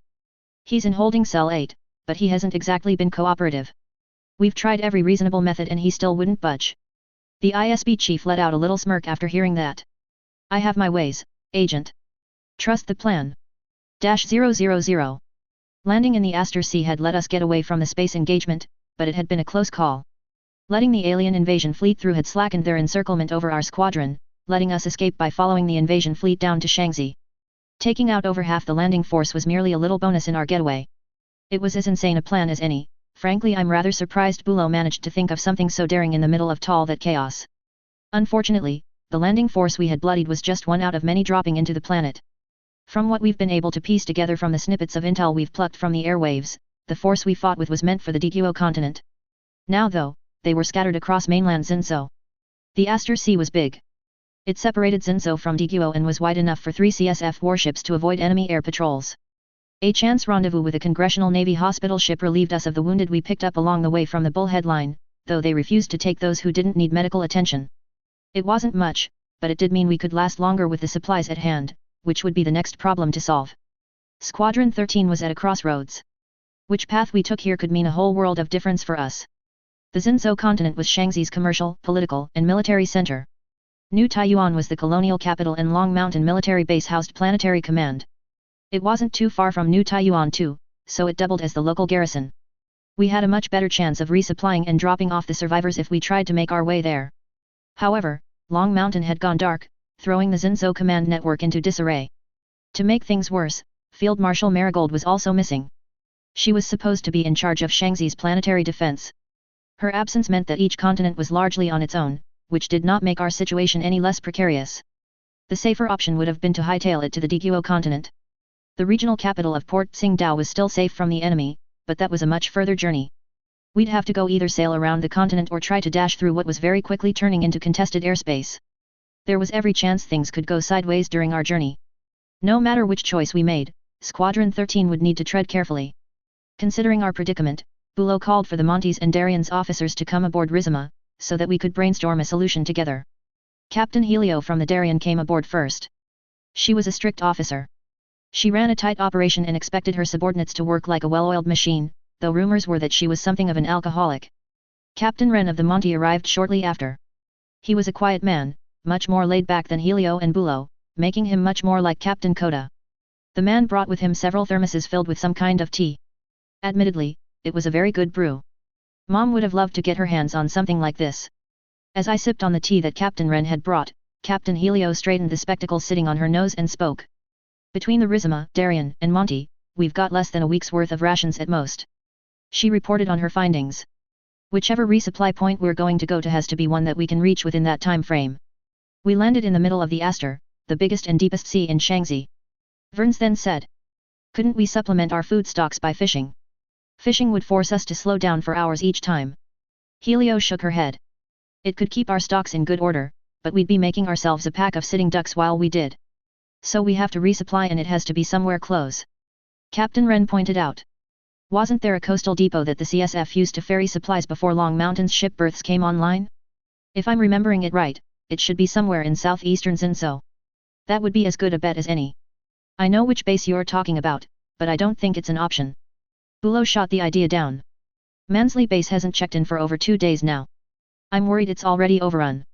Well, if the south is no good, then we'll have to head north. I pointed out. Any depots that can take us. All of us present at the meeting scoured the list of Space Force, Army, and Navy depots to the north, but came up with nothing. Zhenzhou's population center was on the south side of the continent, where it was warm and temperate all year round. Further north, the continent became more hostile. The land was far less arable, crops had a harder time growing, and the climate was far harsher. It was just rolling hills of grass and mountains of rock there. A few military watchpoints were built there, manned by the colony defense forces, but no supply bases. To find any major military center this far north, one would have to go even further, to Atlas Point. The massive floating base was where Bulow had hoped to resupply it in the first place, but we had strayed too far during re-entry and fell too much to the south. Now our supply situation was dire and we didn't have enough to even make it halfway. I was close to tearing my hair out in frustration when something in the holographic map caught my eye. It was a large cove in northeastern Zhenzhou. The holographic map said it was empty, but I knew that wasn't the case. Verns, can you include civilian air and space facilities into the map filter? I asked my friend. He raised a brow at my request, not quite understanding why I asked, but didn't bother asking why as he added non-military depots to the search list. The results confirmed exactly what I had been thinking. There. I pointed to the previously empty cove, now marked with a large civilian facility. Yuliang Spaceport. That's where we should go. Right, of course. Verns said, leaning back into his chair. The answer was right there. How did we look over the Sea Dragon farm? The other officers, all of them having lived in and around Shangxi for years now, nodded in agreement, all except Bulow, who had only transferred here last year. They. Sea Dragon farm? Bulow asked hesitantly, being caught out of the loop. An old spaceport, built into Yuliang Cove. Verns recounted the facility's history. It's a relic from Shangxi's early years.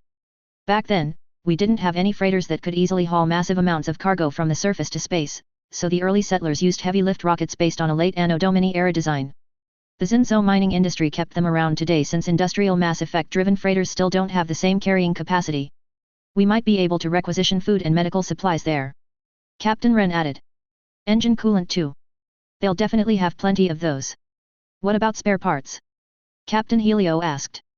For the ships? We could probably find something. Verns answered quickly. They're an industrial spaceport, after all.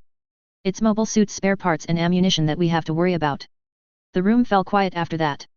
It seemed we had all collectively come to the same conclusion, one that Bulow voiced for us. Well, looks like the Dragon Farm is our next bet. She said. Chart a course. It's time to head northwards. -000. Head northwards. Larian repeated what his commanding officer told him. The Turian captain had just exited the mobile communications vehicle when Larian asked this. That's right, we've been ordered to head northwards. His superior confirmed, setting foot on the grassy hill that the command vehicle sat on. Connection to Fleet Command had been extremely patchy and inconsistent. They'd only been able to cut through the radiation interference on certain times of the day, for a few minutes at a time. This compounded the regularly occurring skirmishes and raids conducted by the aliens, who so far have yet to commit a single one of their MOS units to the attack. It was always some kind of conventional vehicle, be it tracked, wheeled, or driven by an archaic non-mass effect hovering system. The seeming lack of enemy MOS made the lieutenant wonder why it is the enemy had yet to send a larger force after the battered 2nd SNLF group. Perhaps the bulk of the enemy forces were tied down fighting the first group further south? Larian didn't know if he should be relieved that the enemy was bogged down fighting other Turians, or concerned that the enemy was holding off an entire SNLF landing group. The enemy's population and military centers were to the south of the continent. Larian pointed out before continuing. The first group aren't going to be able to pacify it all by themselves. Captain Corin, thus, with all due respect, we should be taking our forces there to assist them. The two officers walked away from the command vehicle together as they continued their discussion. As fate would have it, Larian was left as second in command of whatever's left of the 2nd SNLF group, originally assigned to Continent 2 of 314-2. Hence the name. Corin thus was also stepping in for a now dead SNLF general.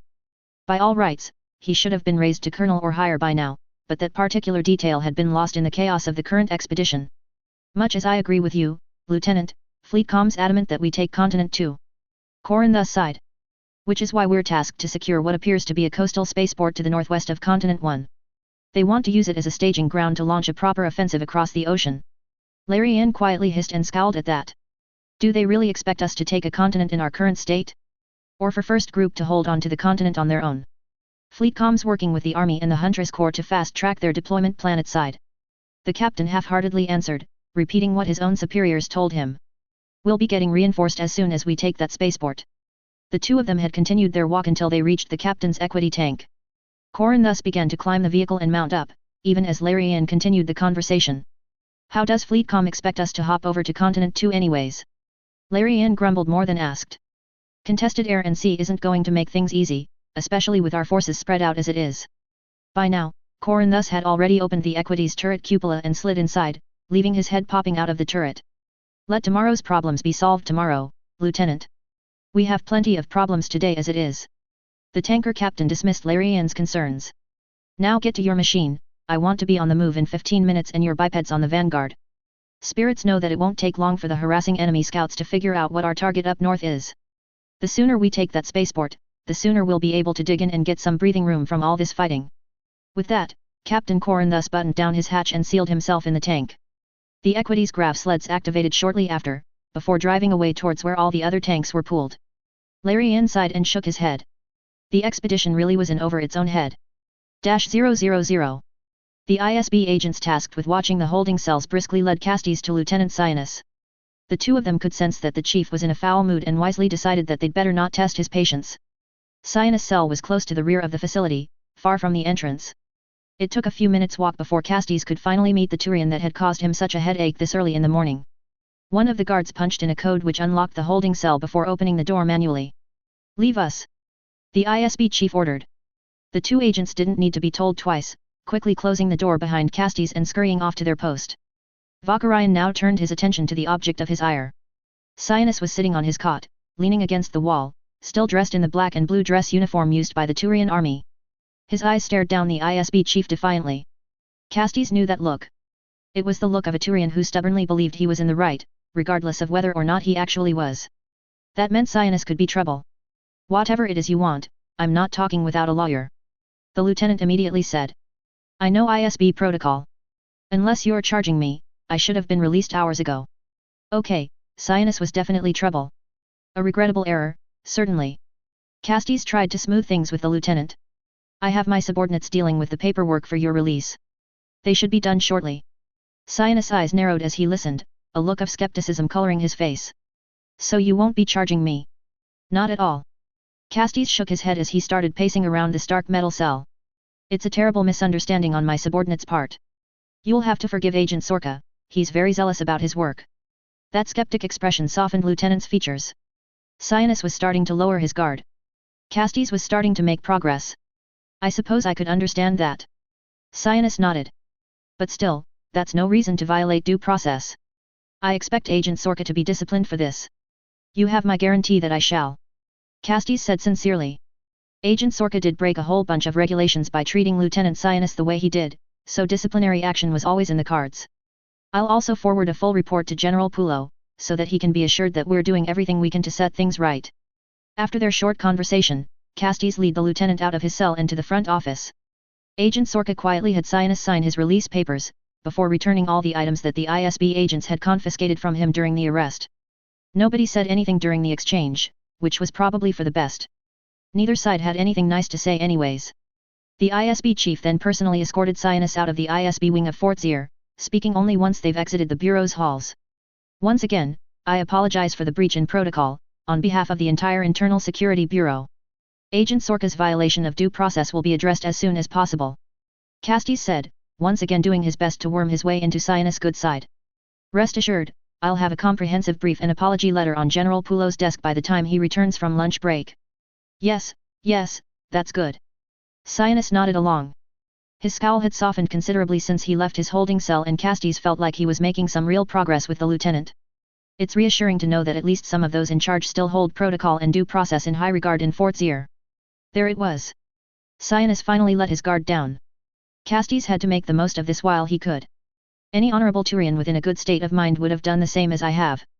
Castes responded, further trying to ingratiate himself to the lieutenant's good graces. I'm sure we're not all that rare. Maybe, but it sure feels that way with how the old breed have been as of late. Cyanus scoffed. Have you seen the Primarch, lately? Must have been a dozen military council sessions that he's cancelled already. Sometimes I wonder if the Asari are right that Primarches have too much centralized power. Right on target. So Cyanus wasn't liking the Primarch's recent conduct? Well, to be frank, he wasn't the only one. Discontent with the Primarch's increasingly authoritarian tendencies have been rising among the officers, and Castes counted himself among them. Was Cyanus discontent with the Primarch linked to the secret message he sent? More importantly, was General Pulo involved in this? These were questions Castes needed answered, yet he knew better than to push too hard too quickly. Doing that would simply cause Cyanus to lock up. No, it would seem he had to play the long game with this one. -000. A/N, fairly short and uneventful this episode, I know. It's mostly set up for a lot of things that's going to happen in the next 2 story arcs. Speaking of which, we'll mostly be focused on Shangzi for the foreseeable future. Things will heat up in the next episode though, that's a guarantee. It'll also be the first time our human characters will meet the Turian characters face to face, if we count fighting each other using giant 18-meter tall mechs to be face to face, that is. Also almost forgot to include this before uploading. I commissioned a friend of a friend to draw the gun strike for me. You can find it at devantartdot.com//QuattroBacheema //art//m18e gunstrike 1037366421. God, I hope that thing above doesn't get this chapter flagged. Chapter 16, At the Bottom of the Gravity Well, Part 1. Chapter Text. Relevant notes will be at the end of the chapter. -000. Mobile Suit / Mass Effect. Episode 14.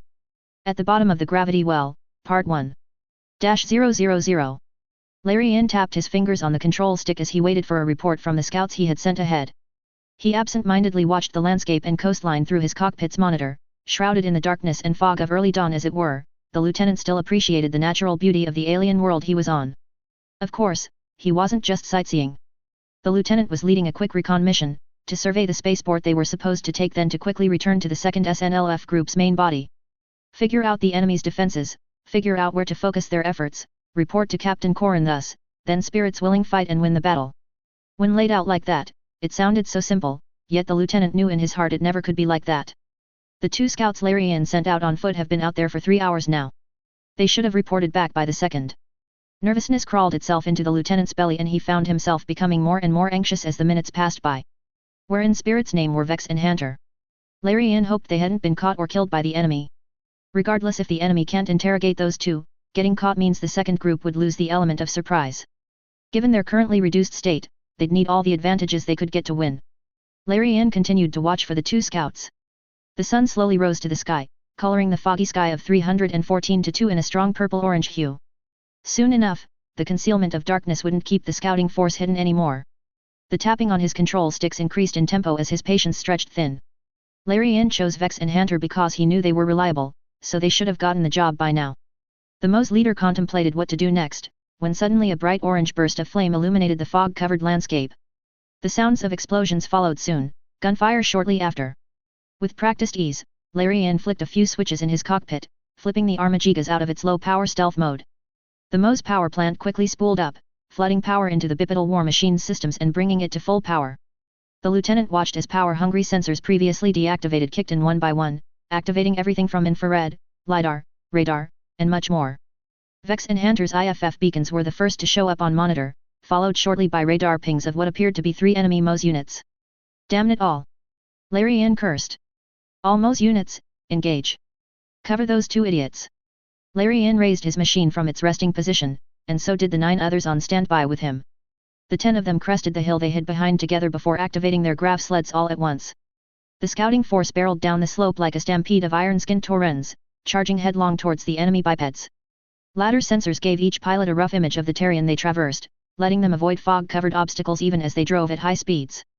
Energy bolts blazed across the field towards Larian's scouting force, illuminating the foggy landscape in fiendish pink light.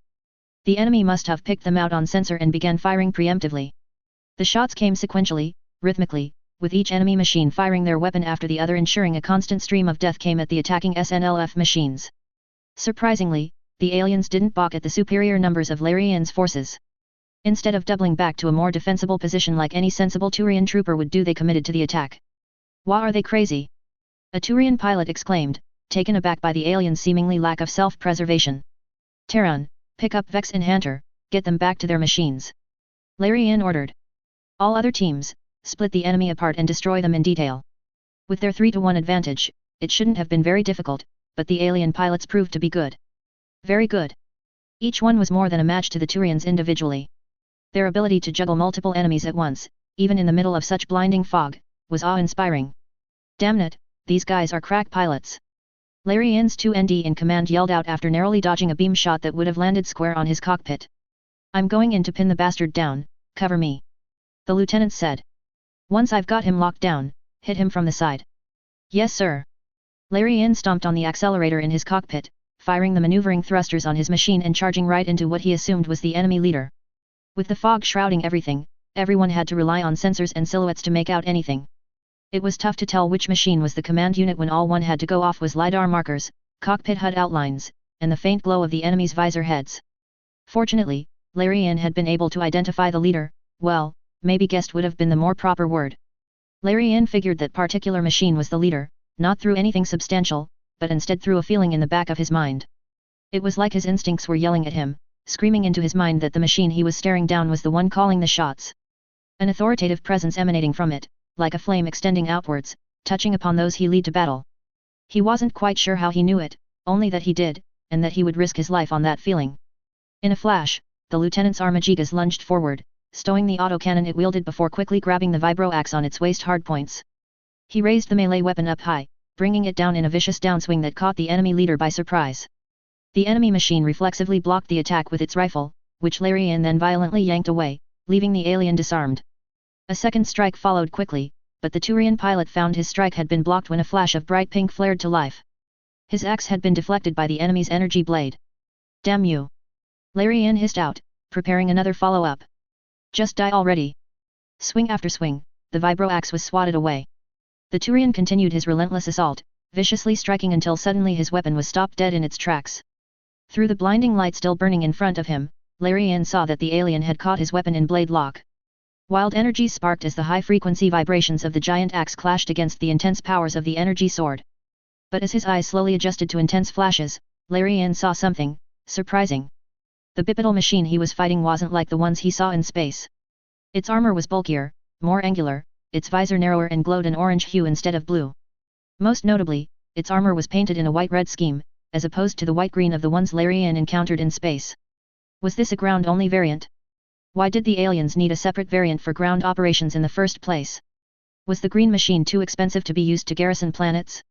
These were all questions that plagued the lieutenant's mind, but he found that he couldn't dwell on them, because if one thing was certain about these red machines, it was that their performance wasn't found wanting compared to their green space counterparts. The blade lock finally broke when the alien jumped backwards to avoid getting swarmed by Larian's subordinates. The lieutenant kicked his machine's grav sled active to make chase, but suddenly found that he wasn't closing the gap at all. Instead, he saw the alien machine continue moving backwards, somehow gliding over the terrain without having to take a single step. It was only with a quick glance at the enemy's feet that Larian realized what was going on. The red machine was hovering. Using what? The lieutenant couldn't be sure, except for the fact that it wasn't Mass Effect technology. No, this must have been something archaic, like using the brute force of several thrusters to keep the machine afloat. This was a big problem. That red machine now was much more mobile than he had anticipated. While certainly not as nimble as the Armagigas, the enemy ground types could dodge and weave far better using that hover tech than it would have with feet planted on the ground. Simply put, the situation had become more complicated. These machines can skim around like ours can. Larian quickly relayed his discovery to his subordinates. Corral those bastards into a corner, don't let them escape. Try as they might, trying to pin the enemy down proved to be harder than trying to catch a wet-leg eel with fingers dipped in grease. Each time the Turians tried to flank them, the enemy would slide away from their line of fire. Every time the Armagigas pilots tried an envelopment, the red bipeds would slip through the lines. Time turned into a blur in the lieutenant's eyes. Surviving the skirmish was taking up all of the lieutenant's focus, for even if the aliens were outnumbered 3-1, the enemy's honed skill and experience made up for the disadvantage in numbers. Eventually, the enemy pilots managed to break away from the Turians, disengaging and withdrawing from the skirmish entirely. They fled to the spaceport in the north, their escape covered by the morning fog which was only now starting to pull back. Damn it, these guys must be aces. Shit, what do we do? Don't lose your nerve. Larian encouraged his subordinates through the battle network. We'll regroup with Terran's team and with her. Belay that order. Someone suddenly interrupted. This is Captain Corin thus. Lieutenant, I've already received the intel from your scouts. Simultaneously, the tactical maps on all the Armagigas units were updated with new intel. In combination with the satellite photography performed by coalition naval assets in low orbit, the 2nd SNLF group now had reasonably good intel on the enemy's defenses in the spaceport. The spaceport facility was split into two, that being the north and south sections. In between was the large river which fed into the cove in the coast. 3 bridges connected the two halves, 2 large ones stretching across the cove and 1 smaller one running over the river. These bridges have been marked as high-priority targets by Corin thus. Other markers indicated spots where the enemy were entrenched, weapon emplacements detected by orbital recon and then verified by Vex and Hunter's scouting run. These were scattered across the facility in various strategic locations, though Larian noted that there are quite as many of them as the lieutenant had expected. The enemy appears to be stretched thin covering the entire facility. We have to take advantage of this and strike before they can concentrate their forces or rally reinforcements. Corin thus continued his crash briefing. Lieutenant Viennas, hold the line and continue skirmishing with the enemy. The rest of 2nd Group will follow shortly for the main assault. Corin thus, out. The line went dead with silence. None of the pilots dared break the silence until Terran finally spoke. Lieutenant, what do we do? He asked. Larian didn't answer immediately, instead taking some time to process a plan of attack. He tightly gripped his control sticks as he viewed and reviewed the tactical map. This was going to be tough. Even if the enemy was stretched thin, he had only 12 bipeds with him at the moment, with the rest only coming in later. Given the skill of the enemy they faced, the Turians had to proceed cautiously. We follow our orders. He finally answered. All bipeds, form up behind me. We're rushing the middle bridge. -000. We pilots in the Rizima rushed to put on our normal suits as klaxons blared in our ears and Warrant Officer Kessler briefed the entire ship on the current situation. As of 0510 local time, we've received reports that enemy skirmishers have engaged with congressional forces stationed at the Dragon Farm. Current estimate places 12 enemy mobile suits on the field, with more likely on the way. Kessler read out in an even and matter-of-fact tone. Be advised, we only have a small Army and Navy garrison to work with, no more than 9 mobile suits combined. Most friendlies will be infantry or light armor units with limited anti-mobile suit capabilities. Looks like we'll be doing the heavy lifting. I murmured as I slipped into my normal suit and grabbed the matching helmet out of my locker. I ran out the ready room and into the adjacent hangars still zipping up, stumbling slightly as the Rizima cut through a large wave as it steamed through the Aster Sea. I regained my bearings slowly, grabbing onto the upper platform's railings to steady myself. It took more time for me to scramble into my mobile suit as I couldn't simply kick off the railing and torpedo myself towards the cockpit. I had to go step by step this time, holding onto the platform railing to stop myself from tripping while on my way to my designated MS scaffold. It was things like this that really made me dread planetary operations. The enemy wasn't the only thing I had to fight, gravity was an adversary too. The Z-axis wasn't something I could easily exploit here. There were such things as lift, drag, wind turbulence, gravitational pull, the Coriolis effect, and other such variables that didn't exist in space. I stepped into my gunstrike's cockpit and quickly readied it for a sortie. As I did, Derek came by for his usual pre-launch chat. "Hey, LT, turns out your machine was sluggish last sortie because we forgot to calibrate it for Shangzi's gravity before launching," the big man said, passing me a non-pressurized bottle of water as he did. "Gave it a lil tune-up and it should be just as snappy as you're used to." "Thanks a million, Derek." I nodded while I checked all the systems on my gunstrike. Just as he said, everything had been properly tuned for gravitational operations. Honestly, no clue how that slipped my mind. "Yeah, well, don't forget that everything naturally wants to go down now that we're planetside." He gave a gentle reminder. "Good luck." I sealed my cockpit as soon as Derek left, then after freeing my machine from the MS scaffold brought it over to the catapult. Blue team was taking point on this sortie, no other way around it. Rosensroger couldn't fly in atmosphere, so it had to be loaded into one our heavy lifters along with our marines. Verns and his wingmen would have to escort the lifter until it could drop Rosen off near the battlefield, which means that as the second most senior mobile suit pilot in the squadron, it fell to me to lead the attack. "Attention all pilots, fog is projected to thin out within the next hour. Wind is still blowing from inland, west to east, so expect extra wind resistance on your way to the Dragon Farm.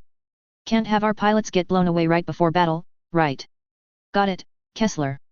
I acknowledged. "Blue team is launching."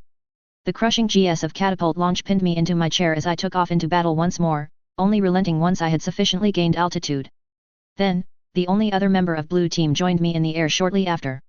We held in a holding pattern over Squadron 13 for a few minutes while the other teams launched, gathering our strength and also getting our proper bearings flying in atmosphere. Soon enough, we were on course to Yuliang Spaceport. In our rush to get there, we didn't even bother getting into formation. We didn't expect enemy aircraft to swoop in and attack us, especially considering the enemy seemed to be focusing their resources on pacifying the southern section of the continent. In hindsight, we probably should have, even if only to save the boots on the ground from a bit of a scare. "Attention, unidentified flight coming in from the east."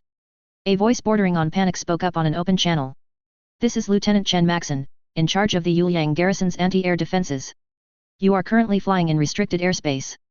Identify yourself or I'm going to personally drive a missile so far up your ass you're moth." "Whoa, easy there big guy." I cut him off, quickly trying to de-escalate. "This is Lieutenant Irina Cruz-Gluck, Shangzi Space Fleet, 13th Squadron. I'm leading a flight of Space Force gunstrikes coming in to reinforce the spaceport. Couldn't you see our IFF tags? Reinforcements. Sweet Buddha, I didn't think anyone was coming to save our sorry asses." The man on the other side of the line said, relief immediately showing in his voice. "The Continental Battle Network's been on the fritz since Long Mountain went dark days ago, so we're stuck to the local area network only. I'll beam over our network keys so that we can sync up quick. We don't have enough forces to hold the aliens off ourselves, please hurry." "Copy that, we're 12 minutes out." Lieutenant Maxon worked fast. It wasn't a minute and our whole flight had been connected to the garrison's battle network, which then we shared to the Rizima, Monty and Darien. We heard the panicked and stressed voices of the boots on the ground, yelling and making callouts as an overwhelming force began applying pressure on their stretched-out numbers. However, that all changed when they noticed we had joined the battle. "Holy shit, we're being reinforced. The Space Force? Down here. I don't believe it, we might actually make it out of this alive." Cries for help turned to cheers. Cheers turned to resolve as the garrison got that second wind they needed to keep from breaking. "This Captain Erin Zhang, of the Zhenso Colonial Defense Forces. I'm in charge of this AO." A gruff and authoritative voice now called to us. "The aliens are focusing on the Carlos Shen Bridge at the center. We have 6 Army mobile suits holding that corridor and a Navy Marine Armored Scout Brigade covering Xiaolong Crossing to the west. We've got nothing but CDF militia on the Basuki Brushmuller Bridge to the east. Focus your efforts there." "Aye, Captain." "You heard the man. Time to kick these alien bastards right where it hurts." We descended on the enemy, landing on a hill at the rear of their formation. It was relatively hilly where we were fighting. The Basuki Brushmuller Bridge was massive and started out from a large mound about half a mile off the cove proper, before stretching all the way across. The rise and fall in terrain made for good cover for the enemy to advance, but it also meant they gave up the high ground to make use of that cover. With the advantage on our hand, all 10 gun strikes following me opened fire against the enemy. Each of our beam rifles fired in sequence, creating a continuous stream of beam shots. These, well, I hesitate to call the tanks we faced conventional considering they hovered and whatnot, but the way they were used weren't far off from how we used ours. They were a breakthrough weapon, working with infantry to provide direct fire support. The Army's M70A3 Hussar tanks might just be able to go toe-to-toe with them, but that was a question for another time. Right now, we gunstrikes were too busy blowing them away left, right, and center with our beam rifles. Most of our shots would instantly destroy the enemy hover tanks, either blowing them in half or causing a cook-off and popping its turret. On occasion we'd hit them at an odd angle and the beam shot would ricochet off an invisible shield, probably the same kind that wrapped around their ships on space. Given that their mobile suits had shields equipped with that same barrier technology, it shouldn't have been so surprising that their tanks had them too, and yet it still caught me off guard. Lieutenant Cruz Gluck, enemy reinforcements incoming from the south. Ensign Alec yelled out into the battle network. There's a whole bunch of them. Damnit, that's sooner than I thought. I cursed. All right, everyone reposition. Remember to keep each other covered and don't let them split us apart. -000. We have to split off. Larian ordered. Third company just got wiped out. Terran, you're in charge of the main thrust. I'm taking Praedel's team to reinforce the eastern push. But Lieutenant, we're barely holding on a. Spirits, just do as I say. He yelled back, just narrowly avoiding cussing out. The lieutenant took 6 bipeds with him in total, his best pilots were among them. Reinforcements would arrive to shore up the main attack shortly, so Larian at least felt comfortable leaving Terran and the company of equity hover tanks to hold the line. The MOS units took a side road along the coast, riding hard and fast to reach the eastern end of the cove where enemy reinforcements had arrived and turned the tide. However, just as they were starting to build up speed, a hail of small energy shots peppered the ground ahead of them, forcing the bipeds to swerve around or to stop entirely. Tracing where the shots came from led Larian to one of the aliens' bipeds flying towards them from the east. The machine then landed right in the middle of the narrow road, blocking the Turian's way forward. It was one of the leaner, lighter, space types. But upon closer inspection, Larian discovered that this was not merely another space-type biped. With alarm, the lieutenant realized that he had seen this specific paint scheme before. The red stripe going over the shoulder armor and head unit was an exact match with one of the machines that attacked the second group during atmospheric re-entry. Immediately after this realization, a wave of fear seemed to wash over Larian. Menace radiated from the machine standing in the lieutenant's way. What is this pressure? Larian asked himself. It was truly an alien feeling. It was like he could feel the alien's very being, even separated by the slabs of armor and distance. Where do you think you're going? The alien announced on an open channel. My best friend is busy mopping up your goons, so you're just going to have to settle for me. The lieutenant's eyes widened in surprise when he felt as if he understood the enemy's message. Not its words, no. The one standing before him spoke in its alien language, but the spirit of its words instead. How this could be, Larian couldn't understand. Regardless of all that, he needed to get through this bastard, though that wouldn't be an easy task. The alien might be outnumbered 6-1, but in this narrow road the numbers advantage was severely reduced. Only 2 could face him at any given time, unless they could somehow get behind him, then it'd be a 4-on-1 fight. This was going to be a tough one, and to make things worse, time was of the essence. Damnit, we don't have time for this. Larian raised his autocannon to attack.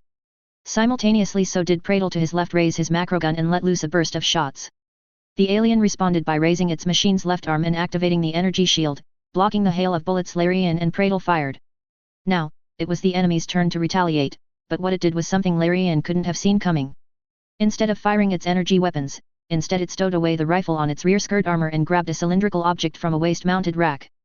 Before Larian could even figure out what the device was for, the alien was already halfway through the motion of throwing it at him. Lieutenant, get down! Praedel yelled out, shoving Larian's machine off to the side. The cylinder exploded mid-air, releasing a spray of what Larian could only describe as liquid fire. The flames engulfed Praedel's armagigas, covering it head to toe in fire so hot and intense the armor plates began to warp and deform. Ensign, activate your fire suppression system. I can't. Praedel's panicked voice replied. The hatches aren't opening. Praedel flailed around, trying but failing to put out the flames that was slowly destroying his machine, and cooking him to death inside. The water. That'll put out the fire. Larian suddenly felt a sudden jolt of danger in his mind, coming specifically from the water. He felt a presence coming from it, like a predator waiting for its prey to fall into a trap. He wanted to stop the burning ensign from jumping into the cove, but he was too late. Praedel dove feet first into the water, but that hadn't solved a thing. The fire kept burning on even as the ensign's armagigas sank below the surface. The water boiled around the machine as it slowly slipped below the waterline. It's not working. Oh spirits! Lieutenant! Help me! I don't want to die like TH. An explosion from the water cut off Praedel mid-sentence. Water splashed all around, raining on the waterside road and the machines standing in it.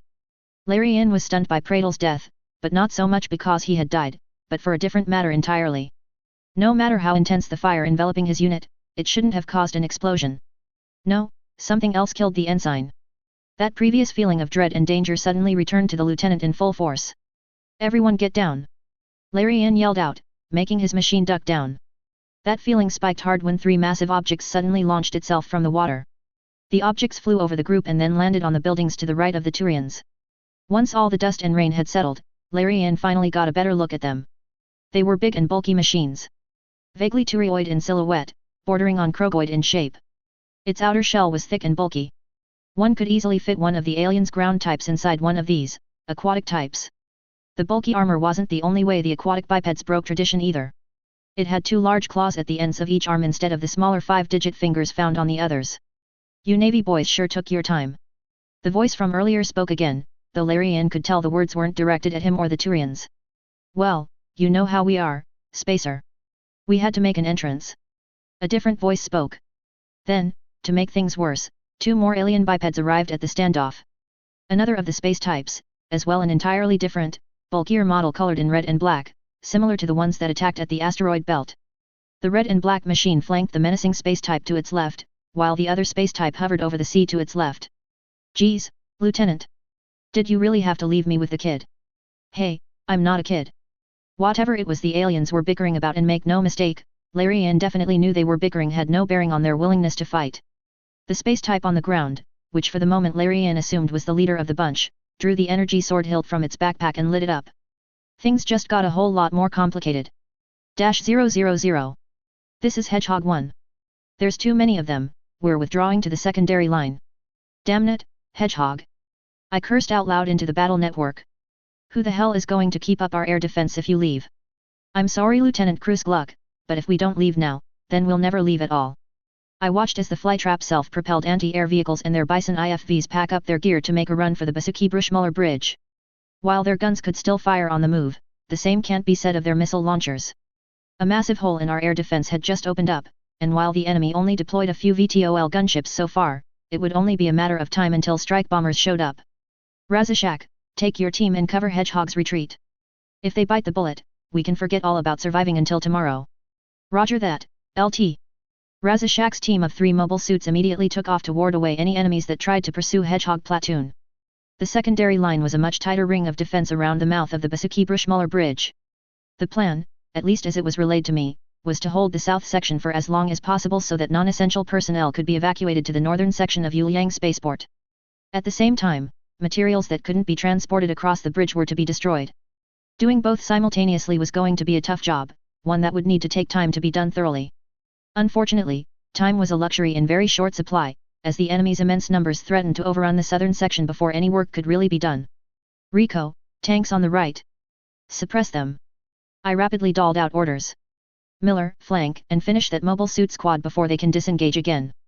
No matter how many of the enemy's units we destroyed, they only seemed to keep on coming. They wouldn't stop pouring in, no, they couldn't stop. It was a faint feeling, but the aliens fought with an air of desperation in them. They had to take the spaceport somehow. Their plans must depend on Yuliang being under their control. It's not like we can hold the station ETH. My quiet mutterings were interrupted by large explosions coming from the west. It was a series of detonations, followed by a shockwave that reached us even at the eastern end of the spaceport. Looking to the direction of the explosion, I saw what had caused it, and the image of it sent chills down my spine. Carlos Shen Bridge was collapsing into the cove. Thousands of tons of metal and concrete snapped bit by bit, one after the other, falling into the water below when a section became too damaged and could no longer hold its own weight up. Panicked voices filled the airwaves quickly. The center was where Captain Zhang had concentrated most of the forces. They had been expected to hold the area while civilians and support units were evacuated to the north section. Once that was done, they were then supposed to cross the cove through Carlos Shen Bridge. Now that the bridge had collapsed. Jesus, Mary, Joseph, what do we do now? Our route to the north was just cut off. We need an alternate route ASAP. Oh God, we're all going to die. The Colonial Defense Forces, the vast majority of which were local militiamen who went through light refresher training a couple of times every year, started to buckle under the pressure. They didn't have the same kind of grit that Army and Space Force personnel had, and it showed. The CDF Center Group just had their escape route cut off. With things spiraling out of control quickly, This battle could turn into outright disaster if we didn't stabilize the situation quickly. The militiamen barely held their own as it were. Without any way out of this fight, they're liable to panic. If they panicked, then the whole spaceport would be lost. No. The spaceport was already lost. With the overwhelming alien force attacking relentlessly, and the poor quality of the defenders we had, losing was just a matter of time. Sweet Jesus Christ, things never get easier, do they? I cursed. Doris, take command of the squadron. Take command? But Lieutenant, what about you? I'm taking Rico to reinforce Lieutenant Hedder's team and keep the center force's escape route open. I'm trusting you to make sure the withdrawal goes smoothly, so don't let me down. I am. I won't let you down. With that, Rico and I activated our flight packs and took off westwards, where the fighting was thickest. With the battle devolving so quickly, I just knew Verns and Rosen were in trouble. Enemy forces would be trying to pin down the center force and to destroy them in detail, and that meant Red Team would be caught in the middle. Given that the situation at the Basuki-Bruchmuller Bridge was stable enough for me to leave in the hands of a subordinate, I had to get there quickly, before it was too late. -000. As blades clashed and sparks flew, Larian realized that he was fighting someone who was more than his match. The alien space-type biped had been dueling the Turian lieutenant for spirits knows how long now. It had been nothing but a never-ending back and forth of slashes, blocks, dodges, and counterattacks. Larian just barely dodged a downward strike thanks to his machine's ability to hover over the ground. One would think that such agility would have given him a much greater advantage in a melee battle, but the enemy's honed skill invalidated that entirely. The alien's footwork was immaculate, perfectly matching each and every one of Larian's moves. His strikes were measured, precise, each blow meant to be a killing blow. Despite this, Larian managed to find the opportunities to deliver his own blows. The alien lunged forward to drive a stabbing attack right at Larian's cockpit. The lieutenant batted away the strike with his vibroaxe, barely deflecting the attack away at the last second. He then goes for a wide swing, only for the alien to step close and stop the vibroaxe by grabbing the Armagiga's forearm. Wasting no time, Larian used his machine's left arm and delivered a vicious hook at the enemy's head unit, pushing him backwards. The two stepped back for a moment, before starting their deadly dance anew. All around the two, the battle raged on. The aquatic machines and the Ace Space-type's subordinates held the line, even as more Armagigas and Equity reinforcements arrived, hoping to envelop the enemy's center force and stop them from retreating. Even outnumbered almost 3-1 by tanks and MOS units alike, the alien bipeds kept the escape corridor open. You're outnumbered and outgunned, why won't you bastards give up? Larian went low, dodging a high sideways slash and delivering his own attack. The Turian lieutenant's attack bit into the chest of the enemy's armor, though it didn't cut in very deep. The enemy responded in kind with an attack of his own, using the closeness of Larian's Armagigas to land an unavoidable punch right into the head unit. 3 of the 5 cameras broke, as did the coaxial machine gun in the head unit's mouth. Alarms blared in Larian's ear as the devastating blow rocked the lieutenant and his machine, causing him to stumble back and yank the vibroaxe off of the armor piece it had originally lodged into. Then, sensing weakness, the alien launched another attack with its energy sword. A sideways slash aimed for the Armagiga's midsection very nearly turned into a fatal blow had Larian not boosted backwards. Still, the blade made contact with the MOS unit's chest armor, burning through the armor-plated cockpit hatch and exposing the cockpit itself to the open. The two of them stepped away from each other, once more entering a short lull in their long duel. The two damaged machines, scuffed and battle-damaged, now circled around each other uncaring of the blood being spilled all around them. Larian was starting to breathe hard, the exhaustion of near-constant fighting since dawn was starting to take its toll on him. But even so, he couldn't back down now. Larian took the initiative, lunging forward and striking with a vicious downswing. The enemy sidestepped this attack before retaliating with his own cross-cut, which the lieutenant dodged with a backstep. He then raised his vibroaxe up high, aiming right at the enemy's head. Predictably, the attack missed the intended target, but the enemy couldn't evade entirely. Whether it was because he got careless or because he too was starting to get exhausted, Larian couldn't tell. What mattered was that the axe struck true, cutting deep into the enemy machine's shoulder armor and biting into what appears to be its inner frame.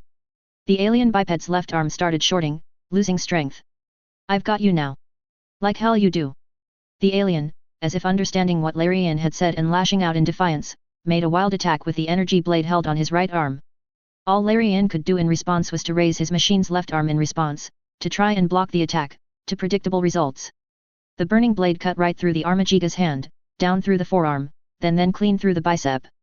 Now both pilots are in a situation where both sides are crippled, exhausted, and at their limit. Lieutenant, are you okay? We saw you take damage. One of his subordinates asked. 2 Armagigas, both scuffed and scorched from the fighting, came to back up Larian. One of them held a macrogun while the other had his vibro axe drawn. I'm fine. The lieutenant answered. And stay back. This one's dangerous. Damaged as he was, this alien was still a menace. Far too big of a menace to leave alive. Larian himself was barely holding his own, any other pilot wouldn't stand a chance. The lieutenant readjusted his grip on his control sticks and braced himself. He was just about to charge right at the alien when a voice, barely heard through static interference, suddenly rang throughout his cockpit. This is TH Warship Ars Moth. Prayer of Asari Navy to GR.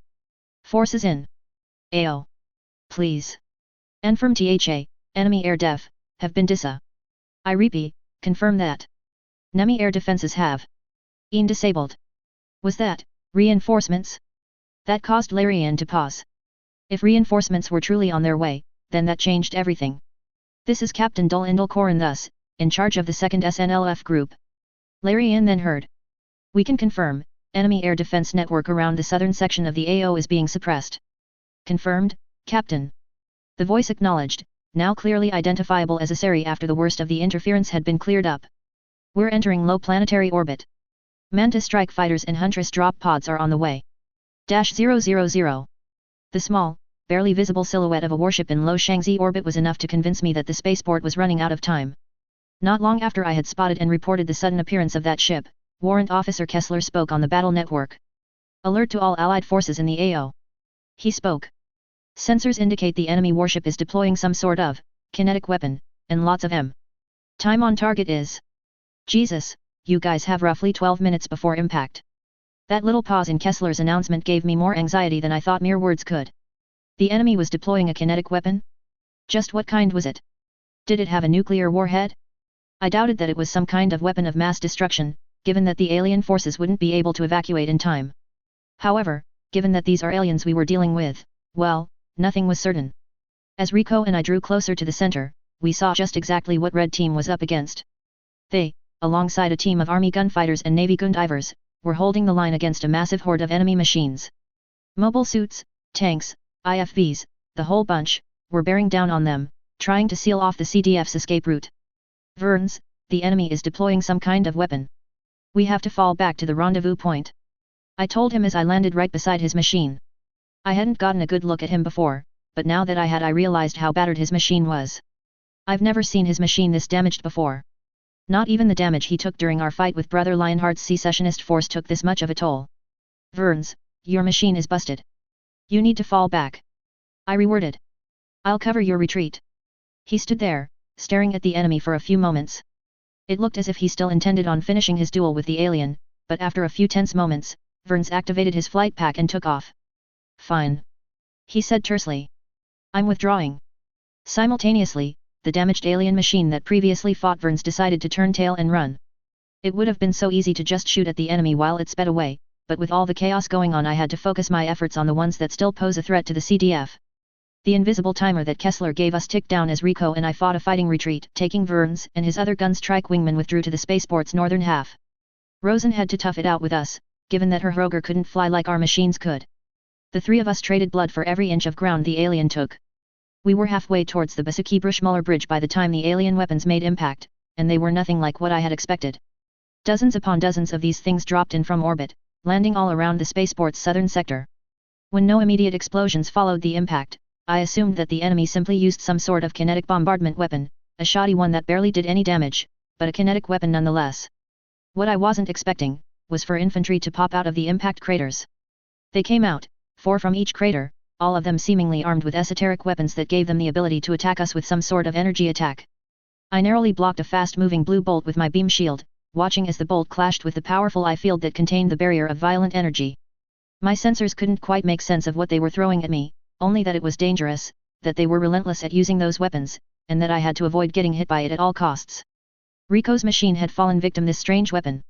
He had been a split second too late in activating his barrier, which meant his machine took a direct hit from the enemy's attack. A single bolt landed on his machine's head unit, and yet the resulting damage spoke to its potency. The armor plating appeared to have shred itself apart, destroying the main camera and the beam Vulcan units. This left Rico open to more attacks, as the enemy poured in more bolts right at his machine. One struck his machine's beam rifle, shredding it and causing it to explode. Another hit his waist armor, left thigh and right shoulder, shredding those as well. Their barrage of energy attacks were only stopped after I swept through the enemy infantry with my beam Vulcans, which either suppressed them, or even outright killed them. Ensign, are you okay? I now checked on him. His machine had been hideously damaged, rendering him functionally unfit for combat. I think my gun's trike will hold, ma'am. Not if you stay in the battlefield any longer. I warned Rico. As I looked over his machine, using both my scanner and the battle network to fully assess the damage, I saw that his flight pack hadn't been damaged at all. Your flight pack looks okay. Can you fly to the rendezvous point? I could, but what about you, ma'am? It's fine. I'll manage. I reassured him, though to be honest I wasn't quite sure of that myself. If you say so, LT. Now Rico's machine took off, flying north to where Verns and his wingman had flown off to. That left Rosen and myself, as well as the surviving Army and Navy machines to protect the retreating CDF units. This battle wasn't going to turn out in our favor. -000. A/N ended up splitting this particular battle into 2 episodes because of how long it was turning out, and that was after I cut out a bunch of stuff I originally wanted to include here.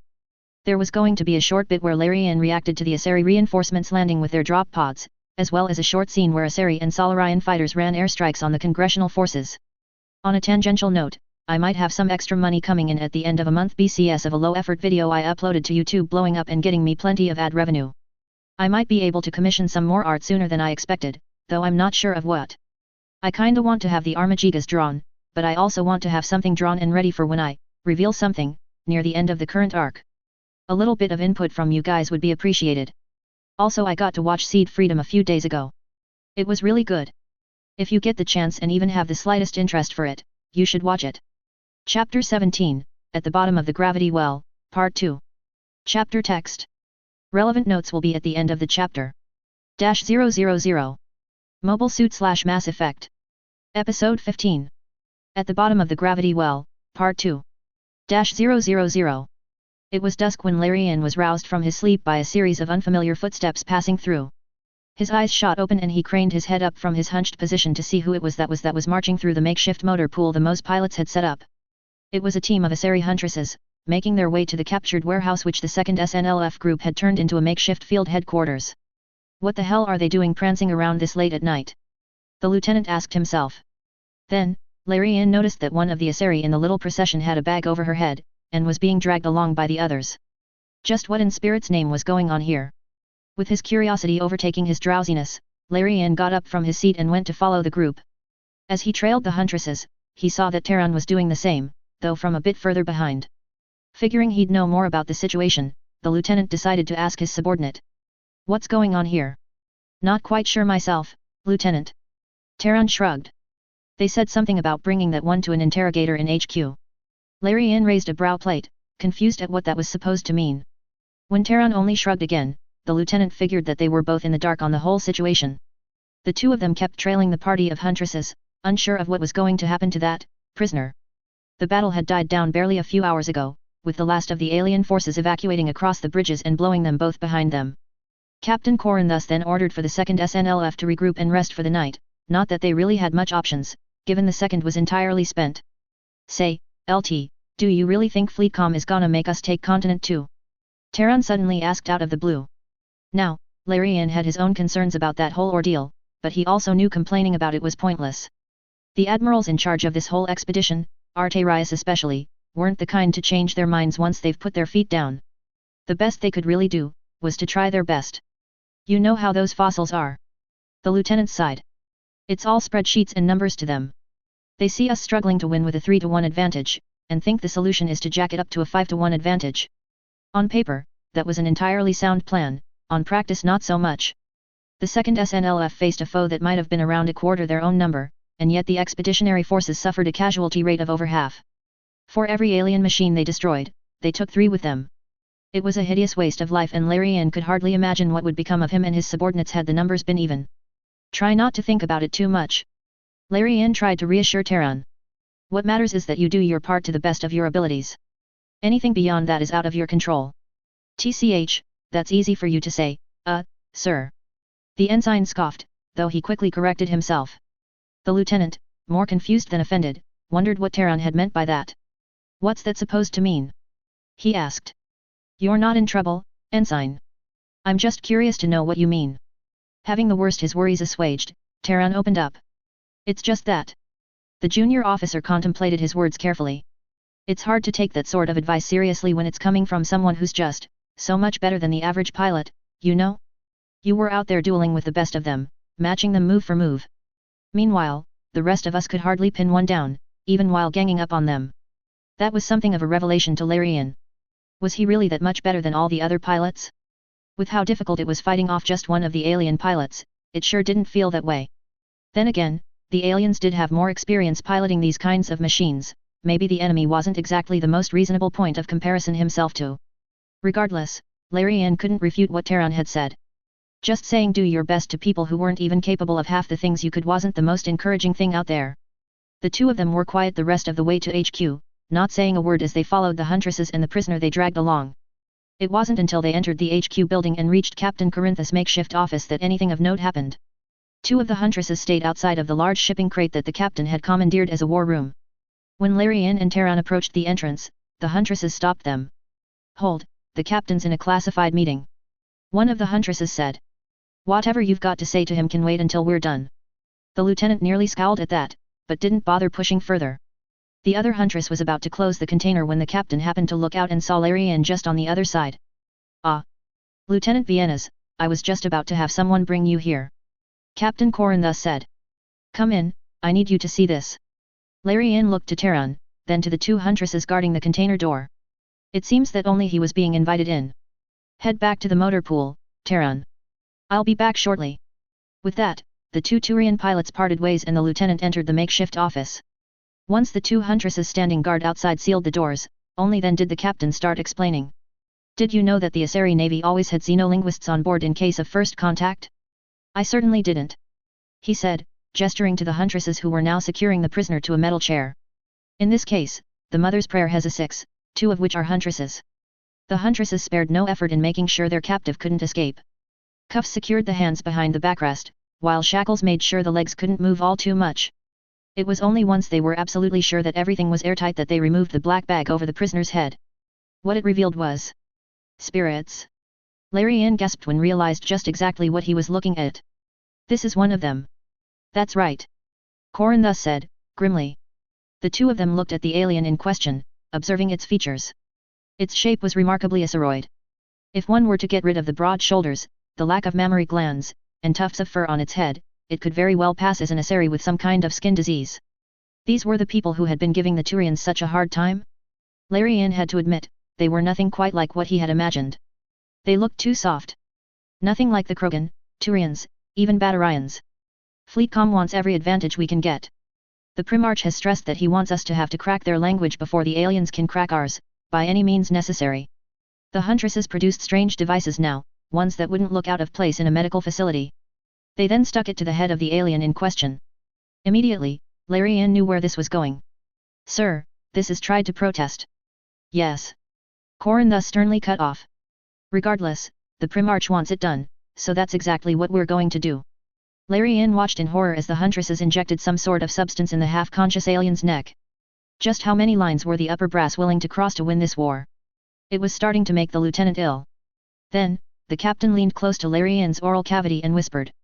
I know exactly how you feel, Lieutenant Viennas. Corinthus reassured him. I've been told this interrogation method can be quite loud and disturbing. It would certainly cause quite the public stir if a recording of this was ever leaked to the public. Larian's eyes widened at what the captain had said, then hardened as he understood exactly what Corinthus had meant. Discreetly, he turned on the audio recording function on his Omni tool. The device started recording just as the Asari xenolinguist took a seat in front of the alien, then touched her forehead to its own. The screaming that followed would haunt the lieutenant for life. -000. The sun was starting to set by this point, long after the battle had ceased, but that hadn't changed how desperate our situation was becoming.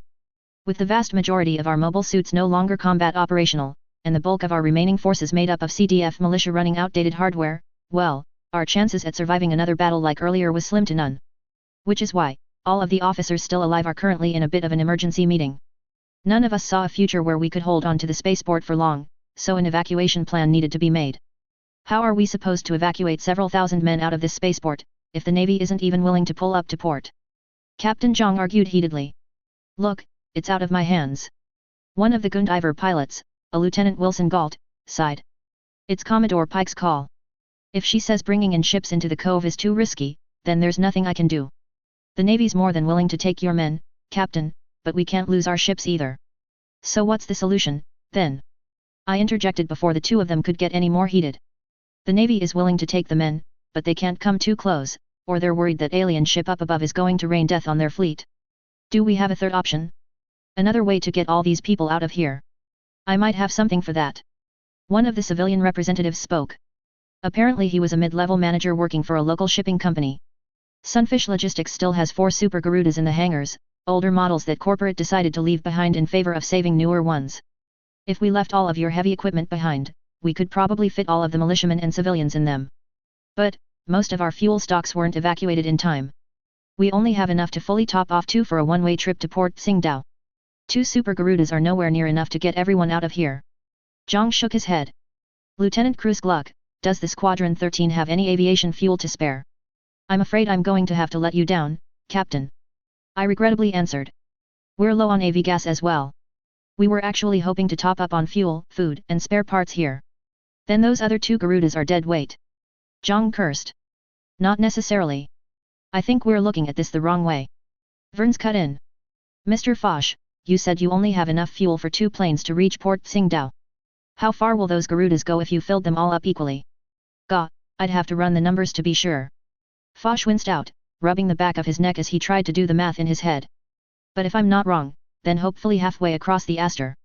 Picking up on what Verns might be trying to lead to, I then asked my own question.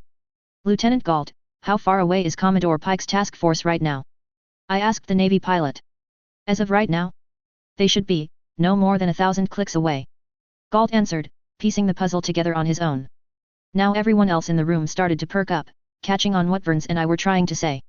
Yes, yes. That could work. Foch exclaimed. The Super Garudas can land on water. We can meet up with the Commodore out at sea and get the people to safety that way. I'll contact Commodore Pike right away. Lieutenant Galt smiled and nodded, glad to find a solution to the problem at hand. Mr. Foch, get those planes fueled right away. Let's be rid of this place before sunrise comes. Actually. I then interjected. Squadron 13 is still low on food and we could do with some spare parts. If Yuliang Spaceport has any they could spare. Ah, thank you for reminding me, Lieutenant. Mr. Foch nodded along. There's a shipment of frozen goods and some engine parts originally meant for New Taiyuan, but considering we're going to abandon this whole place, well, it would be a shame to waste good merchandise. I'll get one of my boys to hash out the details with you. With a plan quickly drawn up, we went to work. -000. Larry Yin was still shaken by what he had seen, even though it's been hours since. Night had fallen and he'd long been dismissed by Captain Corin thus, but still the shadow of what he saw hung over him. Watching his fellow Turians die in battle was one thing. Watching something, no, someone getting its mind torn apart with his own eyes was another. It was a kind of cruelty that soldiers could never get used to. The enemy was supposed to be vanquished in battle, not in the torture chamber. That was a fate reserved for criminals, traitors, scum. The alien's screams pierced his mind once more, causing him to physically wince at the memory. One didn't need to be a xenolinguist to understand agonizing cry of pain that alien let out, nor did one need to be an expert to see how his mind was slowly torn apart as the interrogation continued. With every passing minute that the Asari specialist spent ransacking his mind, the screaming continued, slowly but certainly devolving into babbling, until finally he could do no more than to grunt and moan. It was a hideous display. Utterly barbaric. Nobody had the right to put another living being through that kind of torture. Reliving the memories sickened Larry Yin even more. Anybody would be just as disgusted as H. Hey, LT. A voice interrupted Larry Yin's thoughts. You all right? Larry Yin looked up from his seat and saw Taran was checking in on him. The warrant officer held what appeared to be 2 bottles of cold water, with one being offered to the lieutenant. Ah, it's nothing. Larry Yin tried to brush off while he accepted the bottle. Just tired. Not to pry, but you've got the face of someone who's drowning in his thoughts. Taran pressed. If you need someone to talk to. I'll be fine, Taran. Thank you. Larry Yin lied. Taran seemed unconvinced, but let the matter go. 314 Tatu's moon was high in the sky, illuminating the night sky with its dim presence. The stars shone brilliantly from the ground, an iridescent display of cosmic beauty beyond measure. The world was silent save for the waves crashing upon the water break. At any other moment, Larry Yin would have found peace at this moment, but the horror he had witnessed wouldn't give him any rest. The Turian lieutenant tried his best to suppress it and get some rest, but it was a losing battle. The more he tried to think it away, the more it invaded his thoughts. He felt like he was going crazy, like his ears were going to start ringing, but then an odd noise pierced his mind. It was faint, but slowly increasing in volume. Larian got up from his seat and looked up to the sky, where he felt the sound coming from. Taran too, concerned for his superior, got up and looked to the same direction Larian was. "Sir, is something wrong?" he asked. "Hush now, don't you hear it?" Larian silenced his subordinate. "That noise." It was high-pitched buzzing, accompanied by low rumbling. It was strangely familiar, though the lieutenant had trouble pinning down where exactly he had heard it before. The realization of what exactly was making came too late, however, as a pink bolt of energy flashed into existence from high above. The beam shot struck one of the motor pool's many fuel trucks, igniting the volatile fuel within and blowing up into an inferno. The two Turian pilots dove into the ground as several of the alien bipedal machines flew close in a gun run, strafing the ground with its head-mounted energy machine guns in between energy rifle shots and dropped fire bombs. Another machine, the bulky red one he had seen with that ace pilot from earlier in the day, flew close behind, riding what appeared to be a giant flying sled, scaled to the size of these walking war machines. "They're actually attacking?" Taran asked, incredulous. "Even after everything we put them through? Looks like we're not the only ones with nerves of steel." Larian huffed, acknowledging the bravery of his enemy. "Everyone scramble. If you have a vehicle, mount up now. We have to fight them off before they level the entire place." The other pilots at the motor pool, as well as the tankers and vehicle crews, all ran from where they had been resting. However, the aliens seemed to have planned for this as well. The red machine that flew in on the giant sled jumped off and made landfall. The red giant turned its long rifle around and pointed its stock towards the still inactive MOS units. In a flash, a brilliant yellow beam blazed out of the stock, and the red machine spun its rifle-turned spear to attack. In a single swing, two Armagiga's units were cleaved in half, the different halves toppling down to the ground. Then in one fluid motion, the red giant deactivated the energy blade and brought its muzzle end towards a third machine, one whose pilot was trying to board and activate. "Karen, get out of there!" Larian yelled, his voice barely heard over the carnage of the battle. His warning came too late. The enemy biped fired its long rifle, launching a terrifying yellow bolt straight into the Karen's still open cockpit hatch. The beam shot tore straight through the pilot, then through the Armagigas itself, before hitting the building behind it and exploding in a violent blast of energy. The equity tanks, perhaps because the enemy deemed them to be lower priority targets, managed to activate and get underway. The Peltast's SBAAs were next, then the Triary IFVs. The armored vehicles quickly formed impromptu formations, to try and fight back, but even that proved fruitless. The tanks and IFVs were able to stop the red biped's rampage, but only by diverting its ire. Immediately, the mono-eyed giant turned its attention towards the hovering vehicles and began its rampage anew. Larian and Taran ran for cover between one of the empty buildings around the motor pool, narrowly avoiding getting stepped on by the enemy MOS. The lieutenant and the ensign watched in awe and horror as the red machine seemingly shrugged off the tank and IFV shells as it closed the gap and reactivated its energy spear. The Peltasts had a better time trying to burn away the giant's armor with their guardian lasers, leaving visible scorch marks on the armor as opposed to merely scuffing the surface. Unfortunately, all this did was turn them into priority targets for the enemy machine, who drove its energy spear straight through one, before swinging around and cutting another one straight down the middle. The armored vehicles exploded in a great fireball, silhouetting the mono-eyed monster in the dark. More explosions illuminated the night, this time in the distance. The other alien machines, capable of flight without the giant sled that the mono-eyed machine needed, tore the second SNLF and the recently arrived Asari Huntress Company apart. "Spirits!" Larian muttered, dread filling him up as he witnessed for the first time the extent of what their enemy was capable of. All this time, the expedition had the upper hand. With numbers, with tactics, concentration of force. Now, Larian witnessed what a few of the aliens could do while they held the initiative. The lieutenant shuddered as he thought of what horrors awaited the expedition, should the enemy get the chance to fight them on even footing. -000. Razachak, infantry to your right. I warned, remembering the strange weapons some of the aliens could wield. Don't take any chances. Got it. The warrant officer answered, swinging his gun strike's head around and strafing the infantry formation with his beam Vulcans. Gunfire then erupted from one of the occupied buildings, which I retaliated against with a single shot from my beam rifle. Energy bolt flew straight through the window, burning and warping the building, before exploding in a violent burst of light and flames. A few stragglers ran off, but we didn't make chase. Instead, Razachak and I continued causing carnage in this particular area, targeting the few enemy tanks that were trying to rally together.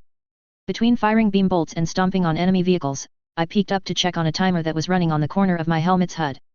It's been over an hour since we started our little raid. We did good hitting their motor pool first, since that delayed the enemy's attempt to counterattack, but our little window would only last for so long. If the evacuation couldn't be done in time, we could be in serious trouble. Verns, it's me. I called on the battle network. How's the evac going? The Super Garudas should be taking off any moment now. He answered. Keep the enemy busy. And our supplies? The heavy lifters got here late, but we're almost done. Verns followed up, matter-of-factly. Just a little more time to load the last of the ship engine parts. I cursed to myself before replying. Get Byron and the boys to work faster. There's only a few of us out here and a shit ton of them, Verns. As if the aliens had heard me, an enemy anti-tank missile narrowly whizzed past by my gunstrike's head, close enough that it felt like it left scorched my machine. It came from my exposed right side, from an IFV that had hidden itself between the rubble of a collapsed building. Quickly, I swung around and shot the enemy vehicle dead before it could line up a second shot. You got that? Right. Seeing as Razashak and I have laid waste to this whole area, we took off once more. The few mobile suits we had that were still in fighting condition were all deployed, hopping between parts of the southern sector that Captain Zhang and his staff believed were most likely to be used to concentrate enemy formations. We were slowly making our way further south, destroying not only alien machines and formations, but also leftover fuel depots, supply warehouses, and even a few office buildings. Scorched Earth was the name of the game, and while we couldn't be entirely thorough, we made sure to be as destructive as we could. To that end, each mobile suit took with us a dozen super napalm grenades in addition to our usual loadout, with a few even taking a conventional physical shield for the extra hardpoints for more grenades. The night was lit in a haunting red hue, as the roaring flames we lit started spreading from building to building, consuming much of the facility. The billowing smoke helped screen our advance, giving us cover in the air as we flew from spot to spot as we continued our carnage. Contact, large vehicle, right side. Razashak called out. I got it. Rosen answered, firing her beam sniper from on top of the antique base jabber we had requisitioned from Sunfish Logistics. The yellow energy bolt pierced right through what appeared to be a large ground transport, destroying the vehicle and anything that was inside it. Good hit. I confirmed. We landed a short distance after that, close to what struck me as some sort of impromptu mobile suit repair station. A few of the enemy mobile suits, those in a better state of repair than the rest, tried to mobilize, to fight back, but the writing was already on the wall. Our attack was swift, first firing our beam rifles at the two machines that had moved to intercept us with their melee weapons. They were taken care of easily, but they had bought precious few seconds for their other comrades to pick up their rifles and machine guns. Beam shields activated mid-charge, blocking the barrage of shells coming our way as we charged headlong to the enemy, beam sabers activated in a blaze of light. Valiant as they were, we cut them down quickly and ruthlessly. One tried to use its rifle as an improvised club, but he was dealt with quickly with a single slash across his forearms. The disarmed enemy was finished off with a simple stab through its cockpit. Reactor shutdown confirmed. I reported after watching the enemy machine slump down, lifeless and unpowered.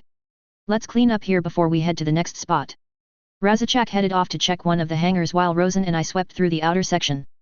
Headlights on our respective mobile suits activated as we made sure we had done a thorough job. A few minutes or so passed by mostly in silence, occasionally broken by beam Vulcan fire or distant explosion. Hey, Lieutenant. Rosen suddenly spoke up. Yeah? What's wrong? Is it wrong to feel bad for them? She said, somberly. The aliens, I mean. The question took me off guard, and I had to go into deep thought for a moment before responding. What makes you ask that? It's just that. Rosen hesitated to answer at first, her voice shaky. After a brief pause, she continued. They're smart, right? They're organized and all that, so they can't be mindless, and I know they're invading us and that we have to defend ourselves from them, but sometimes, after seeing how easy it is to cut them down like this, I feel bad for them. What if they have families? She continued, her voice cracking and emotions flaring out. We're killing so many of these guys, but we don't even know a thing about them. Doesn't that feel wrong? Sometimes I forget how young Rosen is, how impressionable she still was. She hadn't yet grown cold like Verns and I have, to disassociate and to push beyond that nagging feeling at the back of your head that your enemy is human too. Seeing her in action, one would be mistaken to think she was a veteran with decades of experience. I still don't know why it was that Father Oswin thought it was a good idea to saddle a teenager like her in a war machine, not entirely sure if I would want to know either, but regardless, the weight of her actions was starting to weigh heavy on the young pilot. You're not wrong for feeling that way, Rosen. I told her. You're right that we don't know why they attacked us. You're right that we don't know if they have families from wherever they call home, but the fact remains that they came to us, attacked us, put our families at risk. If we don't do anything to stop them, then it's us on the chopping block. It's cruel, downright inhumane, but that's how war is. My words seemed to weigh heavily on her mind. Rosen stayed quiet, probably processing what I had told her. Sometimes I wonder if I should be a pilot. She confessed. All this killing. Mom was a strong fighter. She was fighting since way before I was born. She always seemed fine with it. How am I supposed to ever live up to her example, if I can't even stop doubting myself like this? Her mother? That's the first time I've heard Rosen talking about her.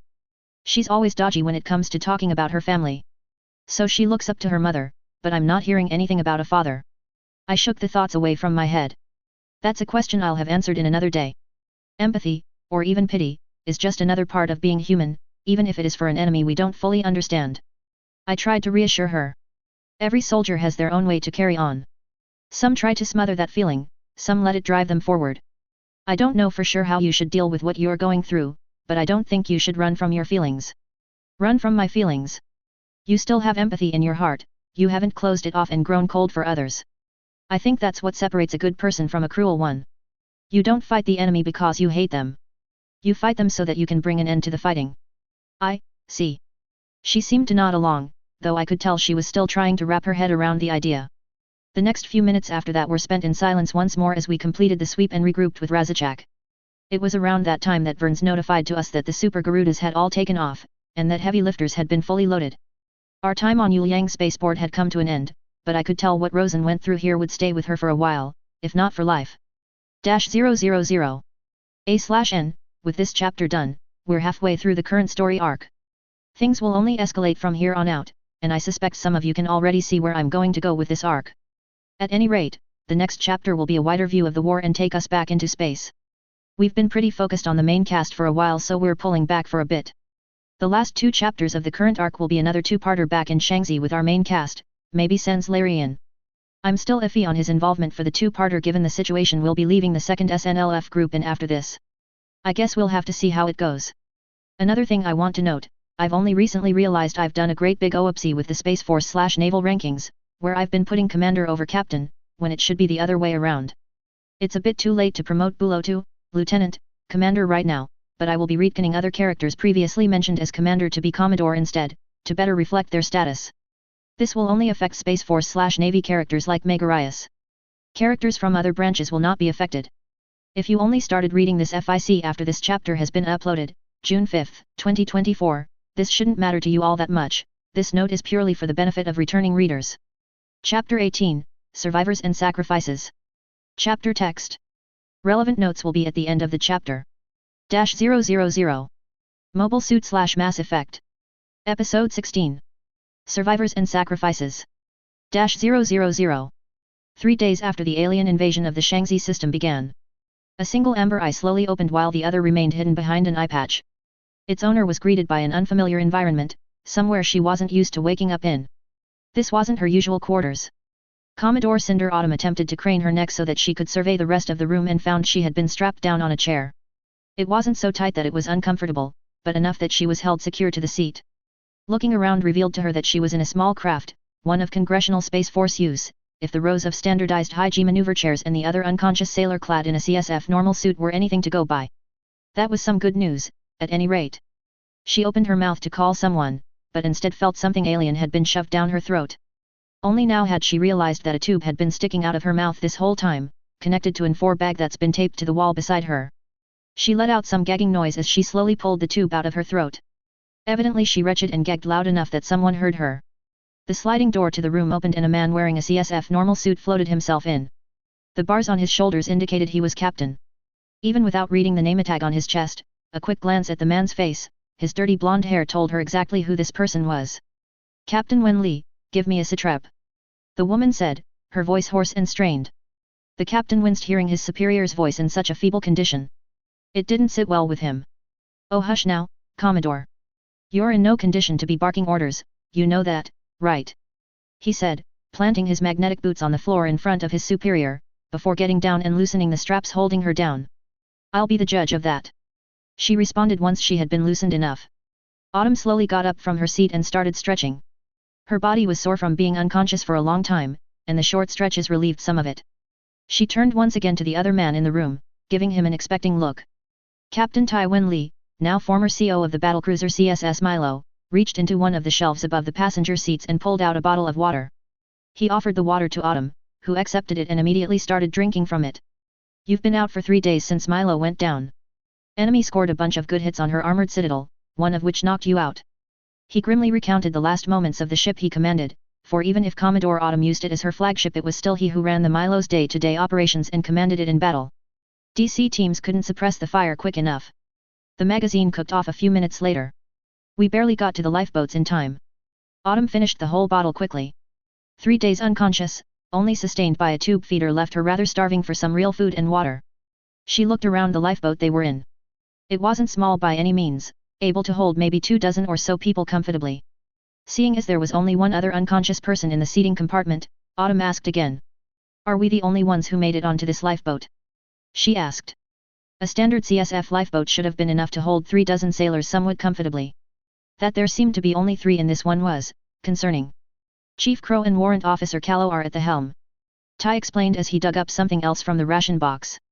Ensign Schoner is outside trying to boost our COMM range, and last I checked Ensign Swartz was in the toilet. Who's that? Autumn gestured to the other unconscious person, sitting on the far end of the room. Ty looked at the person, then turned away with a dim expression. That's Lieutenant Commander Ralda. He said grimly. She didn't make it. Oh. Was all Autumn could say, her eyes looking down and away from the dead body. Ralda was Ty's executive officer. She was strict but fair, always had a pulse on how the Milo's crew was doing. She was as good an XO as any. Autumn knew her well, though as a Commodore, she didn't work with the LC as much as she did with Captain Wen Li. What happened to the rest of Milo's crew? She now asked. Did they make it out? Most of them did. Ty answered, to the Commodore's relief. I gave the order to abandon ship a few minutes after you got knocked out. Most of the crew were already OFFB'd by the time Ralda and I brought you into this lifeboat. Autumn's face slowly turned into a scowl. A lot of good sailors died because of her failures as an officer. There was no way to bring them back now, but she could still avenge them. All she had to do was win this war. We'll give her a proper send-off later. Autumn declared, her resolve hardening. We'll give them all a proper send-off, but first, we have to get retribution. A small smile formed on Ty's face when he turned to the Commodore after rummaging around in the ration box. He handed Autumn a vacuum-packed sandwich. I couldn't agree more. He said, eyes burning with the same determination that Autumn had. -000. Despite the promises to bring retribution, the little lifeboat's immediate concern was simply to survive. It was agreed by everyone that their best chances to make it out alive was to head to Casaferranga Station, whose orbit puts it currently almost all the way on the other side of the system. Progress was slow, very slow. The lifeboat was only capable of sublight speeds, and to make things worse, the outer sphere of the star system was crawling with enemy patrols. Avoiding them meant keeping things cold and slow, so they had to stick to inertial flight with only the occasional burn to alter or correct their course. It's been almost 2 weeks since the Milo was lost, and they weren't even close to halfway towards their destination. It was a slow and boring flight, and everyone involved would have loved for it to stay that way, because getting caught in a fast and tense situation in a lifeboat was going to be a major problem, which of course, eventually happened. The lifeboat's current route took them through an abandoned debris field from a recent skirmish. The wrecks of both alien and CSF machines littered this little bit of space. Unfortunately, a small squadron of alien ships also came upon the debris field. Whether it was because they had detected the lifeboat, because it was simply in their patrol route, or because they were investigating the wrecks, nobody knew. The fact of the matter was that the enemy was here, and they had to deal with it somehow. Enemy MS coming up on our 2 o'clock. Ty, who was monitoring the lifeboat's sensors, warned both Chief Crow and Warrant Officer Callow, who were both in charge of piloting. The lifeboat slowed down and hid behind a bit of loose debris. As they did, one of the enemy mobile suits slowly floated by, its head swiveling left and right as it scanned the area. It passed by quickly, not finding whatever it was looking for. Everyone inside let out a sigh of relief. Do you think they're looking for their own survivors? Wo Callow mused. These wrecks are kinda new, maybe a few days old. Maybe, possibly. Autumn replied. Where are the enemy now? The mobile suits are moving away towards our 9 o'clock, their ships are still holding just outside the debris field. Ty answered. Good. Crow, Callow, push us forward to that wreck ahead of us. Inertial flight only. Aye ma'am. The lifeboat moved ahead slowly, drifting forward to the wrecked alien ship that Autumn had marked. It took a bit, but they reached the wreck without incident, slowing down so that they'd float close enough to the hunk of metal and blend in with its sensor signature. It was right after that, that things got complicated. Shit. Ty cursed, alerting all the others. The 2 mobile suits are coming back our way. We're right in the middle of their path. Shut down all non-essential systems. I want us cold, stat. Autumn quickly ordered. Crow and Callow quickly went to work, doing everything they could to make the lifeboat look just like all the other debris. Their efforts were working, but not without unintended consequences. -000. The trailing Turian biped followed close behind his leader, scanning the environment to his left while the leader scanned right. The patrol squadron was here to investigate what's left of a different patrol squadron, which had been ambushed and destroyed by an enemy force. It was grim stuff, survivors weren't expected to be found, but honor dictated a rescue attempt should be made regardless. Warrant Officer Ardo Cestus couldn't help but let a scowl form in his face, even as he scanned the area. What a disaster this whole expedition turned out to be. Tens of thousands dead already, and it's barely a month since it started. These were dark days for the Turian race indeed. Leadership had failed the Empire and led them down a path to ruin. If the national course wasn't corrected soon, things will not end well for the galaxy. Cestus was sure of it. Still, he had to make it out of this place alive first. There was no point in thinking about the future if there was no guarantee he was making out of this whole mess alive. The pilots all looking for survivors were on guard as they returned to their respective ships. One could never be sure when the 314 aliens would strike, so Cestus kept the safety on his macrogun disengaged, and his finger on the trigger.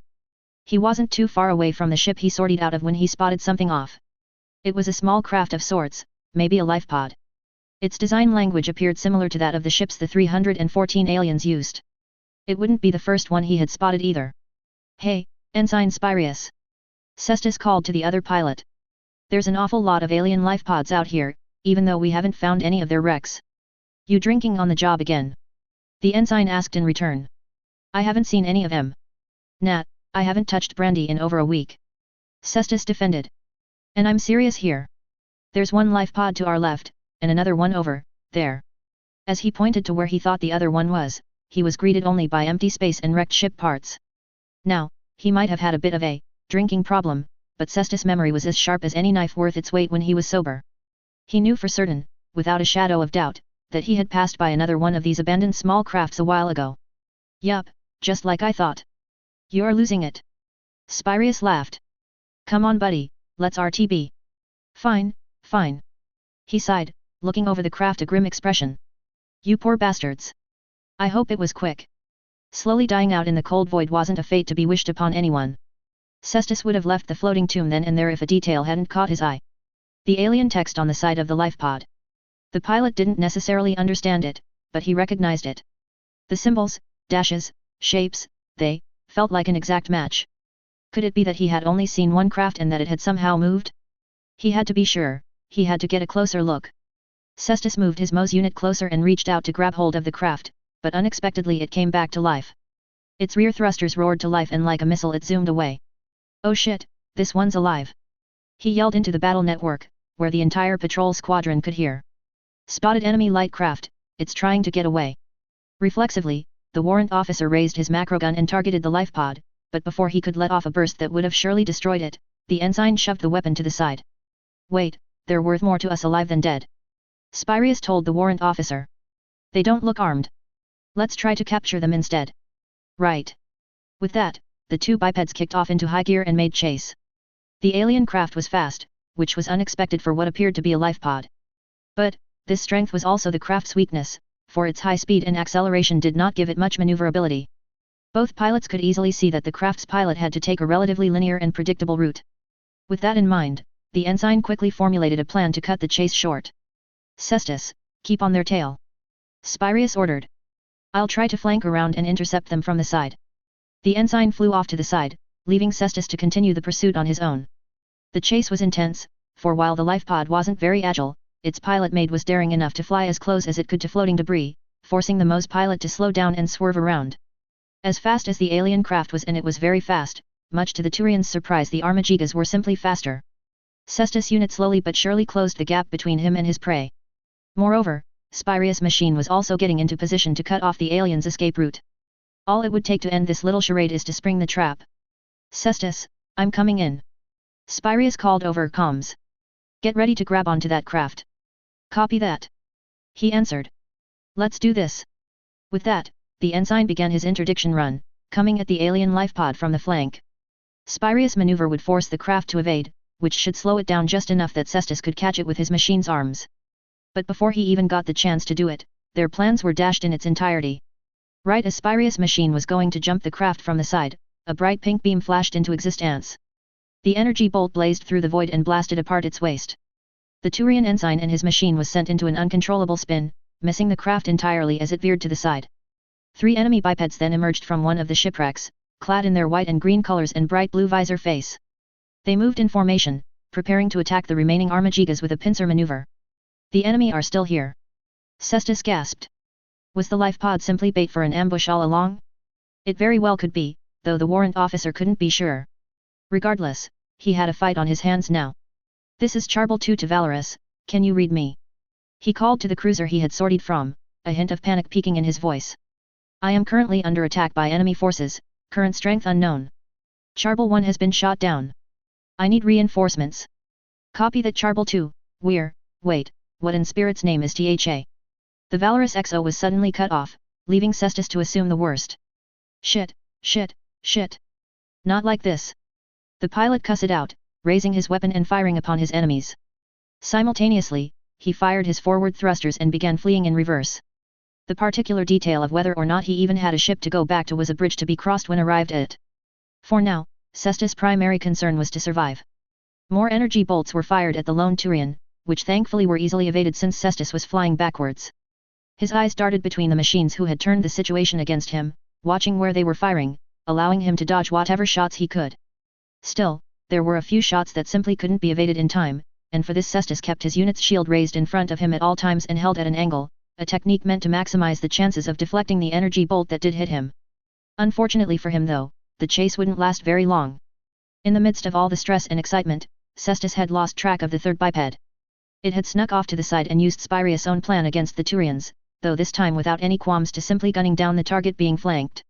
The sensor warning came too late for the Turian pilot, for by the time he had turned to see the enemy coming in from the side, he could also see the pink flash coming out of its barrel. The beam shot hit the fleeing Armagigas right in the head unit, blinding its pilot inside. Several more shots then landed on the biped's leg and arm, neutralizing it. Just as another shot was about to land, Cestus had pulled on the big blue eject lever above his seat, sending the cockpit unit flying backwards and away from the doomed Moe's unit. Time seemed to stand still after ejecting from the Armagigas. Cestus waited with bated breath as one of the alien bipeds stared down his escape pod. He flinched and assumed the worst when he saw the enemy machine move, closing his eyes in anticipation of reuniting with the spirits, only that never came. The machine instead turned around and flew off, leaving Cestus where he was. The last he saw of the enemy bipeds, they picked up the small life pod and took it away, presumably to their own ship. Now, with the Valorous not responding and nobody else in the battle network answering, Cestus was on his own. -000. Are they gone? Stand by. A sensors officer said from his station, though one wouldn't be able to tell he was an officer, given that he wasn't wearing any standardized uniform. Regardless, the man's eyes were glued at the aging monitor he was sitting behind. 4 pings. 3. Down to 1, and then nothing. Scope is clear. All CSF vessels have vacated the AO. The sensors officer reported to his superior. I wonder what happened out there? I've never seen them book it this quick, especially not after winning. Well, whatever happened to them hardly matters to us now. The superior said, taking a sip from his bottle of coffee and readjusting his old-school glasses so that it sit higher on his nose. Understanding the alien machines ahead of the congressional forces is what matters. Begin the salvage operations as planned. At once, Father Oswin. -000. The timely intervention of Squadron 44 had been such a stroke of good luck, Commodore Autumn almost believed it to be divine intervention. Almost. Having lived long enough on the battlefield, Autumn was of the opinion that one's fate in war was dependent on what one made of themselves. Relying on some ethereal being to decide one's fate was foolishness. Still, she could appreciate the impeccable timing that the prowling destroyer squadron had, who not only saved her and her crewmates' lives, but also destroyed an enemy patrol group in the process. After a short discussion with the commander in charge, it was decided that Squadron 44 would take the Commodore to Casaferranga Station. Autumn argued that getting her to a place where she can make strategic decisions would do more against the invaders than merely raiding their supply lines, and the flag officer agreed. The trip took them a few days, which was far ahead of schedule had Autumn continued the trip in the lifeboat. The Commodore had a few ideas on what she'd see once she arrived at the Deep Space Support Station, but the true gravity of the situation was much more severe. The berths and dry docks at Casaferranga were beyond capacity, with damaged ships having to take a number and line up. The crew of these damaged ships were quickly transferred or shuffled about, all in the hopes of getting more hulls out there fighting the enemy. Formations leaving the station were a true patchwork, with older Schnee-class destroyers and Gamble-class cruisers filling in gaps where they appeared. It truly was an appalling state of affairs. As soon as she arrived, Commodore Autumn took control of the situation. As the highest-ranking officer in the area, it fell to her to turn this whole mess around. The first week alone was spent reprioritizing which ships got attention first. Lightly damaged vessels got priority, unclogging the pipeline and getting a stream of hulls out there in a much faster rate. Heavily damaged vessels that would have taken too long to repair were cannibalized, their parts distributed to ships that needed them more. Thanks to Autumn's efforts, a sizable force was starting to materialize around Kissaferanga, and yet it still wasn't enough to openly challenge the enemy in the outer sphere. To this end, the Commodore turned to intensify the outer sphere fleet's convoy raiding efforts, now organized with a tangible strategy. It wasn't expected to liberate the Shangzi system on its own, but it was at least hoped to help lighten the load for congressional forces currently besieged in the inner sphere. Good news would come shortly after the invasion crossed its first month, when badly needed reinforcements arrived from out of system. A force of several dozen vessels arrived from the neighboring Valhalla system, the first large batch of reinforcements to arrive since the invasion began. It was a powerful fleet, with 2 Nikos-class battlecruisers forming its center of gravity and a half-dozen Chariot-class cruisers adding to the number of capital ships. It was by all accounts very good news. Unfortunately, it had to be dampened by the presence of the man leading that fleet to begin with. "Attention! Admiral on deck!" An officer announced as the man in question entered Kissaferanga Station's command center. Everyone in the room got up from their station and stood at attention. 2 Space Force Marines were already at the door, no doubt the Admiral's personal bodyguards. Autumn had to hold in a sneer when the Marines opened the door and she saw the man in question come in. Vice Admiral Reinhard Lohengrin stepped into the room, unbelievably Inugo donning the full regalia of his ceremonial uniform. His appearance was pristine and manicured, looking every bit like the picture-perfect admiral his staff and media team made him look like. That extra bit of smug aura surrounding him was merely the cherry on top. This was completely at odds with the Commodores, who hadn't the luxury to take time out of her day to tend to her appearance. While she didn't appear entirely disheveled, she was far from meeting the uniform dress regulations that she'd normally hold to. "Welcome aboard, Admiral Lohengrin." Autumn saluted her superior, repressing her distaste of the posh man. "I apologize for not greeting you with a more proper welcome, but as you can see we're in the middle of a situation." "Of course, Commodore." Lohengrin saluted in return, speaking in his posh old European accent. "I wouldn't want to impose. After all, the Odin fleet came here to help, not to burden." With the greetings over and done with, Autumn gestured at her subordinates to get back to work. The Commodore herself went back to the holographic map currently in display at the center of the room, from which she normally made plans and gave out orders. The Admiral joined her shortly, with his aides in tow. "I must admit, I was quite surprised to hear that the famous Commodore Autumn of the Shangzi fleet was bested by the invaders," Lohengrin said, approaching the hollow table and standing across from the Commodore. "The enemy must be very powerful, if it was able to defeat someone of your caliber." Autumn barely spared the Admiral a glance as she replied to what she felt was a very well-disguised backhanded compliment. "The enemy were smart," she said matter-of-factly. "They knew their strengths and knew how to leverage it to their fullest extent. You'd be wise to not underestimate them." "Of course, Commodore. I've made battle with them already. They are capable enemies, no doubt, but nothing I find to be insurmountable." The eye-patched Commodore raised an eyebrow at the Admiral's remarks. "You've faced against them already?" "Indeed. Though it was but a skirmish with a small patrol force, my sailors and I have learned plenty from the encounter," Lohengrin explained. "With the might of the Valhalla sector here, you can rest assured that victory is well within our grasp." "A bold proclamation, Admiral." Autumn very nearly scoffed, but was able to hold herself back. "I assume you wouldn't have as such, if you have a plan in mind." "Your assumption is correct, Commodore," he answered, smugly. The Admiral gestured to the hollow table, asking permission to use it so that he may show the Commodore his plan. After Autumn gave her approval, the man immediately went to work. Lohengrin took control of the hollow table, drawing lines from the Shangzi Fumiton relay towards Yunnan, Shangzi, and several other colony clusters around the star system. "We know for a fact that these aliens run convoys to supply their forces in the inner sphere," the Admiral began. "What we currently don't know, is how effective the current convoy raiding strategy is. Until we know for certain how much damage attacking their supply lines does, we must assume that at some point we're going to have to challenge the enemy conventionally once more."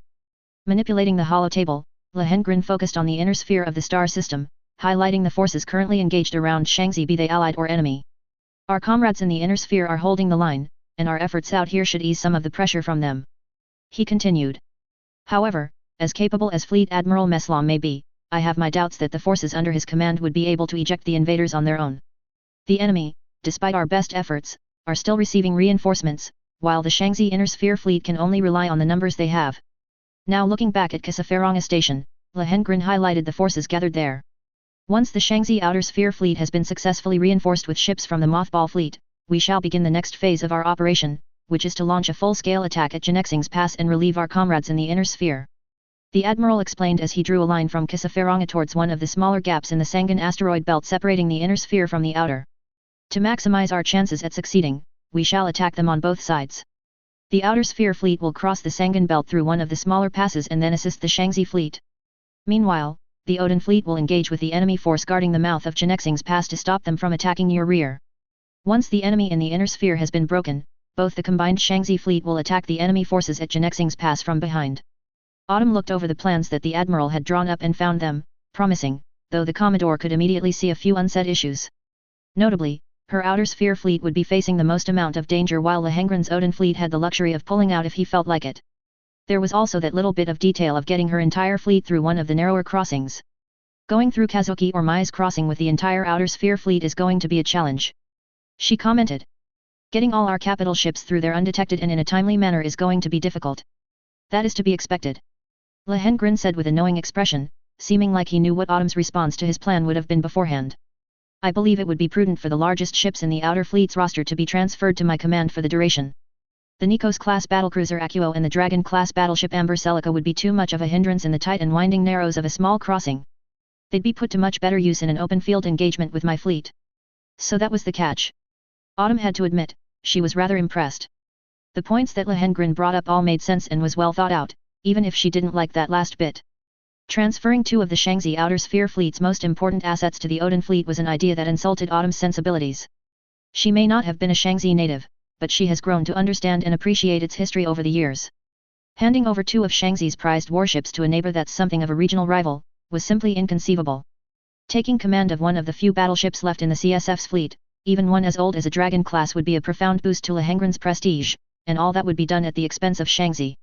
Thankfully, nothing of the sort would have to happen, because the Admiral had forgotten to take into account one important detail. Your assessment is spot on, Admiral. I certainly wouldn't object to that plan. Autumn said, lying about her lack of objections and hiding the smug feeling he had bubbling deep inside. Except for one problem. And what would that be, Commodore? Well, it's quite simple, really. Autumn shrugged, a twinkle in her eye. I can't retask Amber Celica to the Odin fleet, you see, she never left Rizoma Station. Kissafaranga Station couldn't finish work on old Amber's new Mass Effect core in time, so it wasn't delivered. She's stuck over in the Inner Sphere until further notice. A slight twitch in the Admiral's left eye confirmed that Autumn's words had dashed Lohengrin's little ploy for clout among the Admiralty. The man quickly regained his wits as he followed up. Ah, if that's the case then it can't be helped. Still, a single battlecruiser. Oh, the Akuo won't be available to you as well. Autumn cut the man off. A clenched jaw and a sharp inhale from the Admiral. The Commodore hid the smirk growing on her face by resting her elbows on the hollow table, then resting chin on her hands. And why is that? The Akuo managed to escape battle relatively undamaged. She calmly explained. She was far too important for convoy raiding duties, but too powerful to be wasted sitting around looking pretty here. So I sent her out to escort the repair barge that's delivering old Amber's core. After all, the best time to have her reactivated was before the invasion began. The next best time is as soon as possible. A pregnant pause filled the void for a few moments as Lohengrin stared down Autumn with a deadpan look. Autumn mentally patted herself in the back. Political ploy successfully torpedoed. -000. Commodore Megarius stood up ramrod straight at the Asterius command podium, facing a large holographic display which was connecting to a large conference call. Admiral Arterius had called for a meeting with all the flag officers involved in the expedition, be they Turian, Asari, Solarian, or a part of the mercenary detachments. It was meant to recap the campaign's progress so far, and to outline revisions to the grand plan, if any were to be made. To be entirely truthful, the Commodore was not at all looking forward to listening to the Admiral's yapping. Arterius' overall strategy had been nothing short of disastrous for this whole campaign, and it fell to local commanders to pick up the pieces and make the best of the situation. Megarius was one of those officers, who ever since dropping off the 2nd SNLF group had been doing his damnedest to help wrestle orbital superiority from the aliens. 6th Force under his command, as well as 9th and 14th had been battling almost non-stop over the same few station clusters, trading blows with an enemy that could punch well above its own weight. A non-insignificant amount of ships have been lost in the fight, and Megarius could only be thankful that he had suffered the least amount of losses so far. After waiting for a while, the conference finally started, with Navy flag officers, Army field officers, logisticians, intelligence personnel, and so much more being present. Hundreds, if not thousands of names were appearing on the call: Turian, Asari, Solarian, a few Batarian mercenary officers, a handful of Quarians in auxiliary support roles, and even a single Valis officer. Arterius started the conference quickly. We all have better things to do with our time, so I'll be brief. He began. Our progress so far has been less than satisfactory. Megarius held back a scoff. Looking at the various faces in the call, he could tell he wasn't alone in feeling that way. I've spoken to the Primarch and Matriarch Dilinaga, and they've told me that unless we have something to show for it, it'll be much more difficult for them to secure the material and political support we need. Arterius continued. To these ends, through my authority as the Commander-in-Chief of the Relay 314 expedition, I'm loosening our rules of engagement and ordnance deployment restrictions. The list of targets eligible for orbital bombardment has been expanded. The explosion of reactions, be they for or against the change, was almost immediate. The cacophony of responses that came after the bombshell was deafening. That's ridiculous. Wait, he can do that. Is this some kind of joke? Ha! Maybe we can start getting things done, now. Athame preserve us. Megarius clenched his fringes and kept his mouth shut. He knew better than to openly say anything against his superiors, regardless if he was right or not. All right everyone, settle down. Arterius then said, getting the throng of voices to quiet down. Remember, I did not make this decision lightly. The 314 aliens are a danger that must be brought to heel. You've seen with your own eyes that they are a galactic-level threat. Our ability to neutralize them now will be the stepping stone for the Primarch to kick off a larger effort to curb their destructive capabilities. You all understand what is at stake, so I expect you all to use these new freedoms to its fullest extent. Arterius, out. With those words, the Admiral logged off the call, leaving the officers in a varying state of mind. They all started to log off one by one, each going back to their assigned duties. Megarius had to make his move now while he still could. All officers part of the Turian 6th Force, transfer to BattleNet Channel 4-4-9. He quickly announced, before hopping to the channel himself. Megarius waited a few minutes as everyone under his command gathered, waiting to listen to what he was about to say. After steeling himself, Megarius started. You've all heard the Admiral's orders, now you'll hear mine. The Commodore spoke. If I catch any one of you answering a request for orbital bombardment, I will personally strip you of your rank and vent you into space. A few shocked reactions filled the conference screen, more appeared incensed, though a lot more were approving. We are sailors of the Turian Navy, the finest class of soldiery the galaxy has ever seen.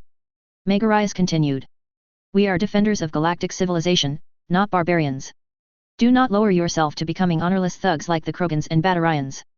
He let his words sink in for a moment, watching the various officers under his command and gauging their reactions.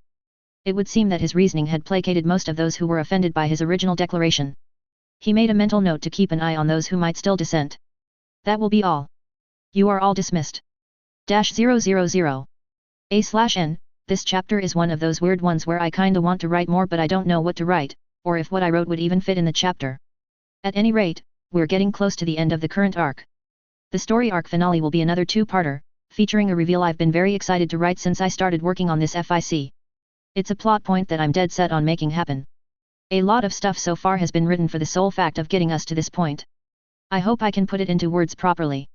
Edit. The part about the orbital bombardment was written under the assumption that the Mass Effect Wiki, which I admit is my first stop for research, isn't lying/mistaken about Turians dropping debris on Alliance military strongpoints during the First Contact War. That being said, I don't intend for the Turians to bomb the planet using their main guns. Missiles exist, after all, and I do believe it's very likely that a well-funded faction would develop a missile and/or entry vehicle capable of delivering a powerful non-nuclear explosive payload. My reasoning is that the Citadel Convention bans weapons of mass destruction, specifically those that fall under the categories of kinetic impactors, non/biological self-replicating weapons, or nuclear/radiological bombs. Nowhere does it mention about the use of a precision, non-WMD re-entry vehicle, armed with an explosive or submunition deploying warhead, putting this kind of weapon in a bit of a legal gray zone, which if you look at our own history on Earth, you'll find militaries messing with legal gray zones to field weapons they probably shouldn't, happens reasonably often. Second edit. Okay, Idquila Hengren's introduction got duplicated, I certainly didn't type it twice. Might be an FFnet mobile app issue since I do work on chapters on the go often and the mobile editor's been on the fritz lately. Chapter 19, I will give you power. Chapter text. Relevant notes will be at the end of the chapter. -000. Mobile Suit / Mass Effect. Episode 17. I will give you power. -000. Sailing to Atlas Point after the whole Yuliang spaceport affair proved to be a relatively quiet affair. Of course, this might have been because we had a Congressional Navy flotilla escorting us there, but I like to think that this was the world acknowledging that we deserved some well-earned rest. The Aster Sea was huge, and sailing to Atlas Point undetected by the enemy's ever-increasing air patrol was going to take some time, even with the Aster's cyclone season giving us plenty of cloud cover. Fortunately, even if we did go into battle, we wouldn't have to worry about protecting civilians. Commodore Pike had been gracious enough to fuel up Mr. Foch's Super Garudas so that they could make the rest of the way to Port Tsingtao. Besides aviation fuel, Commodore Pike had also approved for the transfer of mobile suit parts from her flotilla to Squadron 13.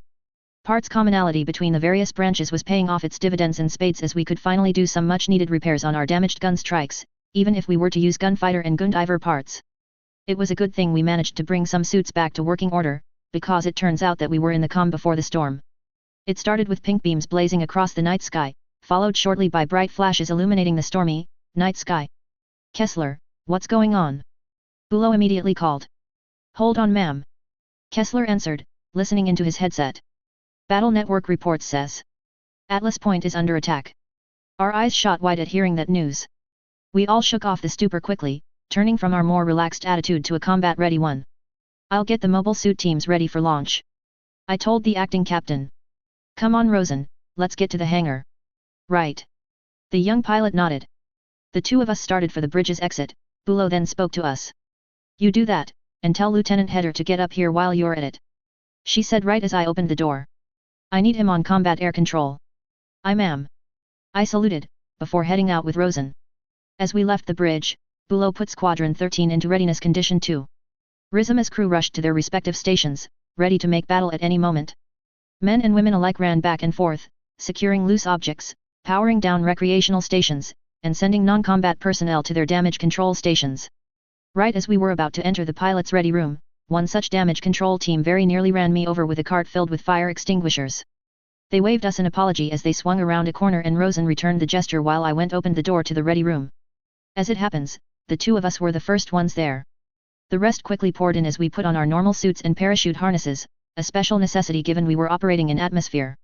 Once I was ready, I turned to the rest of the crew. Verns was singled out quickly, having jumped into his normal suit, despite not having a combat-ready mobile suit of his own. Verns, Bulow needs you in the bridge. I said, jabbing a thumb back towards the doorway. She wants you for combat air control. Figures. He sighed, leaving the room. Good hunting, Irina. You too. I gave him a pat on the back as he left. Looking over the pilots we had at hand, now I gave them their assignments. All right. Rosen and Razishak, you're both on a team with me again. Get your machines ready for flight operations. I told those two. They were the only pilots whose machines escaped the battle at Yuliang fairly unscathed, same as me.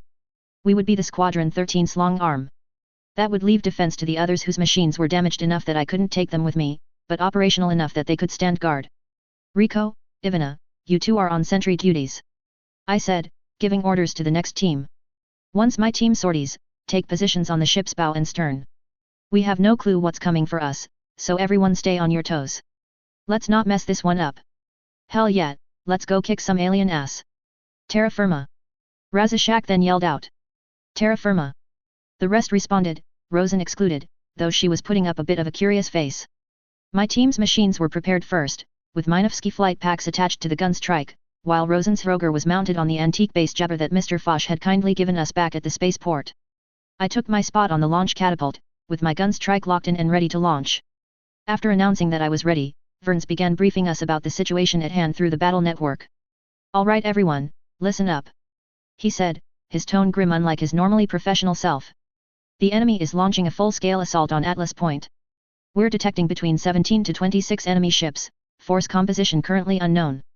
Commodore Pike's flagship, the light carrier CNS Alcubierre, is reading the same. What's the squadron's plan of attack? I then asked. Rizima and the Kurans are low on ammo and spare parts. We've only got a few Gungnir and Hellstorm missiles left for the VLS tubes, and those torpedo launchers on the destroyers aren't all that useful in atmosphere. Commodore Pike and her task force will be taking point. Verns laid out, drawing up a simulation of our plan and transmitting it to my team's machines. Squadron 13 would form up a rear element while the Navy formed a battle line ahead. Gundiver teams would race ahead to reinforce Atlas Point, while gunfighters would run airstrikes against the enemy vessels. Out of all the Space Force mobile suits available, only 6 were still flight capable. We were in charge of combat air patrol until the situation changed. Rizima, Monty, and Darien will provide long-range fire support with the hyperbeam cannons once the Navy pilots can spot for us, but the bulk of the fighting will be up to the Navy. It must have looked strange from a distance.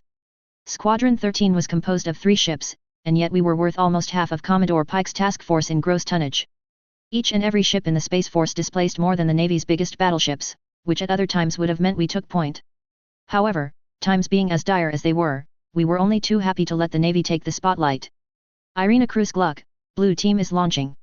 My gunstrike took off from the catapult, followed by Razishak in his own gunstrike and Rosen in her Hroger and base Jebber. From Commodore Pike's flotilla, the Navy was launching their own mobile suit teams. Navy gunfighters clad in white and blue colors quickly formed an element after launch, making a beeline towards the enemy ships in the sky. The Gundiver teams that launched afterwards raced underwater to reach the floating military base as fast as they could, with hopes to shore up Atlas defenses. Behind them, a squadron of Sea Snake tilt-rotor gunships took off from the Alcubierre. They would be doing combat air patrol together with us. The sky all around us was grey, choked with thunderclouds illuminated by the occasional flashes of lightning. The Navy gunfighters disappeared in the distance, engulfed by the thick storm clouds which separated us from the enemy. Battle chatter filled the airwaves as the Navy gunfighters made contact with the enemy. The distant flashes of battle intensified, first in its brightness, then in its frequency. I could feel the intense pressure that the Navy pilots were going through, as many of them started losing their composure. Seagull 2, you've picked up a tail. Shit. Shit. There's way too many of them. Lieutenant, give me cover. This is Seagull 1. Enemy force is overwhelming. We cannot hold them for long. Doesn't look like they're pulling any punches. Damn it. Enemy landing ships are breaking through the absolute defense line, they're gunning for platform 9. Do we have anyone that can intercept? Negative. We're all pinned down.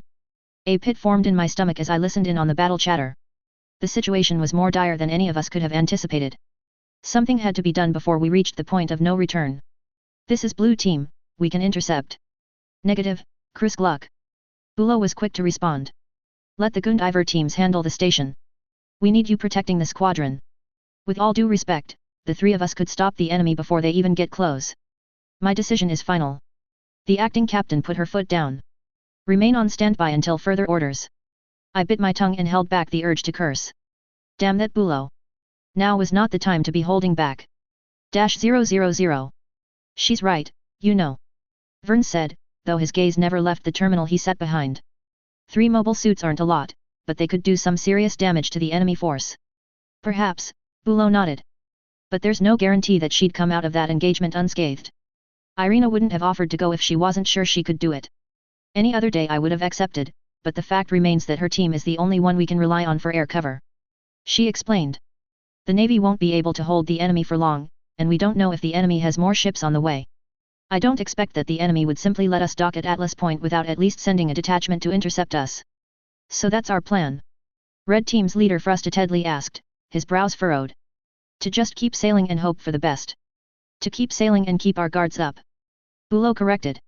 Commodore Pike already called ahead to Atlas and arranged for a resupply for us, and that includes replacement mobile suits. Once our mobile suit teams are back at full strength, then we'll counterattack. The acting captain's words seemed to placate the lieutenant, but those familiar with Verns could tell he hadn't been fully satisfied yet. Regardless, he turned his full attention back to the task at hand when the battlefield continued to shift.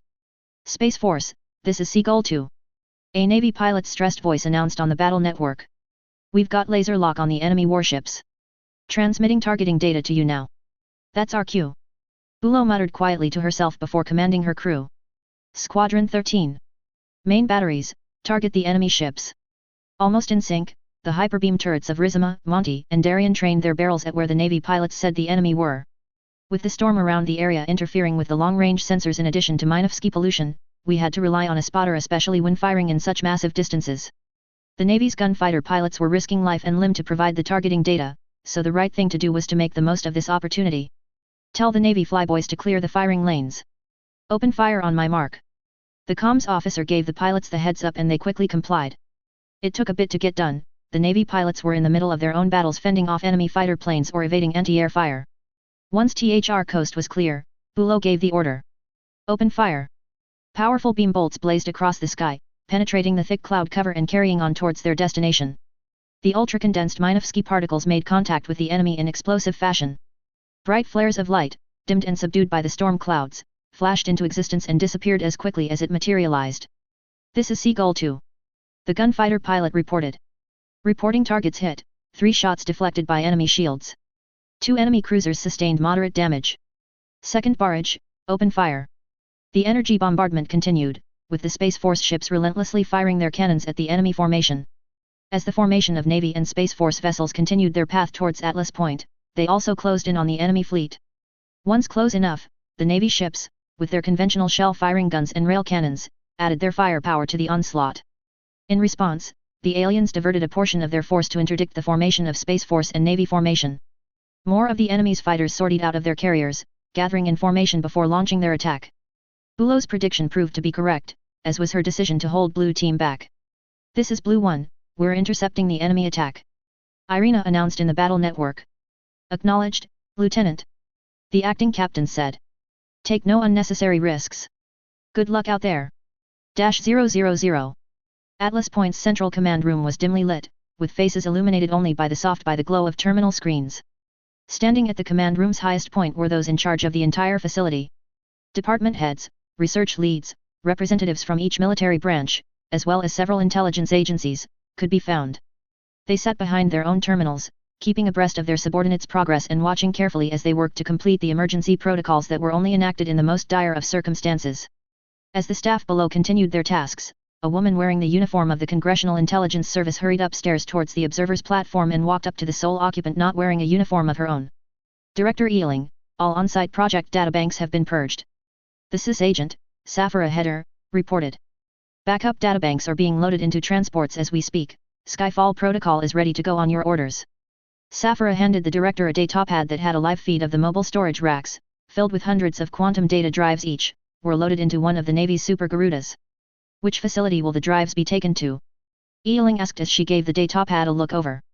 With Long Mountain's status currently uncertain and New Taiyuan under siege, the only location we count to take the QDDs is at Bay's base in northwestern Diguo.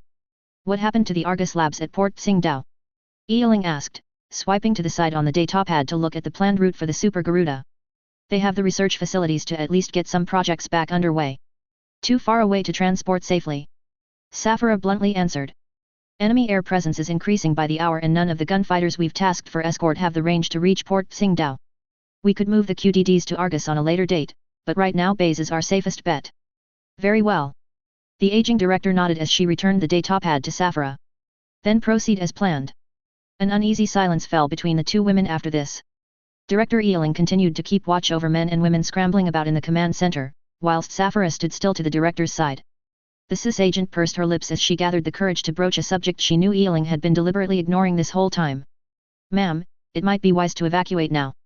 Safara finally said. Megastorm Mistral is projected to hit Atlas Point in about 2 hours. If you don't leave now you'll be stuck here and in deep trouble. Ealing interrupted. I know the drill, Agent Header. This isn't the first megastorm I've had to weather. The younger woman took a deep breath to maintain her composure. Director Ealing was known to be a stubborn one, especially once she set her mind on something. Dislodging her will not be an easy task. Chatter from below filled the silence as the security crew in charge of defending Atlas Point were doing what they can to stall the enemy advance. Atlas Point's own gunfighter and Gundiver teams present on Atlas were being directed to where they're needed most, be it in the air or on the platforms that make up the giant facility. From what Safara was able to piece together from the chatter, things aren't going well. Even though Allied mobile suit teams were able to take on the swarms of the enemy's own MS, the horde of infantry and conventional vehicles proved to be a larger challenge. Atlas Point's security forces, even when supplemented by Navy Marines, weren't enough to hold back the tide. Platform 9 was damn near overwhelmed with field commanders sounding a general retreat from the sector with plans of scuttling the section. Director, please reconsider. Safara all but begged. We don't know how much longer security will be able to hold back the enemy. If you're still here once Megastorm Mistral sweeps the point, you'll be trapped here with them. I'm well aware of the risks, Agent Header. Ealing declined once more. With all due respect, ma'am. If you're truly aware of the danger heading for us, then why do you still refuse to evacuate? A ghost of a smile graced the director's face as she turned to Safara. It's simple, dear Safara. Ealing said with a light chuckle. The director turned to the messy desk behind her and picked up a datapad that she had previously left there. She swiped a few times to the right and then tapped on a few buttons before handing it over to the SIS agent waiting on her. Saphira took the datapad with a befuddled expression. The younger woman couldn't understand what could be holding the director from evacuating until she took a good look at what exactly was on screen, at which point, her confusion was replaced by surprise. This is... Currently being tracked on the director's datapad was none other than the Space Force's Squadron 13, at the head of which was the ship that her younger brother was serving in. That Ealing pointed. Is my gambit to win this war? -000. Atlas Point Control, this is Lieutenant Dara Bulow, commanding the Shaanxi Fleet's 13th Squadron. Bulow called into the battle network. We are dangerously low on ammunition and are in desperate need of resupply. This is Atlas Point Control. We hear you loud and clear, Lieutenant. Came the response. We've got a berth ready for a hot resupply, please proceed in the following, hang on please stand by. The man previously speaking to Bulow had suddenly interrupted himself. A tightness formed in Bulow's chest, worried that Squadron 13 would instead be turned away. A few seconds of waiting turned into minutes, though it felt like it dragged on for an eternity. Bulow began impatiently bouncing her right foot as she waited for the man to get back to her. Eventually, the acting captain couldn't take it anymore. Atlas Control, what's going on? Bulow called on the battle network. Atlas Control, please respond. Sorry Lieutenant, I've just been given a change of plans for you. The man said, damn near giving Bulow a heart attack had he stopped there. Squadron 13, please proceed to berth 11 through 13 on platform 2. Relief immediately washed over the lieutenant, who was only so happy to comply. Thank you, Atlas Control. We're on course, she said. With the course charted, the 3 ships of Squadron 13 started making their way to the designated berth. The air of relief spread from Bulow to the rest of the bridge crew, as they were finally getting the desperately needed resupply they've been looking forward to for weeks. Everyone had simply taken their directions for granted, and it wasn't until Verns himself realized where they were headed that he noticed something was off. Hang on, Atlas Point's arsenal is at Platform 6. The blonde man pointed out. Platform 2 is road. Only once pointed out did people realize the strangeness of it all. Maybe the boys at Logistics took over RD's loading berths to help unclog the resupply process. Kessler suggested. I mean, in an emergency like this, you'd want to be able to resupply as many ships as you could simultaneously, right? That's possible, Verns entertained the idea. But if my memory hasn't failed me, then berths 10 through 20 are directly attached to the research labs, it's not going to be easy to funnel supplies from the armory through there. It doesn't make a lot of sense to resupply us through there. A light atmosphere of uncertainty spread throughout the bridge as the crew took the chance to consider what Verns said. Whatever the case may be, Bulow dismissed the concerns. This is the only opportunity we have to resupply. Helm, take us in. The 3 ships of Squadron 13, Rizoma, Monty, and Darien, approached their designated ship berths. Docking clamps locked down on each ship before lifting them up from the sea. To the side of each berth was a loading crew, who were ready to begin the resupply operation as soon as they were given the green light. As Bulow gave the go-ahead to begin, Kessler. Lieutenant, I've got a call for you coming in from Atlas. From who? One moment. Kessler said, before unmuting the microphone and talking to the caller again. It's Director Ealing, ma'am. The director? What reason could someone of Ealing's caliber possibly have to privately call her? Bulow was filled with equal parts dread and curiosity, but eventually her curiosity won over. All right, patch her through to the phone. The acting captain said, picking up the handset on her armrest and bringing it up to her ear. Lieutenant Bulow, this is Director Ealing. The call started. Time is critical, so I'll be brief. I'm afraid that we don't have any gun strikes left in storage to transfer to your squadron.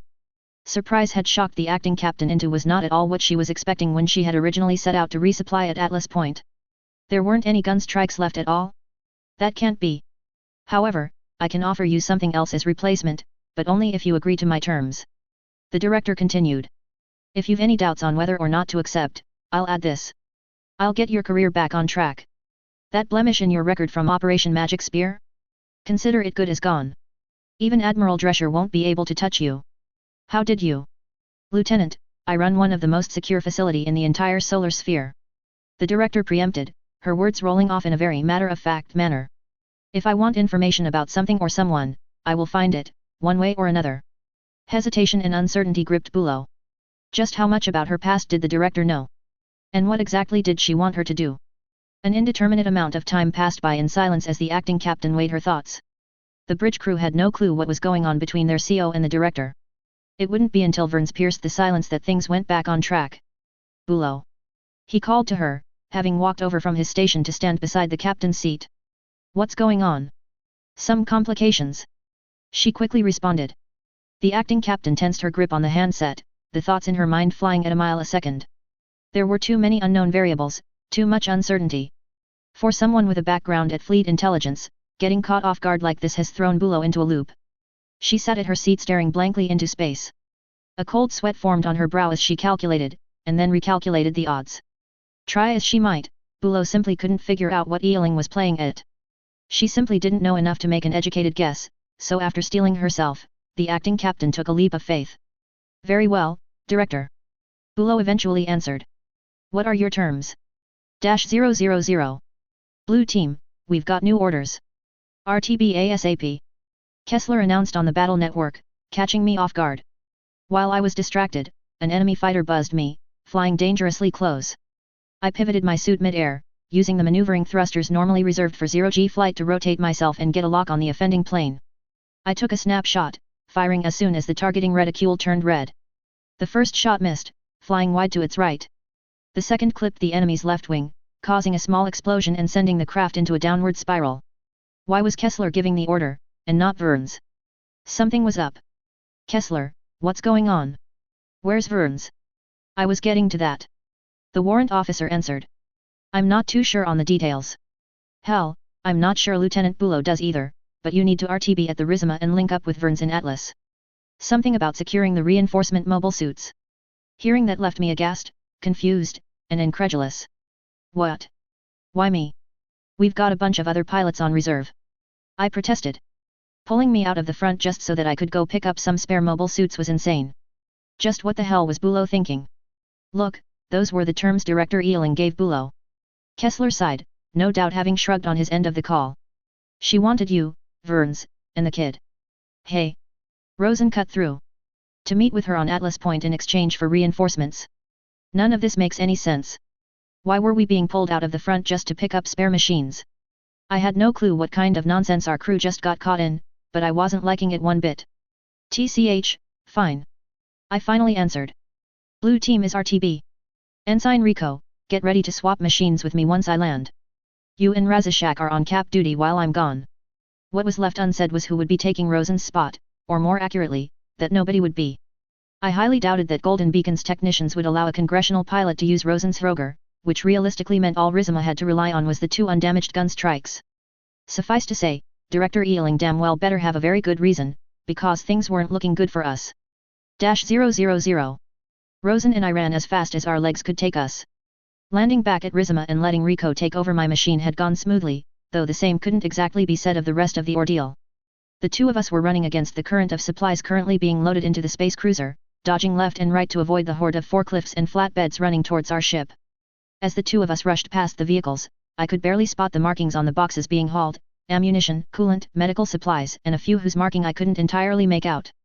It took us a few near misses and angry horns from the flatbed drivers before we reached the tram that would take us deeper into Platform 2, to wherever it was that we were supposed to go. We were the only two occupying the tram. Everyone else was presumably busy doing whatever duties they had. Evacuation alarms had been sounding the entire time we've been here, so it's likely that only a skeleton crew remained. With the ride being quiet save for the sound of the tram itself, Rosen decided to break the silence. So, Lieutenant. She began. The young pilot was swinging her feet to pass the time. Poor girl was probably bored through hell and back. Why do you think we're being called down here? Honestly? I was kinda hoping you'd know. I jokingly answered. Did Director Ealing tell you anything, back when she gave you the tour, or? Nothing that I can remember. Rosen replied, scrunching her brows together as she genuinely tried to recall if the director told her anything during the tour. We shared our own speculations as the tram ride continued, but we really couldn't pin anything down, at least not with what we knew. By the end of our little commute, we figured that asking Verns or the director would probably be the best way, no, the only way to get answers. The two of us arrived at our destination shortly, with Verns waiting for us leaning by the door. He appeared somewhat disgruntled, with a scowl freely forming on his normally stoic face. I'm guessing you've no clue what we're doing here either. I preemptively asked. I've got a few ideas, but nothing solid. Verns answered, frustration not even hidden in his voice. I've been waiting for the director for a while now. Hopefully she'll finally give us a straight answer, whenever it is she'll get here. So we waited some more. Waited. Even when the floor beneath us began to shake from explosions, we waited. Not like we had a choice in the matter. It felt like forever, but the waiting eventually came to an end when another tram arrived carrying familiar faces. Saf. Verns asked as he saw his sister step off the tram, surprise evident in his eyes even through the goggles he wore. I thought the SIS office evac'd hours ago. Most of the main office left with the Super Garudas earlier, yet. Safara answered, a soft smile gracing her face as she greeted her younger brother. I'm stuck escorting the old lady though. From behind the tall intelligence agent came Director Ealing, who was dwarfed by the two headers in the room. Greetings, pilots. She said, walking past us and straight towards the door we had waited by for what felt like ages. She seemed almost entirely unapologetic for this fact, her expression composed and unbothered. It was rather strange that she was so calm, given everything that was going down outside.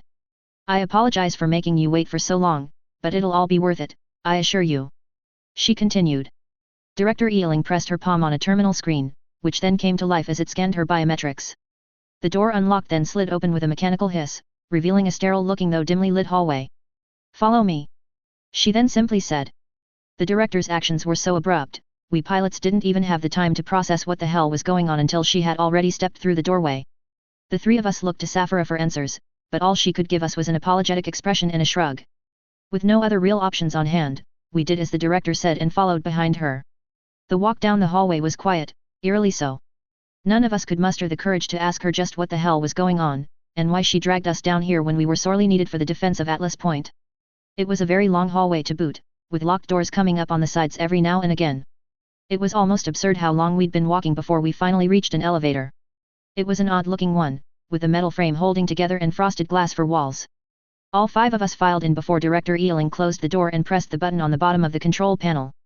We began our descent even deeper into the facility in silence, with only the occasional bump in the elevator's guide rails and mechanical hum of the motors keeping us company. A moment passed before someone finally broke the silence. Sue. Rosen spoke up, probably sick and tired of the tense quiet. Director, what are we doing here?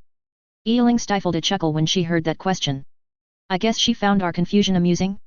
Well, I guess I would too if I held the cards and was leading a bunch of people around who had no clue what I was doing. I was wondering when one of you would ask. Ealing said, an expression of mirth forming on her face. Was that really all it would have taken to get the director to cough up some answers? To ask? Ridiculous. As you may very well know, Director Ealing began, walking closer to the frosted glass wall opposite from the elevator door.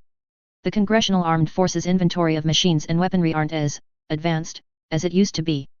Low-level counterinsurgency operations against small separatist warbands doesn't exactly make for good incentive to develop new systems. It wasn't until the Hrogers, machines like your own, Rosen, started coming into play that Congress realized the technological gap between us and our adversaries have started to shrink. Ealing seemed to stare through the opaque glass wall, looking straight through the obstruction and looking right at whatever was on the other side. After a brief moment, she turned back towards us. That cannot stand. She then said, her face having taken a stern expression.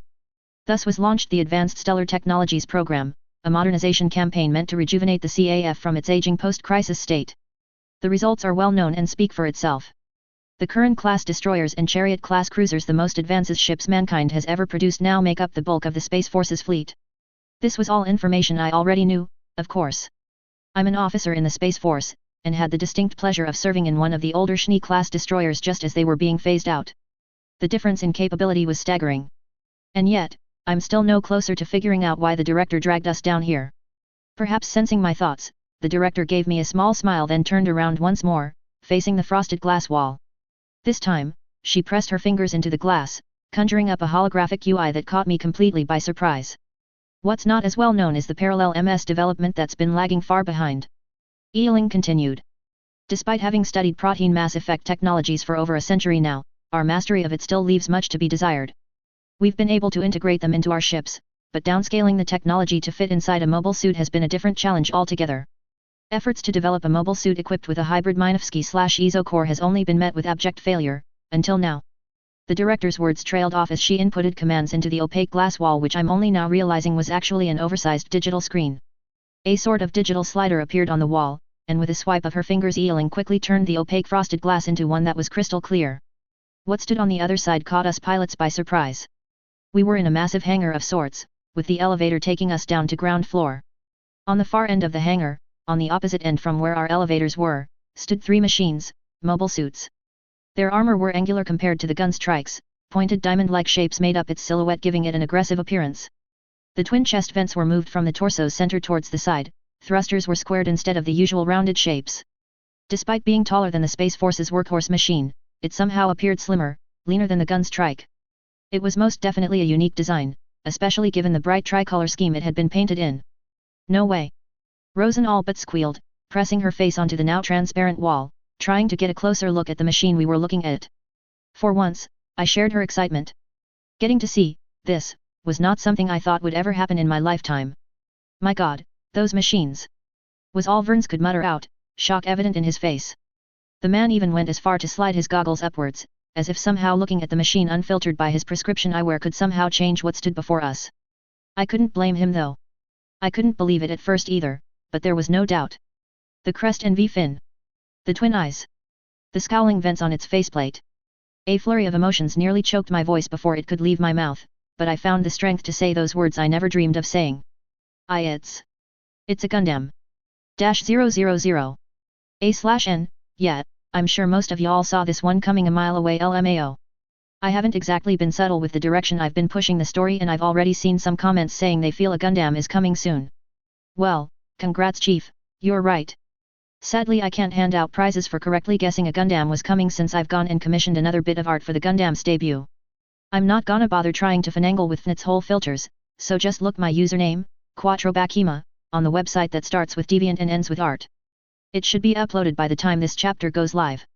At any rate, after the next chapter the FIC will have crossed the halfway point. I hope. The current plan is to have the story over in 2 or 3 more arcs, so that's around 12 to 18 chapters. Starting with the next arc, things will escalate further. Progress writing chapters might slow down a bit though, since I do a lot of writing during my commutes on the FFnet app and the editor's been on the fritz lately. Chapter 20, Gundam Rising. Chapter text. Relevant notes will be at the end of the chapter. -000. Mobile Suit / Mass Effect. Episode 18. Gundam Rising. -000. Lieutenant Bulow, Megastorm Mistral is about half an hour out and Commodore Pike's flotilla has just exited the AO. Kessler reported, the worry in his voice palpable. I know we can't leave our pilots, but at this rate we'll. I know, Kessler. Bulow interjected, though she was straining to keep her composure. Just give them a few more minutes. That was the 5th time she'd told Kessler to give the pilots a few more minutes. He must have been chafing at the constant delays by this point.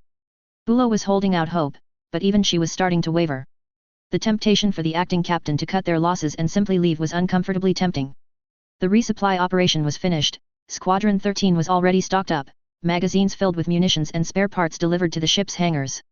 The loading crew and personnel from Platform 2 had also boarded Rizima, as part of the terms Bulow had agreed to. Moreover, the last of Atlas Super Garuda's evacuating the floating facilities personnel. It really did just fall down to waiting on the 3 pilots. It could even be argued that it would have been the strategically sound decision to leave. Irina, Verns, and Rosen had been gone for too long. Given the enemy had already breached Platform 2, there was no guarantee that those 3 were even still alive. Moments turned into minutes as time ticked by. It took everything Bulow had to quash that urge to leave Atlas Point there and then. Her ability to restrain herself had been on the verge of snapping when the situation finally changed. The snap hiss of mechanical doors sliding open caught the acting captain's attention, causing her to turn in her seat to see who had just entered the ship's bridge. To her surprise it wasn't anybody from the ship's crew, but instead Director Ealing herself. All preparations on our end are complete. The director said. Thank you for agreeing to take us in, Lieutenant. Your faith in us will soon be rewarded. The lieutenant balled her fists and held the urge to snap back. Even now, Ealing was keeping her in the dark. Not knowing what the hell was going on was becoming unbearable. You're most welcome, Director. Bulow said, as diplomatically as she could force herself to be. But where are my pilots? Watch the skies, Lieutenant. Ealing answered cryptically, pointing towards the large viewports at the front of Rizima's bridge. A miracle is about to unfold. A sly smirk was on the aging director's face, a mischievous twinkle in her eye. Bulow gritted her teeth as she realized that the elder woman was enjoying playing like this. Ma'am, the acting captain all but snapped. Could you please, for the love of God, speak? Before Bulow could finish, Kessler suddenly interrupted. 3 unknown contacts detected, launching from Atlas Point. The warrant officer hurriedly spoke. Energy and radar signatures don't match anything on record. TCH, Bulo clicked her tongue at the disruption. She turned away from the directors so that she could focus on commanding the ship. Track and analyze. I want to know if it's a threat. Stand by. Kessler said as the ship's combat computers scanned the three unknowns. On the large holographic projector at the center of the bridge, an image of the offending flying objects were rendered, revealing. My God! The warrant officer's words trailed off. They Three mobile suits, clad in a red, white, and blue tricolor, hovered midair. The battlefield seemed to come to a standstill, awed by the sudden appearance of the machine. Ally and enemy alike watched as the three new mobile suits stood above everyone. Bulo had been stunned as well, but she quickly shook off her stupor and took control of the situation. That's our miracle, she declared.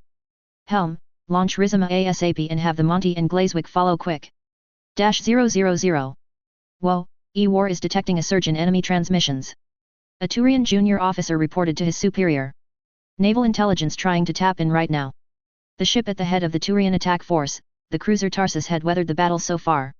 As one of 5 cruisers in the formation, its bridge and flag officer doubled as the command nexus for the entire effort to attack the humans, because that's what naval intelligence said the 314 aliens called themselves Floating Fortress. This fortress in the middle of this Aster Sea was a major obstacle standing between the expeditionary forces from attacking Continent 2. To ensure the success of the operation, the Navy was committing a significant portion of their SNLF reserves for the assault. Suffice to say, the continued progress of the pacification campaign rested on the shoulders of this operation. Good. The Tarsus flag officer, one Captain Avitus, said. If the rats have something under their sleeves, we have to be ready to counter it. The good captain couldn't begin to explain how much of an advantage deciphering the enemy's communications had given the expeditionary fleet. The enemy's weapons may still be superior, but being able to listen to parts of the enemy's communications have helped High Command formulate tactics and strategies to counter the enemy's own maneuvers. It was no miracle solution, but Avitus still considered it a game changer. Stand by. Naval Intelligence's translation vis are having hang-ups. The junior officer reported. There appears to be a recurring word that they can't translate properly. What? How is that possible? Avitus demanded. The translation 6 was certainly not perfect, but the data that the Asari linguists provided was more than enough to get a good grasp on the human language. Gaps in the program were quickly filled in by the 6's machine learning algorithms, creating as good a translation suite as they could possibly get given the circumstances. Sure, it wasn't perfect, but it's never failed to this degree before. It's just this one word, sir. The junior officer stammered out, caught off guard by Avitus' outburst. The human chatter are all referring to this one word, but we can't decipher what it means. That was ominous. If the 6 couldn't translate the human word, then that usually means that there was no direct translation to Palavish. The humans had something out there that didn't exist in the Turian lexicon, and that worried the captain. That word, what were the humans saying? Avitus asked. It was a long shot, but maybe if he heard the word himself, he'd figure out just what in spirit's name was causing the commotion amongst the enemy. The word. The junior officer started, reading the translator logs. The word reads. Gundam. -000. Director Ealing had told us that the Spectre Gundam's performance would be beyond anything we've ever seen in our lifetimes, but somehow that felt like an understatement. Despite being noticeably taller than the Gunstrike, it felt lighter, no, it felt weightless. The mass effect field generators, working in tandem with the built-in Minovsky flight system, made moving through the air effortless. Launching at max thrust from Atlas Point's hangars was surreal. None of the usual crushing GS that normally accompanied catapult launch remotely affected my body, courtesy of the inertial dampening field surrounding the cockpit unit. Not even the raging winds of the incoming storm forced our machines to budge. It well and truly felt that we had been unshackled from the tethers of gravity. Mass effect field is holding. I carefully read out the holographic display in the panoramic cockpit around me. Reactor output steady. Verns, I'm having trouble syncing to Rizima's battle network. Can you? I'm keying in right now, hang on. After a few short seconds, the entire battlefield lit up in my screen almost at once.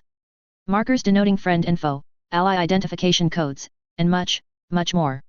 Rizima, this is Chris Gluck, can you read me? I spoke into the network. Good God, you three. The hell took you so long? Bulo practically yelled at us, her cold professional demeanor all but gone. Squadron 13 is launching as we speak. Commodore Pike's flotilla is left ahead of us and I've already charted an egress course. Rendezvous ASAP before we get caught in the storm. Before I or anyone else could voice an affirmative, the enemy finally regained their wits and began to open fire at us. Enemy ships and fighters began attacking, but their targeting was noticeably worse compared to before. Whoa, the director wasn't kidding when she said the Spectre's RAM coding was a game changer. Rosen remarked, effortlessly dodging shot after shot thanks to the increased maneuverability and stealth capabilities the Spectre Gundam had. The engineers over at Cydonia Mechanics were right to call this machine Spectre. Between the radar-absorbing material coating covering almost every external surface, the sensor's interference coming from Minovsky particle pollution, and the insane amount of mobility provided by the mass effect gravity neutralizers, we were effectively untouchable. I weaved my Gundam left to right in speeds that normally would have crushed the human body, dodging just I spot the muzzle flash of the enemy's guns. With damn near instantaneous acceleration and without the limitations of gravity weighing me down, evading anti-air fire from a dozen enemy ships was damn near child's play. Flak shells whizzed by, missing me sometimes by inches, sometimes by meters. Closing in on one of the enemy cruisers, I raised my Spectre's beam rifle, then fired.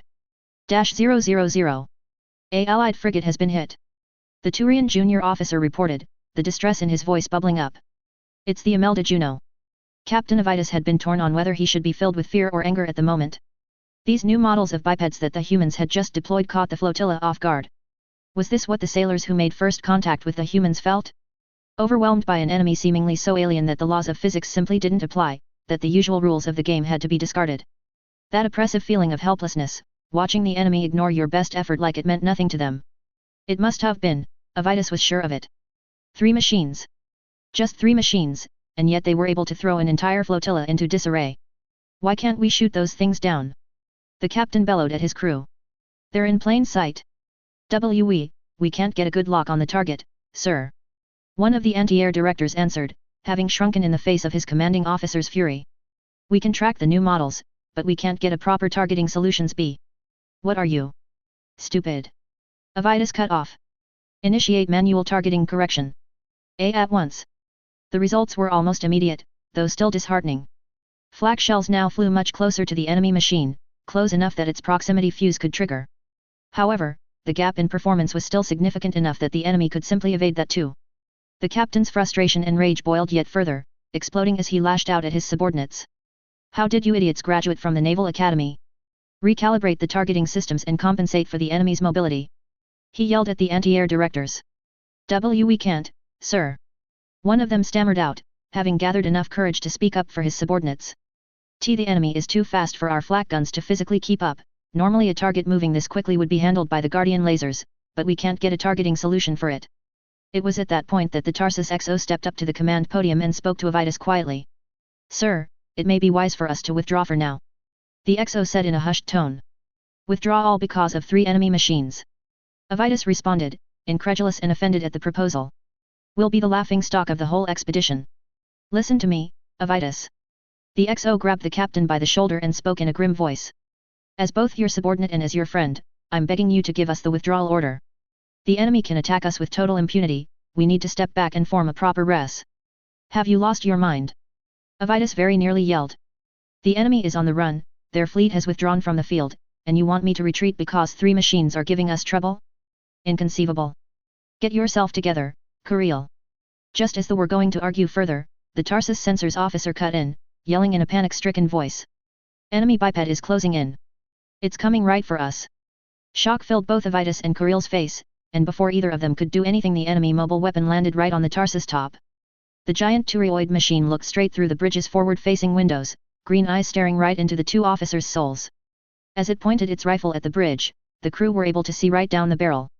Instinct took over for Avitus as he grabbed his longtime friend, quickly throwing him to the side and off of the command podium.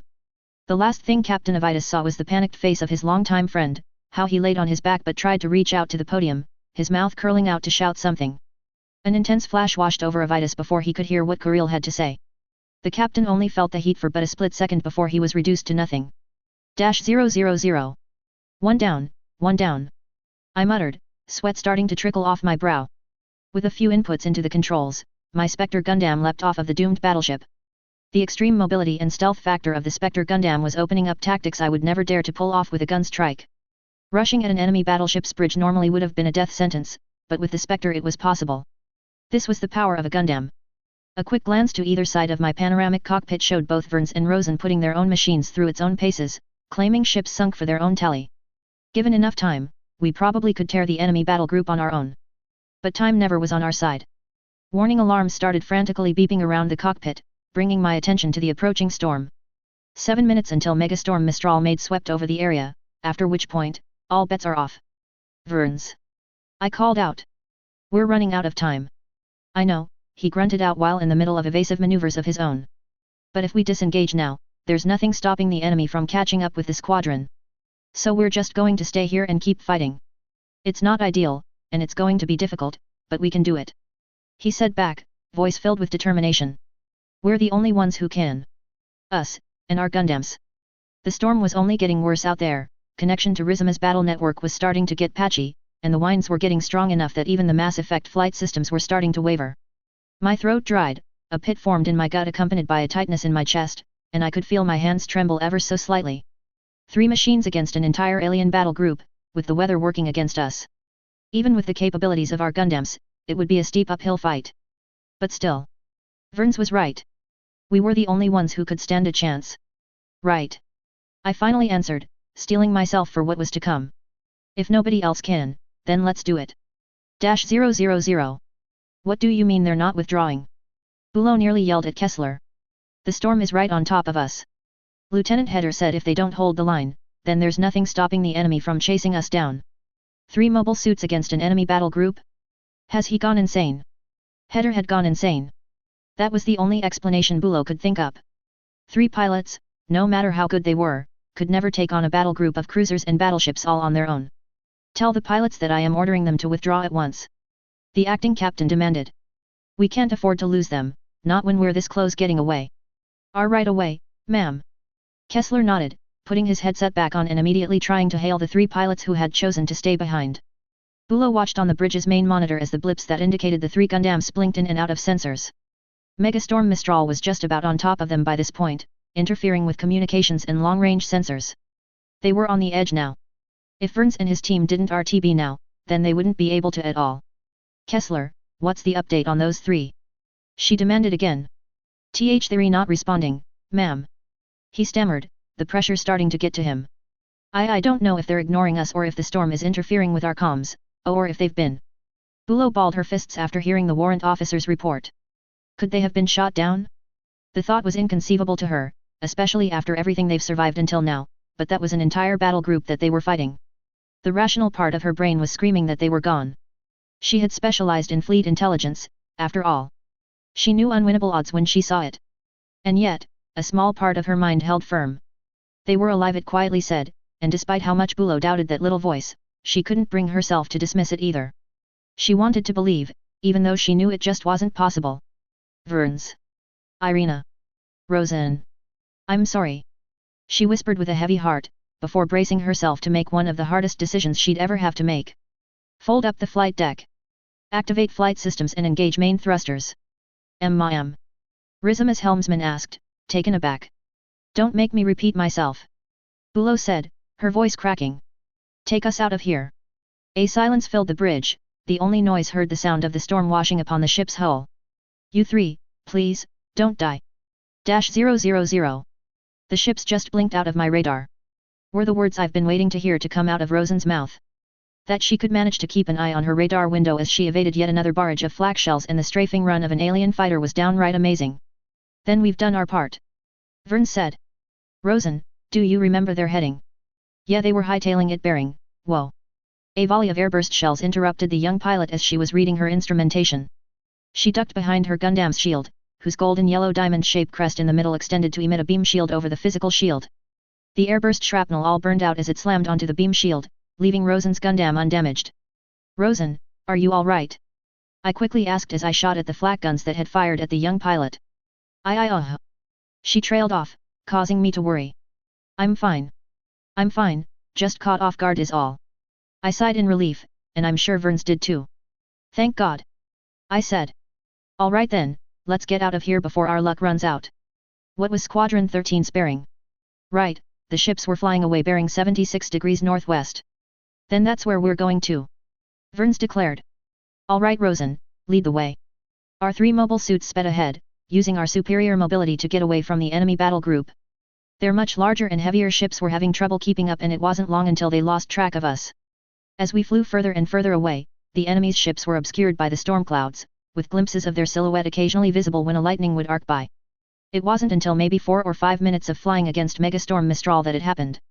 A bright flash burned far behind us. It was massive, large enough that it felt like a star had just ignited, obscured into a softer glow by the raging wall of storm clouds surrounding us. What was that? Rosen asked, damn near panicking at the sight. It looks like an explosion, could it be? Skyfall Protocol, so this was what Saf was talking about earlier. Verns spoke. The measures needed to ensure we kept our technological edge over our enemies. The self-destruction of Atlas Point. I never thought it would ever come to this. But, why?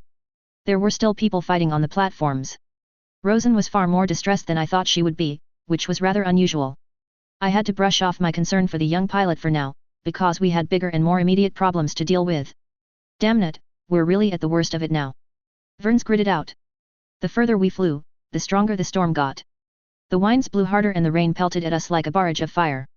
It had gotten to the point that even the mass effect field generators keeping our Gundams in the air were starting to get overwhelmed. The three of us were starting to get blown about, struggling to maintain a straight flight trajectory. If the storm blew us apart, separating us and sending us in any which direction, well, that might as well be the end of us. The three of us were strong together, but alone? We might as well be dead. I couldn't let that happen. Dying like this, after all we've done to get out of this mess, it simply wasn't an option. To ensure our survival, I took things to my own hands. In the most literal sense. Struggling against the constantly rising turbulence, I reached out to Rosen's machine and grabbed it by the hand. I held on to her Gundam, making sure it wouldn't slip out of my own machine's grip. Rosen, hold on tight. I told her. On my mark, we'll try to reach for Verns. You got that? Why yet? I waited now, watched as Verns' Gundam wobbled from side to side from the turbulence. The moment that his machine drifted close to us, we would grab hold of him. The opportunity arose when he suddenly jerked closer to the two of us. Now. The two of us boosted towards Verns' Gundam, but just as we were closing the gap, turbulence flared up and pushed him away. I had tried to grab hold of his machine's hand, but his trajectory had been shifted just enough that he slipped out of my grasp by mere inches. Damn it! I cursed. Verns. Irina. Try as I might, I just couldn't reach out to Verns. The turbulence just kept getting worse, pushing us apart. My breathing was starting to get heavy, palms sweating, heart rate increasing. Panic was starting to grip my mind as I repeatedly failed to grab onto Verns and his machine. No, no, no. Lieutenant Cruz Gluck, heads up. Desperation and despair were just about to take hold of me, when Rosen suddenly stepped in. Using her thrusters, she swung me around to generate momentum, before using that momentum to push me towards our flailing comrade. It proved to be enough, as both Verns and I were able to link together, grabbing onto each other by the tips of our fingers. I got you. With this little grip, I was able to pull Verns and his Gundam towards us. We huddled together, holding on to each other as we continued our flight eastwards, towards the DQO continent. -000. A/N, and this about wraps up the current arc. A lot of the initial build-up in the first two arcs were specifically written to get us here, even if I wasn't entirely sure about the details that would fill in the gap. I just knew that it had to reach this point. That being said, I'm not entirely satisfied with how this turned out. There's a lot more I wanted to do but couldn't fit in because of pacing issues and the fact that I just couldn't turn my ideas into text all that well. At any rate, we've officially crossed the halfway point now, with the next arc basically the start of the third act of the story. I'm still iffy on whether I want to wrap it up in 2 more arcs or 3. There's a few plot threads I want to expand on, but they're not major enough to warrant extended the story by an extra 6 chapters. If I don't do it right, it's going to drag the pacing to a crawl, which I'm hesitant to do since everything's starting to pick up moving forward. We'll have to see, I guess. As always with the conclusion to every arc, the next update will be a Codex chapter, this time focusing on stuff used by Turian and Congressional Ground Forces. If I find the time and/or motivation, I'll touch more on the Citadel Coalition's history and how they differed in this so compared to game canon. Edit October 11, 2024, spotted a minor continuity error. Accidentally wrote the Glazwick as Squadron 13's second Curran when it should have been the Darien. This has been amended. Chapter 21, Re, UC 0379, 3. Chapter Text. The following is a Codex chapter. Neat stuff for lore nerds who want to know more about the world, but not necessary to understand or enjoy the story. If you don't want to read it, feel free to skip. -000. Mobile Suit / Mass Effect. Re, UC 0376, 3. -000. Codex, Machines and Mobile Weapons. Congressional Armed Forces Armored Vehicles. M70A3 Hussar Main Battle Tank. Because the lion's share of defense spending goes to the Space Force, the Congressional Army has often had to make do with less, be it less advanced, less numerous, or less capable equipment. Nowhere is this more visible with the Army's fleet of ground-based machines, the vast majority of which are conventional vehicles whose design language can be traced all the way back to the late Anno Domini era. As the SSC colonizes more and more worlds, the need to secure these new colonies in a cost-effective manner breathed new life into the main battle tanks, which were long taught to be obsolete since the years of the Federations and Wars of the late 1st century UC. The M70 Hussar was first introduced in UC 0370, as a replacement to the much older Crisis-era M13 Cataphract. Its most notable feature was the miniaturized ultra-compact Minovsky reactor within the Hussar's hull, meaning it could eschew conventional chemical propellant munitions in favor of more advanced weaponry like beam cannons and railguns. These tanks are often the first to respond on the ground, holding the line and taking the fight to the enemy in the absence of mobile suits in the area of operations. M54A4 Rhino infantry fighting vehicle, as history has shown time and time again, tanks, mobile suits, and other armored vehicles needed the support of infantry to plug up the many blind spots that each design inevitably has. The Rhino was simply the latest in a long line of mechanized infantry support platforms which operated alongside the MBTs and mobile suits, carrying infantry to and from battle and providing close fire support with its autocannons and guided anti-tank/anti-MS missile launchers. Specialized variants of the Rhino were eventually designed and deployed, such as a command and control vehicle featuring Minovsky pollution-resistant communication systems, a self-propelled anti-air variant with surface-to-air missiles and a miniaturized Minovsky reactor installed into the passenger compartment powering a beam Vulcan turret, as well as a self-propelled gun variant which can be equipped with either a beam or railgun. M67A2 Ferret Armored Scout Vehicle. Rounding out the Congressional Army's fleet of conventional armored vehicles are the Ferrets, light scouting vehicles meant for aggressive force recon and light infantry support. These light vehicles are almost always first to join a fight, though their light armor and lighter armaments mean their use are limited. More often than not they will act as skirmishers, harassing the enemy lines and keeping them on their toes using a combination of light machine guns and guided missile launchers. M76G/N/S Gun Carrier Mobile Weapon Platform. Gun carriers are an odd beast of a machine that fills a very particular niche in the Congressional Force's needs. Skirting the line between mobile armor and mobile suit, the gun carrier serves as a heavily armed and armored assault transport, meant to ferry specialist troops across no man's land into the heart of enemy territory.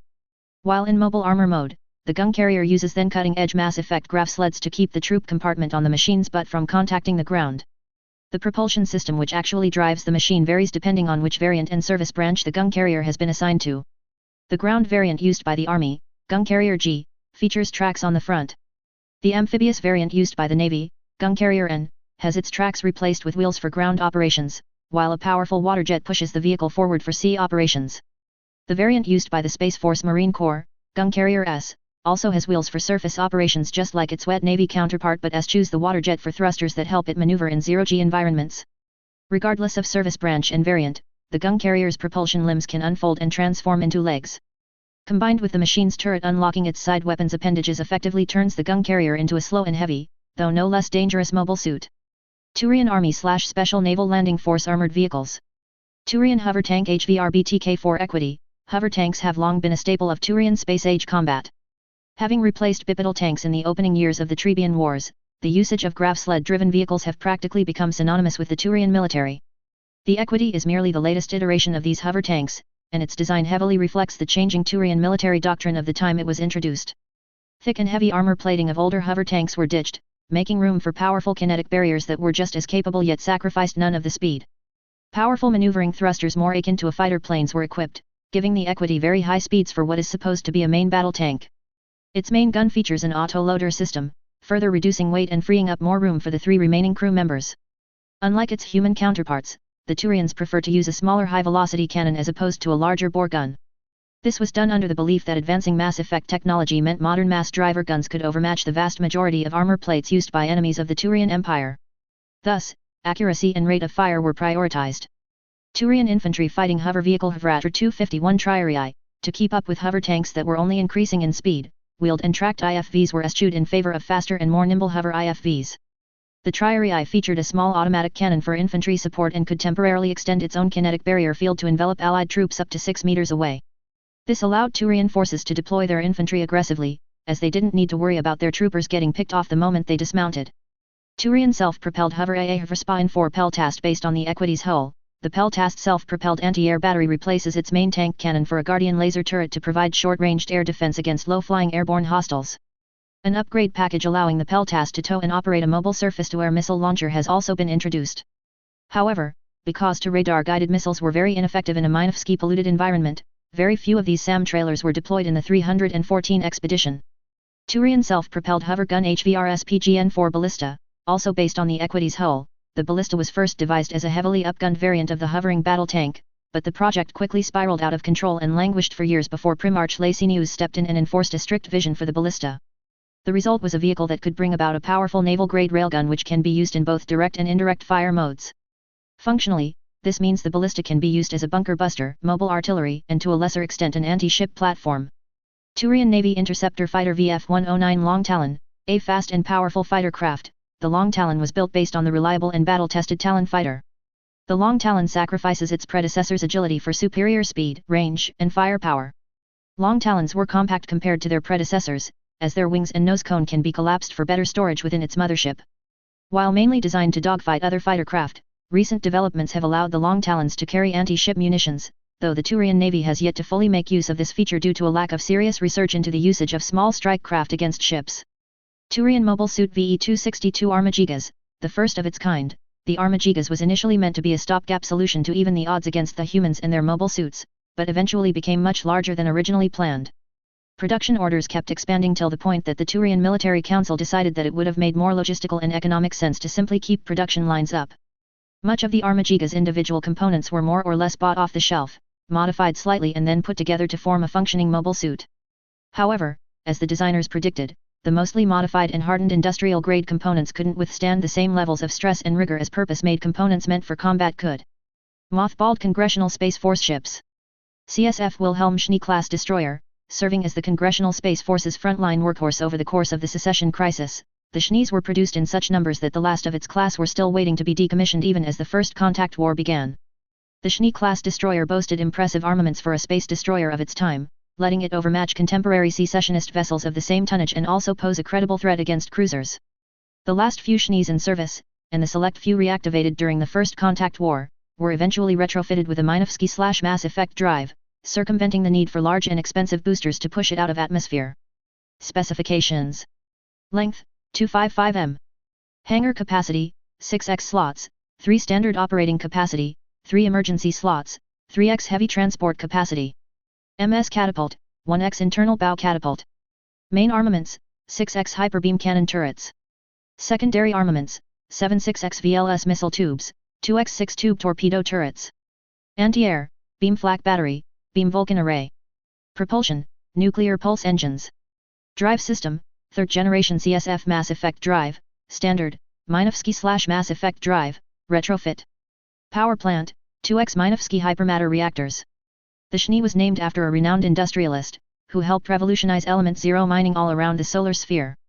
CSF Gamble-class cruiser, unlike their more modern counterparts and their smaller screening ships, Gamble-class cruisers were produced in smaller numbers relative to the succeeding chariots. Gambles were expensive to produce and operate due to its rushed design phase, meaning the CSF Admiralty were only too happy to transition to newer, better designed models which could do all the same jobs at a much reduced cost. Specifications. Length, 474 m. Hangar capacity, 9x MS slots, 6 standard operating capacity, 3 emergency slots, 6x heavy transport capacity. MS catapults, 2x stern-mounted unfolding catapults. Main armaments, 6x twin hyperbeam cannon turrets. Secondary armaments, 130x VLS missile tubes. Defense systems, beam flak battery, beam Vulcan array. Propulsion, nuclear pulse engines. Drive system, 3rd generation CSF Mass Effect drive. Power plant, 4x Minovsky hypermatter power plant. The Gamble-class cruiser was named after a colony station of the same name, the first to be built in the new Cyrene system. CSF Dragon-class battleship, the apex predator of its time, the Dragon was for many years considered the most dangerous warship to ever sail the stars. Designers working on the battleship made the then radical decision to make the Dragon's primary armament be hyper-megaparticle cannons, mounted on rotating armored turrets placed along the ship's center line. Specifications. Length, 722 m. Hangar capacity, 36x MS slots, 30 standard operating capacity, 6 emergency slots, 16x heavy transport capacity. MS catapults, 2x side unfolding hull mounted catapults, 4x deck mounted over/under catapult. Main armaments, 4x hyper-megaparticle cannon turrets. Secondary armaments, 10x twin hyperbeam cannon turrets, 200x VLS missile tubes. Defense systems, beam flak battery, beam Vulcan array. Propulsion, nuclear pulse engines. Drive system, 3rd generation CSF Mass Effect drive, default, Minovsky/Mass Effect hybrid drive, retrofit. Power plant, 8X Minovsky hypermatter power plant. The Dragon-class battleship was named after a mythical creature from old Earth legends. The cultural attitude towards dragons varied from culture to culture, with many fearing it while others revere. However, it is generally agreed that dragons were creatures of spectacular power. Notable vessels, CSS Amber Celica, Shangzi Outer Sphere Fleet. -000. Codex, Factions and Subfactions. Minor faction, the Krogan Federation, formerly. First heroes, then villains, the Krogan people then united under the flag of the Federation of Krogan clans once stood as the mightiest galactic power of all, eclipsing both the Solarians and Asari at the peak of their strength. Uplifted by the Solarians a century into the Rachni Wars, the numerous and hardy Krogans were enlisted as shock troops against the seemingly endless hordes of the Rachni. During the midst of all this, the strongest Krogan clans that survived their nuclear war were organized by the Asari and Solarians into a united federation from which they could organize their war and reconstruction. For a time, it appeared as though the uplift was a success. The clans, united under the banner of the War Master, slowly but surely turned the tide against the unstoppable Rachni. Between the successful war effort and ongoing restoration of Dujangka's biosphere, things were looking very bright for the Krogans. Unfortunately, things took a turn for the worst. Unshackled by the hostility of their irradiated home world, the Krogan population exploded in numbers. Where only a handful of newborns from a single clutch were expected to survive, thanks to Citadel-provided medical technology a single Krogan reproductive cycle could spawn more than a dozen each time. In combination with the Krogan's rapid maturity rate, this turned the spreading Krogan people into a ticking time bomb. More and more planets were colonized by the Federation, before eventually they came into conflict with the colonization efforts of the other races. The Krogan Wars would erupt only 66 years after the end of the Rachni War, leading to the rise of the Turian Empire as a galactic polity, the dissolution of the Krogan Federation, and the desolation of the Krogan race due to the effects of the genophage. -000. Archive entry. Counselor Yonu Sidart and the genophage. Hero of the Citadel and scourge of the Krogans, Solarian Council Yonu Sidart was a divisive and controversial figure in galactic politics whose notoriety has yet to fade even a century after he stepped down and decades after his death. Coming from a military background, Sidart started off as a gunship pilot in the Solarian army. Joining midway through the Krogan Wars, he served with distinction and rapidly rose through the ranks, proving himself to be a talented soldier with a knack for leadership. Sidart became the youngest Solarian to ever reach the rank of general, which was unfortunately cut short after a botched deployment in the Second Battle of Sinakwal rendered him unfit for frontline duty. He would be diverted to military intelligence shortly after recovering, which had changed the trajectory of his career. Sidart once again became a record-setter when after a Krogan raid on the Citadel, the Solarian Councillor was forced to step down by the Council of Dalatrasis, who then installed Sidart as an interim replacement, an appointment that unofficially turned permanent very quickly when none of the different Solarian clans could agree who the actual replacement should be. Being that his appointing was rushed and only meant as a stopgap, this meant that Sidart owed no allegiances to sponsoring clans in Dalatrasis, functionally letting him make decisions as he saw fit. For his first major decision as councillor, Sidart approved the development and later deployment of the genophage. This was a controversial decision even at the time, for the moral quandary of essentially neutering of an entire species was seen as too far by many among Asari and Solarian leadership. The motion was only approved by a hair's breadth, thanks to the support of the Turian Primarch at the time. Krogan-occupied worlds, later Krogan colonies outright, were virus-bombed from orbit, which would be followed shortly by a proper military invasion meant to force the Krogans to withdraw from the planet. The frequency and thoroughness of the genophage virus bombing eventually made CSEC Command decide that Tuchanka itself needn't be virus-bombed.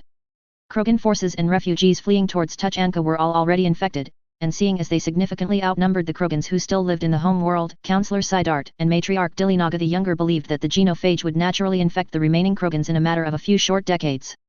Cruelly, Sidart also believed leaving a sizable population uninfected would cause major rift to form among the Krogans, who he believed would fight among themselves for the remaining fertile females. The prediction turned out to be entirely correct as following the Treaty of Farizon, the Krogan clans, now isolated to their irradiated home world, turned against each other to ensure their own survival.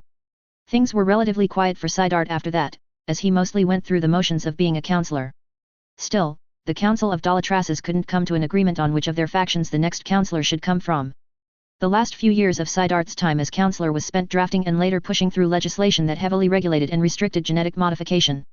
Sidart's reasoning was that unless properly monitored and restricted, someone might eventually be able to engineer a cure for the genophage, and this let the legislation pass.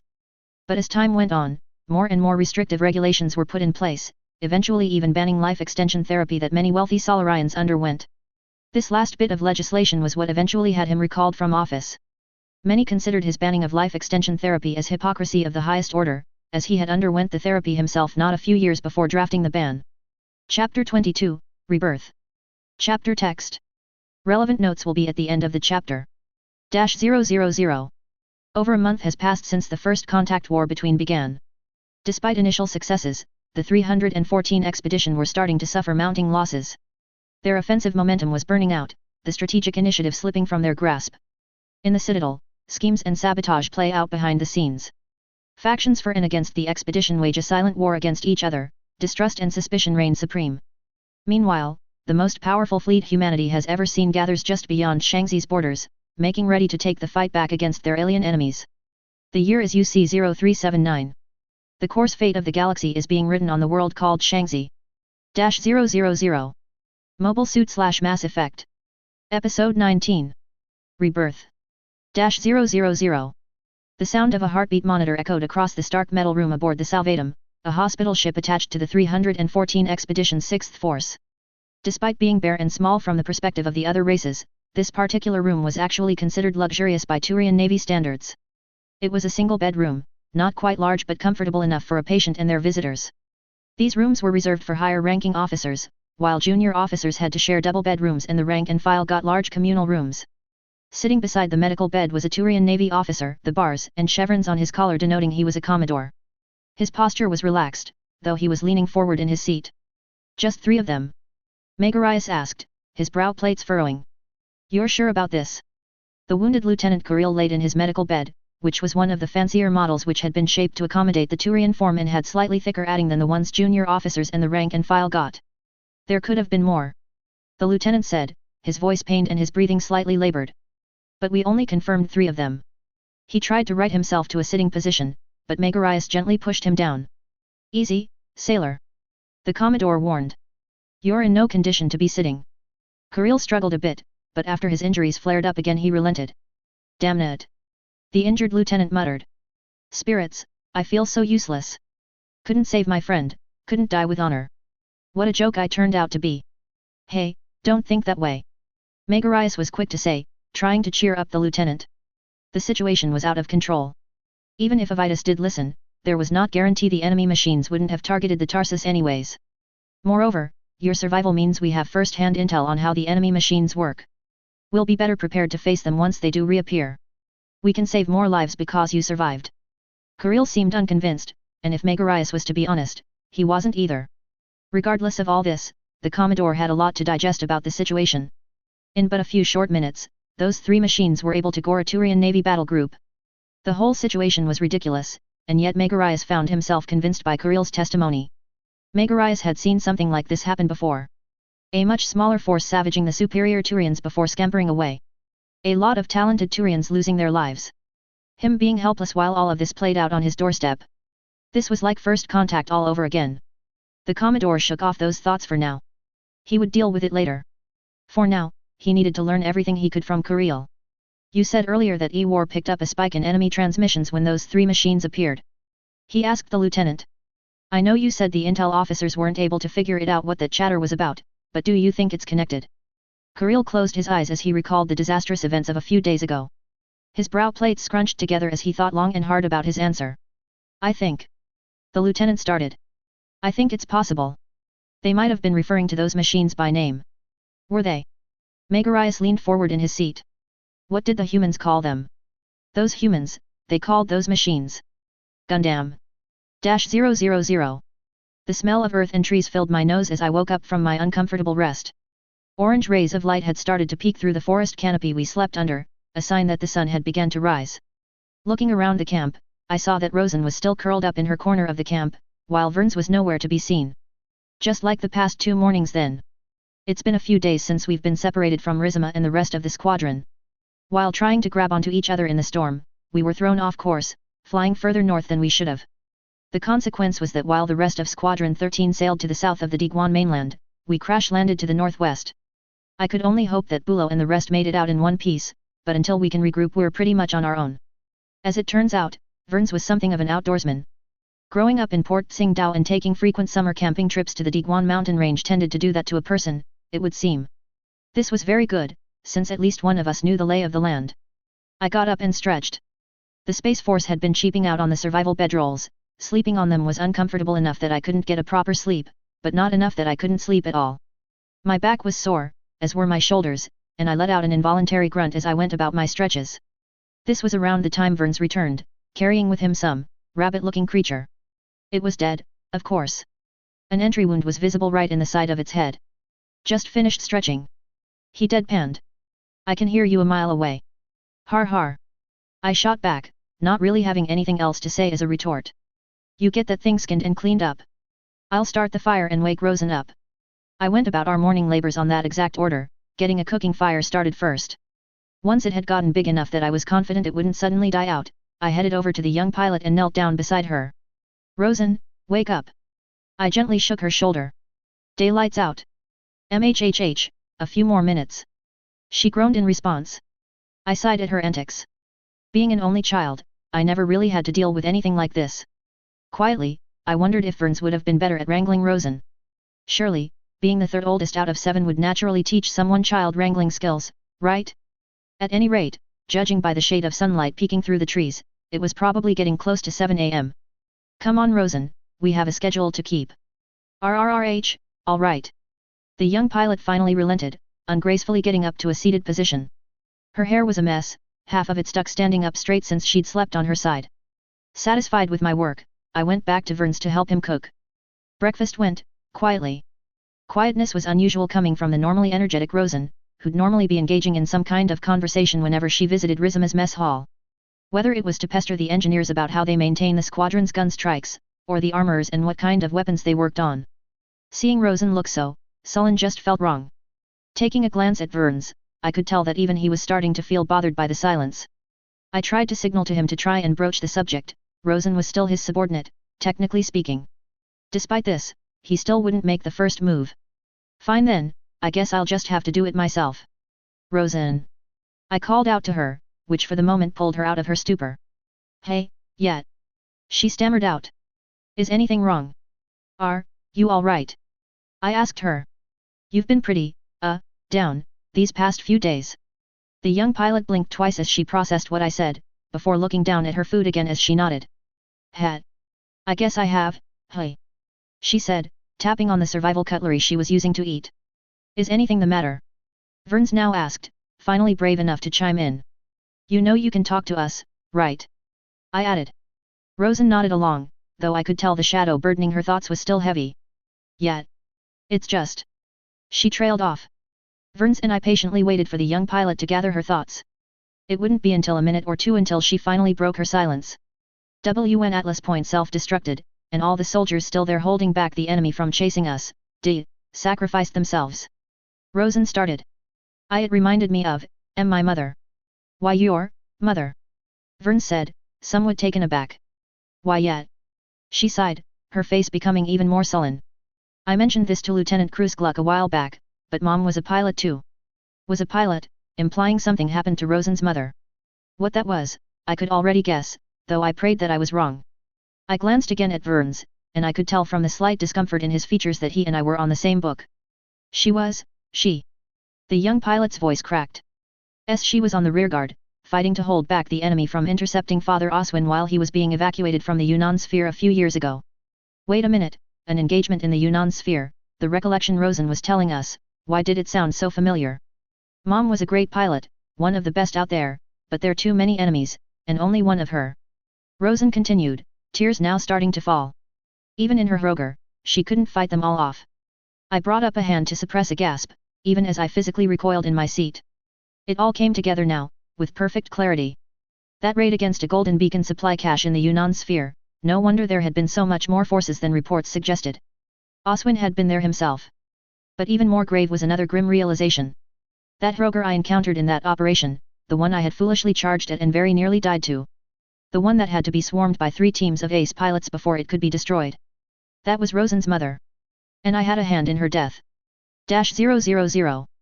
The dull humming of the hovervan's graph sled sounded all around the passenger compartment. A half-dozen Turians, each wearing civilian clothes over the light combat armor they were issued. The light armor might have seemed insufficient to protect the ISB enforcement agents wearing it, but one must always remember that each ISB enforcer is equipped with top-of-the-line personal shields. The armor was merely the last line of defense for when things went awry. In the midst of it all was none other than Castes Vakarayan, personally overseeing a field operation for the first time in almost 12 years. "Are you all ready?" Castes asked. The grunts from all the ISB enforcers sounded in the affirmative. "Good." He continued. "Remember, I want the ringleaders alive. Everyone else is fair game." Not long after, the hover van came to a gentle stop, settling down on the sidewalk by an industrial warehouse near the docks. The hover van's sliding doors opened on both sides, and the ISB enforcers filed out in rapid, practiced fashion. Castes followed behind at a leisurely pace, completely at odds with his subordinates who were rushing into position and putting on their tactical gas masks. Stepping out, Castes looked around, taking in the sights of the metropolitan heart of the Citadel Coalition, the Citadel itself. From either side of the ISB chief, more enforcers streamed in, stacking up and getting ready to breach the warehouse. All the while, plainclothes CSEC officers took up positions and began to cordon the area. "Ready to go on your orders." Agent Lail, one of the chief's trusted investigators, told him. "Then begin the operation." Castes simply told her. With a silent nod, Lail disengaged the safety on her rifle and put on her gas mask. She took up her own position on the rear of the formation, weapon shouldered and ready for action. She tapped the shoulder of the enforcer who was in front of her, who then did the same to the one in front of him, who continued the chain until reaching the ISB enforcer stacked up directly on the door. He quickly opened the door, after which the agent standing across from him tossed a gas grenade inside. With the telltale hiss, the gas kicked into action, rapidly spreading across the warehouse lobby. Quickly, the ISB enforcers rushed in with a cacophony of footsteps, rustling clothes, and clattering equipment. Castes observed from outside the warehouse, flanked on either side by agents Barbuz and Gren, both of which were also wearing covered gear. He listened in carefully, the heavy thudding of footsteps growing fainter as the enforcers marched deeper into the warehouse. On occasion, the ISB chief would hear the muffled yells of the ISB enforcers as they ordered a suspect to stand down. So far, the assault on the first floor was going off smoothly, without a single shot being fired. That all changed come the second floor. Gunshots rang out as the ISB enforcer team approached the stairwell leading to the second floor. Castes flinched ever so slightly when he heard the telltale report of exchanging fire within the warehouse. To the enforcer team's credit, Castes didn't hear them panic. Indeed, while the enforcers were yelling, they only did so to be heard over the drowning sounds of gunfire. Otherwise, they appeared to be calm and in control of the situation. The firefight ended up being as short as it was intense. Not a few minutes after the first gunshots rang out, the warehouse fell silent. There was no doubt in the ISB chief's mind as to which party came out on top, but Agent Lail's mechanically filtered voice speaking through Castes' Omni tool was welcome regardless. "Chief, warehouse is secure," she reported. "Good work," he simply answered. With that, the ISB chief made his way into the warehouse with Gren and Barbuz in tow. Stepping through the door and into the cargo holding sections, he saw a few of the enforcers were watching over a few suspects that were detained. Most of them were Turians, but Castes also saw a few Solarians and Asari as well. Looking over some of the shipping crates, the chief noted a few of them still had the Turian military's markings on it, while the rest were already removed or hastily blotted out. However, none of these could ever compare to the real bounty in room. In the center of the warehouse were rows of large objects, covered up by cloth and tied down to a massive metal pallet each. Its silhouette was unmistakable to anyone who seen the thing in full. "Secure those, and take note of their shipment and serial numbers. I want to know which shipments these were stolen from." Castes gave the order. He didn't even bother to give the stolen machines a look for himself, he had more pressing matters to attend to after all, something even more important. The ISB chief marched on by as a few of his subordinates began releasing the pallet straps and pulling down the cloth covers. Beneath it, were factory new Armagigas units, stolen during shipment from a subcontractor which had been chosen to help shore up Mo's production numbers. This was the 6th batch to be stolen since the war started, almost an entire company's worth of bipeds. Next, Castes marched up the stairwell leading to the warehouse's second floor, where all the rest of the ISB enforcers were waiting. Several of them stood at attention in the various catwalks, gantry platforms, and balconies overlooking the main chamber. Here and there were subdued suspects, as well as a few dead ones. Seeing as Castes couldn't recognize any of the bodies, he's still safe in the assumption that Lail had managed to apprehend the ringleader without killing him. His assumption proved to be correct when he entered the warehouse's main office, seeing the room stacked with ISB enforcers. A few suspects were handcuffed to a pipe by the left side wall, while those who had been injured were laid down on the floor while medics tended to them. The dead were politely laid out to the far right of the room, away from everyone else. None of them mattered so much as the sole Turian handcuffed to an office chair in the middle of the room. Lail and a few other ISB enforcers surrounded him, making sure he didn't do anything funny. Looking over the suspect, he was roughed up pretty bad. A few of his fringes were snapped, and a streak of blue smudging stained the left sleeve of the suspect's yellow dress shirt. A white bandage and a patch of medical wrapped around the left shoulder, no doubt the spot where he had been shot. Besides that, and the fact that his head was hanging since he was unconscious, the ringleader appeared to be in adequate condition. Alive, just like you ordered, sir. Lael gave an awkward smile. Having looked over the ringleader in front of him, Castes had to agree. I suppose he is. The ISB chief grimly mused. Wake him up. Lael nodded, before holding her rifle by the receiver and slamming the butt into the suspect's stomach. The ringleader awoke with a cry of pain, but before he could say anything, Lael stepped back and let Castes take the lead. Grabbing the suspect's face by the jaw, Castes tilted the bound Turian's head up so that he could see who exactly he was talking to. Good evening. It's been a while since we last talked. Castes said, his voice grim with a hint of venom on it. The ringleader's eyes went wide with panic as his grogginess faded away and he realized who he was talking to. Now then, you're going to tell me everything, and General Pulo won't be around to save your skin. I hope you understand that, Lieutenant Cyanus. -000. Attention, Admiral on deck. A Space Force Marine, one of said Admiral's bodyguards announced as the man in question set foot in Crocia Moore's bridge. The bridge crew of the battleship that served as the center of gravity of the Arcturus fleet stood up to greet the arriving guest. In front of the crew was the Arcturus fleet's own flag officer stood at attention. Drescher had to set a good example after all. Even if she was well acquainted with their guest, as is her equal in rank, it was still good to give him a proper, formal greeting. Drescher's guest walked up to her and saluted, the gesture then returned by her. They then shook hands while everyone else, be it the Moore's bridge crew or the escorts, remained at attention. Fleet Admiral Bart Ford, welcome aboard the Moors. Drescher delivered her formal greetings. Thank you for having me. Bart Ford replied, a ghost of a smile forming in his otherwise tired-looking face. The man that stood before Drescher was as close one could get to someone who was her complete opposite, at least in appearances. Unlike Drescher, whose youthful and charming appearance wouldn't have looked out of place in a fashion show catwalk or in the big screen of a theater, Bart Ford's appearance appeared unimpressive. With short black hair barely kept within grooming regulations and unimpressive features that made him blend in among a crowd, the flag officer of the Sol Fleet most definitely did not look like someone who was in charge of one of the most powerful fleets in the Congressional Space Forces. No, he looked like he'd be better suited as a middle manager salaryman in New Hong Kong or Timber City. Drescher supposed that was one thing Bart Ford and her had in common, that they didn't look like they belonged in the Admiralty, despite being one of the best at their jobs. Once the formalities were all settled, Drescher had her subordinates return to their duties while Bart Ford had his stand down. The two admirals then approached the holographic projector in the middle of the CIC as they began conversing. Feels like it's been ages since we've met face to face. Bart Ford mused as he followed behind Drescher. Yes, if I'm remembering correctly, it was the Naval Review back in '72, was it? She said. Speaking of, how is the wife doing these days? Angie's doing very well. Bart Ford beamed. We're expecting our 5th child soon. 5th already? Drescher laughed. You work fast, Bart Ford. The Admiral of the Sol Fleet gave a shrug and a laugh. Well, you know how Angie is. She wants a big family, so she's getting a big family. The two admirals shared a laugh, before they both somehow turned heel and wiped their smiles off their faces in an instant. Now, standing on either side of the projector with grim looks each, they went to work. What's the latest from Shaanxi? Bart Ford now asked. Secretary Jobst already gave me the gist of it, but he told me to get the details from you. TCH, typical. Drescher spat. I've sent some recon ships through the relay. They've gotten into contact with the Outer Sphere fleet, but nothing from the Inner Sphere. Here's the gist of what they've found. For the next half an hour, the Arcturus fleet's admiral gave a rundown of every bit of intel she had to her counterpart in the Sol fleet.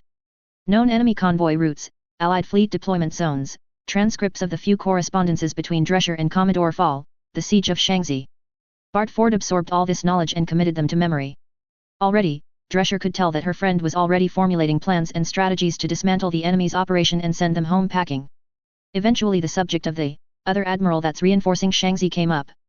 As you can see here, Casafaranga Station reports that reinforcements from Valhalla are pulling back from their current missions and are regrouping for a major offensive.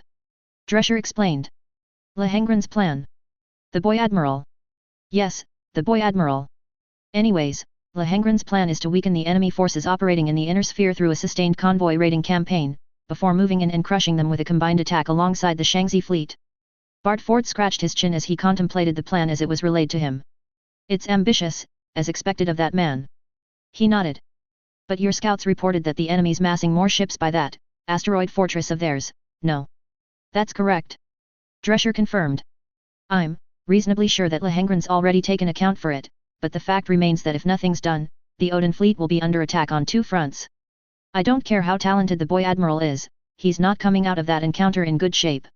Do we have any estimates on the enemy's fleet strength and composition? Only vague ones. The Arcturus admiral sighed. Fleet intelligence have identified 53 ships permanently stationed there. 2 of them being of that 1 kilometer-long dreadnought type. All their other ships seem to be on some kind of rotation. They come and go at irregular intervals, estimates place between 60 to 100 more ships of varying types, mostly of cruiser tonnage. I wish we could do better than that, but I still haven't fully figured out the enemy's marking patterns, so this is the best we've got. It's plenty good, Drescher. The sole admiral reassured his friend. At any rate, we should move to support his operation. Support the boy admiral. Are you serious? Unfortunately. Bartford now sighed. I'm not a fan of his attitude either, but the fact remains that we can't afford to let his operation fail. Drescher muttered some harsh words under her breath, but ultimately agreed with her friend. Then we're going to have to move the Sol and Arcturus fleets through the relay. She began planning. We shouldn't have any issues breaking the enemy forces blockading the Valhalla-Shangzi relay, but I fear that the bulk of the enemy force around their asteroid base will have sortied the moment Admiral Lehengrin begins his operation. Even if we synchronized our own offensive with Lehengrin's, there's every chance the enemy will reach the Odin fleet before we could break through the blockade. There's also the other possibility that they'd sortie to hold us in place instead. So it'll be us, or Lehengrin. That's right. Drescher grimly nodded. Well, maybe Casaferonga station as well, but my scouts say the enemy hasn't gotten a fix on its location. Once they sortie, how long do you think it would take for them to reach their chosen target? At our most liberal estimates and given the current locations of stellar objects at this time of year, 7 hours to reach us, half that to reach the Odin fleet at Genexing's Pass. Bartford started thinking again. Drescher was right that even if the combined Sol Arcturus fleet could dispatch the blockading force which according to the most recent intel reports were quite significant, the enemy could have either attacked Lehengrin's force from behind, or will have moved to intercept the combined fleet before it could reinforce the Odin fleet. It was a difficult situation. The two of them thought long and hard about the situation, formulating plans and contingencies, trying to find the optimal solution to the problem at hand. It took a while, but eventually Bartford came up with an idea. Even just one of our fleets should be enough to destroy the blockade force, or bar that, force them to withdraw. He pointed out. That's true, Drescher nodded. But only using one of our fleets to break the blockade force would take more time, and significantly increases the risk of failure. There's a high chance the enemy's asteroid base fleet would have reached Lehengrin by the time a breakthrough is achieved. Indeed, but what if the goal isn't to destroy the enemy? Bartford continued his line of thought. What if? He began to draw on the holographic map, lines leading from fleets to one another, charting which courses he thought the enemy would use, putting his thoughts into picture. One fleet initiates the attack and pins the enemy blockade force. Bartford explained. The other will bypass the battle entirely and engages the fleet before it can reach Genexing's Pass. Bartford's counterpart looked over the plan that was presented to her. She carefully evaluated the feasibility of what the Sol fleet's admiral proposed, looked it over, considered all possible ways it could go wrong, and then gave her feedback to Bartford. The margin for error is going to be small, and a lot of things could go wrong if we don't time it right. She pointed out. If the first fleet plays its cards wrong, there's a good possibility it takes heavy losses. If the intercepting fleet isn't fast enough, then enemy reinforcements will have hit the Odin fleet first and then it'll have left the first fleet for nothing. That's all true, but if it does work, it'll turn this entire war to our favor. Bartford pointed out. If you've got better ideas on how to break through the blockade and stop the enemy from attacking the Odin fleet from behind, then I'm all ears. The conversation paused once more as the gears in Drescher's mind once again went spinning.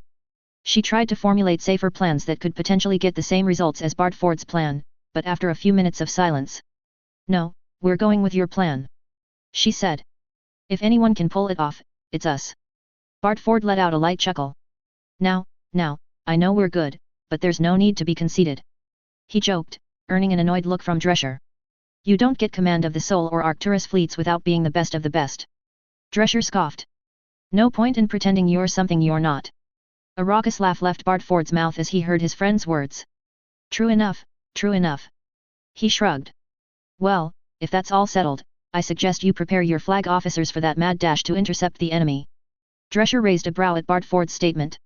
I'm surprised you'd want to deal with the blockade. She pointed out. That kind of lightning-quick assault fits your MO better. At that, the Sol fleet admiral let a complicated expression form in his face. It looked like he wanted to say something, if only because it would have been nice to share, but held back for whatever reason. A typical sign that he had something up his sleeve that he wasn't ready, or wasn't able to show. "I've got special orders from Congress," Bartford said, cryptically. "Hands are tied, can't exactly move around like I normally do while the Soul Fleet is stuck lugging around that, asset. It's the whole reason it took me so long to mobilize. Let me guess, Class 5 confidentiality. Even better. Presidential seal." Bartford stated matter-of-factly, his expression apologetic. "My lips are sealed until further notice." With that, Drescher felt a bit more comfortable, though she wouldn't say she was entirely at ease. Bartford wasn't keeping her in the dark because he wanted to. Things were simply out of his control, and he was doing the best he could given the situation.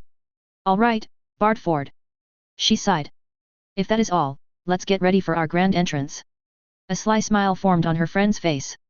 "Oh yes," Bartford said, a grin forming on his face. "It's high time we showed Lohengrin what it means to be playing in the big leagues." -000. A/N, and we're back. Got transferred to a new position at work which involves a lot of sitting around and waiting for things to happen, so I've taken the initiative to redouble my writing efforts. Can't guarantee it'll always come fast like this, my work schedule is very flexible, but I try my best. At any rate, new arc, new plot threads to follow up. How joyful! Revisited casties and the ISB since they haven't showed up in a while. Also Drescher and Bartford planning is a neat way to slip in the strategic picture of the war, as well as set up some new toys to play with later down the line. What was Bartford being so cryptic about? I'll let you figure it out.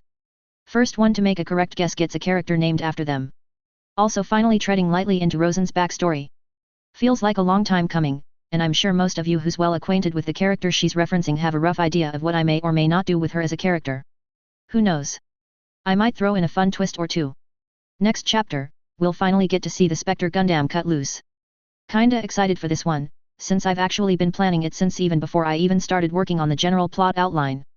Hopefully I can put my ideas into words properly since I don't feel very satisfied with how the re-entry battle and the Spectre Gundam's reveal went. Chapter 23, Fly, Gundam. Chapter text. Relevant notes will be at the end of the chapter. -000. Mobile Suit / Mass Effect. Episode 20. Fly, Gundam. -000. Our progress through the northwestern Diguan forest was slow, with long stretches where we had to travel on the ground to avoid enemy detection. Our destination was Bay's Base, a congressional army facility built into the Mittermeier mountain range. It was the largest CAF installation this side of Diguo, which means they're our best bet to link up with Allied forces. We had hoped that the closer we got to Bay's Base, the less we'd see of the enemy. We should have known better though, since we've had nothing but bad luck since this damned war started. As the gap between us and the Mittermeier mountains closed, so too did the enemy's presence increase. Anxiety started to gnaw at my mind as we were forced to travel on the ground more and more.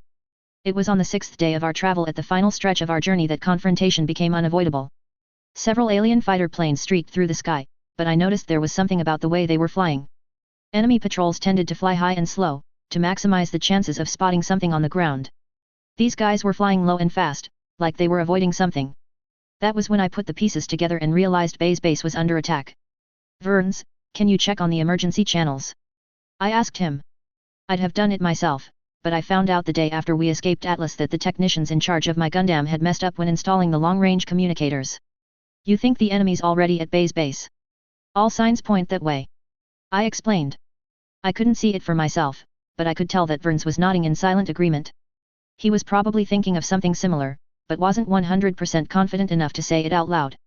Verns checked the airwaves for distress signals. We expected to hear calls for help from Bay's Base itself, but what we found was something different. Sharing the transmission with the rest of us, we heard a familiar voice pleading for help. "Mayday!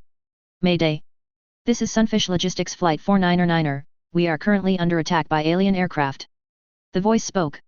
"Wait, that's Mr. Foch, from the spaceport," Rosen said. "Wasn't he supposed to be at Port Tsingtao?" I wondered the same thing, curious why a flight of civilian Super Garudas were flying straight into the heart of a war zone. Our Super Garudas are loaded with medical supplies, munitions, and also reinforcements for Bay's Base. Mr. Foch continued his broadcast. "We can't maneuver and our civilian models don't have defense turrets to shoot back, somebody please help us." That explained just about everything. The military's own Super Garudas were probably tied down in other fronts, so it's not surprising that a civilian transport company would be contracted for a resupply operation. "We have to help them," Rosen pleaded. We can't leave them out dry after they stuck their own necks for us. Rosen's right. I said in agreement. We have to do something. I could hear Vern's audibly sigh through comms, though he didn't disagree. Figured you two would say that. He said. But remember, the coolant in our Gundams are starting to spoil. We mightn't need any fuel for flight anymore, but if the coolant quality falls below 10% efficiency, we might as well be grounded. Vern's stern warning gave me a reminder to check over my Gundam's coolant status. Just as he said, the system reported that it was close to going bad. We stayed away from firefights as much as we could these past few days almost solely because we realized that getting into unnecessary engagements would rapidly degrade the quality of the coolants in our machines. If we went all in on this next fight, there's a high chance our coolant would spoil before sundown. I looked to Rosen, and she looked back at me. We both knew the stakes, but we were both determined to save those men who risked their lives to help us. That's fine. I answered Vern's. Besides, I don't think I'd be able to sleep well at night if we didn't even try. We steeled ourselves for what was to come, and when we were ready to fight, I answered the call for help. Mr. Foch, can you hear me? I said over the radio. This is Lieutenant Cruz Gluck. Hang on tight, help is on the way. -000. The situation was starting to become difficult, that much was clear to Captain Petrovsky. It may not appear like it, but all that stood between the enemy and the Diguan continent falling was Petrovsky and his company of Army Rangers, holding the line against all odds. Well, that may have been a bit rude. After all, there were also a half-dozen Colonial Defense Force platoons, as well as 2 platoons from the Congressional Army Reserves present at base. Looking at it realistically though, Petrovsky was of the mind that 2 understrength Army platoons and a few hundred CDF militia using crisis-era hardware weren't exactly going to cut it against the horde of aliens that seemingly never ended. So to be short, it was him and his Rangers against the horde. Now, it was the third attack of the day, for the third day in a row. The enemy was making a coordinated assault all along the front line, no doubt trying to fish for weaknesses to exploit. In the distance, enemy infantry moved among the treeline, using the forests around the Mittermeier Mountains as cover for their advance. Their armored fighting vehicles dominated the main road that lead from the NW-44 highway towards Bay's base itself. Light artillery positions, mortars and self-propelled artillery guns were hidden under the thick forest canopy, keep them safe from the few Army gun strikes that could swoop in and silence them. Ramirez, take your squad and one of the gun carriers and reinforce the left flank. Petrovsky barked into the radio. CDF are having a hard time there. If we lose those weekend warriors, then the continent is as good as lost. This was no exaggeration. Bay's base might seem like the average Congressional Army airbase from the outside, but in truth it is the largest ballistic missile base in Shaanxi, second only to Long Mountain in Zhenzhou. Ever since the enemy started bombarding Allied positions from orbit with their missiles, Bay's base has been working overtime, slowly depleting its own reserves of ballistic missiles to intercept the enemy's strikes. On occasion, Bay's would even strike down an enemy warship that was orbiting too low for its own good. A squad of soldiers quickly vacated the defensive position they had previously manned, running straight towards the gun carrier marked Candy Van. It had dug itself into a hull-down position, where only the turret section stood out from cover.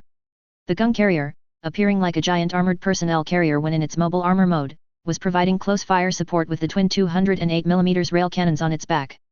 2 arm-like appendages were armed with twin beam guns each, which combined with the independent 20mm auto cannons on the shoulders provided suppressive fire and kept the enemy at bay. As it backed out, its Mass Effect grav sleds hummed into life, raising the troop and ammo compartment that made up its butt and relieving much of the vehicle's ground pressure. This let the forward tracks drive it around better, making the gun carrier deceptively agile for its size. Ramirez Marines hopped into the passenger compartment, after which Candy Van backed out of its hull-down ditch and sped off towards the left flank, leaving the center with only 2 gun carriers left. Just like the past few days, the aliens called for a smoke barrage once their infantry cleared the tree line. The smokescreen did a good job at covering the alien advance, as whatever chemical mix they used to generate the smoke also masked their thermal signatures. This meant that the Congressional forces were forced to rely on infantry radar and LiDAR detection systems, which weren't exactly the most reliable things in the world. Army machine gunners opened fire at the general direction of the enemy's contact blips.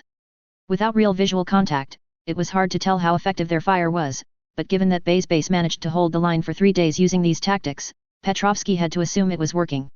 This continued for a few minutes, as both sides wildly exchanged fire at each other.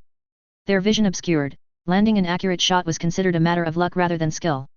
It wouldn't be until the first of the enemy infantry emerged from the smoke that Petrovsky realized something had changed.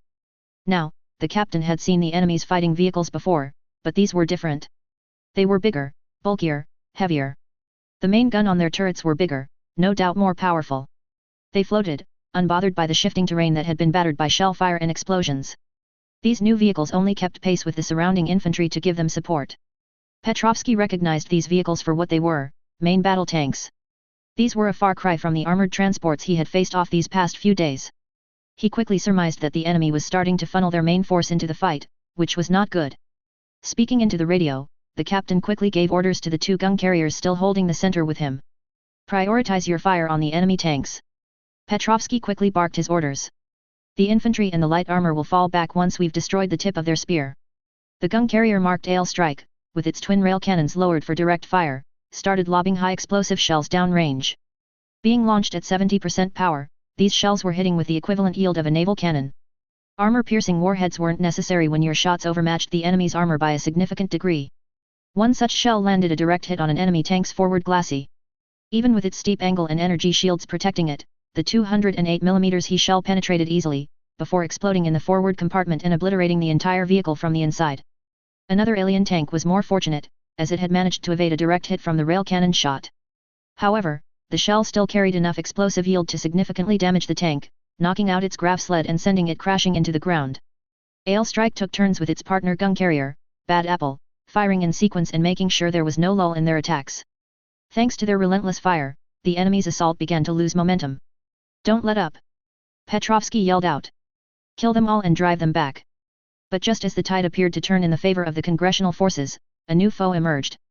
Sir, enemy movement detected from the smokescreen, it's fast. One of Petrovsky's adjutants reported.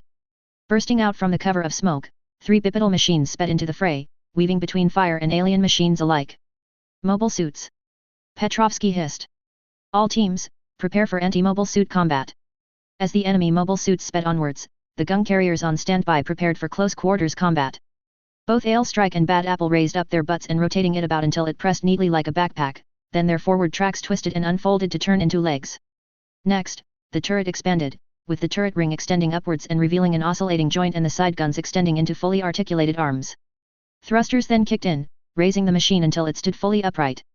Now fully transformed, the gun carriers stood not as mobile armors, but as mobile suits.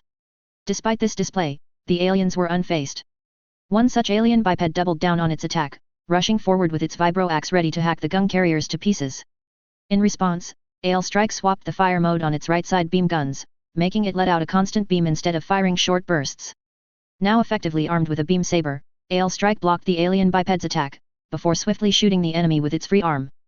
3 well-placed shots right into the alien biped's chest disabled it quickly, letting AL Strike kick it away and refocus its efforts on another target. On the other end, Bad Apple was having a harder time fighting off its attackers. Using their superior mobility, a pair of alien bipeds attacked in sequence, striking with their vibro axes and pulling back right before the gun carrier could retaliate properly. AL Strike's pilot immediately turned to his comrade and unloaded on the enemy, firing bolt after bolt of supercharged Minovsky particles at them. However, unlike the brave though ultimately foolish alien that had tried to cut down AL Strike, these two targeting Bad Apple were much smarter. Once they realized their opening was lost, they quickly withdrew with covering fire from their tanks. Shit, these guys are good. Bad Apple's pilot cursed over battle network. Hold steady, don't let up. Petrovsky tried to encourage the defenders. We've beat them back before, we can do it again. Ho! All the rangers in his command yelled out in unison. It was clear that the army rangers weren't going to break any time soon. Petrovsky couldn't be prouder of the men under his command. The same couldn't be said of the army reservists and CDF militia, for different reasons each. The army reservists were well motivated, though they weren't as well equipped as they could be. Much of their hardware weren't stored at Bay's base. The reservists were only supposed to be here for a while before transiting to Zinso. When the Dragon Farm fell and all contact with Long Mountain was cut off, they were effectively stranded here until General Adalbert over at Port Tsingtao could find something else for them to do. Things only got worse when the aliens began besieging Bay's base, forcing the reservists to take up what arms they can to defend the installation. Their poor condition was entirely out of their control, Petrovsky thought. That they were still willing to fight despite all these setbacks spoke volumes of the courage of these men. It was high command that had failed to put them into good use, and this infuriated the ranger captain to no end. The militia, on the other hand. Well, they may have dressed like an army, and even had the hardware for like one, but it's clear that refresher training once a month was not enough to turn a ragtag group of weekend volunteers into a proper fighting force. They were a competent enough peacekeeping force, but no more. Their lack of discipline was the weak link that's going to break first, Petrovsky was sure of it. The next alien assault began shortly, initiated by yet another artillery barrage. Using their head-mounted beam Vulcan guns, the gun carriers acted as impromptu cram turrets, shooting down a handful of shells as they arced through the sky. This time, even more of the enemy's mobile suits appeared to fight, signaling that the battle was only going to get more intense. Damn it, there's too many of them. Petrovsky cursed. Withdraw to the second line, now. -000. I quickly twisted my Gundam to the right, turning almost 180 degrees in an instant. With the Spectre Gundam now flying backwards, I locked onto two enemy fighters which was lining up an attack run on one of Mr. Foch's Super Garudas. In two pulls of the trigger, I nailed the two alien planes, reducing them into scrap and shrapnel. That seems like the last of the fighters. For now, at least. Verns added. Unfortunately, Lieutenant is right. Mr. Foch added grimly. I've just received word from the commander of Bay's base. The enemy are throwing everything they've got at the defenders. I winced hearing the news. If the base falls, then it wouldn't matter that we stopped the enemy's fighters from downing Mr. Foch and his Super Garudas, they wouldn't be able to land and deliver the supplies. It was at this point that I realized, the fate of the war in DQO rested in the hands of our Gundams. Then we'll fly ahead and clear the way, I declared, tightening my grip on my control sticks. Rosen, Verns, let's go. Approval from the other two weren't necessary, they figured out what was at stake as well. The three of us rocketed ahead of the Super Garudas, dropping in altitude quickly as we dove below the clouds. Breaking through the thick coverage, we finally saw the full extent of the enemy's force. Holy moly, that's gotta be their entire army. Rosen gasped. An army detachment, more likely. Verns corrected. I don't see too much in the way of heavy armor and emplaced artillery. They're mostly mechanized infantry. Where are their artillery emplacements? I asked while scanning the field on my own. Since we're surveying different parts of the field, we identified different targets altogether. Rosen, watching the enemy's right flank, found a large chunk of their mechanized infantry and tanks formations fighting through fields of empty grass. To the left flank, I found that most of the enemy's infantry and a handful of alien mobile suits were fighting over the uneven terrain of a riverbend to reach the defenders' lines. Finally at the center, Verns could only barely see through the tree canopy that the enemy was trying to hide what he believed was the majority of their forces. That's a lot of them. Verns gritted out. I take back my words, Rosen. You might be right about this being the entire enemy army. They haven't spotted us yet. I then pointed out. I imagine their SBAAs would be firing away at us if they did. What's our game plan? You and Rosen hit them in their rear. Verns quickly planned out. That's probably where their artillery and command centers are. But Lieutenant, that means. Rosen wanted to say, though Verns quickly cut her off. I can handle the diversion on my own. Verns simply replied. Without another word he boosted off by himself, right towards the front line, where the enemy was thickest. I grimaced as I watched the enemy begin to pour fire at Verns and his Gundam. Airburst flak exploded all around him, laser burning through the sky and missiles streaking through the air. Even though he was evading all of the attacks easily, I couldn't help but worry. Whenever a lull in the enemy fire came, Verns would fire back, hitting one of the enemy's tanks or mobile suits, scoring a kill most times. Even so, it was just him against what appeared to be an army. As hard as it was, I had to suppress my concern for the moment. I had an equally dangerous task that I had to focus on. Damn that man! I grumbled. Rosen, let's not waste any time. All right. So we flew off in a separate direction, towards where we believe the enemy's reserves were. With Verns causing such a ruckus and taking up all the enemy's attention, it was easy for our stealthy Gundams to slip in behind the alien lines unnoticed. The enemy only realized that we had outflanked them when Rosen and I landed right by what appeared to be a backline mustering point, and opened fire. My first shot hit a vehicle I had identified as a fuel truck. A few of these were at Yuliang Spaceport, and they blew up in a spectacular fireball each time I had shot at them. The next shot was fired at a transport truck, which turned out to be empty. A mistake I thought was a minor one, until I realized the few seconds I spent firing at the empty truck could have been used at a more dangerous target. An alien mobile suit, previously hidden under camouflage netting, quickly activated and went into the attack. It picked up a vibro axe from a nearby weapon rack, and while still wrapped in camo netting, charged at me. I was caught off guard, acting entirely on instinct when instead of activating my beam shield, I dodged backwards. There wasn't even time to curse at myself for letting the enemy take the advantage, as the alien biped pressed his attack. Swing after swing, I only barely evaded, until after the fifth attack I noticed the alien had overextended. He had slashed towards the center, using his right arm swinging leftwards. With his right side exposed, I delivered a vicious kick to that side of the biped's torso. The alien mobile suit fell off balance, neither its pilot nor its automated systems able to recover quickly. In this moment of weakness, I was able to land a direct hit on the enemy's waist section, effectively bisecting the machine in half. Having neutralized my attacker, I turned to see Rosen had also dispatched her own, having fired 3 shots in quick succession, though only one hit its mark. Gah, my aim's all over the place. The younger pilot grumbled. You're probably still not used to the Spectre's rifle. I told her. It's a whole different beast compared to the one you usually use. Yeah, you're right. She said, sounding a little down. Given the revelation of her mother's fate, I realized she must have been quite attached to her Hroger. It mightn't have been the exact same machine, but it was still a point of connection. Don't worry, I'm sure the squadron's doing fine. I said, trying to reassure her. We'll get you back to your Hroger in no time, but first, let's save Mr. Foch from these aliens. Right. -000. Petrovsky watched the lone machine above no man's land fighting like hell. The vision he saw was awe-inspiring. It was like an incarnation of death, moving like a blue, white, and red blur and relentlessly attacking the enemy. Every attack against the white machine was evaded, ineffective, pointless. This avatar of war was damn near invincible. Sir! One of his subordinates called out to him, incredulous and astonished at the sight above. That's a Gundam. Petrovsky finished. A vicious smile formed in the captain's face. Across the universal century, the Gundam was a symbol of victory, a manifestation of the power to define the course of history. One of them had appeared right before Petrovsky and his men. This could only mean one thing. Taking his radio, Petrovsky began doling out orders to his rangers. All forces, listen up. He said. The god of victory itself has just arrived on the battlefield. While the enemy is distracted by the Gundam in the sky, we're going to retake the forward defense line. The gun carriers which had been fighting in their mobile suit forms quickly converted into their mobile armor mode, so that Petrovsky's rangers could quickly mount up for the assault. With the aliens' attention focused on the avatar of war in the sky, they were caught off guard by the sudden assault coming from the ground. The gun carriers, as well as the handful of Hussar and Cataphract MBTs used by the reservists and CDF militias, quickly rolled out of the second defense line close to base's aircraft runways. The counterattack was as swift as it was vicious. Reservist and CDF MBTs fired as they moved, providing valuable suppressive fire so that the gun carriers could reach the battle line and offload the rangers. Petrovsky and his rangers rushed into the forward trenches.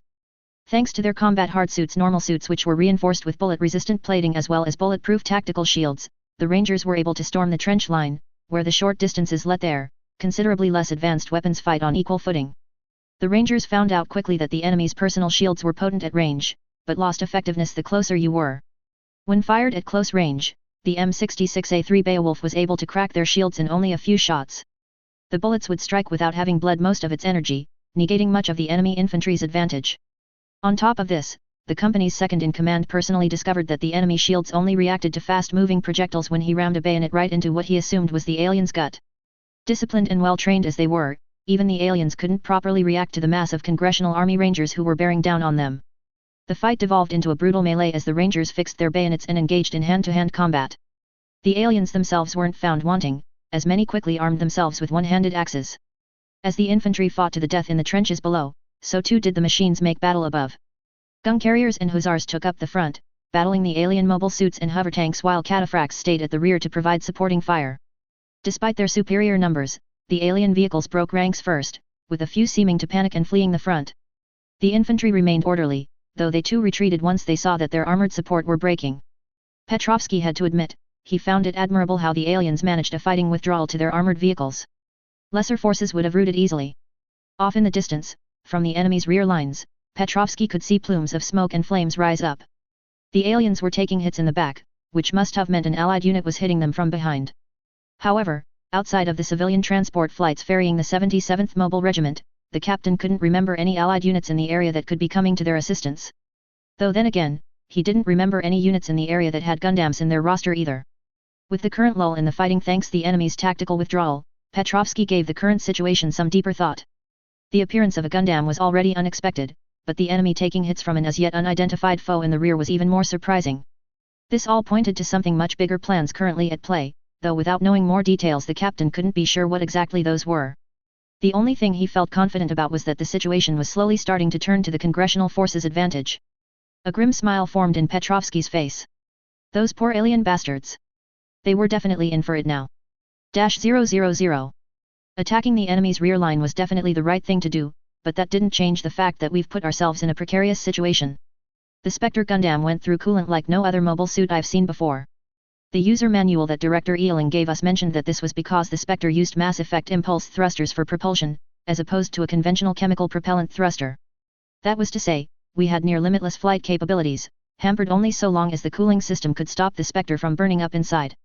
This normally wouldn't be an issue. The average mission time for a CSF mobile suit rarely goes beyond 12 hours, after all. The three of us running through northern DQO for almost an entire week should be considered as out of the ordinary. We did everything we could to slow the coolant spoilage, and it barely let us get this far. By engaging in combat like this, the three of us were rapidly burning through what's left of our coolants. Soon enough, we'd be in the red and the automatic regulator would kick in, limiting our machine's performance to avoid overheating. It was after we had just fought off what felt like the 9th batch of alien machines that Rosen and I got what we felt was a reprieve. Cold sweat broke on my brow after quick glance at the coolant indicator. The meter was dangerously low. Running calculations in my head, I figured that I had maybe a few minutes left before the limiters kicked in. I had to deal with this soon. Rosen, how's the status on your Gundam's coolant? It's a... The younger pilot trailed off. Oh, that's not good. Looks like we're both in pretty dire straits now. I said. We're going to have to do a coolant change at Bay's base. But... Mr. Foch and his planes. Rosen pointed out. We're nowhere near close to clearing the way for him. He doesn't have too much fuel left. If we don't destroy the enemy's anti-air guns now, it's not like we can. I stressed. Not in our current condition. Rosen didn't argue further, but I could still tell she was feeling immensely pressured. To be honest, I felt it too, but I couldn't let her know that. If I frayed as well, I feared the younger pilot would fall into panic. The two of us made a mad dash towards Bay's base airfield, bypassing the few enemy units in our way. As we ran by, I called Verns over the battle network. Rosen and I are headed to the base. I told him. Our coolants are at critical levels. Can you call up the base commander and ask for a coolant swap? Way ahead of you. He quickly replied, a smug tone in his voice. Colonel Knapfstein already gave the orders to his flight technicians, they should be ready for us any second now. I can already imagine the kind of expression he was making, having beat me to the punch. Right, we're already on our way. The two of us didn't dare take to the skies, fearing that it'd just speed up the degradation of the coolant fluids. We quite literally made our machines run for it, each step our Gundams took quaking the ground around us. We burst from the enemy rear line and onto their front, which evidently caught the aliens off guard. They were lucky that we were in no condition to fight. I could only imagine how much damage Rosen and I could do. Our entry seemed to cause some panic among the enemy's front line, as they dispersed in a rather chaotic fashion. It's thanks to this lucky break that we were able to reach the Allied forces' rear lines without much trouble. As we slowed down our machines to a steady marching pace, a handful of CDF vehicles moved to secure our flanks and rear. They were a handful of Flytrap SBAAs as well as the older Bison IFVs created a wall of moving steel. Alright space jockey, follow us and we'll take you to the coolant trucks. The squadron of armored vehicles lead us towards one of the hangars where Verns and his Gundam was already waiting. What took you so long? He joked. Took the scenic route. I shot back. Just as Rosen and I reached the hangar's front door, the warnings flashed on my cockpit HUD, warning that our coolants were all but spoiled. The limiters quickly kicked in, dropping the Spectre's already degraded performance even lower. I could only thank the automatic balancer program for quickly stopping my Gundam from tripping over and falling. Whoa, looks like we got here just in time. Rosen commented, as the performance limiters in her own Gundam kicked in right after mine did. Thank God for that. Vern sighed in relief. The coolant trucks should arrive any moment now, let's get inside and... No can do on that. A different voice cut in. His battle network tag ID'd him as Colonel Knapfstein himself. Sunfish flight is just about bingo fuel.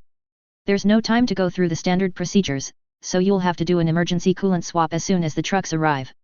Realizing the stakes, the three of us quickly set our Gundams down on one knee while the armored vehicles around us set up a perimeter. The control panels on the Spectre Gundam turned out to be very similar to the Gunstrike's, so it was easy enough for me to find the coolant purge and low power mode switch. A panel on the rear skirt armor opened, revealing a port which itself unsealed, sending a stream of spoiled, sludge black coolant out.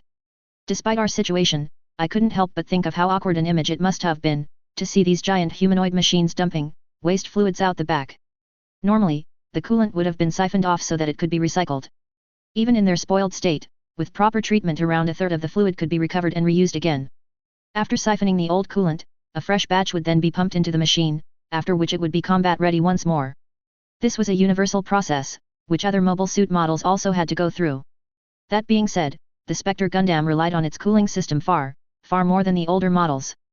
I felt the tightness in my chest loosen slightly as I spotted 3 coolant trucks barrel around the corner and into view. With how they were driving, I was pretty sure they breaking more than a few base regulations.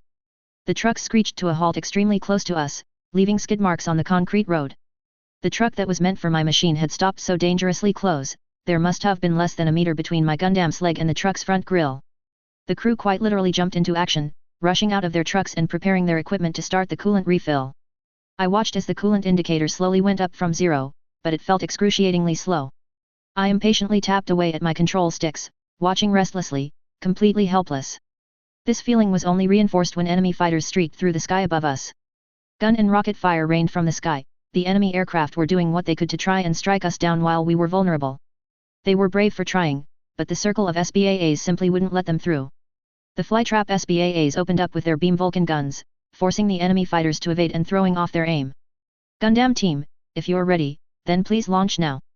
Colonel Napfstein's stressed voice spoke over the battle network. Sunfish flight will be on final approach soon. Wait, we're not done pumping the coolant. One of the ground crew yelled back.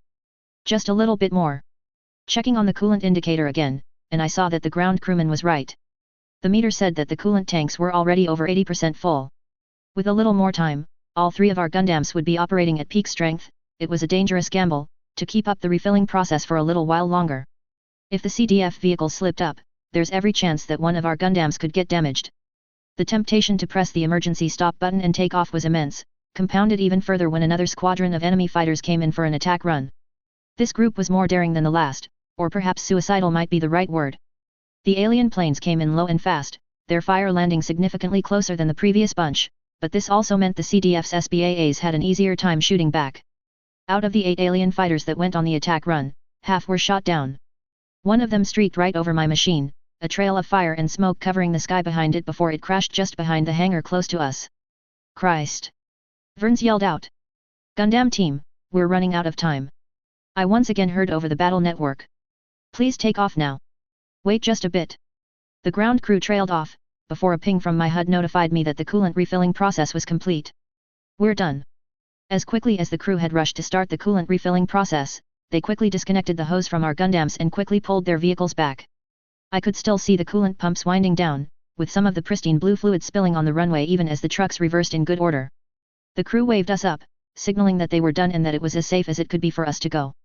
Switching the Gundam back to full power mode, I could faintly feel the hum of the machine's reactor spool back into life.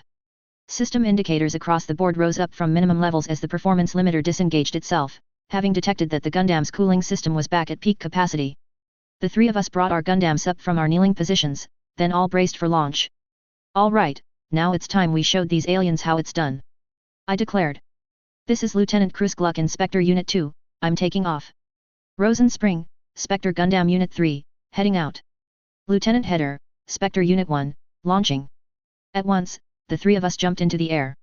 With the hybrid Minovsky/Mass Effect flight system quickly kicking in, we rapidly gained altitude and speed, rocketing straight over the battlefield at ridiculous speed.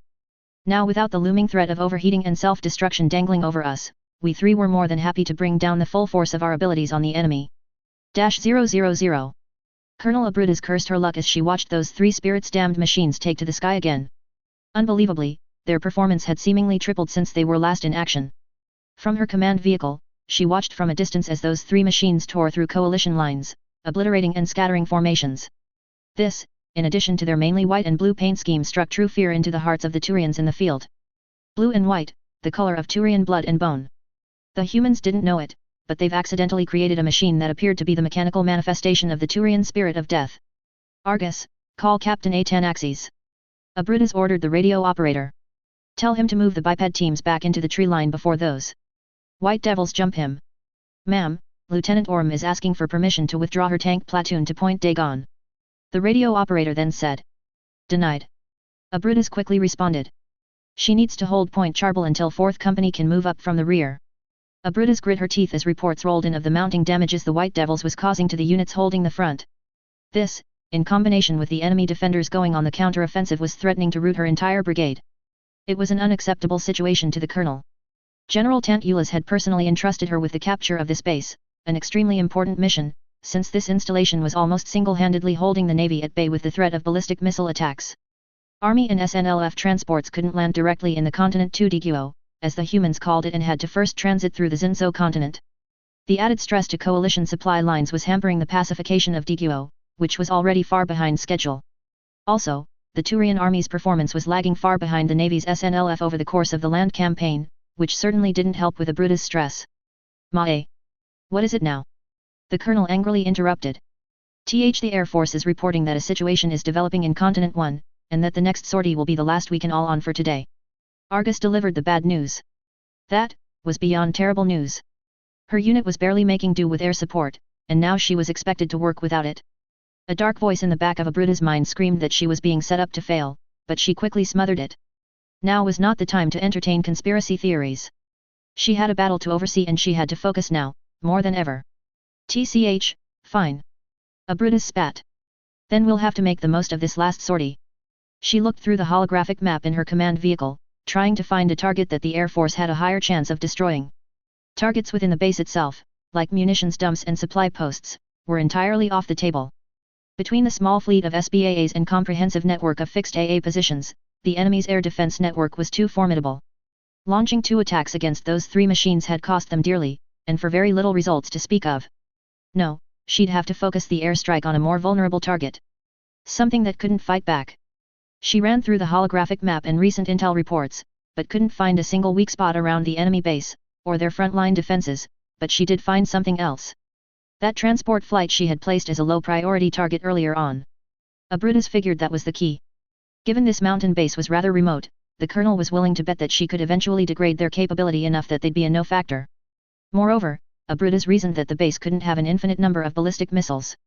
Since the Pel-tasked SBAAs under her command had the range to shoot down the missiles as they launched, the colonel came to the conclusion that merely keeping her foot pressed on the base's neck was good enough for the moment. Keep the boot pressed long enough, and they'd eventually starve or run out of ammo, though Abrudas intended to take the base well before it came to that. Taking out those transports will be the first step in her new strategy to strangle this base into submission. Argus, send a message to the Air Force. Abrudas ordered. Redirect their fast movers to focus on the enemy's incoming transports. The transports, ma'am. That's right, they're transports. She confirmed. If the humans are going to be stubborn bastards about this, then we'll play that game. -000.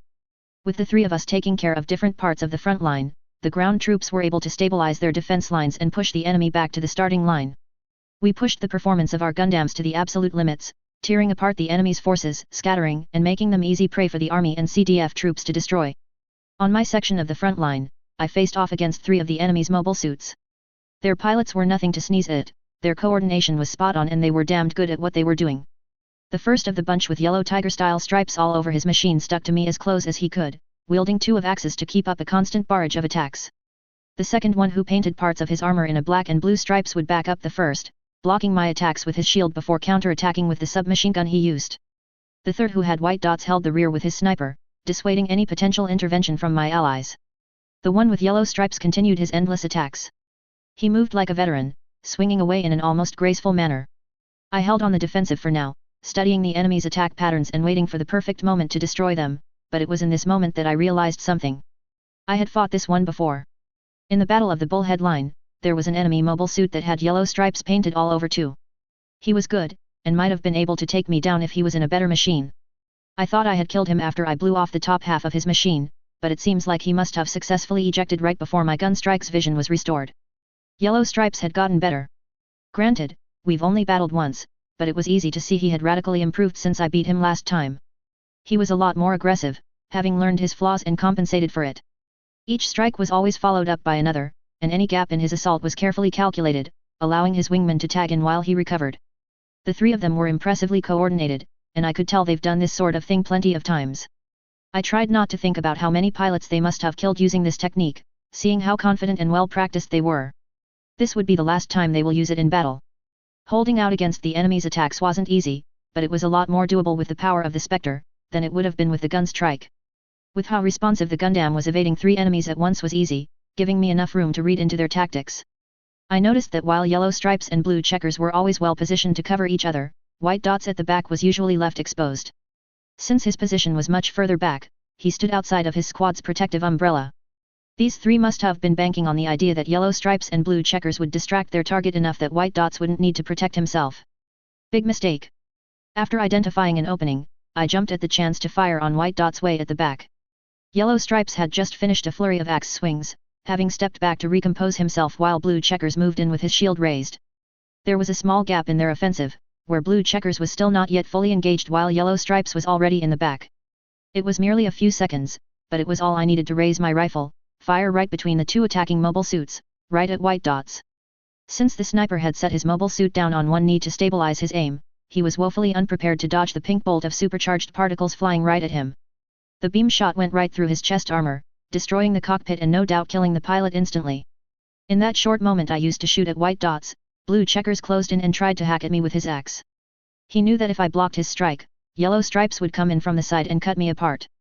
However, locking blades with Blue Checkers also meant he couldn't get away in time. The beam rifle might have been too long and cumbersome to properly use in a knife fight like that, but I had more than just the beam rifle.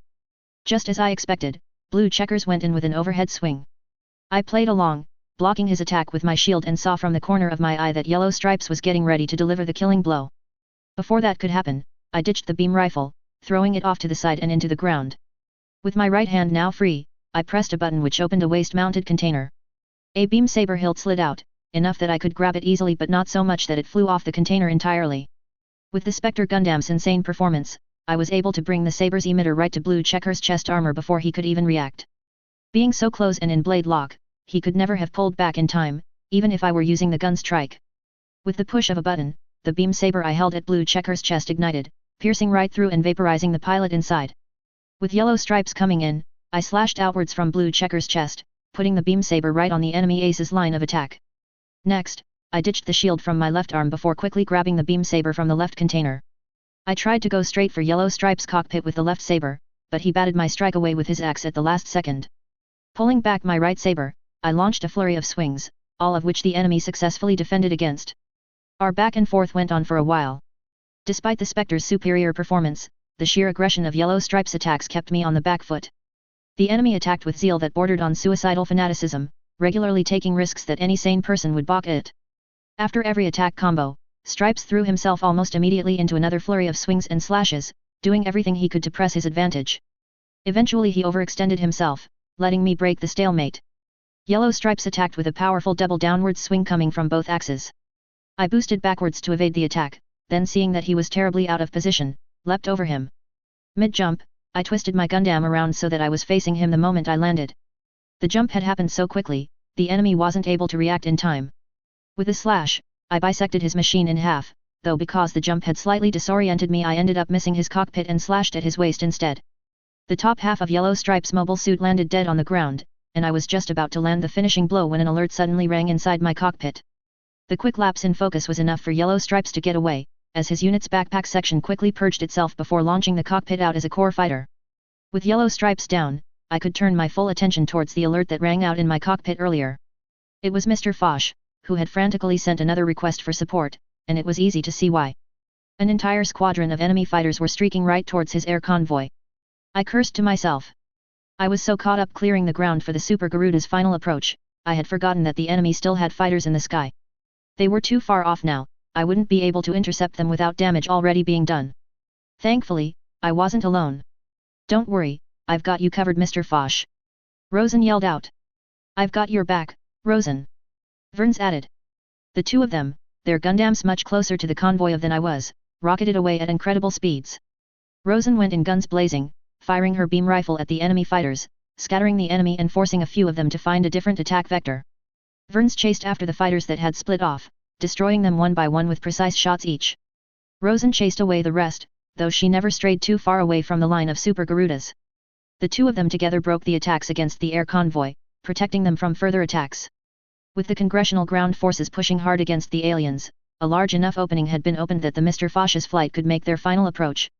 "We can't wait any longer, we're running entirely on fumes," Mr. Foch announced over the radio. "We're touching down on runway A, please clear the way for us." The flight of Super Garudas didn't wait for confirmation from air traffic control, no, they simply couldn't. One by one, the giant aircraft landed at Bay's base. With how close the flight was to running completely empty, Mr. Foch quickly decided that there would only be a 30-second delay between each touchdown. No time for the other planes to take a holding pattern, not with the risk of them simply sputtering out of the sky being very real. The first of the Super Garudas touched down at higher speeds than normal, owing to the steeper descent angle that it took. Its pilot quickly set the engines to reverse and raised the air brakes the moment he made contact with asphalt. Assisting with deceleration were a set of forward-pointed rocket motors, which fired up with the push of a button. The solid rocket fuel burned hot and fast, rapidly slowing down the first Super Garuda down to manageable speeds. Once that was done, the pilot then sharply turned the giant aircraft off of the runway and into the grass field beside. That's where the plane finally came to a halt. Cargo doors to the front, rear, and sides of the Super Garuda quickly opened, revealing what it was carrying. To my astonishment, Congressional Army transports and armored vehicles quickly disembarked. These Army grunts weren't under-equipped reservists, but cream of the crop troops. A steady stream of Hussar MBTs, Rhino IFVs, Ferret Scout vehicles, and even more transport trucks rolled out of the Super Garuda. I could tell these troops were still fresh, and the speed of their deployment only confirmed what I thought. The soldiers of the 77th Mobile Regiment, as I'd later find out, rushed from the runways and straight towards the front line. This amazing feat of piloting and organization was repeated twice over, as the next two Super Garudas landed and deployed the Army troopers in their cargo hold. The sight of reinforcements raised the morale of the defenders, who had spent the past several days fighting tooth and nail against a superior foe. As I thought about it further, I then realized that if our Gundams had arrived even an hour later, it's very likely the Mr. Foch's flight wouldn't have made it. A wave of relief, satisfaction, and then determination bubbled up within me. We changed the course of this battle. We stopped Bay's base from falling, and through that we may have very well saved the entire Diguan continent too. This was the power of the Gundam. -000. Abrudas watched dumbly as the human transports successfully landed in the very base she had been besieging. Her forces had been gutted, morale was in the pits, while the enemy had been reinforced. Needless to say, her gambit had failed spectacularly. A siege wouldn't be possible to persecute now, not when the enemy outnumbered hers and was fresh on the field. The colonel quietly cursed her luck before finally speaking again. "Argus, send out the withdrawal signal," Abrudas said, her fighting spirit all but withered. "Ma'am." Argus stammered out, unsure if his superior was serious. "We've lost this battle," she weakly answered. "We don't have the strength to continue. Send out the withdrawal signal." With the orders transmitted to all units, whatever was left of the brigade the colonel led quickly fell back from their attack positions. It was a well-executed and orderly withdrawal, with formations systematically leaving their positions instead of stampeding away from the front line. The sight of true Turian discipline warmed Abrudas' heart somewhat, a small silver lining given the circumstances. Fortunately, the humans didn't seem interested in pursuing. They stayed at their mountain base, content to savor the sweet taste of victory. Abrudas would have thanked the humans for their honorable conduct, if it weren't for the fact they had just brutalized her forces. At any rate, the colonel had her command vehicle pack up their equipment and prepare to leave, but before they left, she had one last inquiry to her subordinates. "Arius," Abrudas spoke to one of her electronic warfare officers. "Those three machines. Did the humans have a name for them?"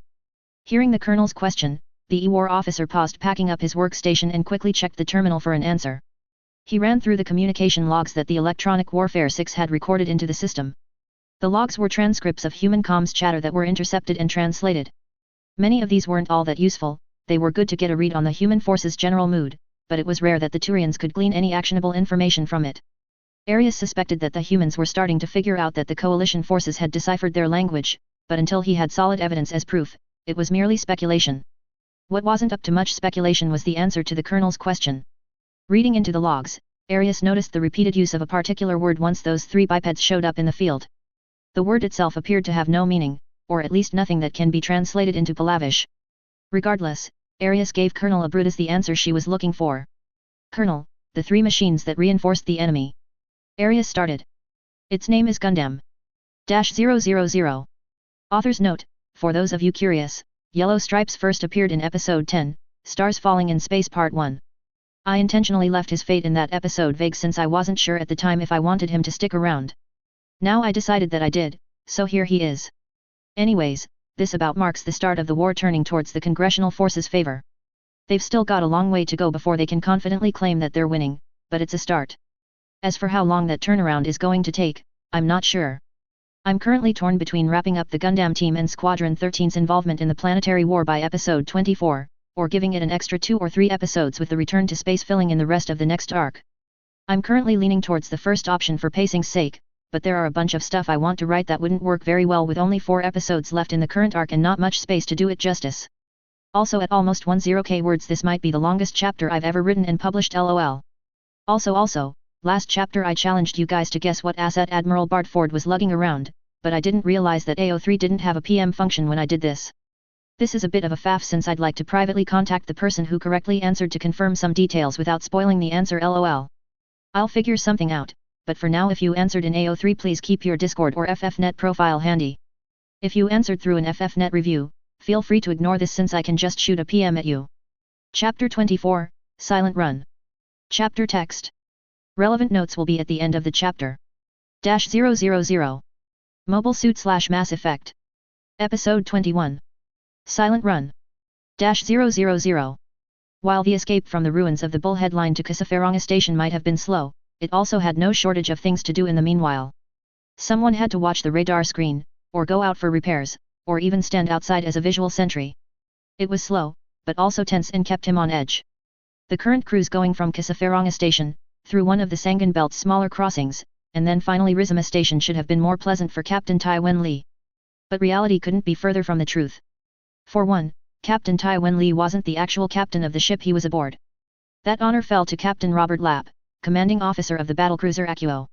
He wasn't even the XO either, since that duty fell to Lieutenant Commander Julius Minsk. No, today Tai was merely a passenger on the Akuo. As a guest aboard the ship, Tai hadn't much in the way of things to do. As much as he was tempted to kick back and relax, the thought of him relaxing while everyone was on high alert didn't sit well with him. With that in mind, Tai ingratiated himself with the Akuo's kitchen staff, helping cook for the crew and keeping himself busy, much to Captain Lapp's chagrin. "I'll never get you, Tai." Lapp shook his head as Tai poured him a cup of tea. The auburn-haired CO of the Akuo had an amused look as he watched the teacup before him fill up. "You should be resting, you know." Lapp continued. "Take some time off to relax, especially with everything going on.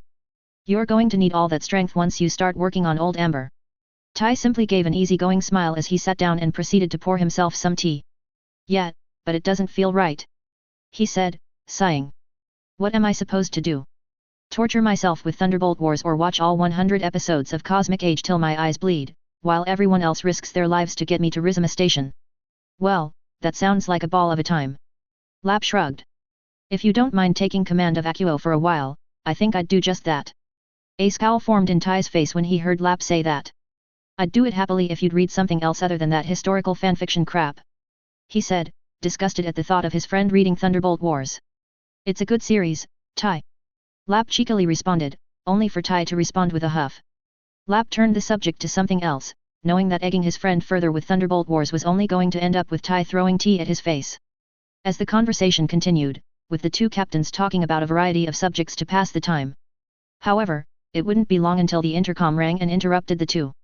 "Captain Lapp, we'll be clearing the Sangan Belt soon," LC Minsk called. "Ah, that'll be our cue," Lapp said. "Our cue?" Tai questioned. "Yes, our, or would you rather stay cooped up in here?"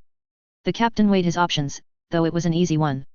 Between sitting here being bored, and sitting in the guest seat in the bridge, well, only a fool would choose to pass on front row seats.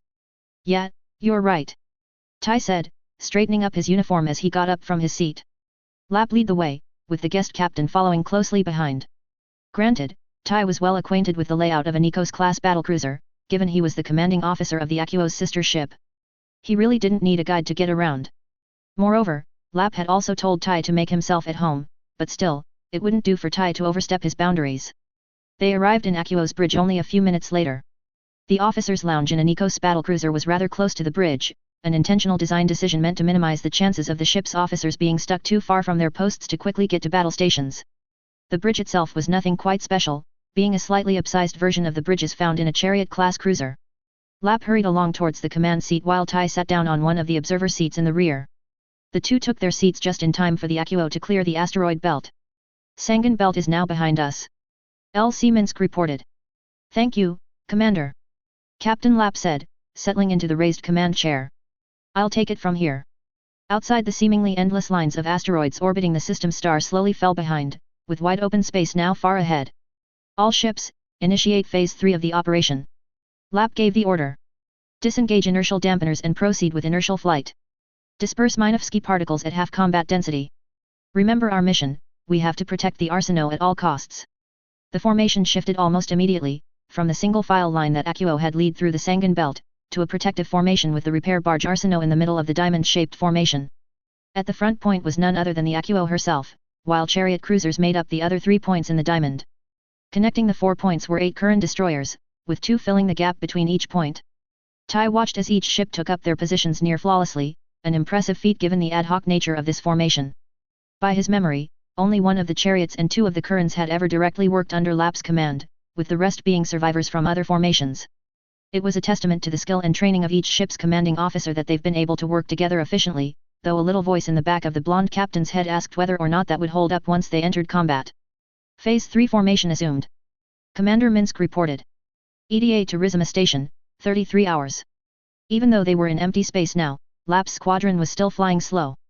Escorting an unarmed repair barge meant they were essentially fighting with one hand tied behind their backs, which in hindsight made it a good thing that Tai wasn't put in charge of this mission. His preference for proactive and aggressive maneuvers was completely antithetical to the mission at hand. No, Lap's more measured and defensive style was better suited to escorting Arsenault. Time passed quietly as Lap's squadron continued onwards. Evading the enemy's patrols had been a much easier affair than expected. In the brief bursts of contact that Ksaferanga Station had with the inner sphere, it would seem that the defenders in space had managed to hold the line, forcing the enemy to divert their forces from patrols to active combat. Congressional forces in the inner sphere have managed to isolate the enemy's planetary entry corridor to the airspace above the Zinzou continent, which hamstrung their efforts to pacify Shaanxi itself. This isn't to say that the aliens' planetary efforts were going poorly. Reports have suggested that Zinzou itself was largely under alien control, with the full invasion of DQO already underway. There were also reports of alien landing parties reaching the Linfen continent while scouting forces were detected around the Luoyang archipelago. The Congressional Navy hasn't reported a major incursion towards Luoyang, but they were on high alert regardless. This left the Xiaozhou continent as the only region in Shaanxi left untouched. On the side of the aliens, they appeared to be wary of trying to shift the status quo in the inner sphere. Despite their superiority in numbers and holding control of the largest crossing point in the Sangan Belt, they've yet to try and destroy the inner sphere fleet in a pitched battle. The only conclusion that Tai could come to was that they most likely didn't have the numbers to totally break the inner sphere fleet, or at the very least, they felt like they didn't. Whatever the case, Tai understood the strategic level decisions both sides have been making in the inner sphere theater. Neither side felt confident that they could break the enemy's strength without incurring severe casualties, which for the congressional forces meant the total collapse of inner sphere defense efforts, while for the aliens this meant that congressional forces could potentially break out of the inner sphere and rendezvous with the outer sphere fleet. Knowing this, Tai came to appreciate Admiral Lehengren's daring and ambitious plan, not that he'd admit it. The aliens needed superior numbers to balance out the congressional forces' advantage in firepower. Therefore, logic dictates that the CSF needed to consolidate its forces in the system and defeat the enemy in detail, which wasn't possible at the moment, with the aliens besieging Shaanxi and running riot around the outer sphere. Lehengren's plan to bring the 2 CSF fleets together would leave the outer sphere exposed for a time, but would undoubtedly bring the tactical numerical superiority needed to turn the tide. The concern now was if they could mop up the enemy forces in the inner sphere before reinforcements from the enemy's asteroid base could arrive. This made the reactivation of the Dragon-class battleship, Shaanxi's one and only Amber Celica, extremely important. While a modern Nikos battlecruiser certainly carried more firepower than a Dragon, it had 2 more hyper-megaparticle cannons than the older battleship. After all, the higher energy overhead from a Dragon-class reactors meant it could still fire at a comparable rate. Moreover, Old Amber's mobile suit carrying capacity was double that of the Akuo, meaning it could take a much more flexible role in the battlefield. The part about MS capacity was particularly important, considering Shaanxi had no carriers of its own and the congressional forces needed every edge it could get. Speaking of every edge, Captain Lap. Tai spoke up from his guest seat. May I make a suggestion? You may. Lap answered. It may be wise to send a single mobile suit team ahead of the main fleet. The guest captain started. 3 machines, one of them equipped with an EWAC pack, cold-launched. Cold-launched, meaning that the mobile suits would essentially be flung towards its target destination using the strength of the ship's catapult alone. The MS would proceed with inertial flight only, minimizing its heat signature and sensor silhouette, giving it a sort of quasi-stealth function. Sending a team out could tip the enemy off to our location. Lap challenged. What's the end game? To scout the route ahead and to make contact with the inner sphere fleet. Tai stood firm. I don't believe we'll be able to reach Rizima Station completely undetected. I suggest we should take precautions, calculate how far we can go before getting detected by the enemy, and rendezvous with allied forces before then. Lap listened carefully to Tai's suggestion, then gave it deeper thought of his own. A sound plan, but I will make one addition. The Akuo CO finally said. We'll send out 2 teams, each with a gun strike equipped with an EWAC pack. Commander Minsk, I'll leave the details to your wisdom. The flaxen-haired LC saluted the captain before heading off towards the pilot-ready room. Things around Akuo's bridge settled down again, but Lap turned to Tai and casually raised a few questions. "The OLE gut giving you a bad feeling again?" the auburn-haired captain asked to his friends. "Something like that." Tai gave a wry smile. -000. Megarius sat quietly behind his work desk in the Asterius. He was reading through intel reports from all over the theater, a privilege he had as a commodore of the Turian Navy. He wasn't quite sure how fleet intelligence managed to create a language cipher so quickly. Well, he supposed it didn't really matter now.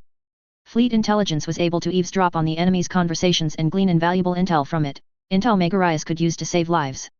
For that, he was grateful and wasn't really going to question it. Something he was going to question though, was the increase in enemy convoy raiding efforts further out from the Sangan Belt.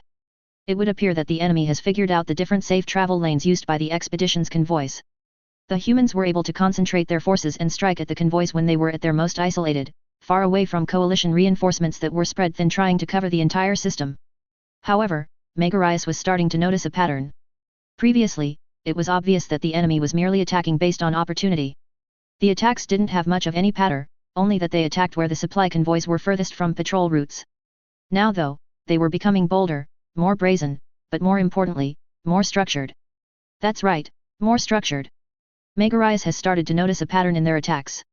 He thought it to be mere coincidence at first, most other officers did too, but after reviewing the data thrice now, he was convinced. The humans were drawing the expeditionary forces away from Chenexing's pass.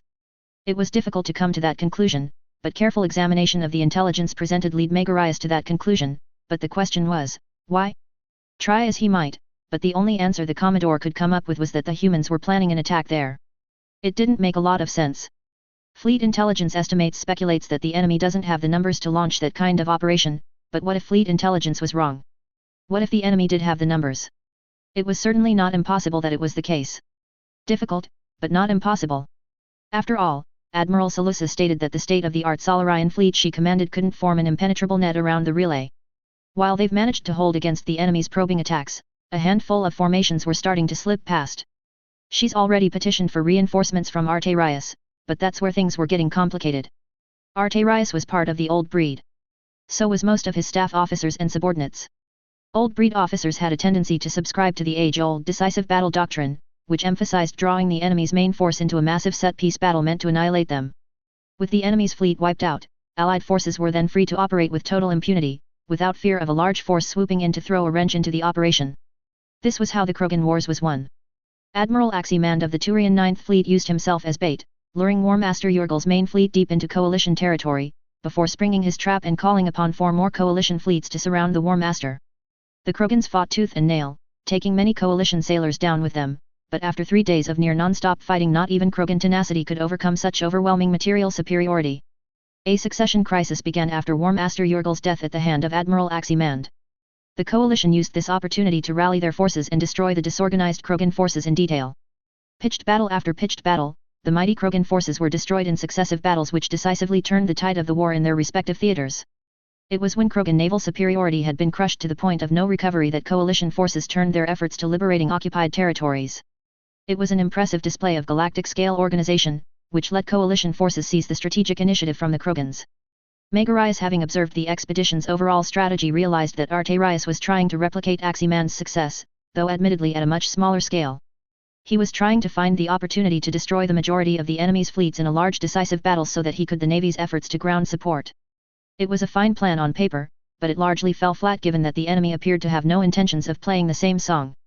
It was only after extensively reviewing the expedition's strategy and looking over the intelligence reports that a chilling thought wormed its way into the Commodore's mind, one with very serious implications. What if the humans knew of Admiral Arterius' desire for a decisive battle? Even if it was unlikely, Megarius couldn't shake the feeling that it wasn't far from the truth. Even the humans must have figured out by now that they held the advantage in smaller-scale engagements. Coalition strategists calculate that they'd need a 4-to-1 advantage at minimum to stand a good chance at winning, meaning that engagements between a handful of ships on each side invariably means that the humans would outgun their coalition counterparts. The attacks were inching closer and closer to the coalition's outer staging point. That Solarian factory ship that had been embedded into the resource asteroid, the Forge, had become the nucleus of this whole operation. Its rapid conversion from a factory ship to an entire production complex was a drastic measure, meant to alleviate much of the expedition's logistical woes. By all accounts it did its job right, but this has introduced a different issue. Because the Forge has become such an integral part of keeping the expedition going, coalition forces were forced to keep a significant force around it at all times.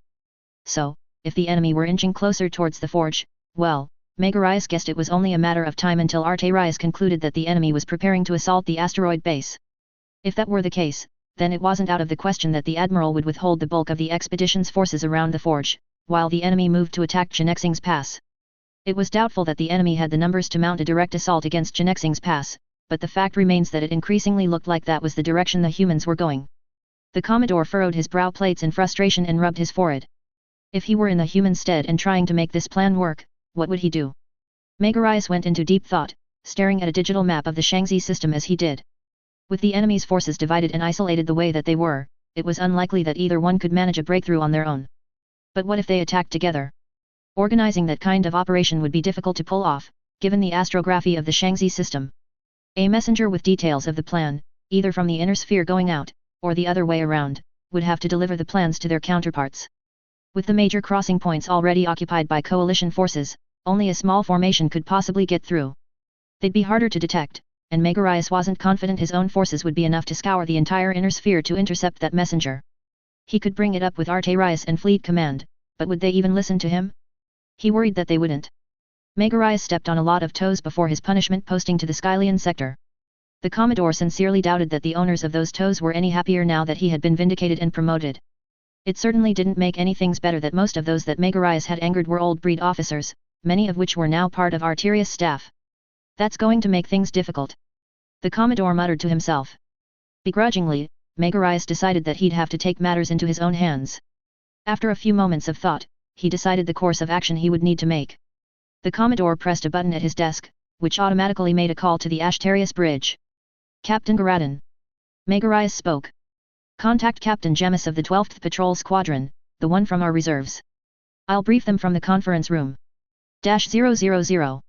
Unbeknownst to Megarais, sending out the 12th Squadron the way he did had dire unintended consequences. While it had been the logical choice to try and verify his own suspicions, what happened was the 12th ended up tipping off Lap's squadron early.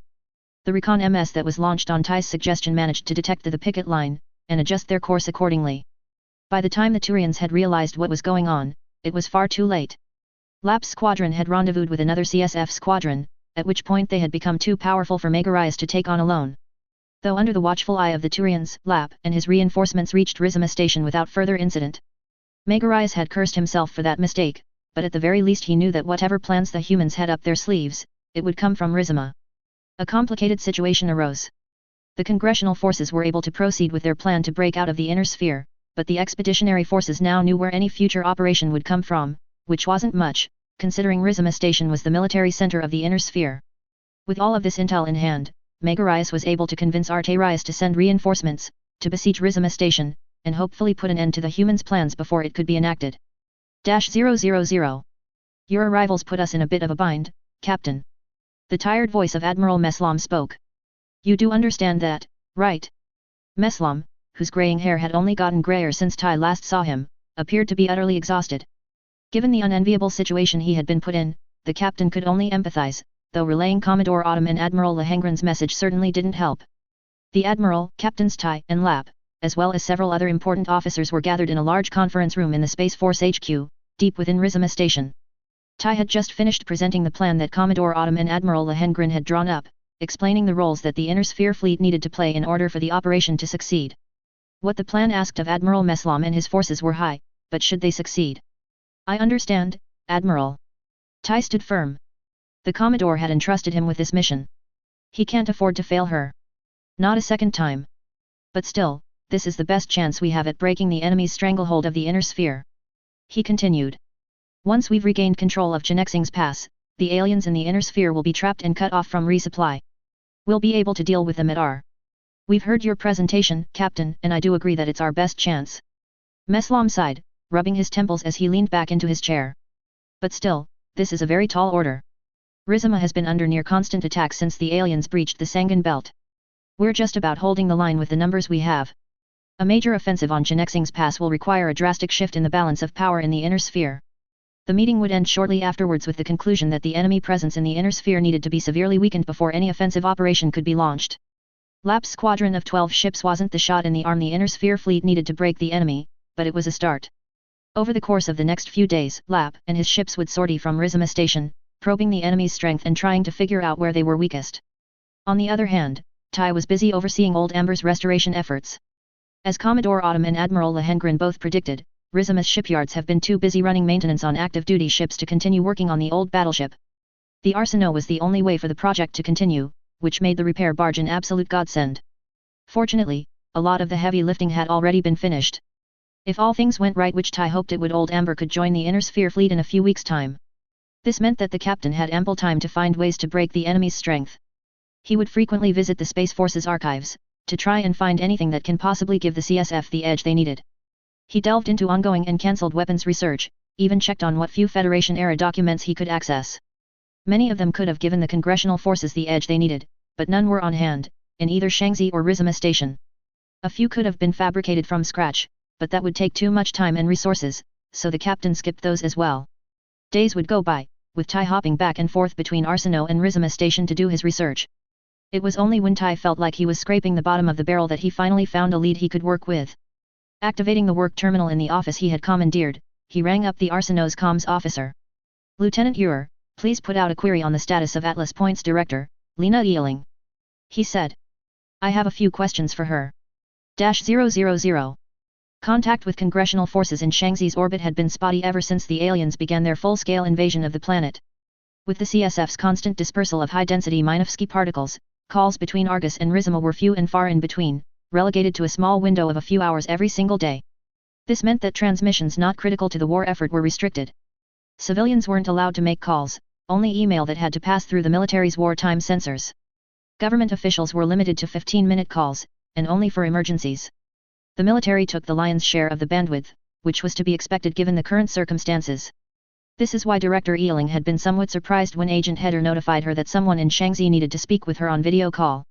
"Director Ealing, we don't have a lot of time, so I'll apologize in advance and go straight to the point," Tai immediately said as soon as the call connected. "Of course, Captain Wen Li." Ealing nodded.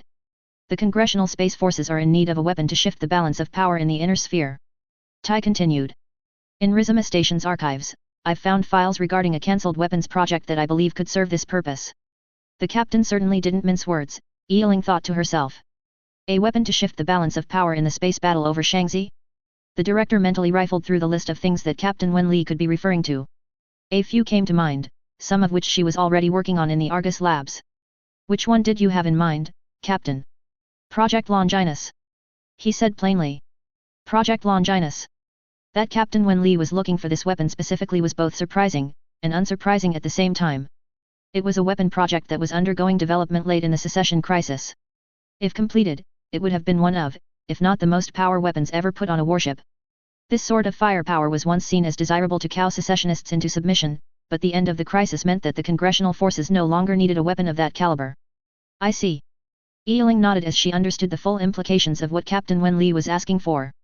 With that kind of firepower, the Space Forces can thin the enemy's numbers advantage in a single strike.